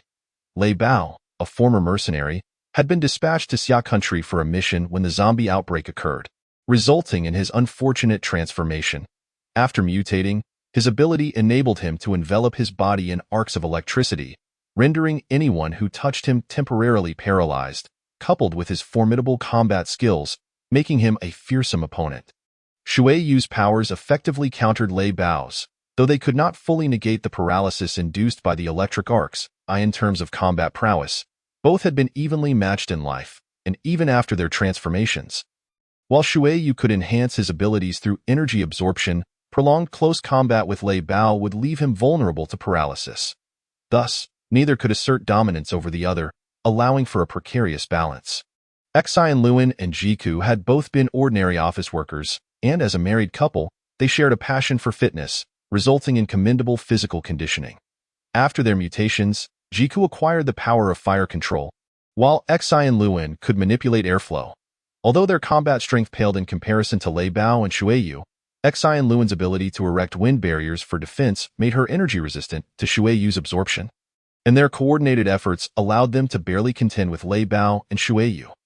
Upon hearing Xian Luan's words, Lei Bao nonchalantly replied, "Let it be, Shueyu. Assist her. We will soon face those humans." And their ability to eliminate Jiku and Yuan Kuei indicates their formidable strength. While I am confident in my own abilities, as a mercenary, I cannot afford to fail, for failure equates to death. At Lei Bao's suggestion, Shueyu merely scoffed before stepping closer to Xian Luan, placing a hand upon her shoulder to absorb her energy. With a hint of intrigue, he said, "Your husband is gone. You might as well accompany me. I shall take good care of you." His last few words carried an unmistakable undertone of malice. Ignoring his insinuations, Xian Luan felt the fire elements within her gradually dissipating, leaving only the pure energy from the zero crystal. As she absorbed the energy, she fortified her wind attributes. Once she fully assimilated the crystal, she sensed her strength equal that of the 2 before her. However, having witnessed Lei Bao and Shueyu's prowess, she hesitated to test her newfound abilities. As Shueyu released his hold on her shoulder, he lightly caressed her cheek, prompting a sharp glare from Xian Luan.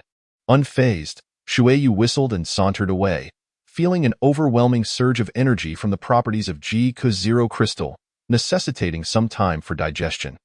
Lei Bao observed the two and stated, "Let us wait here to bury the imminent arrival of those humans." Zifan, attentively monitoring the movements of the female zombie in his mind, grew increasingly concerned as he witnessed her joining forces with the other two mutated zombies. Meanwhile, they had been relentlessly battling their way through ordinary zombies. Drawing closer to the location, as evening approached, they found themselves within a short distance of the three mutated zombies. Zifan pondered the potential danger of encountering them in their current state and the challenges posed by the encroaching darkness, thus proposing to halt their progress for the day and seek shelter. Zhang Hao and the others agreed, though they were puzzled by Zifan's decision to head in the opposite direction of their objective. "Xiao Fan, why are we retreating to search for a place to stay? Can't we settle down here?" Zhang Hao inquired. Zifan found it difficult to explain, aware that three mutated zombies awaited them and fearing a nighttime ambush. Therefore, he fabricated a rationale. "I spotted a rather nice house earlier, clean, comfortable, and most importantly, safe and defensible, minimizing the risk of a surprise attack from mutated zombies." Upon hearing his words, Zhang Hao and the others ceased their inquiries and followed him away from the location. Luckily, Zifan successfully located a suitable dwelling, leading his companions there. That night, they consumed a modest meal, arranged a watch rotation, and retired to rest. Zifan remained vigilant, wary of a potential nighttime ambush from the three mutated zombies, periodically checking the detector. Fortunately, having consumed 4 vials of serum that day, he had not expended much energy during the battles and felt capable of enduring the night. The mutated zombies, however, did not attempt to launch a surprise attack. The next morning, after breakfast, Zifan reminded everyone to make use of the serums before they set off towards the warehouse housing the mutated zombies. En route, Zifan suggested they eliminate the surrounding zombies before investigating the warehouse, to which Zhang Hao and the others readily agreed. As they approached the warehouse, they spotted numerous zombies encircling the area. Choosing a 2-story building nearby for concealment, they prepared to launch their assault on the horde. Inside the warehouse, upon hearing gunfire, Lei Bao and his companions realized that humans had arrived nearby. Their expressions remained relaxed, showing no intention to intervene in the external conflict. To them, the ordinary zombies outside were mere livestock. And as long as the zero crystals remained untouched, they could collect them after the battle concluded. Xian Luan, eager to avenge Jiku, wished for Lei Bao and Shueyu to take her out to eliminate the humans. However, seeing their unwillingness to act, she resigned herself to waiting. Outside, the gunfire drew the attention of the zombies, who began to converge upon Zhang Hao and his group, creating an overwhelming mass. Assessing their ammunition reserves, the group realized that, following this battle, they would have little left, raising concerns about their supplies for the return journey. Yet, they had no alternative, as the zombies had surrounded their concealed building, leaving no room for escape.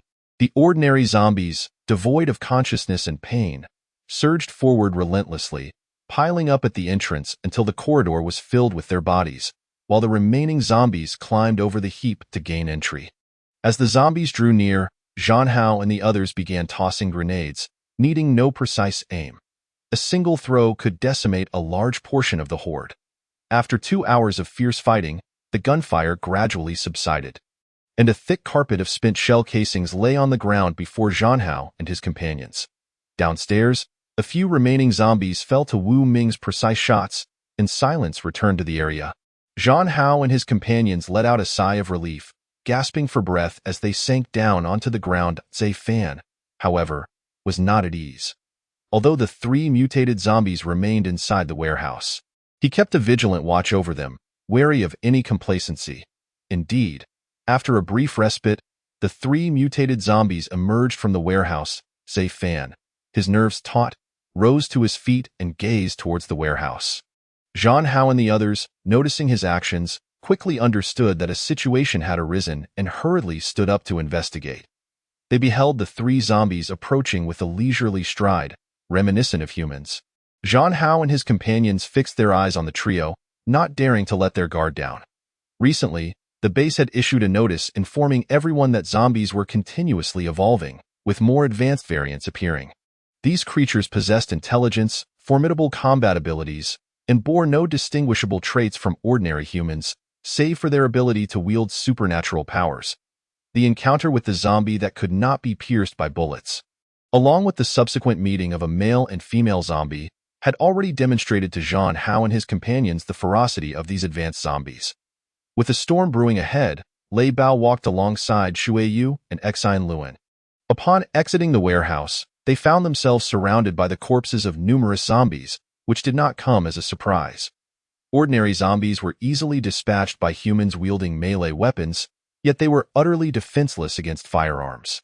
The group halted about 100 meters from the building, and Lei Bao, with a grin, called out, "Humans upstairs, why not come down? We are eager for a fair fight, and you may employ any combat methods you wish." Zhang Hao and his companions frowned at his words. Zai Fan cautioned, "Be careful. Those three are stronger than the two zombies we eliminated yesterday. It seems we must split our forces." Utilizing the detector, Zai Fan discerned that the three mutated zombies outside emitted a stronger purple glow than the two from the previous day, and he realized that they were facing a life-or-death situation. Heeding Zai Fan's warning, Zhang Hao began to assign roles. "I will take the lead against the foremost one. Qin Tian and Wu Ming, you two handle the male zombie behind. Zai Fan and Imolan. You are tasked with the female zombie, while Wang Yi will remain here to provide sniper support." Upon hearing Zhang Hao's orders, Qin Tian and the others nodded in silence, but Zai Fan interjected. "Brother Hao, you won't be able to deal with the lead zombie on your own. It's better to have Minggu accompany you. I'll take on the male, and the female will be the responsibility of Brother Tian and Imolan." Imolan, unable to restrain herself, retorted, "Zai Fan, don't overestimate yourself. You've only been training for a short while, and none of those zombies are something you can handle alone." The others nodded in agreement, with Qin Tian suggesting, "Perhaps I should confront the male zombie, while you and Imolan handle the female." Zai Fan refrained from explaining, simply gazing at Zhang Hao. Sensing Zai Fan's confidence, Zhang Hao, though uncertain of the reason behind it, acquiesced, "Very well, but do take care of yourself. Once we finish here, we will come to assist you." The others were taken aback by Zhang Hao's response, but Imolan's eyes were filled with deep concern. As if she wished to voice her thoughts, before she could speak, Zai Fan urged, "Everyone, prepare quickly. We must not keep them waiting." With that, he drew his tang knife and held his pistol loaded with premium bullets. Zhang Hao and the others followed suit, as the blades Zai Fan had provided were highly effective against ordinary zombies, making them essential for their missions. Seeing her companions readying themselves, Imolan joined in the preparations. Once they were set, Zhang Hao led them downstairs, while Wang Yi took position on the second-floor balcony with his sniper rifle. After descending, the group maneuvered around the zombie corpses and stood opposite the three mutated zombies. Zhang Hao addressed them, "We acknowledge your formidable strength, so we shall not act arrogantly." He gestured toward Lei Bao and continued, "I will engage one of you, while my three companions will handle your two comrades." Lei Bao chuckled, "No problem. Let us move to the side and fight." With that, he led Zhang Hao and his companion away. Shui Yu, witnessing Lei Bao's departure, jested, "Why not have the rest of you join forces? I can handle everything myself." Exine Luan remained silent, knowing that Shui Yu's intervention would allow him to conserve energy. Should they falter, he could eliminate them all and absorb Lei Bao's crystal fragments, potentially granting him another chance to evolve. Zai Fan shook his head and approached, stating, "Apologies, but I can manage you alone. Shall we select a suitable location?" At Zai Fan's declaration, the muscles in Shui Yu's face twitched. Revealing his mounting anger, in an instant, he surged towards Zai Fan, his aura erupting with intensity.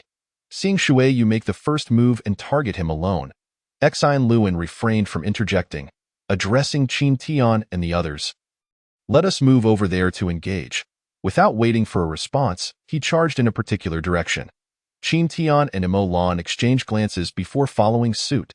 On Zhang Hao's end, he and Wu Ming trailed behind Lei Bao. Stopping about 100 meters from their previous position, the three of them exchanging glances, not rushing into action. Lei Bao looked at Zhang Hao and Wu Ming, smiling, "Greetings, allow me to introduce myself. I am Lei Bao, a mercenary. I came to your Huaxia for a mission, and little did I expect to encounter such an absurd zombie outbreak. Unfortunately, I too have become a zombie, yet I find great satisfaction in my current form. Since you are a soldier, I shall grant you the most dignified death."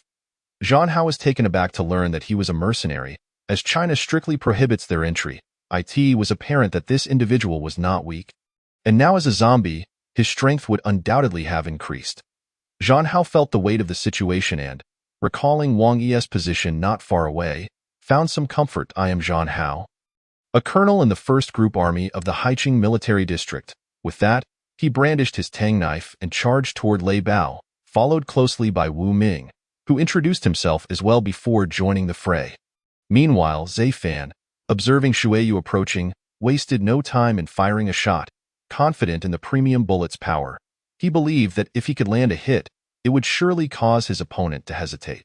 After that, he planned to shoot several more times to pin the adversary down before closing in for the kill, swiftly resolving the battle and then rushing to assist Zhang Hao's group. However, reality proved to be less favorable. Shuiyu effortlessly evaded the bullet, intrigued by the energy emanating from it. It's similar to the energy from Lei Bao. What kind of bullet is this? Without further contemplation, his primary objective became to eliminate Zai Fan, who had provoked his ire. As Zai Fan saw Shuiyu dodge the bullet and charge at him, he remained undeterred, swinging his knife toward Shuiyu. He trusted that even if the bullet missed, it would be easy to slay his opponent with his ultimate tang knife. Yet, once again, he miscalculated. Shuiyu sidestepped effortlessly, then flicked his finger against the blade, transmitting a terrifying force back to Zai Fan's hand, nearly causing him to lose grip on his weapon. Utilizing this momentum, Zai Fan swiftly raised his other arm, firing another shot at Shuiyu. However, following the gunshot, Shuiyu had vanished from his previous position, only to reappear beside him in an oddly contorted stance, a mocking grin on his face as he prepared to strike at that moment. Zai Fan's heart sank, and as he beheld Shuiyu's hand nearing him, he realized he could not make any evasive maneuvers. A gunshot echoed from afar. Wang Yi, seeing Zai Fan in danger, disregarded the risk of exposing himself and immediately fired at Shuiyu. Hearing the gunfire, Shuiyu sensed an energy surge approaching him and abandoned his intent to harm Zai Fan. Retreating instead, he understood that if he were injured, once Lei Bao dealt with the humans, he too would meet his demise, thus he could not afford to be wounded.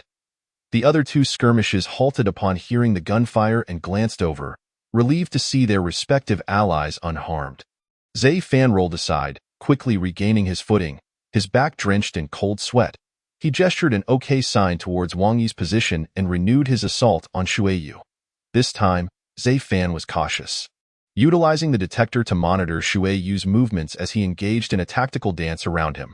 Wang Yi, still perched on the balcony, observed that Zai Fan was managing well, and thus redirected his aim toward Qin Tian's skirmish. Qin Tian, serving as the vice-captain of the team, was nearly on par with Zhang Hao in strength. Alongside Emolan, they battled against Xian Luan, exchanging blows with vigor. However, it was Qin Tian and Emolan who sustained injuries. Each time their blades struck Xian Luan, they were met with a gust of force that deflected their attacks, while bullets failed to pierce the protective barrier. They also faced intermittent assaults from wind blades, leaving numerous lacerations on their bodies. After a period of acclimatization to her newfound strength, Xian Luan gradually adapted to her abilities. She skillfully controlled the wind wall generated behind her to defend against Emolan's stealthy strikes while simultaneously countering Qin Tian's direct attacks. Frustrated by the defensive tactics employed by the female zombie, Qin Tian and his companion felt a sense of urgency as they witnessed the ongoing battle between Zhang Hao and the others. After parrying a wind blade with a swift slice, Qin Tian stepped back, signaling Wang Yi for support from within the building. Wang Yi, seeing the gesture, wasted no time in aiming at Xian Luan. Beside him, Emolan, upon observing Qin Tian's gesture, grasped the situation and intensified her offensive to create an opportunity for Wang Yi. Amidst the fierce combat among the three, a gunshot rang out once more. The bullet from the sniper rifle flew swiftly, and Xian Luan, caught off guard, erected a wall of wind to shield herself. The bullet momentarily suspended in the air before plummeting to the ground. Witnessing this, both Qin Tian and Emolan felt a chill in their hearts. Although the sniper rifle boasted significant power, it failed to penetrate the air shield of this female zombie, leaving them at a loss for further action. Xian Luan, filled with fury, bellowed, "Shuiyu, cease your engagement with that brat and eliminate the one upstairs who is firing. She sensed that while her wind wall could withstand the sniper bullets, the energy depletion was substantial. Should another shot be fired, she would not endure it, however. Entangled with Qin Tian and Imo Lan, she could not extricate herself, so she called out to Shueyu, who still had the strength to assist. Upon hearing Xian Luan's command, Shueyu, albeit reluctantly, continued to grapple with Zai Fan while heading towards Wang Yi. Zai Fan, in a state of urgency, realized that his strength was insufficient to contend with Shueyu. As he saw that he could not prevent Shueyu from reaching the small building, he shouted, "Wang Yi, shoot! Kill him!"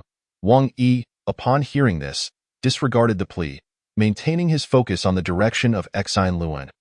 Understanding that while his sniper rifle might not be lethal to Xian Luan, it would have some effect, he resolved to continue firing at her to expedite the conclusion of the skirmish. The second shot rang out, followed closely by a third. Shueyu, rushing towards the building, faltered, realizing that the bullets were not aimed at him but rather towards Xian Luan. Instantly, comprehension dawned upon him, and he cried out, "Wang Yi, are you out of your mind?" As the bullet hurtled towards her, Xian Luan was momentarily taken aback. She quickly constructed another air wall before her. Fortunately, it timely intercepted the first bullet. However, the subsequent shot followed swiftly after the air wall dissipated. And Xian Luan had no time to erect another barrier. She could only feebly divert the incoming bullet with a gust of air, causing it to graze her arm, which subsequently exploded. With one arm gone, Xian Luan's eyes turned blood red as she unleashed the energy of the zero crystal within her brain, relentlessly unleashing wind blades towards Qin Tian and Imo Lan. Chapter 38. Incapable of wearing a bikini upon witnessing Xian Luan's injury, Qin Tian and Imo Lan, adhering to the principle of seizing the opportunity when one is vulnerable, charged forward. However, they were unprepared for Xian Luan's madness, as she recklessly unleashed her wind blades upon them. Hearing the ominous sound of the slicing air, they had no time to evade and could only raise their blades to shield their vital areas. Yet, the sheer volume of wind blades was overwhelming. And soon, both Qin Tian and Imo Lan found themselves grievously wounded, collapsing to the ground, unable to move. Zai Fan, witnessing the grim scene in his mind's eye, felt his heart racing with despair. With no means to assist, he could only shout at the top of his lungs, "Qin Tian, drink that potion, quickly, drink the potion." Wang Yi, observing the dire situation through his scope, remained composed. Glancing at Shueyu, who was about to reach the ground floor, he fired another shot at Xian Luan. Qin Tian felt as though every inch of his body was being sliced open, blood flowing freely, yet upon hearing Zai Fan's desperate plea, he mustered the strength to reach into his pocket and retrieve the potion provided by Zai Fan. Xian Luan paid no heed to Qin Tian, advancing directly towards the nearest target, Imo Lan. After incapacitating the two, she too felt her strength waning, having expended nearly all the energy within her zero crystal in a frenzied attack. She realized too late that regardless of who emerged victorious, be it human or zombie, she would not survive this encounter. Resolute, she aimed to eliminate these two humans before meeting her own demise. At that moment, Imo Lan had succumbed to unconsciousness, unable to withstand the barrage of wind blades. One particularly vicious slice had torn open her abdomen, causing her entrails and some organs to spill forth as she lay on the ground, lifeless. Approaching Imo Lan, Xian Luan gathered her remaining energy, intent on finishing off the woman before her, disregarding the gunfire behind her. Yet, as she began to concentrate her energy, a sharp pain surged through her chest, followed by a numbing sensation that blanketed her mind. By the time she regained her senses to conjure wind blades once more, the world around her spun wildly, and she fell into unconsciousness. Unbeknownst to her, Wang Yi had seen Xian Luan closing in on Imo Lan and, anticipating his own imminent demise, his hand trembled as he pulled the trigger. The bullet, initially aimed at Xian Luan's head, veered slightly and struck her chest. While this alone would not spell immediate death for Xian Luan, this particular bullet was of exquisite quality, procured by ZFAN.ASA result. Xian Luan found herself paralyzed for 2 seconds. By the time she regained her faculties to conjure wind blades again, Qin Tian had already consumed the potion. Moments after drinking the potion, Qin Tian felt the pain from his wounds dissipate, and his strength revitalized. He sprang to his feet and charged towards Xine Luan. Noticing her standing still, he swung his Tang Dao, severing her head from her body. After completing this, Qin Tian rushed to Imo Lan's side, only to discover that she was barely clinging to life. Daring not to move her, he shouted to Zai Fan, "Zai Fan, do you have any more potions? Imo Lan is on the brink." Zai Fan remained vigilant. Monitoring the situation on both fronts, he noticed Imo Lan's desperate state but could not abandon Wang Yi. He shouted back to Qin Tian, "I'll hold off this zombie for now. You come over to assist, and then I'll rush to save Imo Lan." Understanding that this was the best course of action, Qin Tian seized his blade and dashed towards Zai Fan. The recent skirmish had lasted mere seconds, and thanks to Zai Fan's efforts to delay, Shui Yu had just reached the ground floor. He had no intention of entering the building, instead leaping directly to the second floor. Observing Shui Yu's ascent, Zai Fan grew anxious, urging Wang Yi to flee. Wang Yi, seeing Shui Yu vaulting upward, recalled how close he had come to jeopardizing his teammate's life due to his earlier anxiety. Grateful that another comrade had saved him, he no longer felt apprehensive. He harbored no regrets about his earlier actions that nearly cost his teammate's life. Instead, he felt pride in having altered the tide of battle. With the humans below unable to ascend to the second floor and Xine Luan now dead, Shui Yu recognized that the situation had reached a conclusion.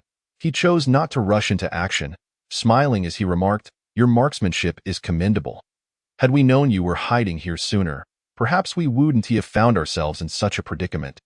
Wang Yi remained silent, quietly retrieving the potion provided by Zai Fan, uncorking it and drinking it down. Though he bore no injuries at present, the actions he was about to undertake might very well lead to his own harm or demise. Seeing the human before him remain silent while consuming an unknown liquid only heightened Shui Yu's amusement. "Is that your farewell toast to yourself before you meet your end?" Having finished the potion, Wang Yi lunged at Shui Yu, wrapping his arms around the zombie-esque form. Shui Yu, taken aback, scoffed, "What are you trying to do?" "I'm not gay. I don't fancy this sort of thing." As he prepared to break free from the man's grasp and kill him, he noticed the figure below had reached the staircase to the second floor. Just as Shui Yu attempted to extricate himself, a resounding clang echoed from behind, followed by a thunderous explosion. Both man and zombie were thrown from the second floor, crashing onto the ground below. Zai Fan, who had just reached the second floor, witnessed this scene unfold in both his eyes and mind.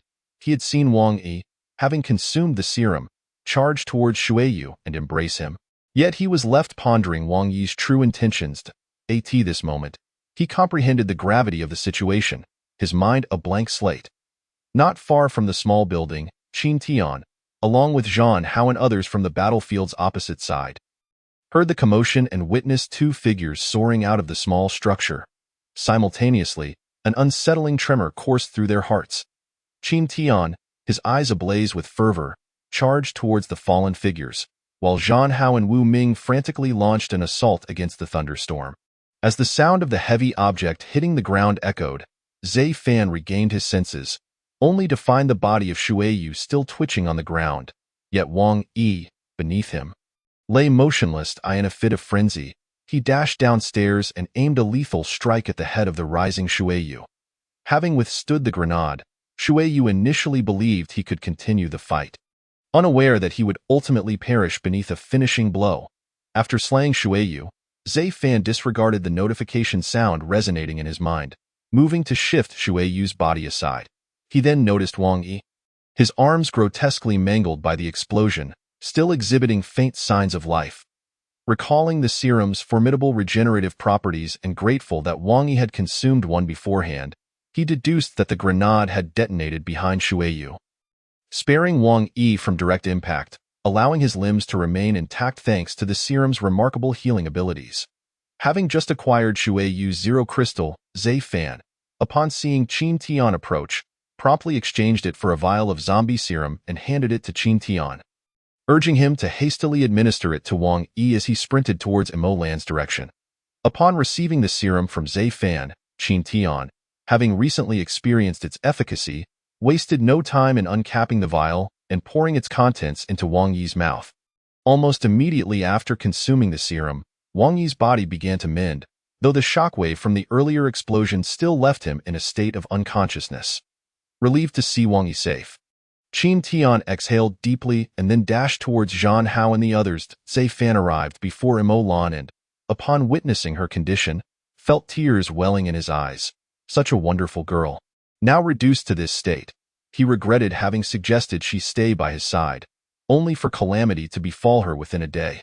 Shaking off his thoughts, Zai Fan trembled as he returned Imo Lan's displaced organs back into her abdomen, then exchanged for a vial of virus serum, good, to administer to her. Not long after the serum entered her system, Imo Lan's wounds began to heal, leaving no trace of scars on her abdomen, and her breathing gradually steadied. Relieved, Zai Fan mused. This serum is indeed effective. Had it left a scar on such a beautiful girl, she would undoubtedly feel embarrassed to wear a bikini in the future. With a smile, he observed the battle's stability as Qin Tian joined the fray, swiftly absorbing the zero crystal from Xian Luan before gently cradling Imo Lan and returning her to Wang Yi's side. Carefully placing Imo Lan down, Zai Fan unsheathed his Tang Dao and charged towards Zhan Hao. The current situation was a favorable 4-against-1, especially since Qin Tian's arrival had conveyed the news of Wang Yi's survival to Zhan Hao and Wu Ming. Hearing that their side had suffered no losses, both Zhan Hao and Wu Ming felt an overwhelming surge of excitement. Despite their considerable fatigue from the prolonged battle, the prospect of eliminating 2 mutated zombies bolstered their spirits, prompting them to endure and continue their fight against the thunderstorm. As Zai Fan approached, he noticed the charred conditions of Zhan Hao and Wu Ming, understanding they were nearing exhaustion. He immediately surged forward, placing himself between them and the foe, exclaiming, "Did I not instruct you to consume that serum upon sustaining injuries? Hurry, drink it." Initially unable to spare a moment to take the serum, Zhan Hao and Wu Ming felt a significant relief with the arrival of Qin Tian and Zai Fan. Seizing the opportunity while they engaged the thunderstorm, both swiftly drank the serum, experiencing an immediate restoration of their injuries and stamina. Their eyes brightened as they exchanged glances and rejoined the fray. With Shuiyu and Xian Luan dispatched, the thunderstorm was both astonished and furious. He had intended to eliminate Zhan Hao and his allies before they could regroup, but he had not anticipated their swift resolution of the 2 threats. Despite 2 humans having lost their combat effectiveness in the recent skirmish, the man who had fought Xian Luan appeared utterly unscathed as he lunged at the thunderstorm, delivering precise strikes to his vital points, displaying no signs of having just emerged from battle. When another human charged in, the words exchanged, coupled with the revitalized state of Zhan Hao and Wu Ming after consuming the unknown liquid, left the thunderstorm further astounded. Among the 4, only Zai Fan showed signs of significant fatigue, while the other 3 were at full strength. Although they felt some mental exhaustion, the soldiers' resolve propelled them to fight even harder. Having expended considerable energy in his earlier clash with Zhan Hao and Wu Ming, the thunderstorm felt a flicker of retreat upon witnessing their revitalized state. He began to withdraw while fighting, preparing to escape. Seeing him attempt to flee, Zai Fan drew his handgun and fired a shot at the thunderstorm. However, the bullet, akin to the thunderstorm's own attributes, caused minimal disruption. Seizing the opportunity during the exchange, the thunderstorm slipped out of the battle zone, eluding pursuit from Zhan Hao and the others. Witnessing the thunderstorm's escape, Zhan Hao and his companions felt helpless. They truly could not match the mutated zombies in terms of stamina. Rather than chase after him, they returned to Wang Yi and Imo Lan's side. At that moment, Imo Lan had just regained consciousness. Hearing the approaching footsteps, she immediately sprang up into a defensive stance, scanning her surroundings warily. Upon recognizing Zhan Hao and the others approaching with light-hearted banter, she relaxed and slumped back down to the ground. As the group gathered around her, Zhan Hao spoke up. "Are you all right? Imo Lan? I heard from Qin Tian that your abdomen was slashed open. How do you feel now?" Upon hearing Zhan Hao's words, Imo Lan glanced at Zai Fan, anxiety creeping back in.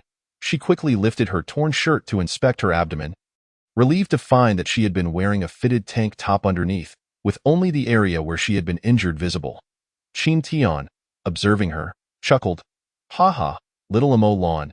It seems you won't be able to wear a bikini anymore.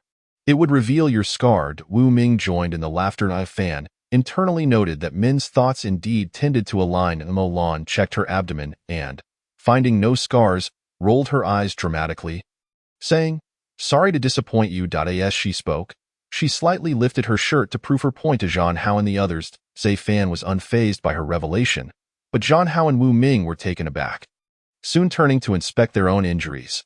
Moments later, Qin Tian exclaimed, "Zai Fan, what did you give us? Why have all our wounds healed completely, even the scars from before?" Zhan Hao and Wu Ming looked on curiously, awaiting an explanation. After a moment of contemplation, Zai Fan responded earnestly, "Brother Hao, since you are all allies, I won't hide the truth from you. Remember that day when we first met and the zombies stormed the house? Lan was injured, right? Later, when I searched for her, she had actually contracted the zombie virus. I possessed a serum that could counteract the virus, and upon consumption, it also rapidly healed injuries and restored stamina. What you just drank was that serum, but each person can only use it once." The group was astonished by his revelation. Qin Tian, sporting a strange expression, queried, "Little Fan, don't tease us. We know such a serum must be incredibly valuable. But didn't you say Lan had already consumed it? Why did she drink another vial just now, and her injuries healed so quickly? Was it not the same serum?" Zai Fan, feeling exasperated, replied, "Lan did drink the same serum, but it was a more advanced version. This serum can be consumed up to 20 times, albeit at a high cost. Do you all know how this serum is obtained?" The group shook their heads in unison, prompting Zai Fan to continue. "Honestly, I don't want to keep you in the dark. Every time we undertake missions to eliminate zombies, haven't you noticed that the number of collected crystals never quite adds up?" They all nodded in agreement. "The serum you consumed is exchanged for those crystals," Zai Fan admitted with a resigned shrug. Zhan Hao and the others exchanged glances, their expressions shifting as Qin Tian gagged audibly, clearly believing the serum was derived from the crystals. Zai Fan found Qin Tian's reaction amusing and added, "Don't vomit, Brother Tian. The serum is absorbed immediately upon consumption. The main point I wish to convey is that each vial requires 20 such crystals for exchange, while the one Lan consumed necessitates 100 crystals." Zai Fan had effectively doubled the price of the serum, although it was not as exorbitant as the amount he had quoted to Qin Yenner earlier. He considered that the serums would need to be administered to others, lest humanity succumb to the zombie threat. If the zombies were eradicated, the world would face ruin. However, he remained cautious, knowing that obtaining the serums could also yield more shards. Chapter 39, Yang Weiwei 2. Hearing Zai Fan's explanation, Zhan Hao and the others couldn't help but click their tongues in astonishment. They had collectively consumed 5 or 6 vials, leading them to ponder how many zombies they would need to slay to acquire such resources. In essence, to grant one person immunity against the zombie virus, 20 zombies must fall, while the serum Lan consumed was even more extravagant, requiring the destruction of 100 zombies for a single vial. Yet, considering the serum's effects, the group fell into contemplative silence. Indeed, without zombies, there would be no need for such serums, and they would not have to contemplate the cost of slaying countless undead, equating to the loss of numerous lives. Moreover, the zombies are no longer human. Regardless of how many they kill, as long as they can save even a single life, they will pursue that goal. Zhan Hao spoke up, "Xiaofan, is your potion readily available at any time? May I return to discuss this with the leaders at the base? When the time comes, I can hand over all the crystals obtained at the base to you, and you can prepare this potion for everyone. This way, when we venture out on missions, our lives will have an added layer of security." The thought of his 3 teammates, who had fallen victim to zombies, made Zhan Hao dread the prospect of witnessing such scenes again. Zai Fan fell silent for a moment before responding, "Yes, it is available, but you also understand, Brother Hao, that this potion is of utmost importance to humanity at this juncture. If this information were to leak, my life could be jeopardized. Therefore, I am not considering making this matter public for the time being, and I hope you can keep it confidential for now." Upon hearing his words, Zhan Hao and the others nodded in agreement. Indeed, this potion was too significant. Even if the zombie virus were entirely eradicated, its remarkable restorative abilities could be exploited by those with ulterior motives on the future battlefield, potentially altering the course of a war. After all, a single vial could revive a dying individual, restoring them to full health, a truly extraordinary effect. Qin Tian suggested, What if we do not disclose the full efficacy of this potion? We could merely state that it can resist the zombie virus. And when they acquire it, they would have to consume it immediately in our presence. Upon hearing Qin Tian's proposition, Zai Fan's eyes lit up, but he soon considered another aspect, saying, that won't work either. There will inevitably be individuals who sneak some away for experimentation, and we would still be discovered. The group fell silent, and Zhang Hao concluded, forget it. Let's not dwell on this. We will revisit this issue once we return. Thanks to Xiao Fan, we are alive today. Otherwise, we would have faced total annihilation. Qin Tian, you stay here to look after Wang Yi while we go upstairs to gather our belongings. Afterwards, we will head back to the base for resupply before returning to carry out our mission. With that, Zhang Hao led the others upstairs to collect their items. As Zhang Hao and the others ascended, Zai Fan informed Zhang Hao that he would first gather the crystals. Zhang Hao merely remarked that no crystals were discovered during this battle. And he left with the other three. After Zai Fan collected the shards from the ordinary zombies and checked his detector, he noted that, along with the 2 crystals he had absorbed earlier, his current total of shards amounted to 417. While examining the detector, he discovered a new function had been added. He surmised that this change occurred when he absorbed the 2 crystals and switched to the main interface to take a look. The main interface now displayed 4 dialog boxes: Navigation, System All, Body Enhancement, Elemental Absorption, with a development progress indicator showing 30 in the lower right corner. Zai Fan was well aware of the first 3 functions, but he was curious about the last one, so he clicked on Elemental Absorption to study it closely. Elemental Absorption Metal Attribute 01000, Spirit 0, Wood Attribute 01000, Stamina 0, Water Attribute 01000, Recovery 0, Fire Attribute 01000, Strength 0, Earth Attribute 01000, Endurance 0, Lightning Attribute 01000, Explosiveness 0, Wind Attribute 100 and 1000, Speed 1. Notes 1. The higher the elemental attribute points, the stronger the corresponding attribute resistance. 2. Increasing elemental attributes can enhance the corresponding body enhancement values. 10 points, elemental points, 1 point, body enhancement, permanent. Example, metal attribute 0-100, spirit 0, metal attribute 10,100, spirit 1, 10 points, elemental points, 10 points, body enhancement. One-time consumption, duration, 5 seconds. Example, fire attribute, 20,100, strength 2, fire attribute, 10,100, strength 1, 10 temporary. Additionally, points from non-elemental attributes can also be directly exchanged. 3. Water attribute. Reaching 100 points allows for 1 full body recovery. Recovery status, peak status of the detector cooldown time, 24 hours. Example, water attribute, 100, 1000, 1 recovery, water attribute, 200, 1000, 2 recoveries. Remark, 1 shard 1 elemental point, non-elemental, 10 crystal 100 elemental points. 0 crystal adds an additional 10 points to the corresponding element. 1 day crystal 1000 elemental points. Star crystal adds an additional 100 points to the corresponding element. Upon reading this, Zai Fan understood that the detector had undergone changes due to the 0 crystal obtained from the mutated zombie severely injured by Wang Yi. And the female mutated zombie he later absorbed had granted him an additional 10 points in the wind elemental attribute. He also realized that whereas he could previously rely on serum for body enhancement, he could now directly use shards for enhancement. Moreover, with the acquisition of the water elemental attribute, Zai Fan no longer needed to worry about exceeding the serum usage limit, which would hinder his recovery. With this thought, Zai Fan immediately spent 100 shards to exchange for 100 elemental points, allocating them all to the water attribute, thus marking the recovery option as available once. After reviewing elemental absorption, Zai Fan checked his personal enhancement and indeed found several new items added to the page.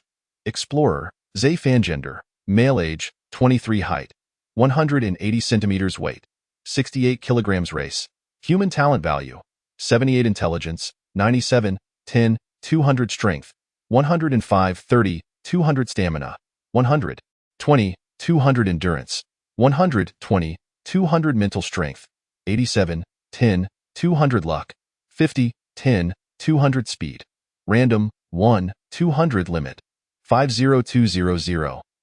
Standard, 50200. Explosiveness, random 200. Limit, 50200. Wink with a frown. Standard, 50200. Notes. Random attributes are determined by the detector based on the explorer's current condition. The higher the random value, the stronger the explorer can exert their strength. The standard of 50 represents the explorer's personal unenhanced limit, while 200 indicates a fourfold enhancement limit. This limit may fluctuate. Example, without enhancement, Zayfan's walking speed is 5:1, ordinary running speed is 21, and maximum running speed is 51. As Zayfan's personal enhancement reaches a certain degree, his walking speed becomes 21, ordinary running speed is 51, and maximum running speed is 101. After Zayfan thoroughly researched the new functions in the detector, Zhang Hao and the others had nearly finished packing, each shouldering their gear as they prepared to depart. Upon returning to the base, Zhang Hao instructed Zayfan to take the radiation-proof box containing the shards to the research base while he and the others reported the situation to the command center. Zayfan had no objections. Having been here for a month, he was already familiar with the 5th underground level of the base. Since joining Zhang Hao's team, he had access to most areas of the facility. Entering the research base, he spotted Yang Weiwei sitting alone in her laboratory. The shards obtained by Zhang Hao and the team were prioritized for her use, so Zayfan made his way directly to her lab. Arriving at the lab door, he knocked lightly. Noticing that Yang Weiwei was lost in thought while gazing at the microscope in the isolation room, he turned the knob and stepped inside. Upon hearing the door open, Yang Weiwei looked up, and when she saw Zayfan, her expression was somewhat peculiar. Zayfan noticed her look but was more captivated by her exquisite, doll-like face. Remembering his first visit to the 5th underground level, he had seen Yang Weiwei through the detector, but his attention had been focused on the zero crystal, and he hadn't paid much attention to her. After returning to the base from his hometown, he had interacted with her several times while submitting shards after each mission alongside Zhang Hao and the others. Each encounter left Zayfan in awe. Yang Weiwei was the ultimate goddess for those who favored lowly. Not only did she possess a flawless porcelain doll-like face with bright eyes, long eyelashes, a delicate nose, and thin lips, but she also styled her hair into a bun. Her figure was nothing short of perfect. Although she stood only 158 centimeters tall, her exaggerated S-shaped curves and bust exceeded any woman he had ever seen, if it weren't for the detector revealing her concealed form beneath the white lab coat. No one would suspect her true appearance. Fortunately, the detector could only penetrate a single layer of material. Otherwise, Zayfan feared he might lose control.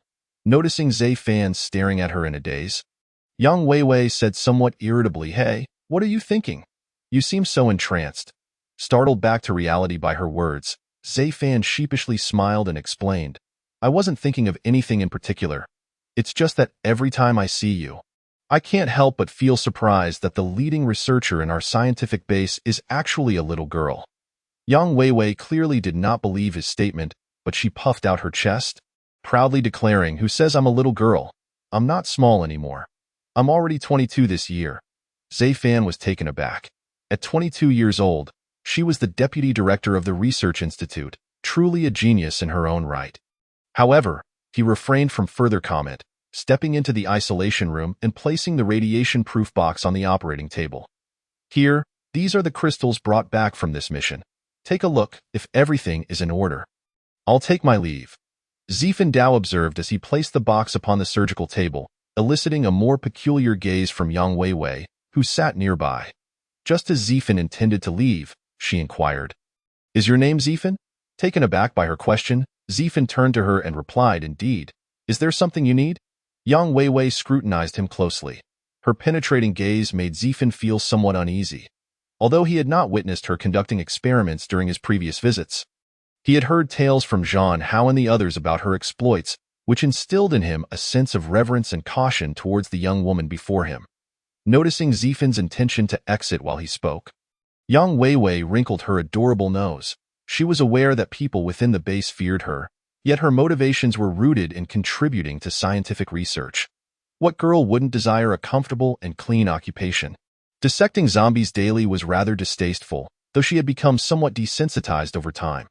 Contemplating this, Yang Weiwei smiled and said, Don't rush off just yet. I've recently discovered something intriguing. Would you like to know? Zifan assumed she was referring to matters of experimentation and shook his head, stating, I am not interested. Yang Weiwei, undeterred by his dismissal, continued, It concerns you. This revelation stirred Zifan's curiosity. He wondered if she intended to use him for experiments.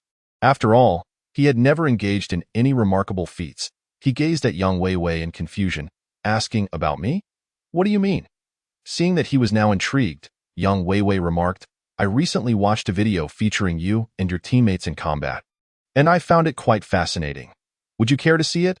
Zifan's heart raced at the thought of footage of himself and Zhang Hao battling. He was unaware that they had returned to the base the day after their encounter with the Thunderstorm trio. Nor did he know that Yang Weiwei had inadvertently observed their fight through a drone, capturing the moment he administered the serum to revive Mo Lan.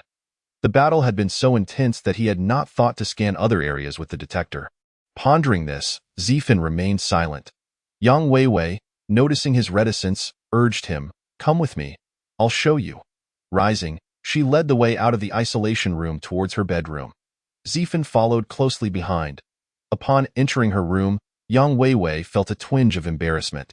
Her typically busy schedule had left her space in disarray, with yesterday's undergarments still on the bed.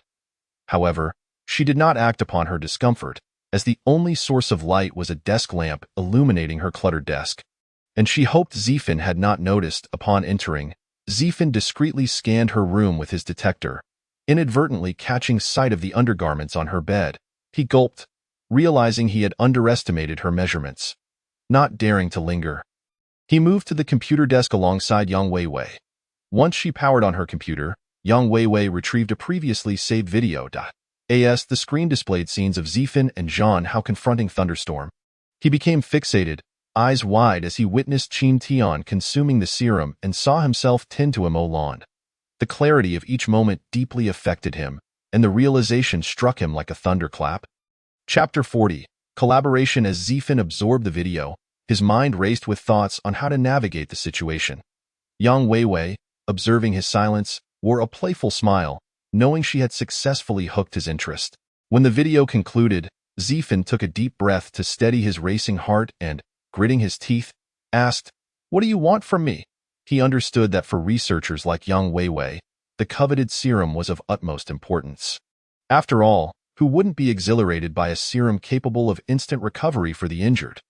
Yet, he pondered how far Yang Weiwei's ambitions might extend. He could not continuously provide her with the serum, for he had his own need for the fragments of crystal, and he could not remain at the base indefinitely. Yang Weiwei responded to his inquiry with a smile. Weren't you just about to leave? You may go now.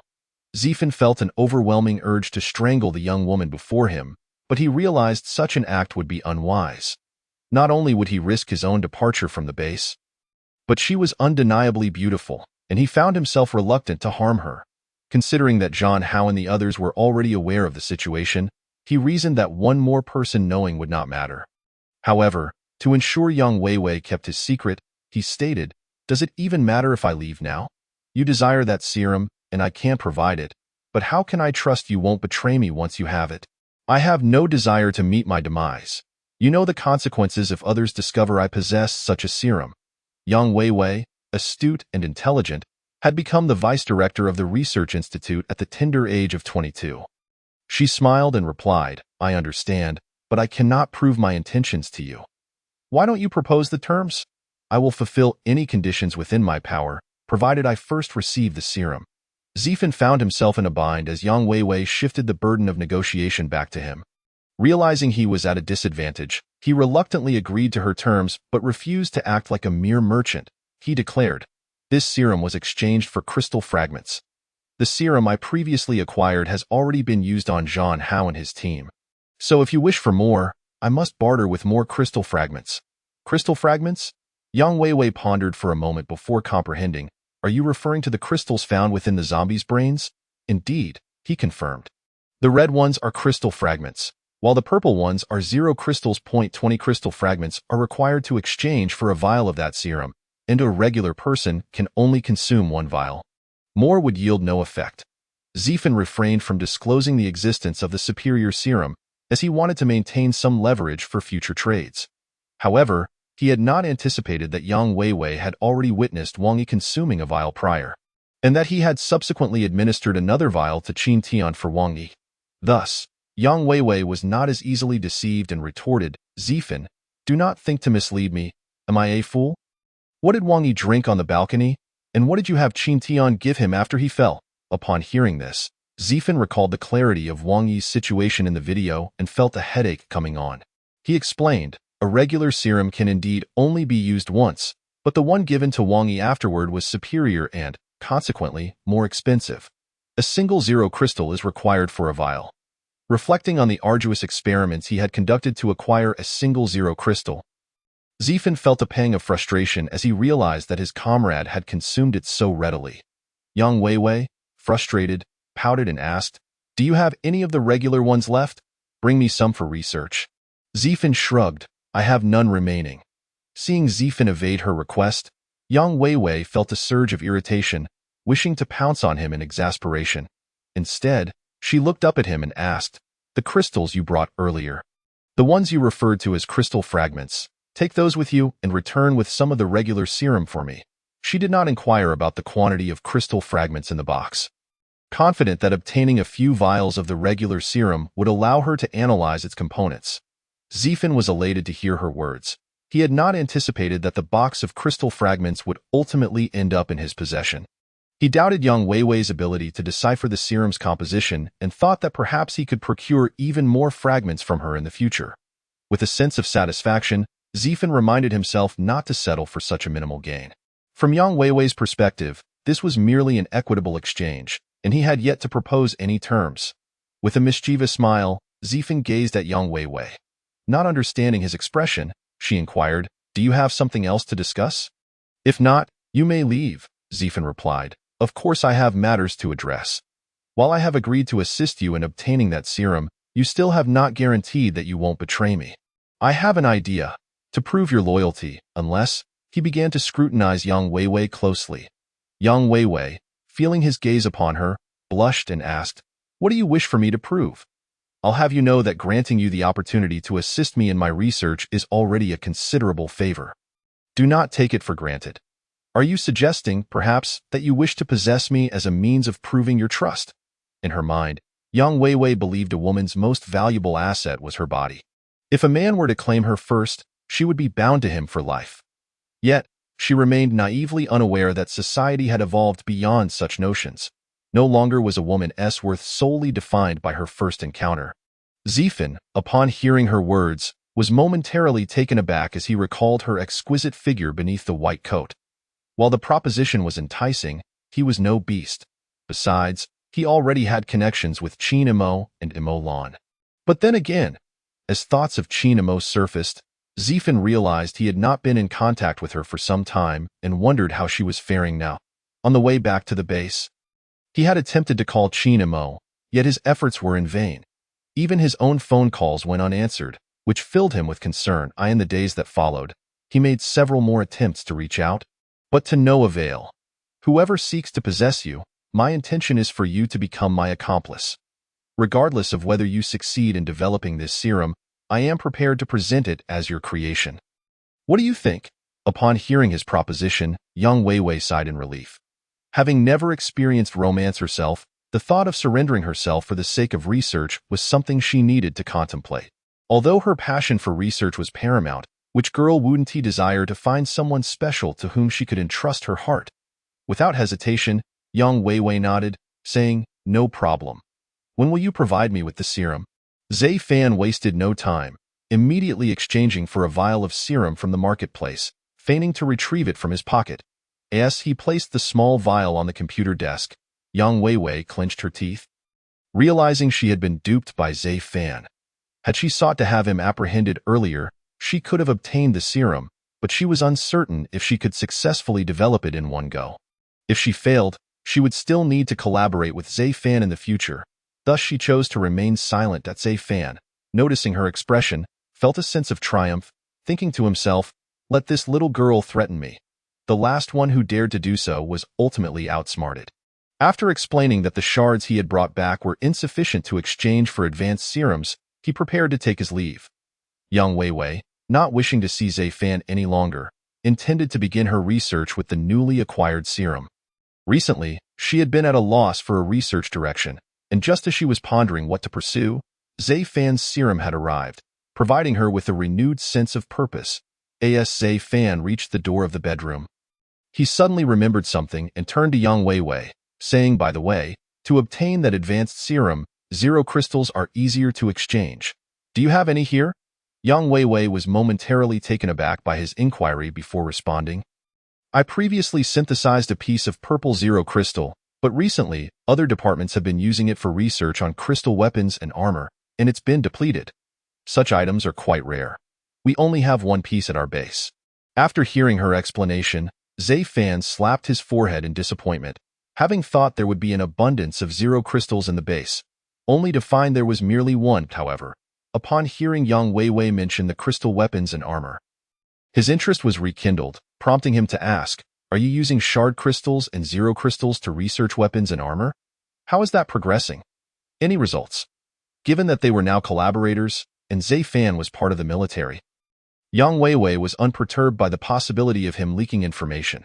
Moreover, the weapons and armor were still in the experimental phase and not yet ready for mass production. Once successful, they would also be equipped. She casually replied, we're close to success. We have successfully extracted the energy from those crystals and integrated it into specially designed weapons and armor, though the consumption is substantial and the power is average. Once the research is complete, I'll take you to see it. Zai Fan, envisioning how such weapons and armor would make dealing with mutated zombies easier, made an arrangement with Yang Weiwei to view the results once completed. Before departing with his radiation-proof box, Yang Weiwei merely acknowledged him before leaving her bedroom to head to another laboratory to commence her research on the serum. Upon exiting the research base, Zai Fan proceeded to the command base, intending to reunite with Zhang Hao and the others. Just as he arrived, Zhang Hao and his companions were concluding their debriefing and exiting the command base. Approaching them, Zai Fan noticed a burly, resolute-looking soldier among their ranks and curiously inquired, Brother Hao, who is this? Zhang Hao smiled and replied, Xiao Fan, allow me to introduce you to Major Wang Cheng, who will be joining our team from now on. Wang Cheng, having overheard the conversation, stepped forward with a friendly demeanor. Zai Fan, already standing at an impressive height of 1.8 meters, noted that Wang Cheng towered over him by nearly half a head. Reaching close to 1.9 meters, extending his hand, Wang Cheng introduced himself. Hello, I am Wang Cheng, primarily a firepower specialist. I look forward to your support. Zai Fan shook his hand, feeling the rough calluses on Wang Cheng's palm, and remarked, it appears you are also a seasoned veteran shaped by the trials of war. He smiled and continued, hello, I am Zai Fan.